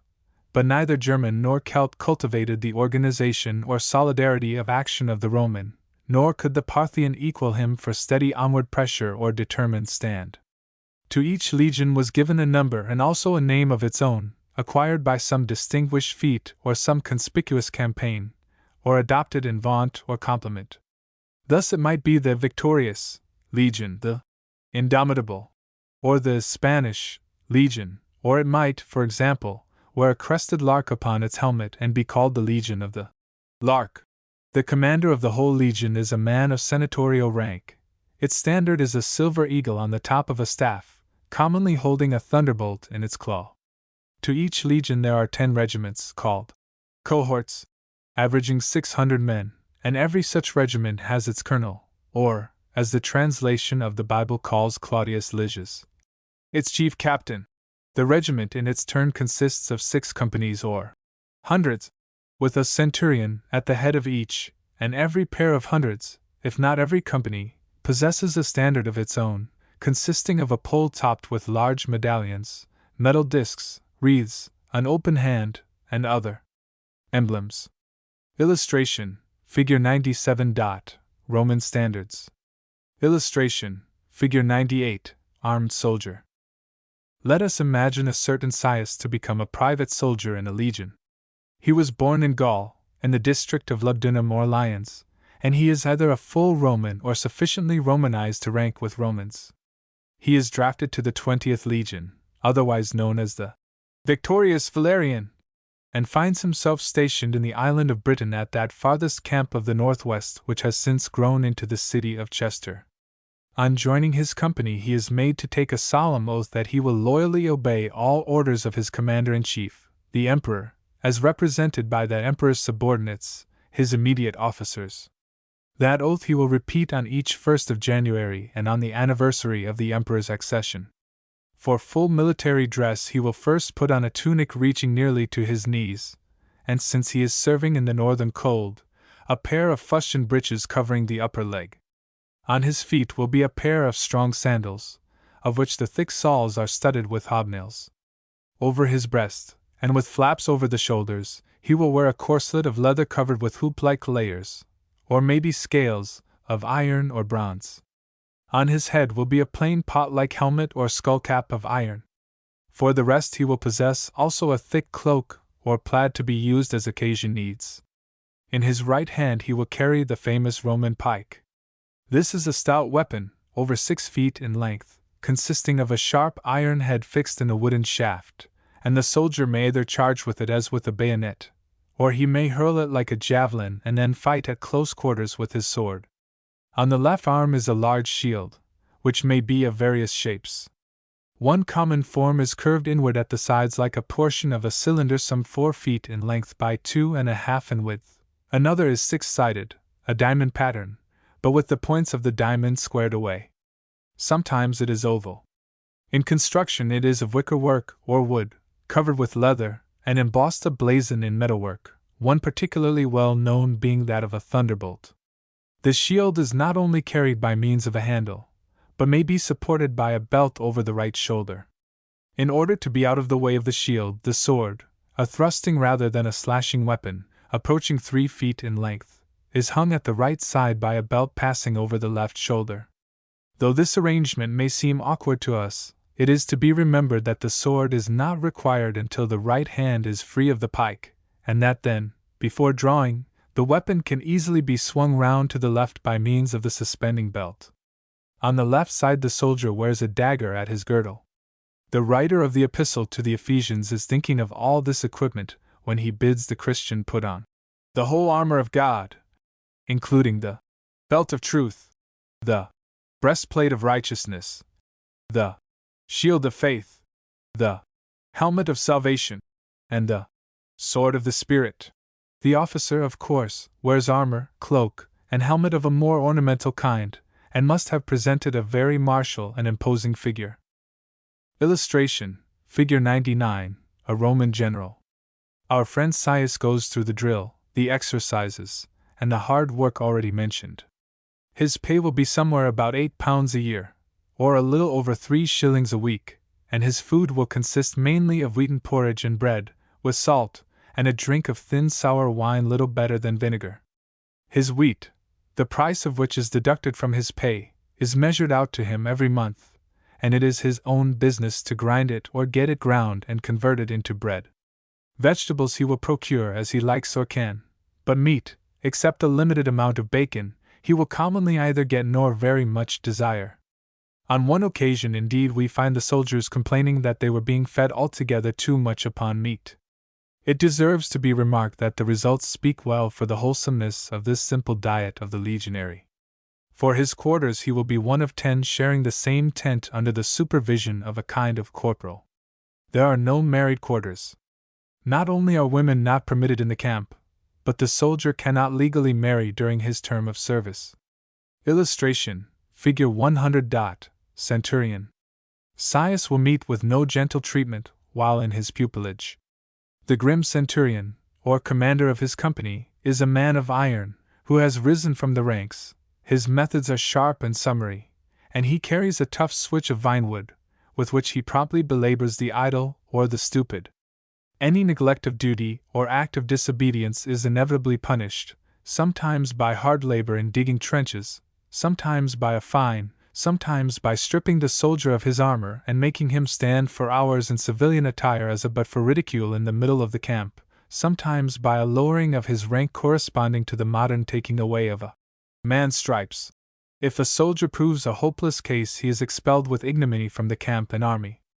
If he deserts or plays the traitor, he may either be decapitated or beaten to death with cudgels.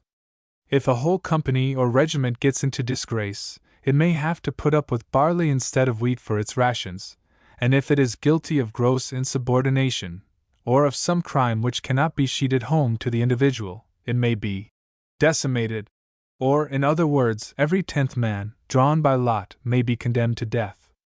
The last, of course, is an extreme measure, and is only mentioned here as belonging to extreme cases. Illustration, Figure 101. Standard bearer. On the other hand, if Sias is a smart soldier, he will gradually gain recognition as such. He may become the head man in his mess of 10, or be made an orderly, to carry the watchword round to the messes, or he may be chosen by the centurion as his subaltern. As he gains maturity and steadiness, and wins confidence, he may be elected to bear the of his company, in which case a bear's skin will be thrown over his shoulders, and the top of his helmet will be concealed beneath the head of that beast, worn as a hood. Being a saving man, and taking a pride in himself, he will gradually decorate his sword belt and girdle, and perhaps his scabbard, with silver knobs and ornaments.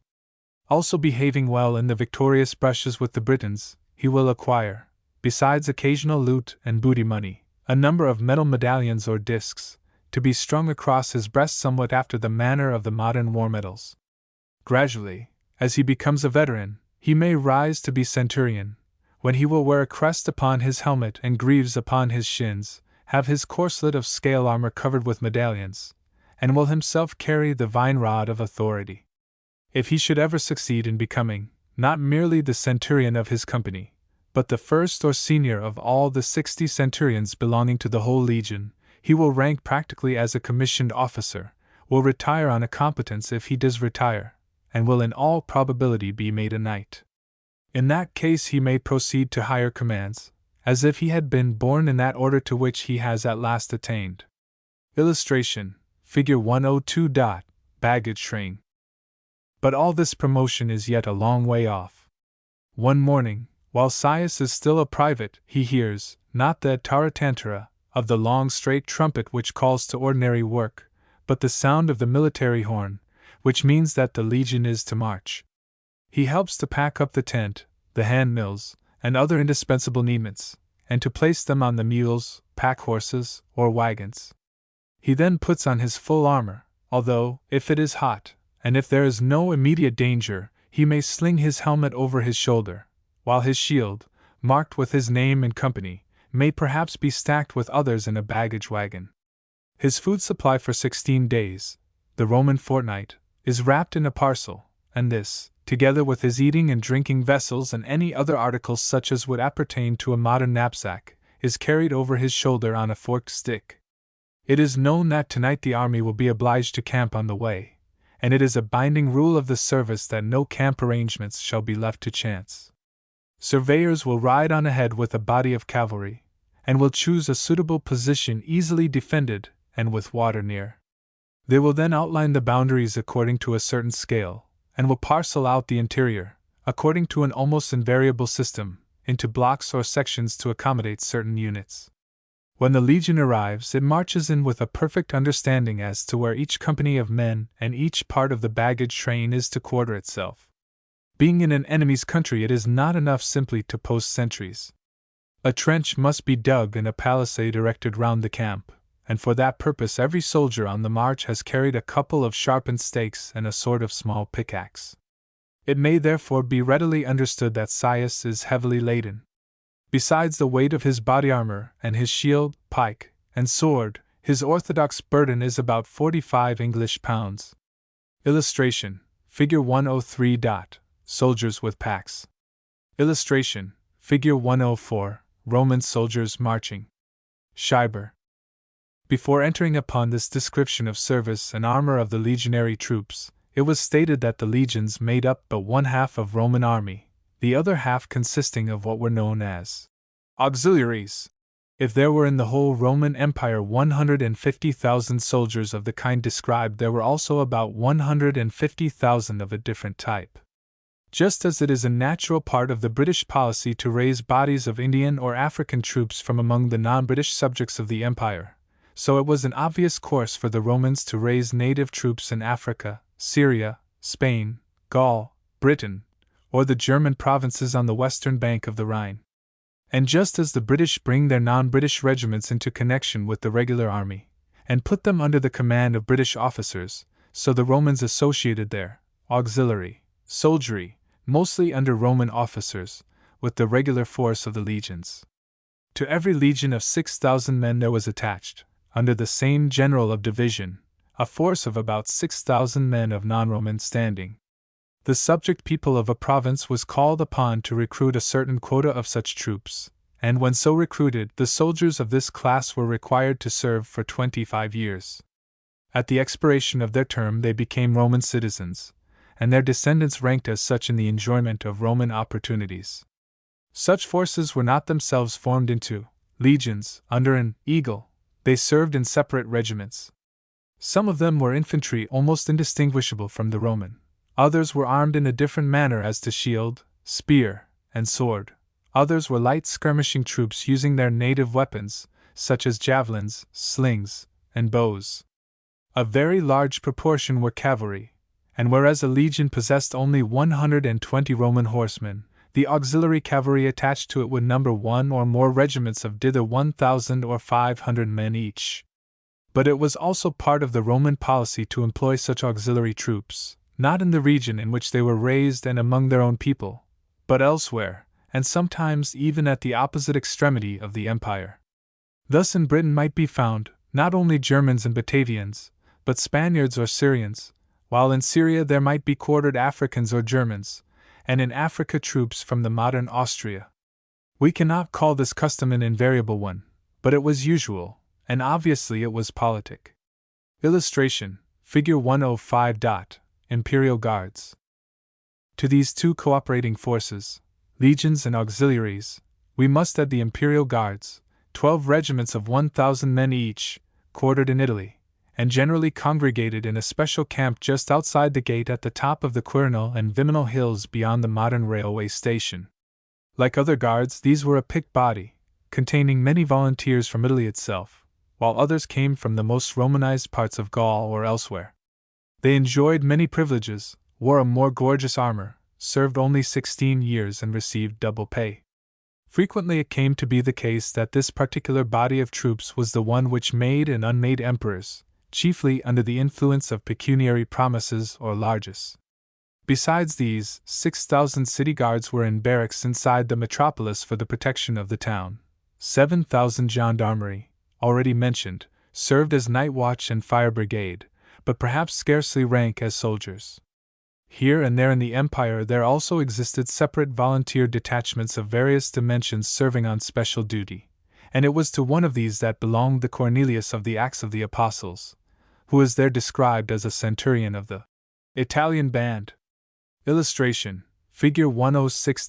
Besiegers with the tortoise. It would carry us too far afield if we entered into detailed descriptions of Roman warfare, of Roman marches, Roman camps, and fortifications, Roman sieges, and military engines.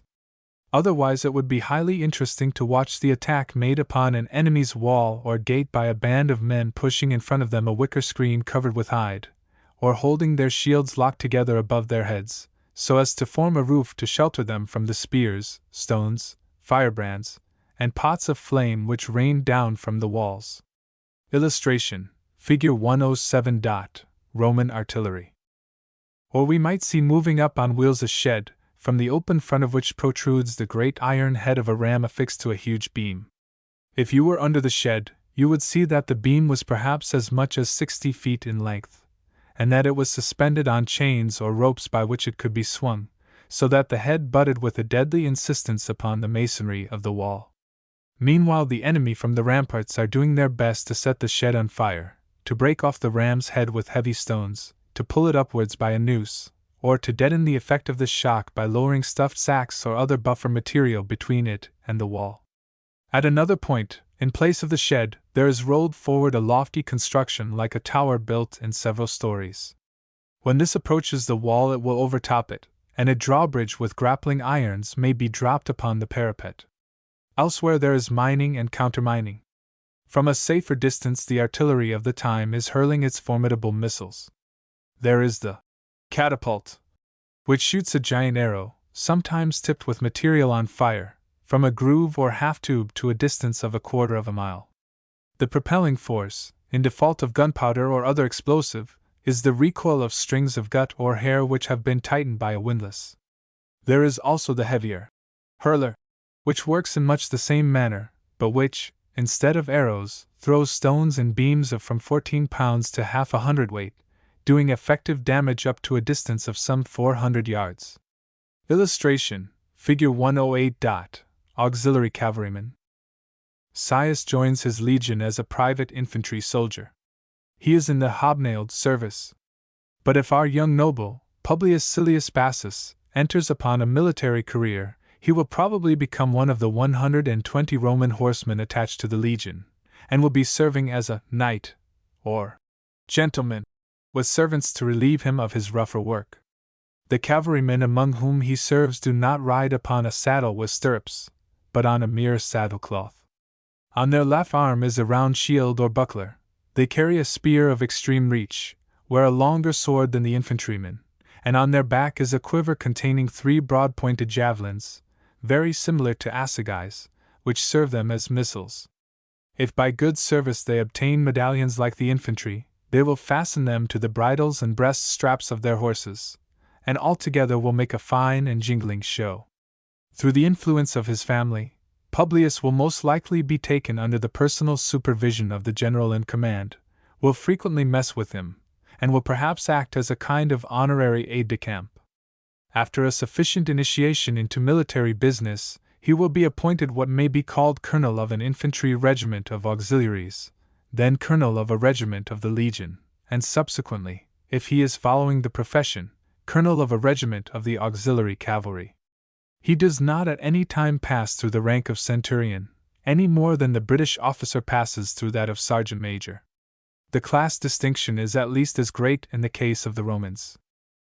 When the young noble has completed this series of services, although the whole of it is not absolutely necessary, and it will be sufficient if he has been 6 months titular colonel of a regiment of the legion, he may perhaps return to Rome, and at the age of 25 may enter upon his first public position, and so become himself a senator. His duties may be connected with the treasury at Rome itself, or more probably he will accompany a proconsul who is on his way to govern a province for a year, perhaps Andalusia, or Macedonia, or Bithynia. To his chief he stands for that year in a kind of filial relation. His main business will be to supervise the financial affairs, to act as paymaster, and to keep the accounts of the province, but he will also, when required, administer justice in place of the governor. In this capacity he learns the methods of provincial government in readiness for the time when he himself may be made a governor, whether by the Senate or by the emperor. His next step upward will be to the post of aedile, one of the officials who control the streets, public buildings, markets, and police of Rome. By the age of 30 he may arrive at the second highest step on the official ladder, in a position which qualifies him to preside over a court of law. Or it may bring with it no greater function than that of presiding over games, in the circus or amphitheater, and of spending a liberal sum of money of his own upon making them both magnificent and novel. After this he may receive from the emperor the command of a brigade, the 12,000 men composed of a legion and its auxiliaries, perhaps at Cologne or Mainz, perhaps at Caerleon on Usk, perhaps near Antioch. In this position his movements are subject to the authority of the governor of the province, who is the lieutenant, or deputy, of His Highness in the larger capacity, while he himself is but a lieutenant of Caesar as commanding one of his legions. He may now himself be appointed governor to a province, but hardly yet to those which are the plums of the empire.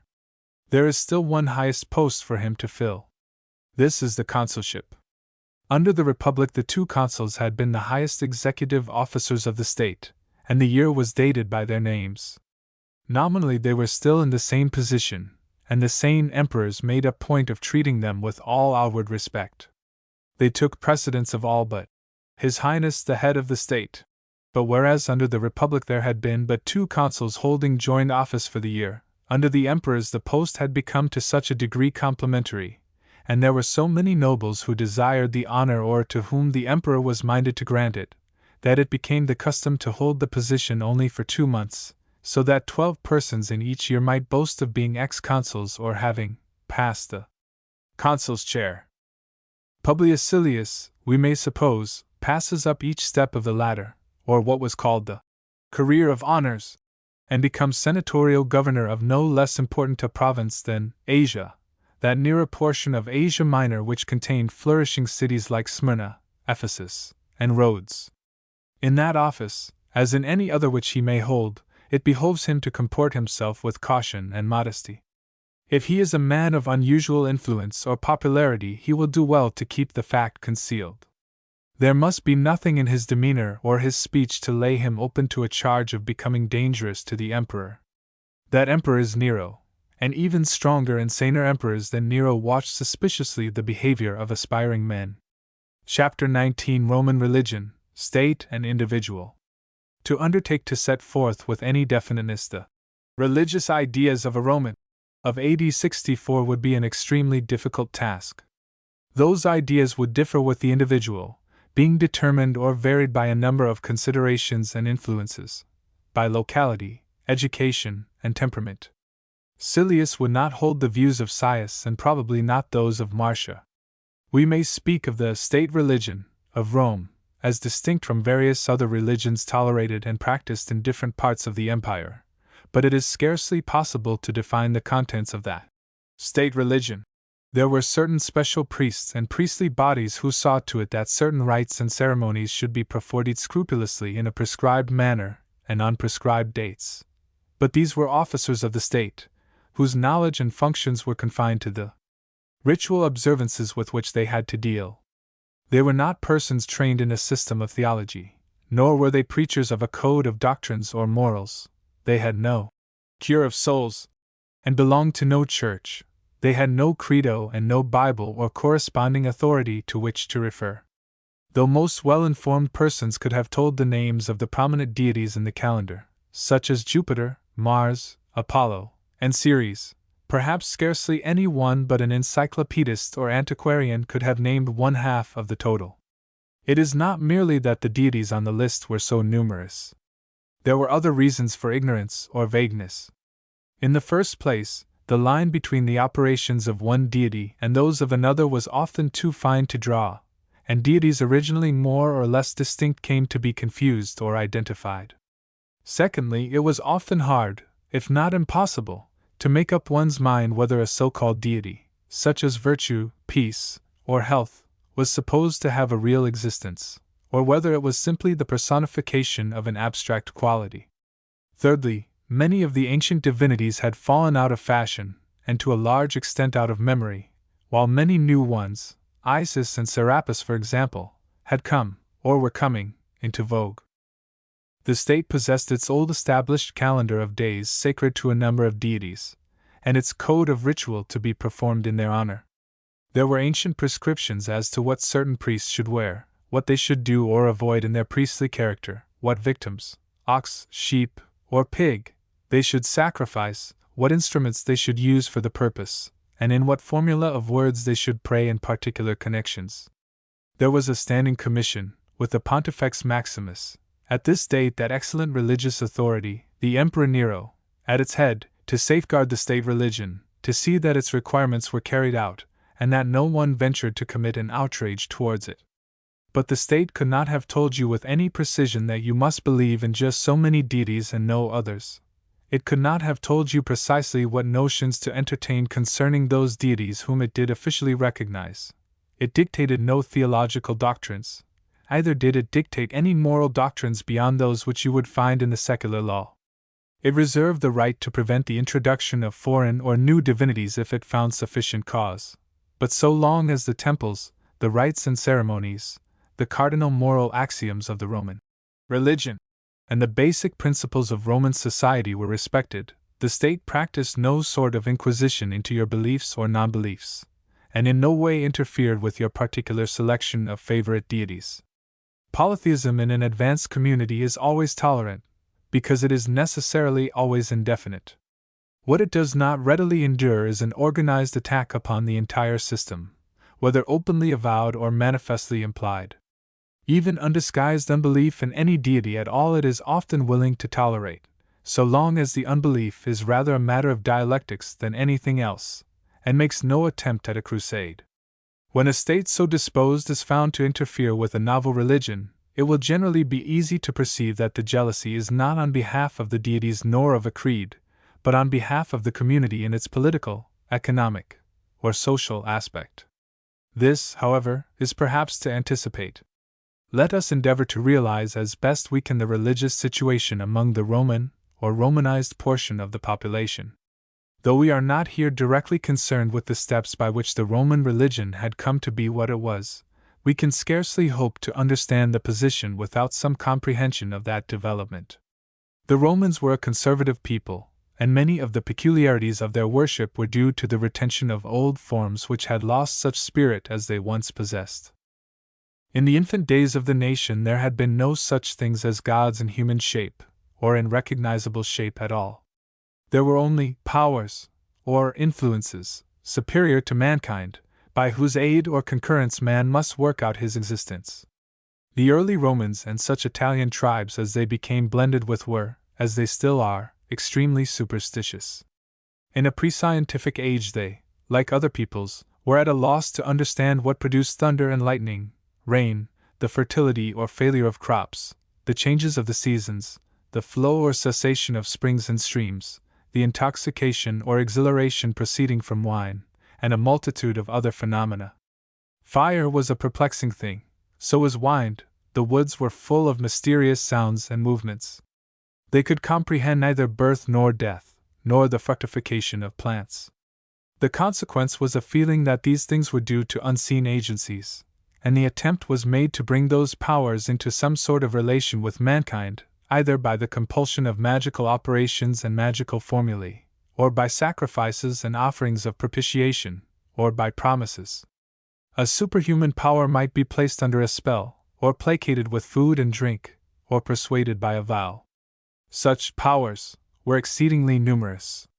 Greatest of all, and recognized equally by all, was the power working in the sky with the thunder and the rain. Its presence was everywhere alike, and its operations most palpable at every season. Countless others were concerned with particular localities or with particular functions. Every wood, if not every tree, and also every fountain, was controlled by some such higher power. Every manifestation or operation of nature came from such an influence. There was no kind of action or undertaking, no new stage of life or change of condition, which did not depend for help or hindrance upon a similar power. At first the powers bore no distinctive names, and were conceived in no definite shapes. They were not yet gods. The human being who sought to work upon them to favor him could only do, say, and offer such things as he thought likely to move them. But in process of time it became inevitable that these superhuman agencies should be referred to under some sort of title, and the title literally expressed the conception. Hence a multitude of names. Not only was there the ever-prominent Jupiter or Sky Father, there a veritable multitude of powers with provinces great and small. Among the larger conceptions the power concerned with the sowing of seed was Saturn, that with the growth of crops was Ceres, that with the blazing of fire was Vesta. Among the smaller the power which taught a babe to eat was Adulia, that which attended the bringing home of a bride was Damaduka. The ability to speak or to walk was supposed to be imparted by separate agencies named accordingly. Flowers depended on Flora and fruits on Pomona. Illustration, Figure 109. Jupiter. But to assign a name is a great step towards creating a power into a god, and such agencies began to take shape in the mind of those who named them. This was the second stage. Jupiter, Ceres, Saturn, and almost all the rest became gods. The powers in the woodlands, a Sylvanus or Faunus, became embodied, like the more modern gnomes and kobolds. Once imagine a shape, and the tendency is to give it visible form in an image, like unto man, and to honor it with an abode, a temple or shrine. The earliest Romans known to us erected no images or temples, but they were not long in creating them. Particularly rapid was the reducing of a god to human form when they came into close contact with the Etruscans and the Greeks. For all the important deities, poetry and art combined to evolve an appropriate bodily form, which gradually became conventional, so that the ordinary notion of a Jupiter, a Juno, a Mercury, or a Ceres was approximately that which had been gathered from the statue thus developed. This trouble was not taken with all the most ancient divinities. Many of the old rural and local deities, and many of those with quite minor provinces, were left vague and unrealized. They were represented in no temples and by no statues. Naturally, as the Roman state grew from a set of neighboring farms into a great city, and from a small settlement into a vast empire, the little local gods fell into the background. The deities which concerned the state, and to which it erected temples, were those with the more far-reaching operations, such as the gods identified with the sky and its thunders, with war, with fertility, with the sea, with the hearth-fire of all Rome. The rest might well be left to localities or to domestic worship. From the early days of Rome there existed a calendar for festivals to certain divinities important to the little growing town, and a code of ceremonies to be performed in their honor, and a formulae of prayer to be offered to them. The later Romans, in their characteristic conservatism, adhered to those festivals, to that ritual, and to those formulae, even when some of the deities had ceased to be of appreciable account, and when neither the meaning of the ritual nor the sense of the old words was any longer understood by the very priests who used them. Reflect a moment on this situation.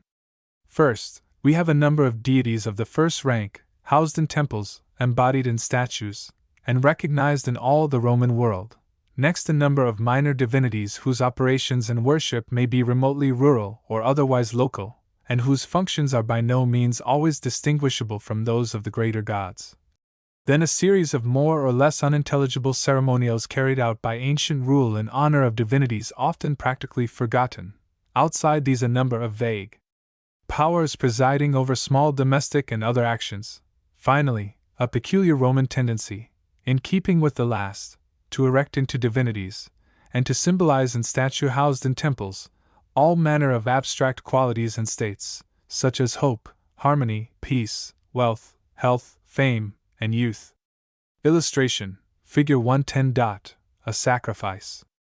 Reflect again that, when the Romans, as they spread, came into contact with Greeks, Egyptians, or other foreigners, they met with deities whose provinces were necessarily often identical with or closely akin to their own.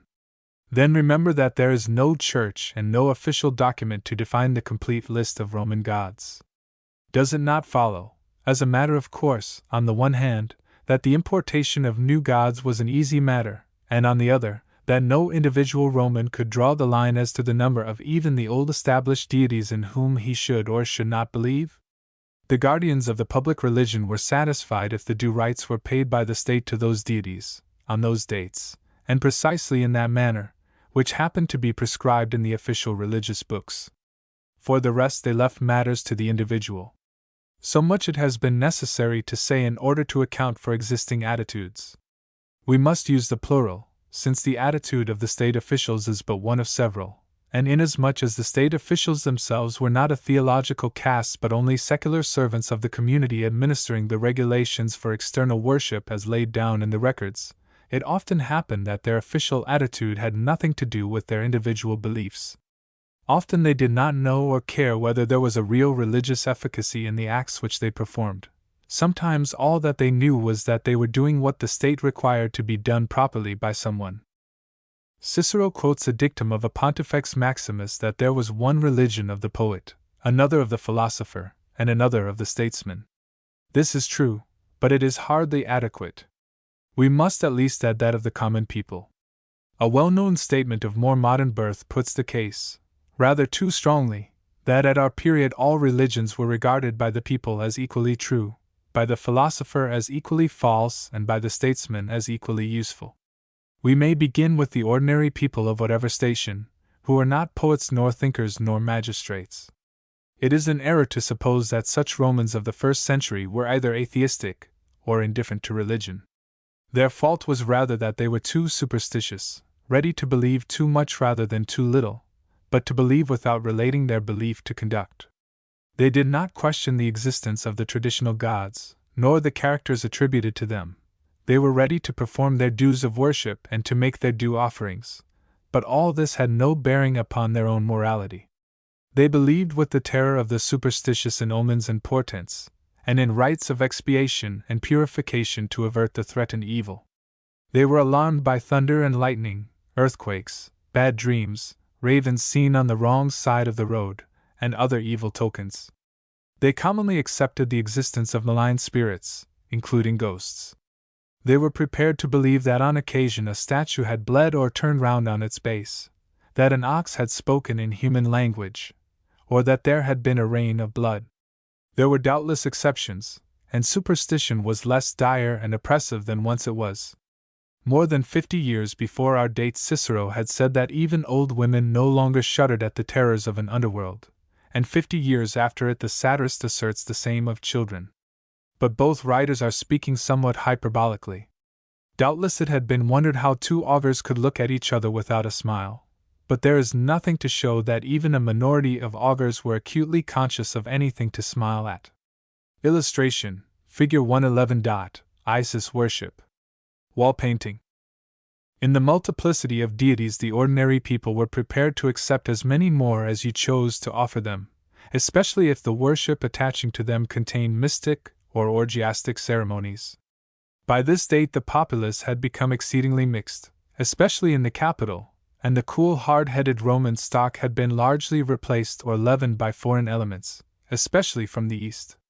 The official worship of the state was formal and frigid.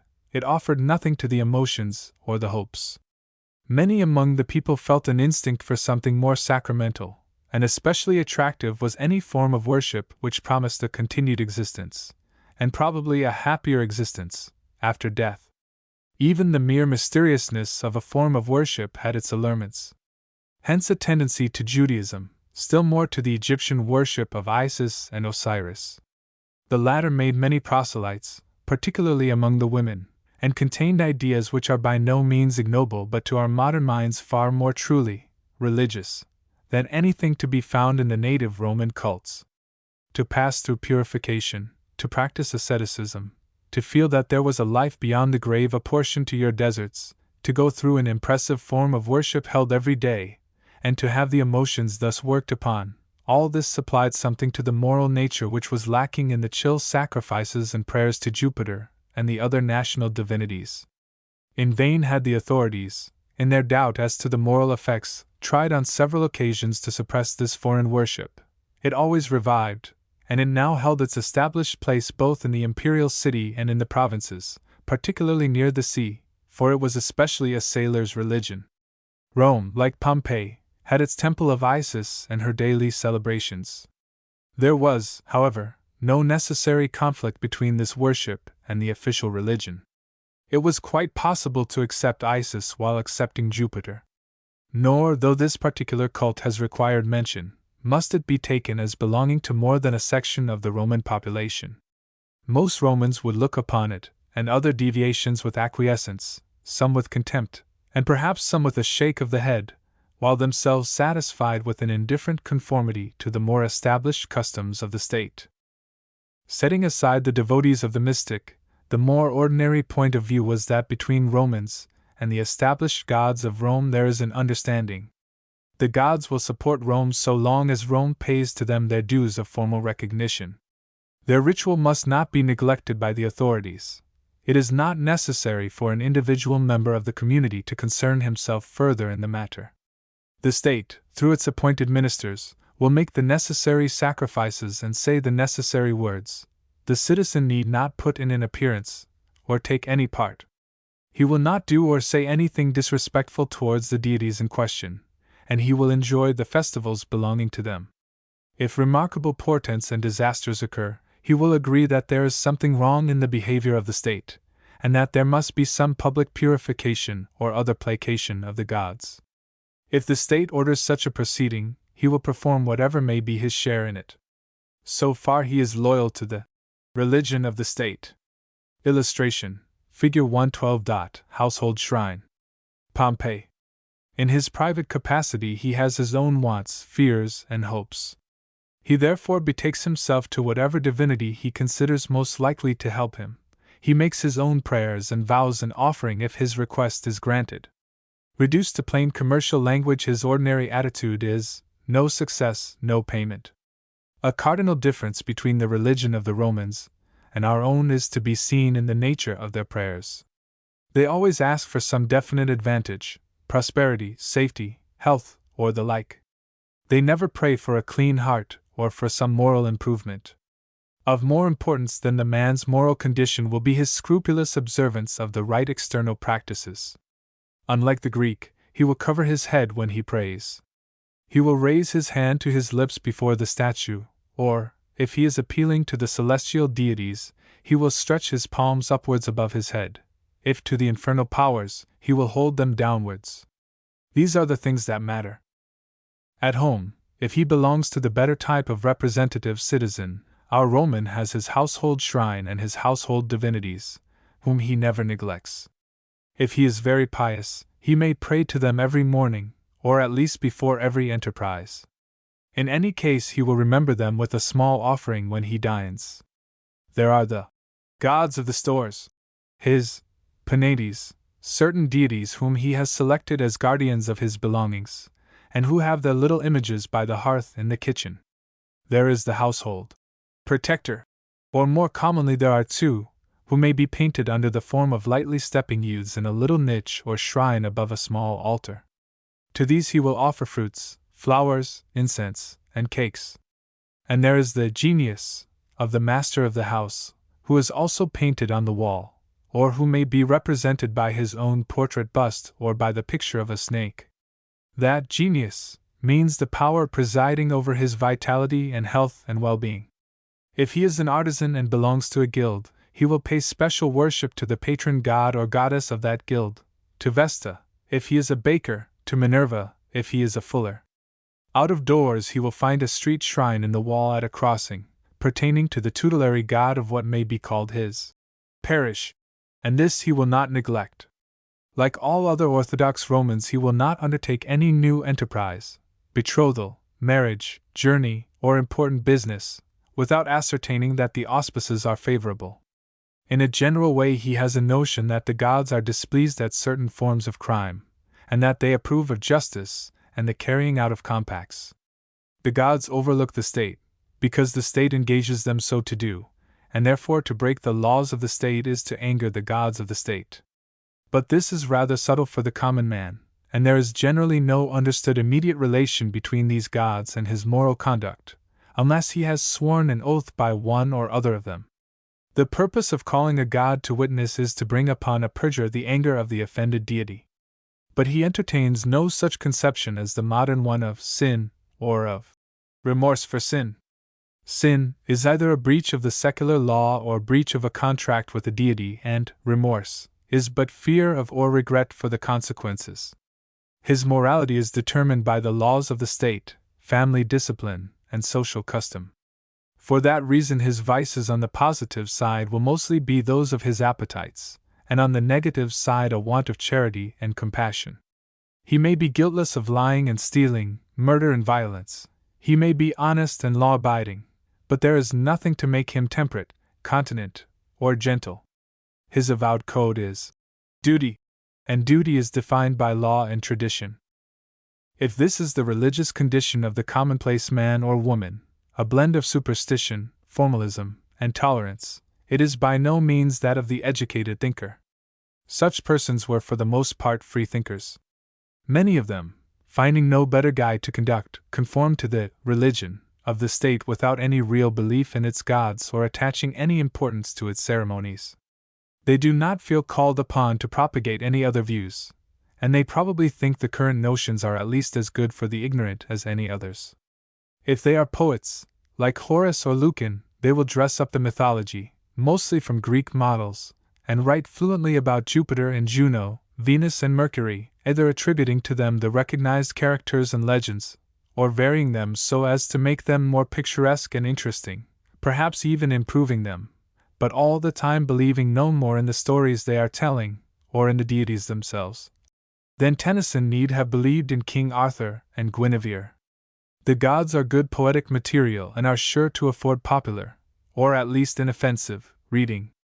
The poets doubtless do something to humanize and beautify the popular conception of a deity, but they seldom deliberately set out with any such purpose. If the educated are not poets, but public men of affairs, they may believe just as little, and yet regard the established cult of the gods as an excellent discipline for the vulgar, and the best known means of upholding the national principle of duty.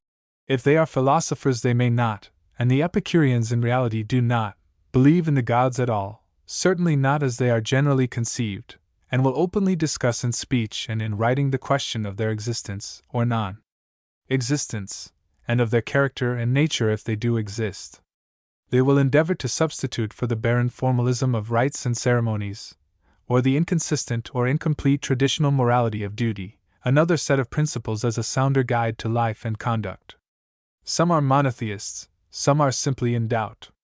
Says Nero's own tutor Seneca, "Do you want to propitiate the gods? Then be good. The true worshipper of the gods is he who acts like them.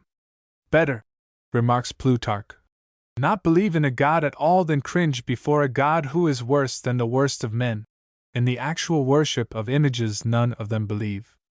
One conspicuous writer of the time says, "To look for a form and shape to a god, I consider to be a mark of human feebleness of mind."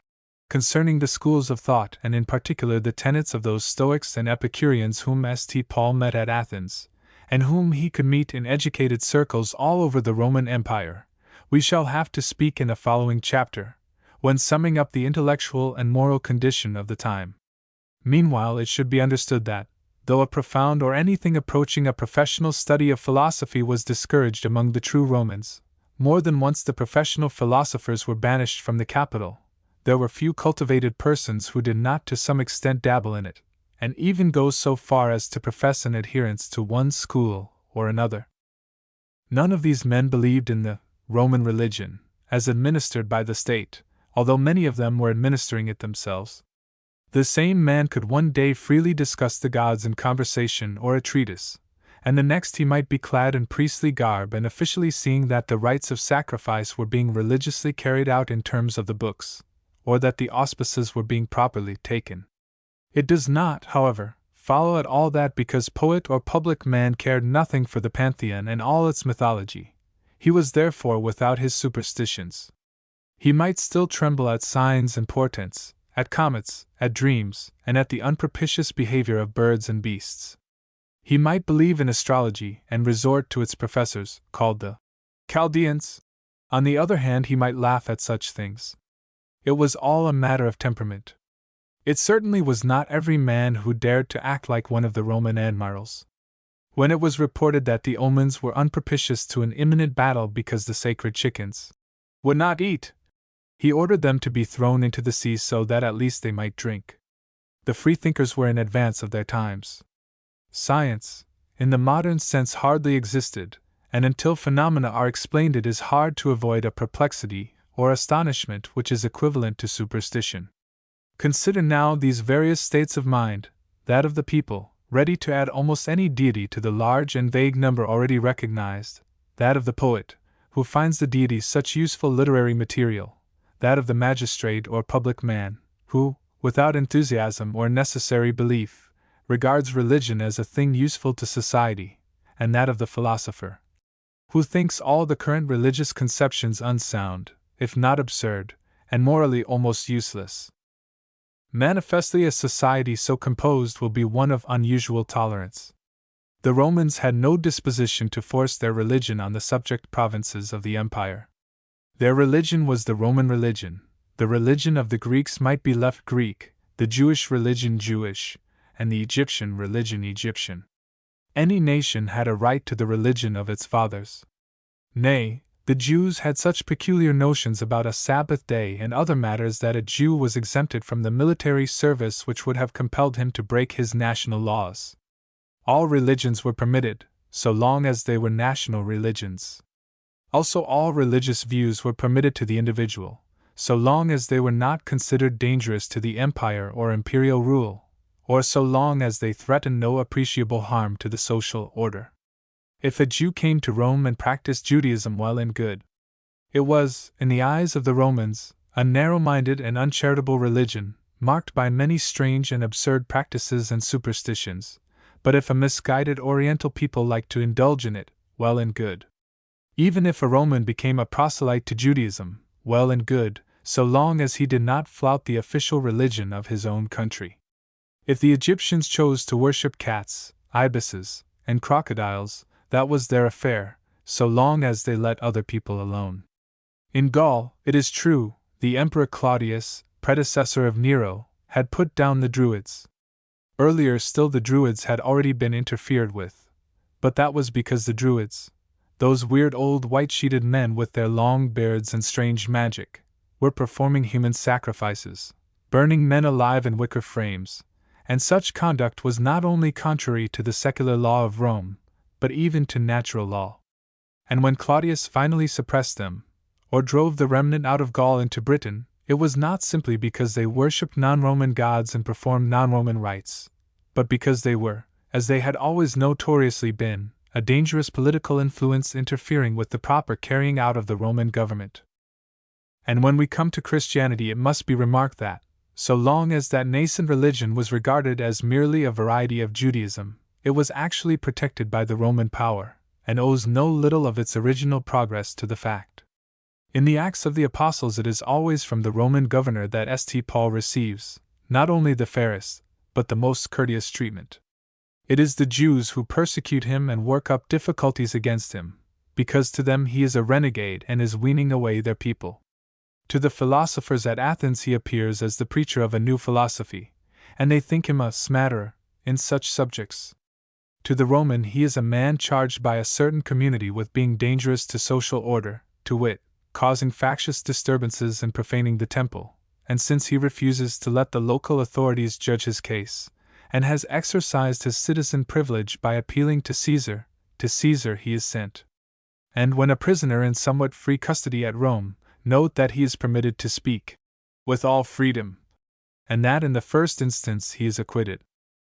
True, but the fact remains that Nero burnt Christians in his gardens after the Great Fire of Rome, and that certain later emperors are found punishing Christians merely for avowing themselves such. Why was Christianity thus singled out? It was not through what can be reasonably called religious intolerance. For, as has been said, the Romans did not seek to force Roman religion on other peoples, nor did they make any inquisition into the beliefs of Romans themselves. The reasons for singling out Christianity for special treatment are obvious enough. The question is not whether the reasons were sound, whether the Romans properly understood or tried to understand, whether they could be as wise before the event as we are after it, but whether the motive was what we should call a religious one. To allow Epicureans to deny the existence of gods at all, and to make scornful concessions to the peculiar tenets of Jews, could not be the action of a people which was bigoted. If there was bigotry and intolerance, it was political or social bigotry and intolerance, not religious.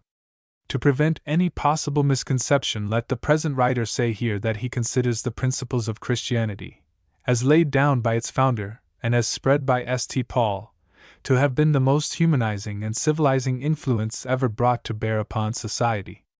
But that is not the point.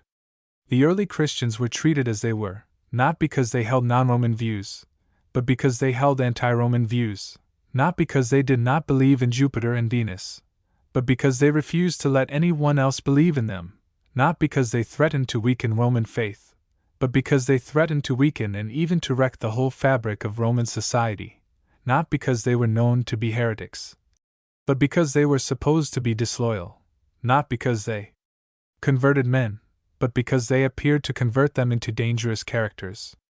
As it has been put, the Christians were regarded as the nihilists of the period. We are apt to judge the Romans from the standpoint of Christianity dominant and understood. It is fairer to judge them from the standpoint of a dominant pagan empire looking on at a strange new phenomenon altogether misunderstood and often deliberately misrepresented. Moreover, and the point is worth more attention than it commonly receives, we have only to read the epistles to the Corinthians, to perceive that the early Christian gatherings were by no means always such meek, pure, and model assemblages as they are almost always assumed to have been. Some of the members, for instance, quarreled and were drunken. There were evidently many unworthy members of the new communion, and of course there were also many manifestations of insulting bigotry on their part. The class of society to which the Christians belonged was closely associated in the Roman mind with the rabble and the slave, if not with criminals. What the pagan observer saw in the new religion was a pestilent superstition, hatred of the human race, a malevolent superstition. He thought its practices to be connected with magic. The intransigent Christian refused to take the customary oath in the law courts, and therefore appeared to menace a trustworthy administration of the law. He took no interest in the affairs of the empire, but talked of another king and his coming kingdom, and he appeared to be an enemy to the Roman power. He held what appeared to be secret meetings, although the empire rigidly suppressed all secret societies. He weakened the martial spirit of the soldier. He divided families, the basis of Roman society, against themselves. He was a socialist leveler. He threatened with ruin all the trades connected with either the established worship, as amongst the silversmiths at Ephesus, or with the luxuries and amusements of life. Those amusements in circus or amphitheater he hated, and therefore appeared misanthropic. He not only stood aloof from the religious observances of the state and the household, but treated them with contempt or abhorrence. Moreover, at this date, he refused to acknowledge the one great symbol of the imperial authority. This was the statue of the emperor. When that statue was set up in every town, it was not understood by any intelligent man that the emperor was actually a god, or that, when incense was burnt before the statue, it was being burned to the emperor himself as deity.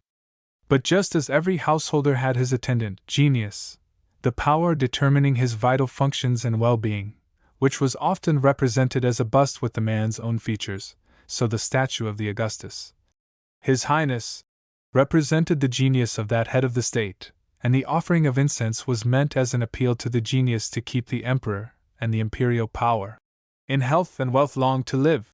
The man who refused to make such an offering was necessarily considered to be ill-disposed to the majesty and welfare of the head of the state, and therefore of the state itself. The Roman attitude towards the early Christians was partly that of a modern government towards nihilists, and partly that of a generation or two ago to a blend of extreme radical with extreme atheist. We are not here concerned with the whole story of the persecution of the Christians, but only with the situation at and immediately after the date we have chosen. It is at least quite certain that when Nero burned the Christians in the year 64, he was treating them, not as the adherents of a religion, but as social criminals or nuisances. How far his notions of Christianity may have been influenced by Poppaea we do not know. At least he believed he was pleasing the populace. Chapter 20: Study and Scientific Knowledge among the Romans. In describing the education of a Roman youth, and also in setting forth the various religious attitudes of the time, mention has been made of the pursuit of philosophy. Religion supplied no real guide to moral conduct, and education provided little exercise for the cultivation of the higher intellectual faculties. It was left for philosophy to fill these blanks as best it could. Unlike the Greeks, the Romans, great as they were in lawmaking and administration, had little natural gift or taste for abstract thought. All the philosophic sects had been founded and continued by Greeks, and it was still to the Greek half of the empire that the contemporary world looked for the best schools and teachers of philosophy. The genuine Roman spirit at all times felt some mistrust of such studies, especially if they tended to carry the student away from practical life into the shade and the corner, or if they tended to subvert the traditional notions of duty, as inculcated by Roman law, Roman custom, and the religion of the state. Nevertheless, not only did many Romans, even of mature years, resort to the philosophic universities of the time, but wealthy houses often maintained a domestic philosopher, whose business it was to supply moral teaching and intellectual companionship to his employer. Some, indeed, preferred merely a savant, who might post them with information concerning Greek writers, explain difficulties, and act in general as a literary vade-mecum. In many cases, if not in most, the Roman aristocrat or plutocrat treated such a retainer as a social inferior. The Roman attitude towards thought and learning too often reminds one of a certain modern type which has been irreverently described as being death on culture, while the Greek and gray-sized Oriental loved research, discussion, dialectics, ethical and scientific conversation, and literary coteries for their own sake. The Roman more commonly regarded such things as means for sharpening his abilities and for imparting distinction in social intercourse. Doubtless there were, and had been, exceptions. No Greek philosopher could be more in earnest than Lucretius, the Roman poet of the later Republic, and doubtless there were no few Romans unknown to fame who both grappled seriously with Greek philosophy and also endeavored to carry it religiously into practice. Yet for the most part the Roman, even when he is a writer upon such subjects, carries with him the unmistakable air of the amateur or the dilettante. In reading Seneca, as in reading Cicero, we feel that we are dealing with an able man possessed of an excellent gift for popular exposition or essay writing, but hardly with a man of original philosophic endeavor or of strong practical conviction. And when we read the letters of the younger Pliny, we perceive a genuine admiration for men of thought and a genuine liking for things of the mind. But we also discern that his dealing with philosophers and philosophy is strictly such as he deems fit for a gentleman. In his own way and for his own ends the Roman could be intensely studious. He was eager to know and to possess information, but his native taste was for information of a positive kind, for definite facts more or less encyclopedic, the facts of history, of science, of art, of literature, or even of grammar. His natural bent was not towards pure speculation. The elder Pliny was in his prime in the later days of Nero, and though he is perhaps an extreme type, he is nevertheless a type worth contemplating. His nephew writes a letter to a friend in which he gives a formidable list of works which the uncle had written or rather compiled, culminating in that huge miscellany known as his Natural History, a book dealing, not only with geography, anthropology, physiology, zoology, botany, mineralogy, but also with fine art. How did he lead the ordinary Roman official life and yet accomplish all this before he was 56? Here is the explanation. He had a keen intellect, incredible zeal, and the greatest capacity for wakefulness. The end of August had not come before he began to work by lamplight long before dawn. In winter he began as early as 1 or 2 o'clock in the morning. It is true that he could readily command sleep, which visited and left him even during his studies. Before daylight he used to go to the Emperor Vespasian, who also worked before day, and thence to his appointed duty. Returning home he gave the remainder of his time to his studies. After his déjeuner, which, like any other food that he took in the daytime, was light and digestible in the old-fashioned style, if it was summer, some leisure moments were spent in lying in the sun, a book was read, and he marked passages or made extracts. He never read anything without making excerpts, for he used to say that no book was so bad as to contain no part that was useful. After sunning himself he generally took a cold bath. He then took a snack and a very brief siesta, subsequently reading till dinner time as if it were a new day. During dinner a book was read and marked, all very rapidly. I recall an occasion on which a certain passage had been badly delivered by his reader, whereupon one of the company stopped him and made him read it again. Said my uncle, "I suppose you had caught the meaning?" The friend nodded. "Then why did you call him back? We have lost more than 10 lines by this interruption of yours." So economical was he of time. In summer he rose from dinner while it was still light, and in winter within an hour after dark, as if compelled by some law. Such was his day amid all his work and the roar of the city. But when on holiday the only time he was not studying was bath time. By bath I mean when I was actually right inside, for while he was under scraper and towel he would be read to or dictate. When traveling he thought of nothing else. At his side was a shorthand writer with a book and his tablets. In winter the writer's hands were protected by mittens, so that not even the sharpness of the weather should rob him of a moment. For the same reason even at Rome he used to ride in a sedan chair, and not in a litter. I remember how he once took me to task for walking. Said he, "You need not have wasted these hours," for he considered as wasted all hours not spent upon study. It was by application like this that he completed all those volumes and also left to me 160 notebooks full of selections, written in very small hand on both sides of the paper. He used himself to say that, when he was the emperor's financial agent in Spain, he could have sold these notebooks to Largius Licinus for £3,000, and at that time they were considerably less numerous. And so, writes the nephew, I always laugh when certain people call me studious, for, compared to him, I am a most indolent person. And yet what does this most indolent person himself do in the course of a lifetime? After a complete oratorical education of the typical Roman kind he enters upon a full public career. He undergoes his minimum military service with the legions in Syria. He returns to Rome and passes right up to the consulship, acquiring particular ability in connection with the treasury. Often he acts as advisor to other officers. Apart from his public position he is a pleader before the courts. He takes a prominent part in the debates of the Senate. He belongs to one of the priestly bodies.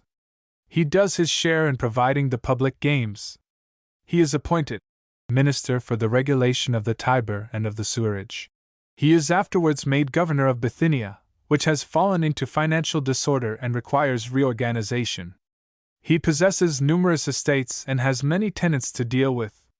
He writes speeches, occasional poems, and a large number of letters carefully phrased with a view to publication.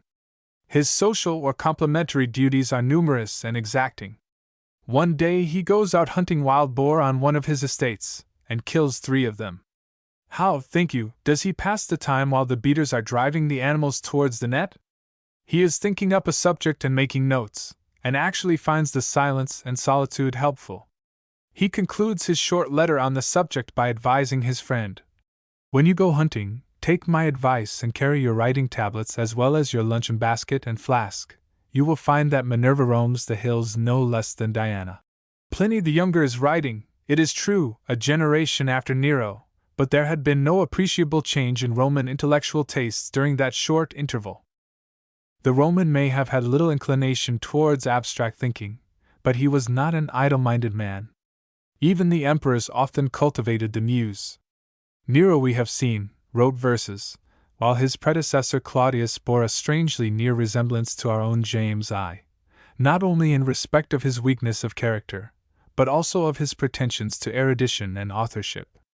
We can hardly read the literature of this and the next half-century without being amazed at the number of names of writers who gained or sought some share of repute, although few of them have left works important enough to have been kept alive till now. It is true that through all the writing of this time there runs what has been called the falsetto note, a fact which is due partly to the absence of live national questions or the freedom to discuss them, and partly to the false principles of the rhetorical training already described. The general desire was to show cleverness, wide reading, and information. There was no impulse to great creation or to exhibitions of profound feeling. Epigram and point are no less compassed in the overstrained epic of Lucan, and in the philosophic essays of Seneca, than in the satires of Persius. It is probable that what have been called intellectual interests were never more widely spread than in the Pax Romana of the 1st and 2nd centuries AD. We gather from literature that books innumerable were produced on subjects often as special and minute as those selected for a German thesis, and that almost every town worth the name, at least in the Greek-speaking part of the empire, produced an author of sorts. But when we look into the Symposia or Chat of Plutarch or Aulus Gellius, we cannot fail to note that a large proportion of this intellectual and literary activity was being frittered away on questions either stereotyped and threadbare, or of no appreciable utility either to knowledge or conduct. As for dilettanti production at Rome itself, Pliny remarks in one letter, "This year has produced a large crop of poets. There was scarcely a day in the whole month of April on which someone did not give a reading." During the generation into which Nero was born and that which followed him, we meet with no great creative work in either prose or poetry, no great contribution to the progress of science or thought. The most generally interesting writer of the whole period was the Greek Plutarch, but though the parallel lives which he was preparing are immortal in their kind, and though his moral essays are often most excellent reading, it cannot be said that he is a profound original thinker or a creator of anything more than a taking literary form.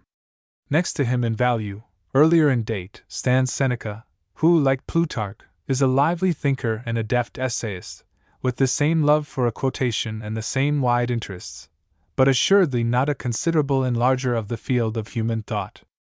To those who know Montaigne, the best notion of Seneca and Plutarch will be formed by remembering that his essays are admitted by himself to be wholly compiled of what I have borrowed from them.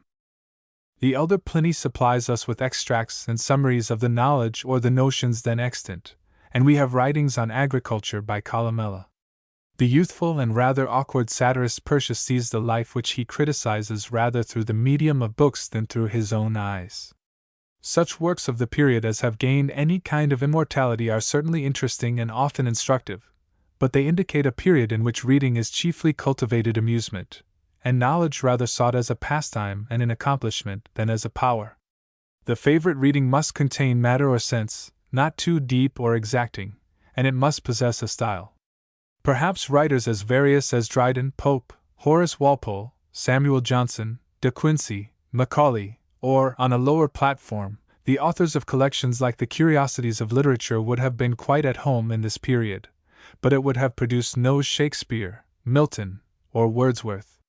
The agreeable poem, the well-expressed essay, are the approved reading for men of indolent bent, the informative collection for the more curious, serious, or practical-minded. If the early empire is despotism tempered by epigram, It is perhaps not altogether untrue that the contemporary literature was pedantry tempered by epigram, or at least by quotation. Science, though its matter was attractive enough to the practical Roman, was at a standstill. So far as it existed, it was Greek. The Greeks had done almost all that could be done by sheer brainpower and acumen. They could hardly proceed further without those finer instruments which we possess, but which they did not. Though they knew of certain magnifying glasses, they had no real telescopes or microscopes, no mariner's compass or chronometers, no very delicate balances.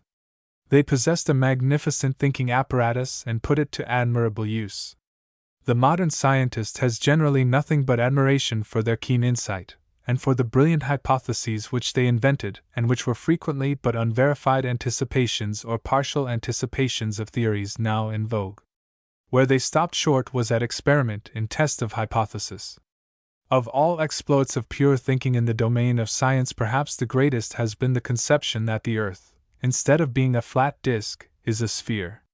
This theory was held before the age of Nero by ancient astronomers and geographers, who had derived the notion partly from the eclipses of the moon, of which they well understood the cause, and partly from the rising of objects above the horizon.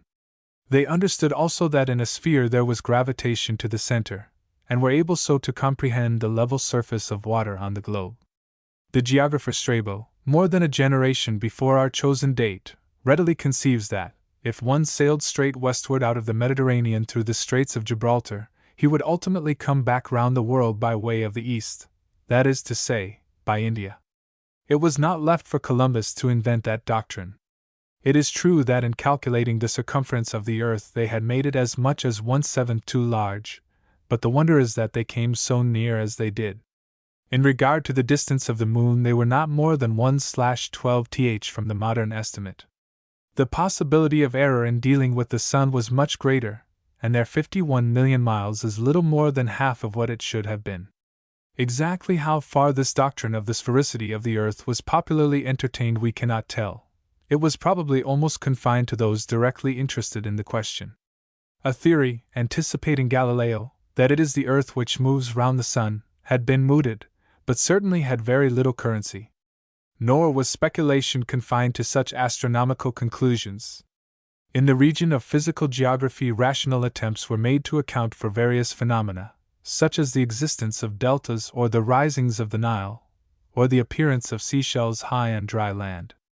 Strabo, in dealing with the Black Sea, has his theories of the elevation or subsidence of land. He also suggests previous volcanic conditions of certain districts which had been quiescent from before the memory or tradition of the inhabitants. Illustration: Figure 113. World as conceived about AD 100. Sound methods of discovering latitude and longitude were not yet in use, and therefore a map of the world according to ideas current in the first century would present a strange aspect to us. There is much error in the placing of towns or districts upon their parallels, and coasts or mountain ranges, particularly, of course, on the outskirts of the empire or in the less familiar lands beyond its bounds, are perhaps made to run north instead of northwest, or east instead of southeast. It follows that measurements of distances, especially across the wider seas, were often very inaccurate, although within and about the Mediterranean there was so much traffic and such close observation of the stars that the errors were gradually reduced.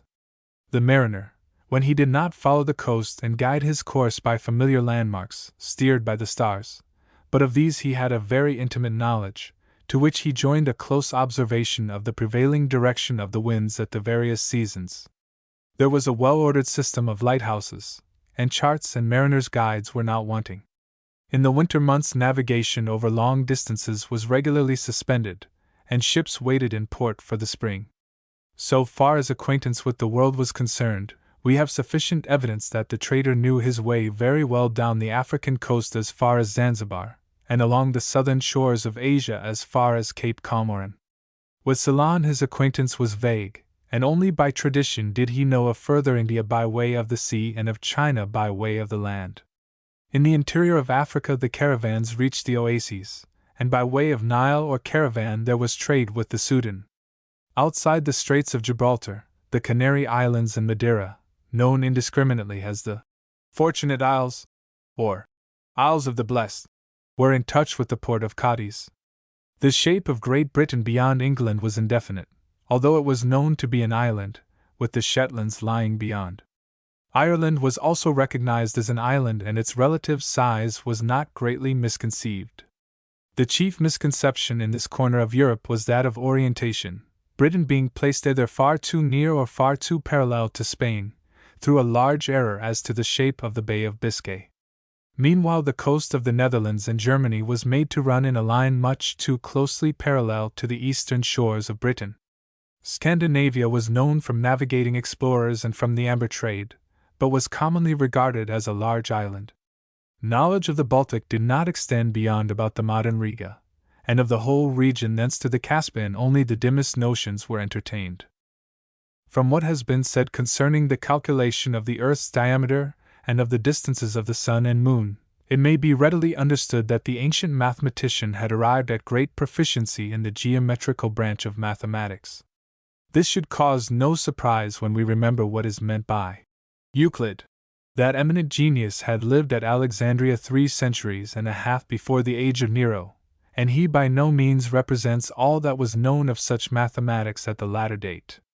The ancients were quite sufficiently versed in the solution of triangles to have made the necessary calculations in geography and astronomy, if they had but possessed the right instruments.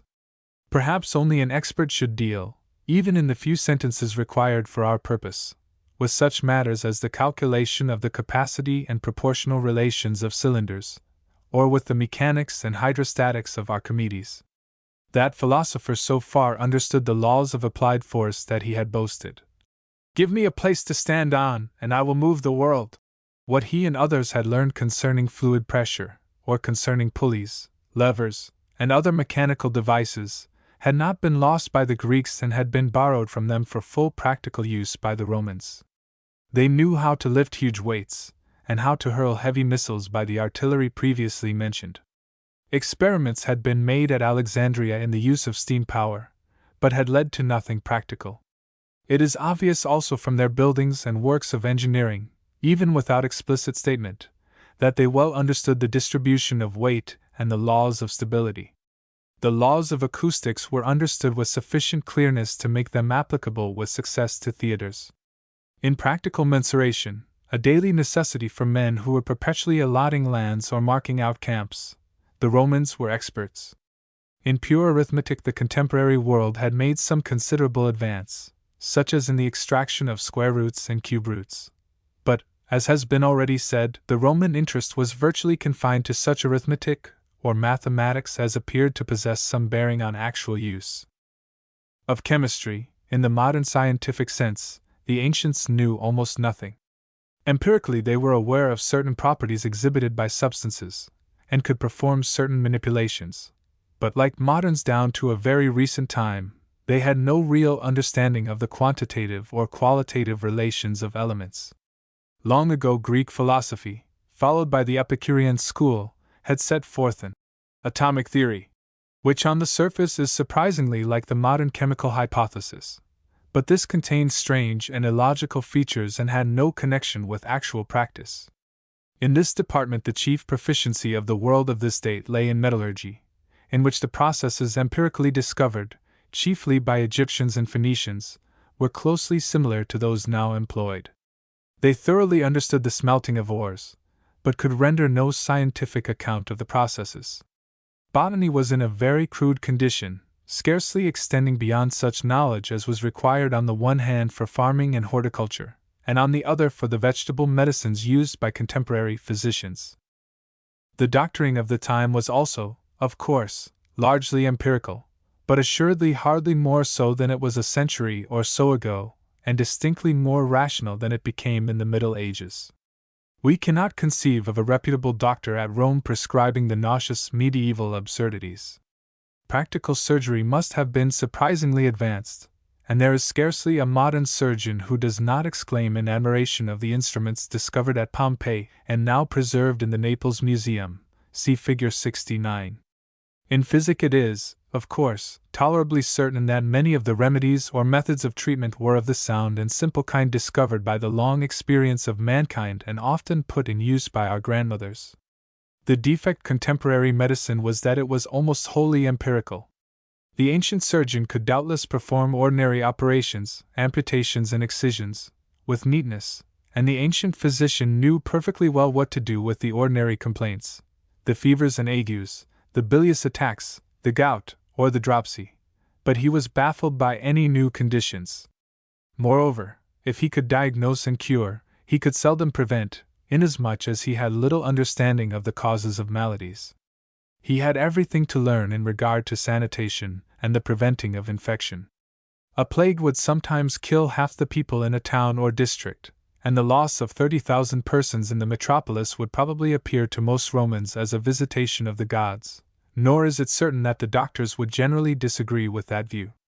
Though there were many quacks, it is not the case that the reputable medical men, most of them Greek, some of them Romans, who borrowed a Greek name because it paid, lacked the scientific spirit or such knowledge as the time afforded. They went to the medical school at Alexandria or elsewhere, and studied their treatises on physic and anatomy, but, at least in the latter subject, they were sadly hampered. Dissection of human bodies was forbidden by law as being a desecration of the dead, and though it might sometimes be practiced sub rosa, it was the general custom to perform the dissections on other animals, particularly monkeys, and to argue thence erroneously to mankind. Chapter 21 Philosophy, Stoics and Epicureans. With such an unsatisfactory equipment of science, and with such a vague and morally inoperative religion, it was no wonder that the higher minds of the contemporary world turned to the study of philosophy. Of such studies there had been many schools or sects, but at this date we have chiefly to reckon with two, the Stoics and Epicureans. There were, it is true, the academics, who disputed everything, and held no doctrine to be more true than its contrary. There were eclectics, who picked and chose.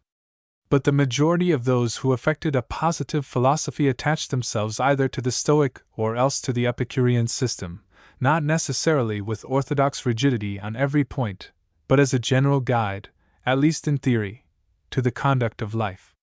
Where we belong to a certain religious denomination or church, and sit under a certain class of preachers, they belonged to a certain school of philosophy, and attended the lectures of certain of its expounders. Instead of a chaplain or parish clergyman, they engaged or associated with an expert in their special system. But just as the Frenchman remarked, Je suis catholique, mais je n'y pratique pas, so might one be in principle a good Stoic without much exercise of the accepted doctrines. The distinction between the tenets of the two great schools was wide, but within each school itself individuals might differ as widely as Broad Church, from whatever its opposite may be called. The choice between the two schools was mainly a matter of temperament. Persons of the sterner type of mind, caring comparatively little for the physical comforts and gracious amenities of life, and possessed of a strong sense of duty and decorum, inclined, perhaps, not only to piety and self-abnegation, but also to be somewhat dour and uncompromising, were naturally attracted to Stoicism. Those of the complementary character preferred the doctrines of Epicurus. The Stoics were the Pharisees, the Epicureans the Sadducees, of pagan philosophy. As the Pharisees were the most Hebraic of the Hebrews, so it was Stoicism that came to be the characteristic Roman creed. The ordinary Roman had been brought up in the tradition of obeying the law of the state and the claims of duty. He had high notions of personal dignity and a leaning to the heroic virtues. Give him a strong, consistent, and elevating religion, and he would be normally a pious man. Stoicism supplied him with a standard which was in keeping with such tendencies. About Epicureanism there was nothing heroic or elevating. Put briefly, and therefore crudely, the Epicurean doctrine was that happiness is the end of life. What men seek, and have a right to seek, is the most pleasant existence. Our conduct should secure for us as much real pleasure as possible. Now, at first sight, this looks like what it was opprobriously called by its enemies, the philosophy of the pigsty. It by no means meant this to its founder. For what is pleasure? Not by any means necessarily the gratification of the moment, physical or otherwise. A present pleasure may mean future pain, either of body or of mind. Wrong actions and bestial enjoyments bring their own penalty. You must choose wisely, and so direct your life that you suffer least and enjoy most consistently. Temperance and wisdom are therefore virtues necessary to a true Epicurean. You desire health, therefore you will live, as Epicurus lived, on simple and wholesome food. You desire tranquility or peace of mind, therefore you will abstain from all perverse acts and gratifications, desires and emotions, which disturb that peace. In short, the thing to be sought is nothing else but this grateful composure of mind, a thing which you cannot have if you are always wanting this or that and either abusing or misusing your bodily or mental functions, or needlessly mortifying yourself. To the plain man this apparently meant, take life easily and keep free of worry. Naturally, the plain man's ideas of taking life easily became those of taking pleasures as they come, indolently accepting the agreeables of life and feeling no call to make much of its duties. It is all very well for a high-minded philosopher to avoid a pleasure in order to avoid its pain, and to realize that a pleasure of the mind is worth more than a pleasure of the body, but one cannot expect the ordinary pupil, the moyen sensual, to comprehend this attitude with heartiness sufficient to put it into practice. It followed therefore that the Epicurean tended, not only to become lazy, but to become vicious, or to make light of vices. This was not indeed true Epicureanism, and Epicurus is not to blame for it. It simply shows that Epicureanism, whatever its logical or other merits, provided no sufficient stimulus to a right life. As regards theology, the position of the school was that there might very well be such things as higher beings. There was nothing in physical philosophy to make them any more impossible than a man or a fish, but that, if they existed, they were not concerned with man's affairs. His moral conduct, like his sacrifices and prayers, was not matter for their consideration. No need, therefore, to let superstition worry you, or to trouble about future punishment. Conduct your life according to the same principles laid down, and let the gods, if there be any, look to themselves. Naturally, the result of such a position is that ceasing to regard the gods means ceasing to believe in them, and, as a Roman writer says, in theory it leaves us the gods, in practice it abolishes them. The other school, that of the Stoics, is perhaps less easily comprehended, nor can it be said that its doctrines were always quite so coherent. Again, we may put the position briefly, and therefore, perhaps, only approximately. The rule of life is to live as nature directs. Nature has its laws, which you cannot disobey with impunity. The law of nature is the mind of God. The material universe is the body, God is its soul, and He directs the workings of nature with foreknowledge and perfect wisdom. If man can only be brought to act in strict accordance with the mind of God, or law of nature, he is sure of perfect well-being, because he can do nothing as it should not be done. If he can only arrive at such perfect operation of his mental processes, he will necessarily be the perfect speaker, the perfect ruler, the perfect craftsman, the perfect performer of every task, including the securing of his own happiness. Doubtless this is logical enough, but how is one to attain to such right mental operations, and to become what was called a sage? Only by acting always according to reason and not according to passion. That and that alone is virtue. The divine mind is not swayed by passion, by hope, fear, exultation, or grief, but only and always by reason. Learn therefore to obey reason and reason only. Do not permit yourself to be drawn from the true path by fear of threats, even of death, nor by grief, even for your dearest friends. Such feelings warp your reason, distract your judgment, and deflect you from the right course. When passion, feeling, comes in conflict with reason, you must drive feeling away. Your reason may not always be right, nevertheless it is the best guide you have, and you must cultivate it to act as rightly as possible. Remember that the power to act in accordance with the divine mind, the law of nature, lies in your own will. Things external have nothing to do with that straightforward proceeding, they cannot help you, and you must not let them hinder you. The condition of your mind is everything. As long as its operation is right, you are living in the right way. Your mind may act as rightly in poverty as in riches. You may be equally wise and virtuous whether you have the external advantages or not. You must therefore learn to ignore these things, pain, grief, fear, joy, and all the other perturbing influences. Cultivate, therefore, right reason and the absence of emotions. This, you will say, is a very high, unattainable, if not inhuman, standard. Quite so, and therefore, while Epicureanism often produced vicious men, this often produced pretenders and even hypocrites.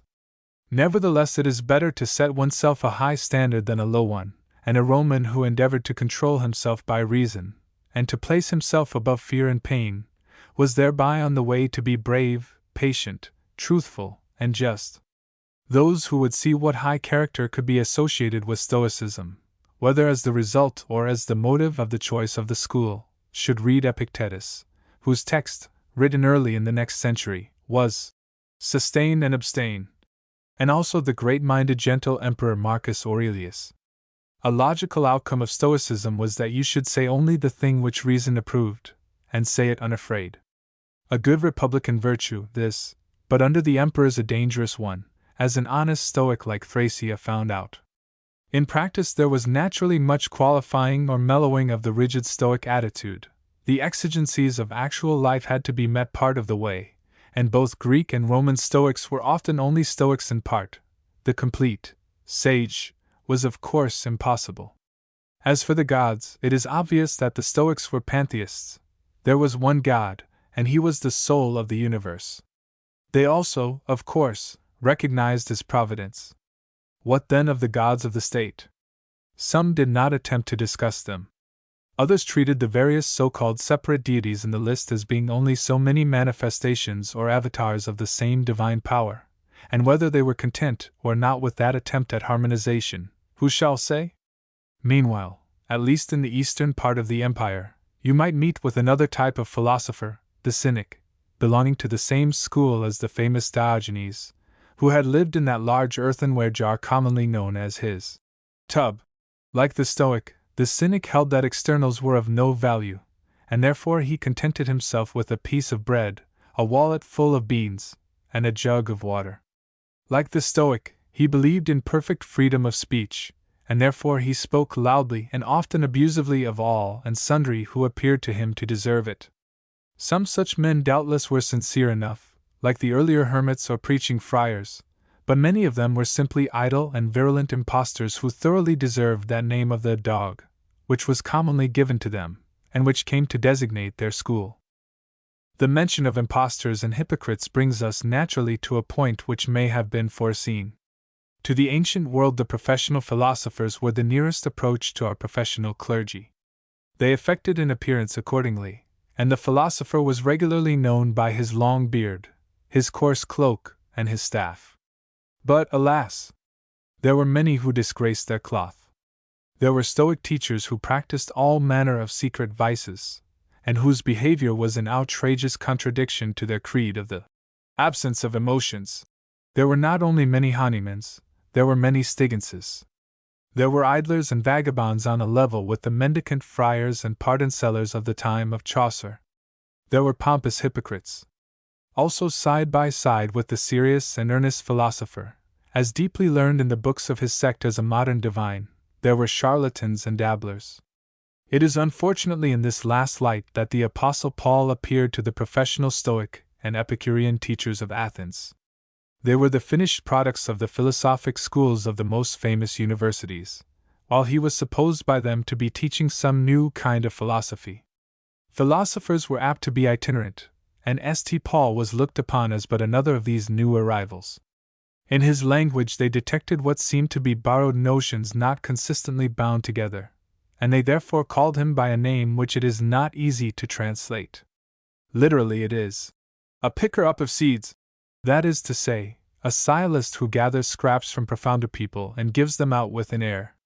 Perhaps the nearest, although an undignified word is quack. That Paul possessed a knowledge of Greek philosophy, and particularly of Stoicism, is practically certain. He came from Tarsus in Cilicia, and Cilicia was the native home of many leading Stoics, including its greatest representative, in all antiquity. He had been taught by Gamaliel, who was versed in the learning of the Greeks.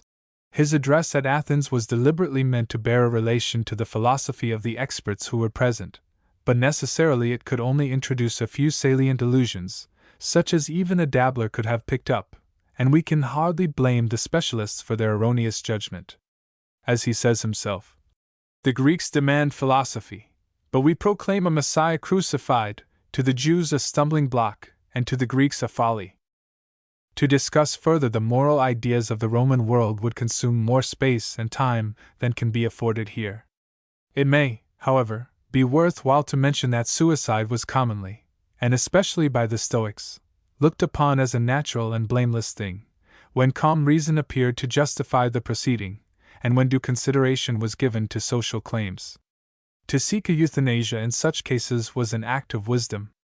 Belief in an underworld or an afterlife was not rare among the common people, but it certainly did not exist in any force among the cultivated classes. It was taught neither by philosophy nor by the religion of the state. Yet the sense that rewards or punishments are unfairly meted out in this world was strong in many a mind, and this is one of the facts which account for the hold taken upon such minds, first by the religion of Isis, and then in a still greater and more abiding measure by Christianity. Chapter 22 The Roman Profusion Op Art. Illustration, Figure 114. The Dying Gaul. Illustration, Figure 115. A candelera, or marble pilaster of the Basilica Aemilia. Illustration, Figure 116. Fragments of the architecture of the Regia. It would be a more than agreeable task to deal at some length with the art of the Roman world of this period, but the subject is vast, and demands a treatise to itself. How general was the love of art, or at least the recognition of its place in life, must be obvious to those who have seen the great collections in Rome, gathered partly from the city itself and partly from the towns and country villas of Italy, and those in the National Museum at Naples, acquired mainly from the buried cities of Pompeii and Herculaneum.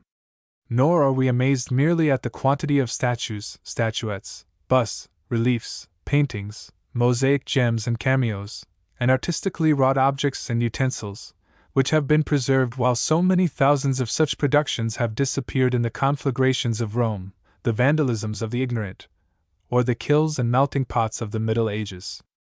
The quality is still more a source of delight than the quantity. This last sentence, of course, contains a truism, since art is no delight without high quality. If we had only preserved to us such masterpieces as the Capitoline Venus, the Dying Gaul, the Laocoon, the Dancing Faun, the so-called Narcissus, and the Resting Mercury, we should realize something of the exquisite skill in plastic art which had been attained in antiquity, and has never been attained since. But we might perhaps imagine that these were altogether exceptional pieces, and the choicest gems possessed by the world of the time. Yet the preservation of these is but an accident, and there is no reason to believe them to be more than survivals out of many equally excellent. On the contrary, our ancient authorities, such as the elder Pliny, prove that there was a multitude of similar creations contained in public buildings alone. Pompeii, it has already been said more than once, was a provincial town in no way distinguished for the high culture of its inhabitants. Yet there is scarcely a house of any consideration which has not afforded some example of fine art in one form or another. We know that several of the Roman temples, such as those of Concord in the Forum and of Apollo on the Palatine, were veritable galleries of masterpieces, and that the rich Romans adorned both their town houses and country villas with dozens of statues, colossal, life-size, or miniature, by distinguished masters. But still more striking is the fact that the comparatively small homes of Pompeii often possessed a work for which no price would now be too large, and of which we are content even to obtain a tolerably good copy.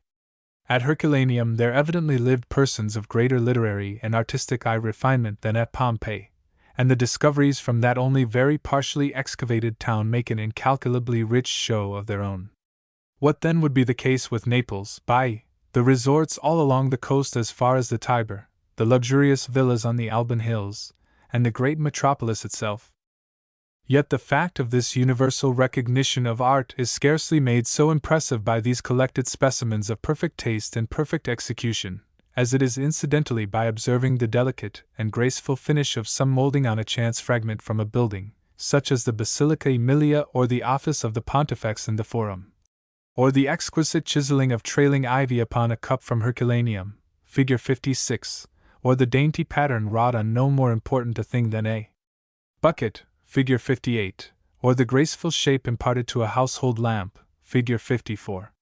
Water could hardly be permitted to spout in a peristyle or garden without doing so from some charming statuette, animal figure, or decorative mask or head. When fine art is sought in things like these, we may guess how uncompromisingly it was sought in things more avowedly on show. The age with which we have been dealing fell within the most flourishing period of Roman, or rather Greco-Roman, taste and craftsmanship.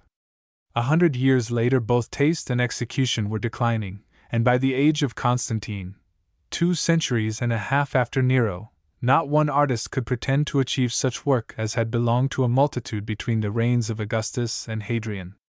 It is not indeed probable that, even at our date, the large and noble simplicity of the older Greek masters could be rivaled. It is not probable that most of the former creations of art still preserved could have been wrought as originals by any Greek or Roman artist living in the time of Nero. Nevertheless, technical craftsmanship was still superb, and while the contemporary artist could not create a splendid original, he was at least able to create an almost perfect copy. The Roman public buildings and private houses were enriched with a host of such copies, or, when not exact copies, with modifications which, though not improvements, were at least such as could not offend by displaying a lack of technical mastery. Let us grant that it was for the most part Greeks who were the artists. Nevertheless, the Greek is an active member of the Roman world and of its metropolitan life, and he executes his work to the order of the Roman state or the Roman patron, and therefore the art of the time deserves to be called Roman in that sense. There is little doubt that the Romans, if left to themselves, would have developed only the solid, or the gorgeous, or the Baroque. But influences which penetrate a society are part of that society, and the Greek influence accepted by the Roman becomes a Roman principle. Perhaps it is also true that many a Roman who possessed fine works of art, and even exquisite ones, was not in reality a true connoisseur, that, even if he were, he lacked instructive and ardent appreciation of art for its own sake, and that, like his cultivation of intellectual society or learning, his cultivation of art was rather that of a man determined to be on a level with the culture of his times. Nevertheless, the fact is palpable that the cultivation was there, and was displayed in public architecture and in household embellishment in a way which puts the modern world to shame. With us, art is a luxury for the few, and a keen enjoyment for still fewer. In the age of Nero, it penetrated the life of every class. In architecture, the native Roman gift was for the practical combined with the massive and grandiose. The structures in which they themselves excelled were the amphitheater, the public baths, the triumphal arch, the basilica, the bridge, and the aqueduct. Their mastery of the arch, their excellent concrete, and their engineering genius, enabled them to produce works in this kind which had had no parallels in the Greek world. Nor had the Greeks felt the same need for such buildings. They had been innocent of gladiatorial shows, and they had been unfortunately too innocent of large conceptions in the way of water supply. When an amphitheater or aqueduct of the Roman kind was to be found in the gray-sized half of the empire, it was constructed under Roman influence. The modern may well afford to wonder at and envy the profusion of such structures in the ancient world. How noble and at the same time how strong was the work of the Romans when they undertook to supply even a provincial town with abundant and adequate water, is manifest from such aqueducts as are still to be seen at Nîmes, Figure 1, or at Segovia. In other architectural conceptions, the Romans of the time of Nero mainly followed the Greek lead and employed Greek artists. The architectural orders were Greek, with sundry Greco-Roman modifications, particularly in the way of more ornate or fantastic Corinthian capitals. The notions of sculptural decoration were equally of Hellenic origin. Their theaters also were of the Greek kind, adapted in non-essentials to the somewhat different conditions of a Roman performance. The Greek taste in decoration was the simpler and purer. The Roman cultivated the sumptuous and the ornate, sometimes, with conspicuous success, often with an overloaded effect. As Friedlander, who, however, deals with a much longer period than ours, puts the matter, nowhere, least of all at Rome, was an important public building erected without the chiseler, the stucco worker, the carver, the founder, the painter, and mosaic maker being called in. Statues, single or in groups, filled gables, roofs, niches, interstices of columns, staircases in the temples, theaters, amphitheaters, basilicas, public baths, bridges, arches, portals, and viaducts. Triumphal arches generally had at their summits equestrian figures, trophies, chariots of 4 or 6 horses, driven by figures of victory. Reliefs and medallions bedecked the frieze, and reliefs or paintings the walls. Ceilings were gay with stucco or colored work, and the floors with glittering mosaics. All the architectural framework, supports, thresholds, lintels, moldings, windows, and even gutters were overloaded with decorative figures. It was above all in plastic art that the contemporary world was enormously rich.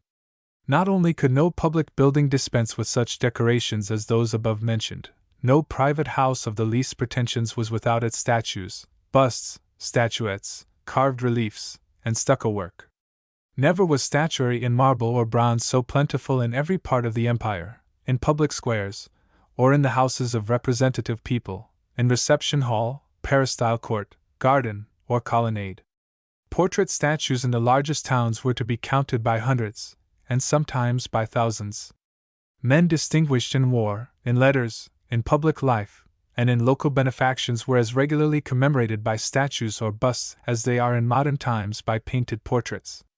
Sometimes, unlike the modern portraits of course, these were paid for by the recipient of the compliment.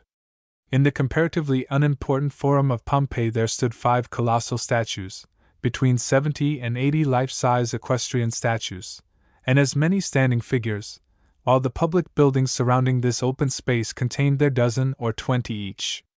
As has been said already, most of the best work in sculpture, apart from these bronze and marble portraits of contemporaries, was reproduction of Grecian masterpieces dating from the time of Phidias onward.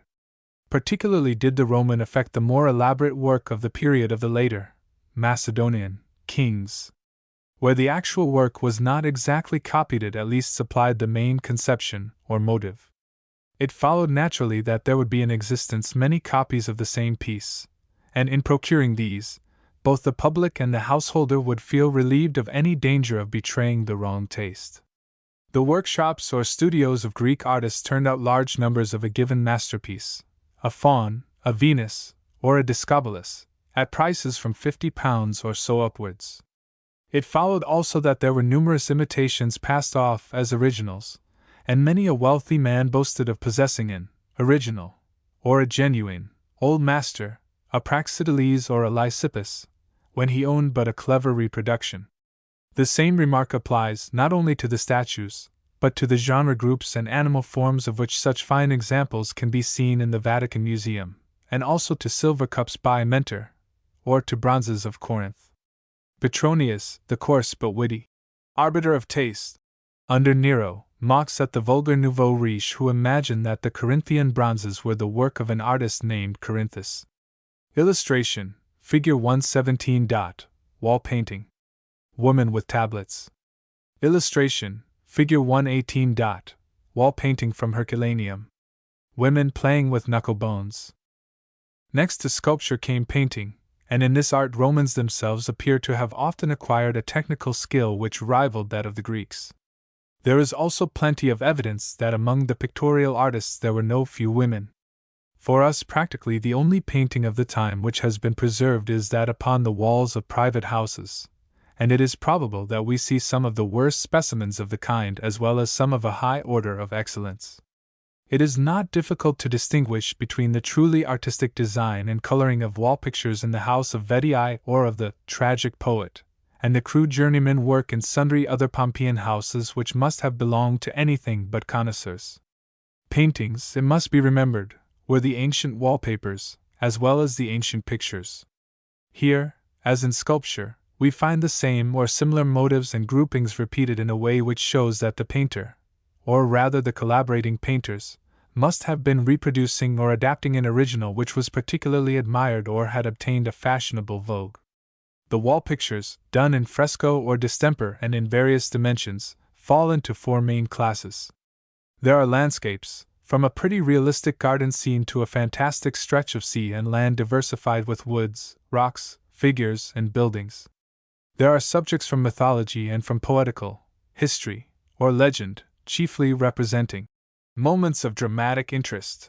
There are genre pictures, such as those of the Cupids acting as goldsmiths, oil dealers, or wine merchants. Finally, there are pictures of still life, of fishes, birds, fruits, and other objects, often admirable in their kind. Serving as frame or setting to many of the scenes, there are architectural paintings, sometimes in complicated but highly skillful perspective, but often extremely unreal and confusing in conception, representing columns and pediments of buildings. It must here suffice to offer one or two characteristic examples out of the multitude of wall paintings which have been found. See also figures 43-44. Though Romans themselves, and even persons of standing, sometimes dabbled in the fine arts, it is unquestionable that they commonly regarded the professional artist as only a superior tradesman. They admired his skill, but rendered little esteem to the man. A Roman knight, or a Roman lady might occasionally paint for pleasure. Nero himself might model a figure or handle a brush. But so soon as art ceased to be dilettante and became a calling, so soon as its work was produced for payment, the artist ranked with other hirelings, however superior he might be in kind. Seneca expresses an open contempt, although he is perhaps, here as elsewhere, judging by a standard more severe than that of his contemporaries in general. To some extent this attitude is explained by the very abundance of objects of art, and by the immense number of artists, now nameless, belonging to the period. It is also to some extent excused by the fact that the craftsmanship, however consummate, was not at this period accompanied by the originality of the great Greek times from which it borrowed. Much of the work, particularly perhaps in painting and metal chasing, was done by slaves. Apart from this consideration, the studios were so numerous and taught so well, that there must have been thousands of persons working either alone or cooperatively, whose position, however excellent the performance, became analogous to that of a house decorator. On a wall to be painted in fresco, a number of painters would be employed together. Throughout the Roman world, wherever works of art were wanted, the professional would travel, often with his assistants, and take up a contract. In modern parlance, the communities requiring some monument of art called for tenders, and were prone to accept the lowest. Whatever abundance of art the Roman world cultivated and possessed, however indispensable to a public place was a wealth of buildings with lavish decoration of sculptured pillars, of statues, or of triumphal arches.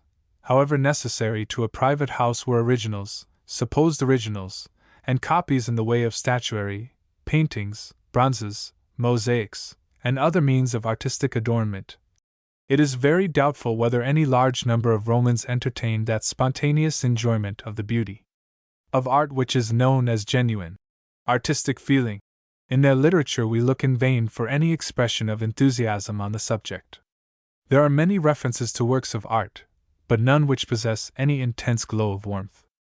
Doubtless art was so abundant that, as has already been said in reference to the appreciation of natural beauty, the absence of gush need not indicate absence of real enjoyment.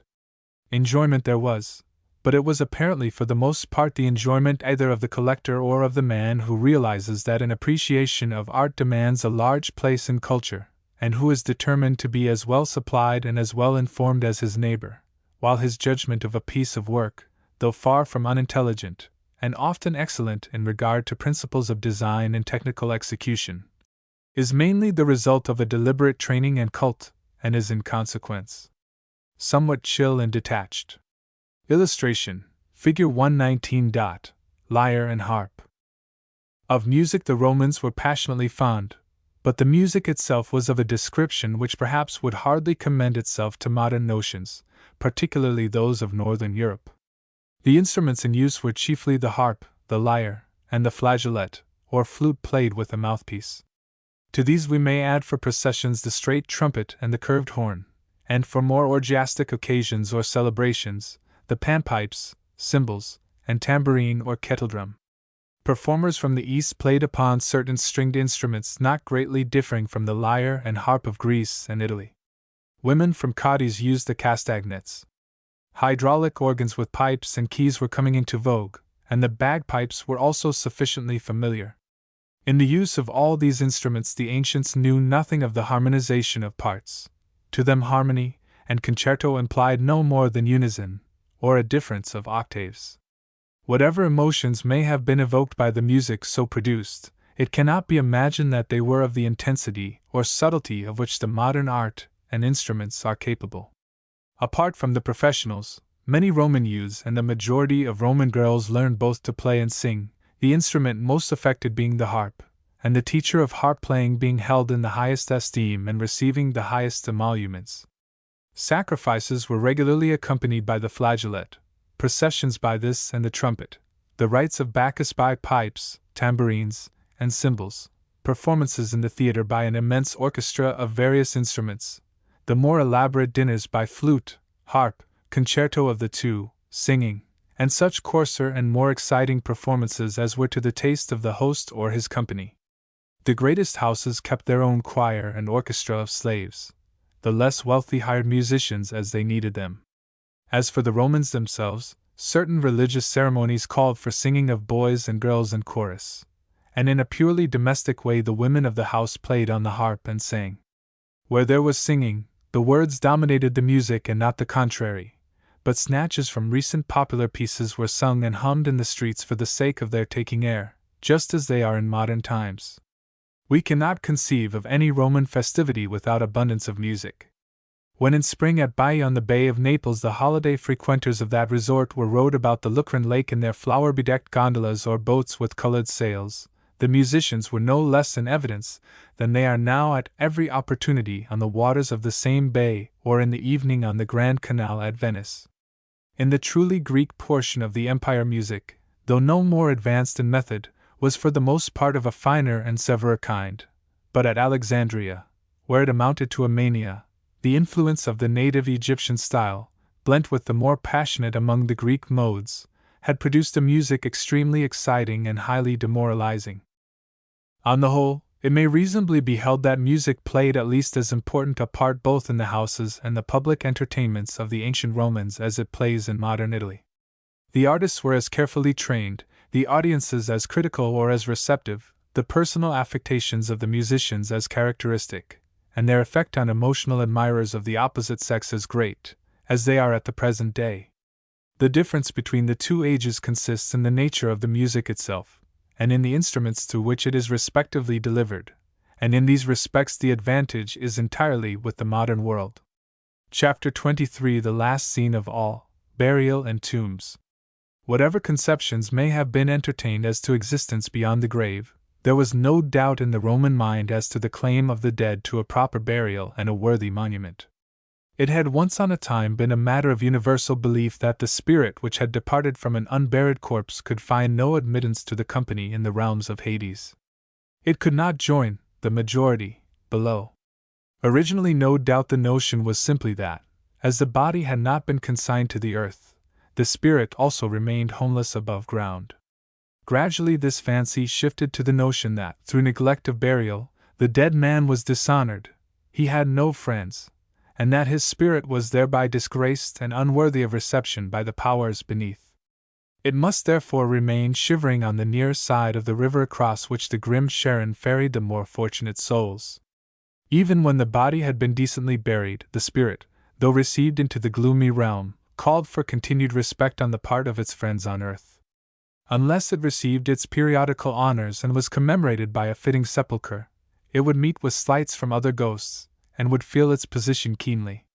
Naturally, it would then do its best, by some form of haunting, to punish the living for their disregard and forgetfulness. From such considerations there arose in very ancient days in Italy, as in Greece, a great anxiety to perform scrupulously the dues of the defunct. Even if the body could not be found, it was obligatory to perform the obsequies and to build a cenotaph. If a stranger came across a dead body, he must not pass it by without throwing at least 3 handfuls of dust or earth upon it, and bidding it farewell. Though the burial customs still employed sprang from old fancies like these, we are not to suppose that such notions were in full life in the Roman world of our period. Poets might play with them, and some ignorant folk might still vaguely entertain them. The mere belief in ghosts was doubtless general, and even the learned argued the question of their existence. Here are parts of another letter culled from Pliny already several times quoted. He writes to his friend Sura, I should very much like to know whether you think that apparitions actually exist, with a real shape of their own and a kind of supernatural power, or that it is only our fear which gives an embodiment to vain fancies. My own inclination is to believe in them, and chiefly because of an experience which, I am told, befell Curtius Rufus. He then speaks of a phantom form which prophesied that person's fortune. Another occurrence, quite as wonderful and still more terrifying, I will relate as I was told it. There was at Athens a house which was roomy and commodious, but which bore an ill name and was plague-stricken. In the silence of the night there was heard a sound of iron. On closer attention it proved to be a rattling of chains, first at a distance and then close at hand. Soon there appeared the spectre of an old man, miserably thin and squalid, with a long beard and unkempt hair. On his legs were fetters, and on his hands chains, which he kept shaking. In consequence the inhabitants spent horrible and sleepless nights. The sleeplessness made them ill, and, as their terror increased, the illness was followed by death. As a result the house was deserted and totally abandoned to the ghost. Nevertheless it was advertised, on the chance that someone ignorant of all this trouble, note the commercial morality, might choose to buy it or rent it. To Athens there comes a philosopher named Athenodorus, who reads the placard. On hearing the price and finding it so cheap, he has his suspicions. The ancient philosopher had his practical side, makes inquiry, and learns the whole story. So far from being less inclined to hire it, he is only the more willing. On the approach of evening he gives orders for his couch to be made up in the front part of the house, and asks for his tablets, pencils, and a light. After dismissing his attendants to the back rooms, he applies all his attention, as well as his eyes and hand, steadily to his writing, for fear his mind, if unoccupied, might conjure up imaginary sounds and causeless fears. At first there was the same silence of the night as elsewhere, then there was a shaking of iron, a movement of chains. The philosopher refused to lift his eyes or stop his pencil. Instead he braced up his mind so as to overcome his hearing. The noise grew louder, it approached, it sounded as if on the threshold, then as if within the room. He looks behind him, sees and recognizes the apparition of which he has been told. It was standing and beckoning to him with its finger, as if calling him. In answer our friend makes it a sign with his hand to wait a while, and once more applies himself to tablet and pencil. The ghost began to rattle its chains over his head while he was writing. He looks behind him again, sees it making the same signal as before, and promptly picks up the light and follows. It goes at a slow pace, as if burdened with chains, then, after turning into the open yard of the house, it suddenly vanishes and leaves him by himself. At this he gathers some grass and leaves, and marks the spot with them. The next day he goes to the magistrates and urges them to dig up the spot in question, and they find bones tangled with chains through which they were passed. These they put together and bury at the public charge.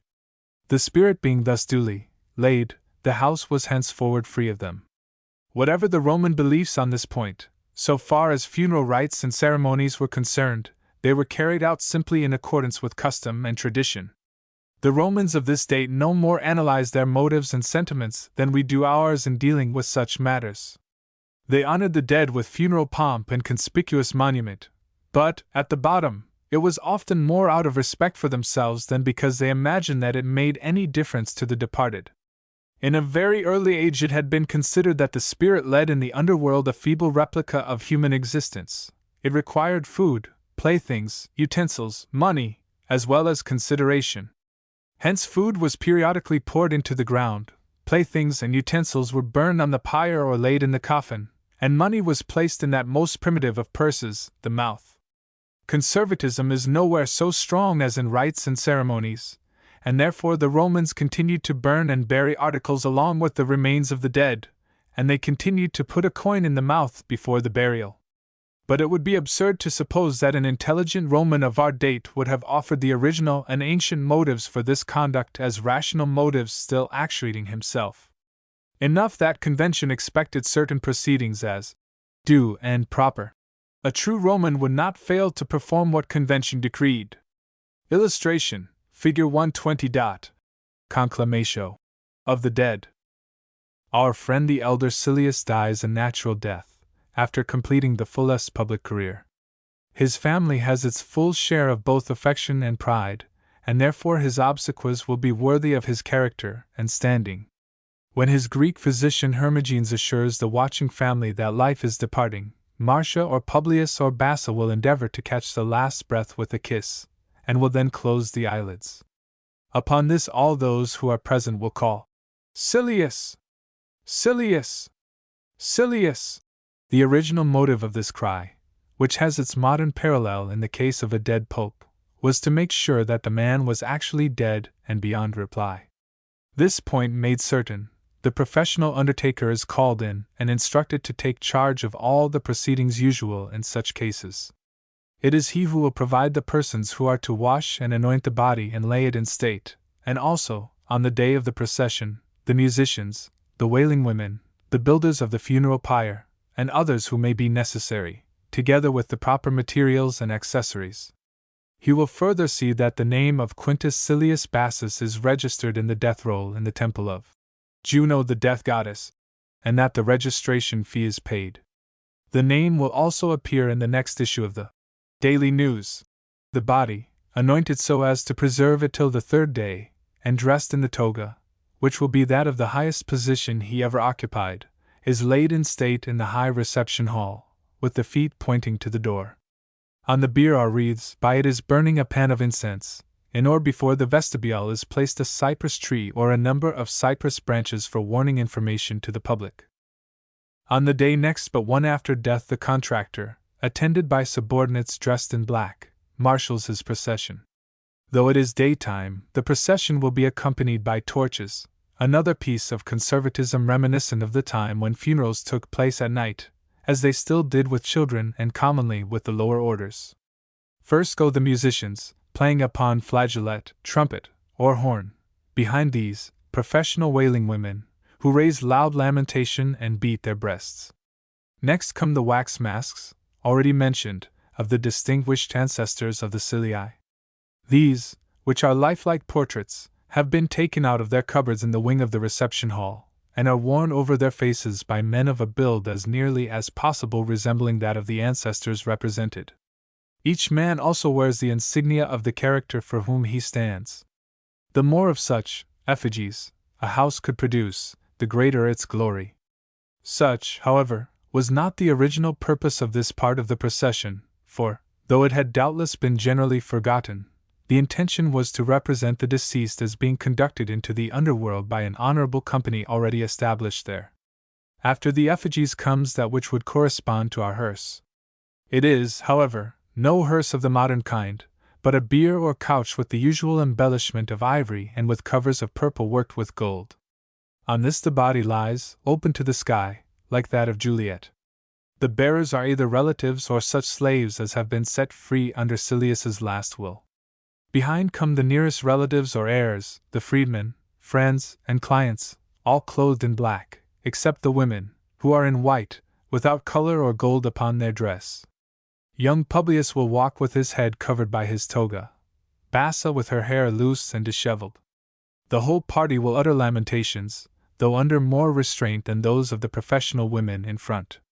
Silius having been a senator and a man of other official standing, the procession passes from the Celian hill along the sacred way to the Forum, as far as the rostra or speaking platform. There the bier is set down, the ancestors seat themselves on the folding stools which were the old-fashioned chairs of the higher officers, and one of the relatives delivers an oration in praise, not only of Silius, but of his family as represented in the ancestors. Illustration, Figure 121. Tomb of Caecilia Metella. Illustration, Figure 122. Street of Tombs. Pompeii.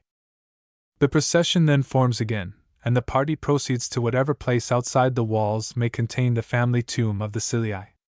No burial is allowed within the city proper, and for our purposes we will assume that the place is distant nearly a mile along the Appian Way. We will assume also that Silius is to be cremated, and not simply buried in a coffin or a marble sarcophagus. Few persons of the higher classes, except certain of the Cornelii, are buried at this date, although there is nothing in law or custom to prevent the choice. There exists no crematorium, and the ciliae are regularly burned at their own sepulchral allotment beside the Queen of Rhodes. If you were with the procession on this day, you would find yourself before one of an almost continuous chain of monuments, built in all manner of shapes and sizes, such as great altars, small shrines, pyramids, like that of Cestius on another road, or round towers like the beautiful tomb of Cecilia Metella. The exterior of these structures is often adorned with commemorative or symbolic carvings, and the inside, which may be wholly above the surface or partly sunk beneath, is a chamber surrounded by niches, in which are placed the urns containing the ashes of the dead. Perhaps an illustration of the present state of the Street of Tombs at Pompeii will afford some notion, although the sepulchres of that provincial place by no means match those upon the various roads outside the Roman gates. Often the monumental chamber stands somewhat back from the road, leaving space for a large semicircular seat of stone open to public use, its back wall being inscribed with some statement of honor to the family. Round the sepulchre, where all the kindred of the ciliae lie, is a space of ground, planted with shrubs and trees, and surrounded by a low wall. Somewhere near, on an open level, the funeral pile has been built of pine logs, with the interstices stuffed with pitch, brushwood, or other inflammable material. It is natural that the pyre should take the shape of an altar, and that cypress branches should lean against the sides. Upon the summit of this pile is laid Cilius on his bier. Incense and unguents are shed over him. Wreaths and other offerings, often of no little value, are cast upon the heap. While loud cries of lamentation are being raised by the company present, a near kinsman approaches the pile with a torch, and turning his face away, sets fire to the whole structure. It speedily burns down, the last embers are quenched with wine, the general company thrice cries, "Farewell!" and, except for the nearest relatives, the procession returns to the city. The relatives who stay take off their shoes, wash their hands, and proceed to gather up the bones, which they cleanse in wine and milk, and the ashes, which they mix with perfume. These remains are then placed in the urn of bronze, marble, alabaster, or maybe of colored glass, and the urn fills one more niche in the chamber of the monument. Illustration: Figure 123. Columbarium. Now and then there were more magnificent obsequies than those of Cilius. A public funeral might be decreed to a man who had deserved conspicuously well of the state.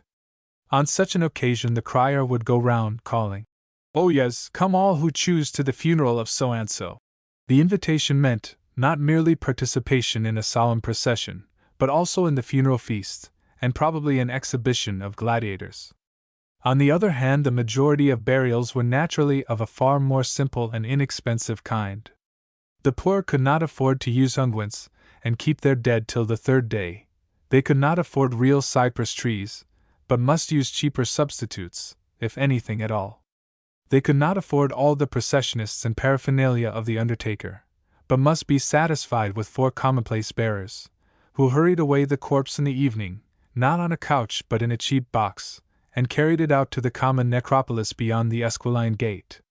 Seldom could they afford the fuel to burn the body, and in many cases it must simply be thrown into a pit roughly dug and there left without monument. To secure more respect and decency there were many burial clubs, whether connected with the trade guilds or not, and these procured a joint tomb of the kind known as a dovecot, or columbarium, from the resemblance of its niches to so many pigeonholes. These cooperative sepulchres were underground vaults, and it is perhaps hardly necessary to point out their direct relation to the Christian catacombs. Similar tombs were sometimes used by the great Roman families for the remains of the freedmen and slaves of their house. Illustration: Figure 124. Temple of Jupiter on the Capitol, platform omitted.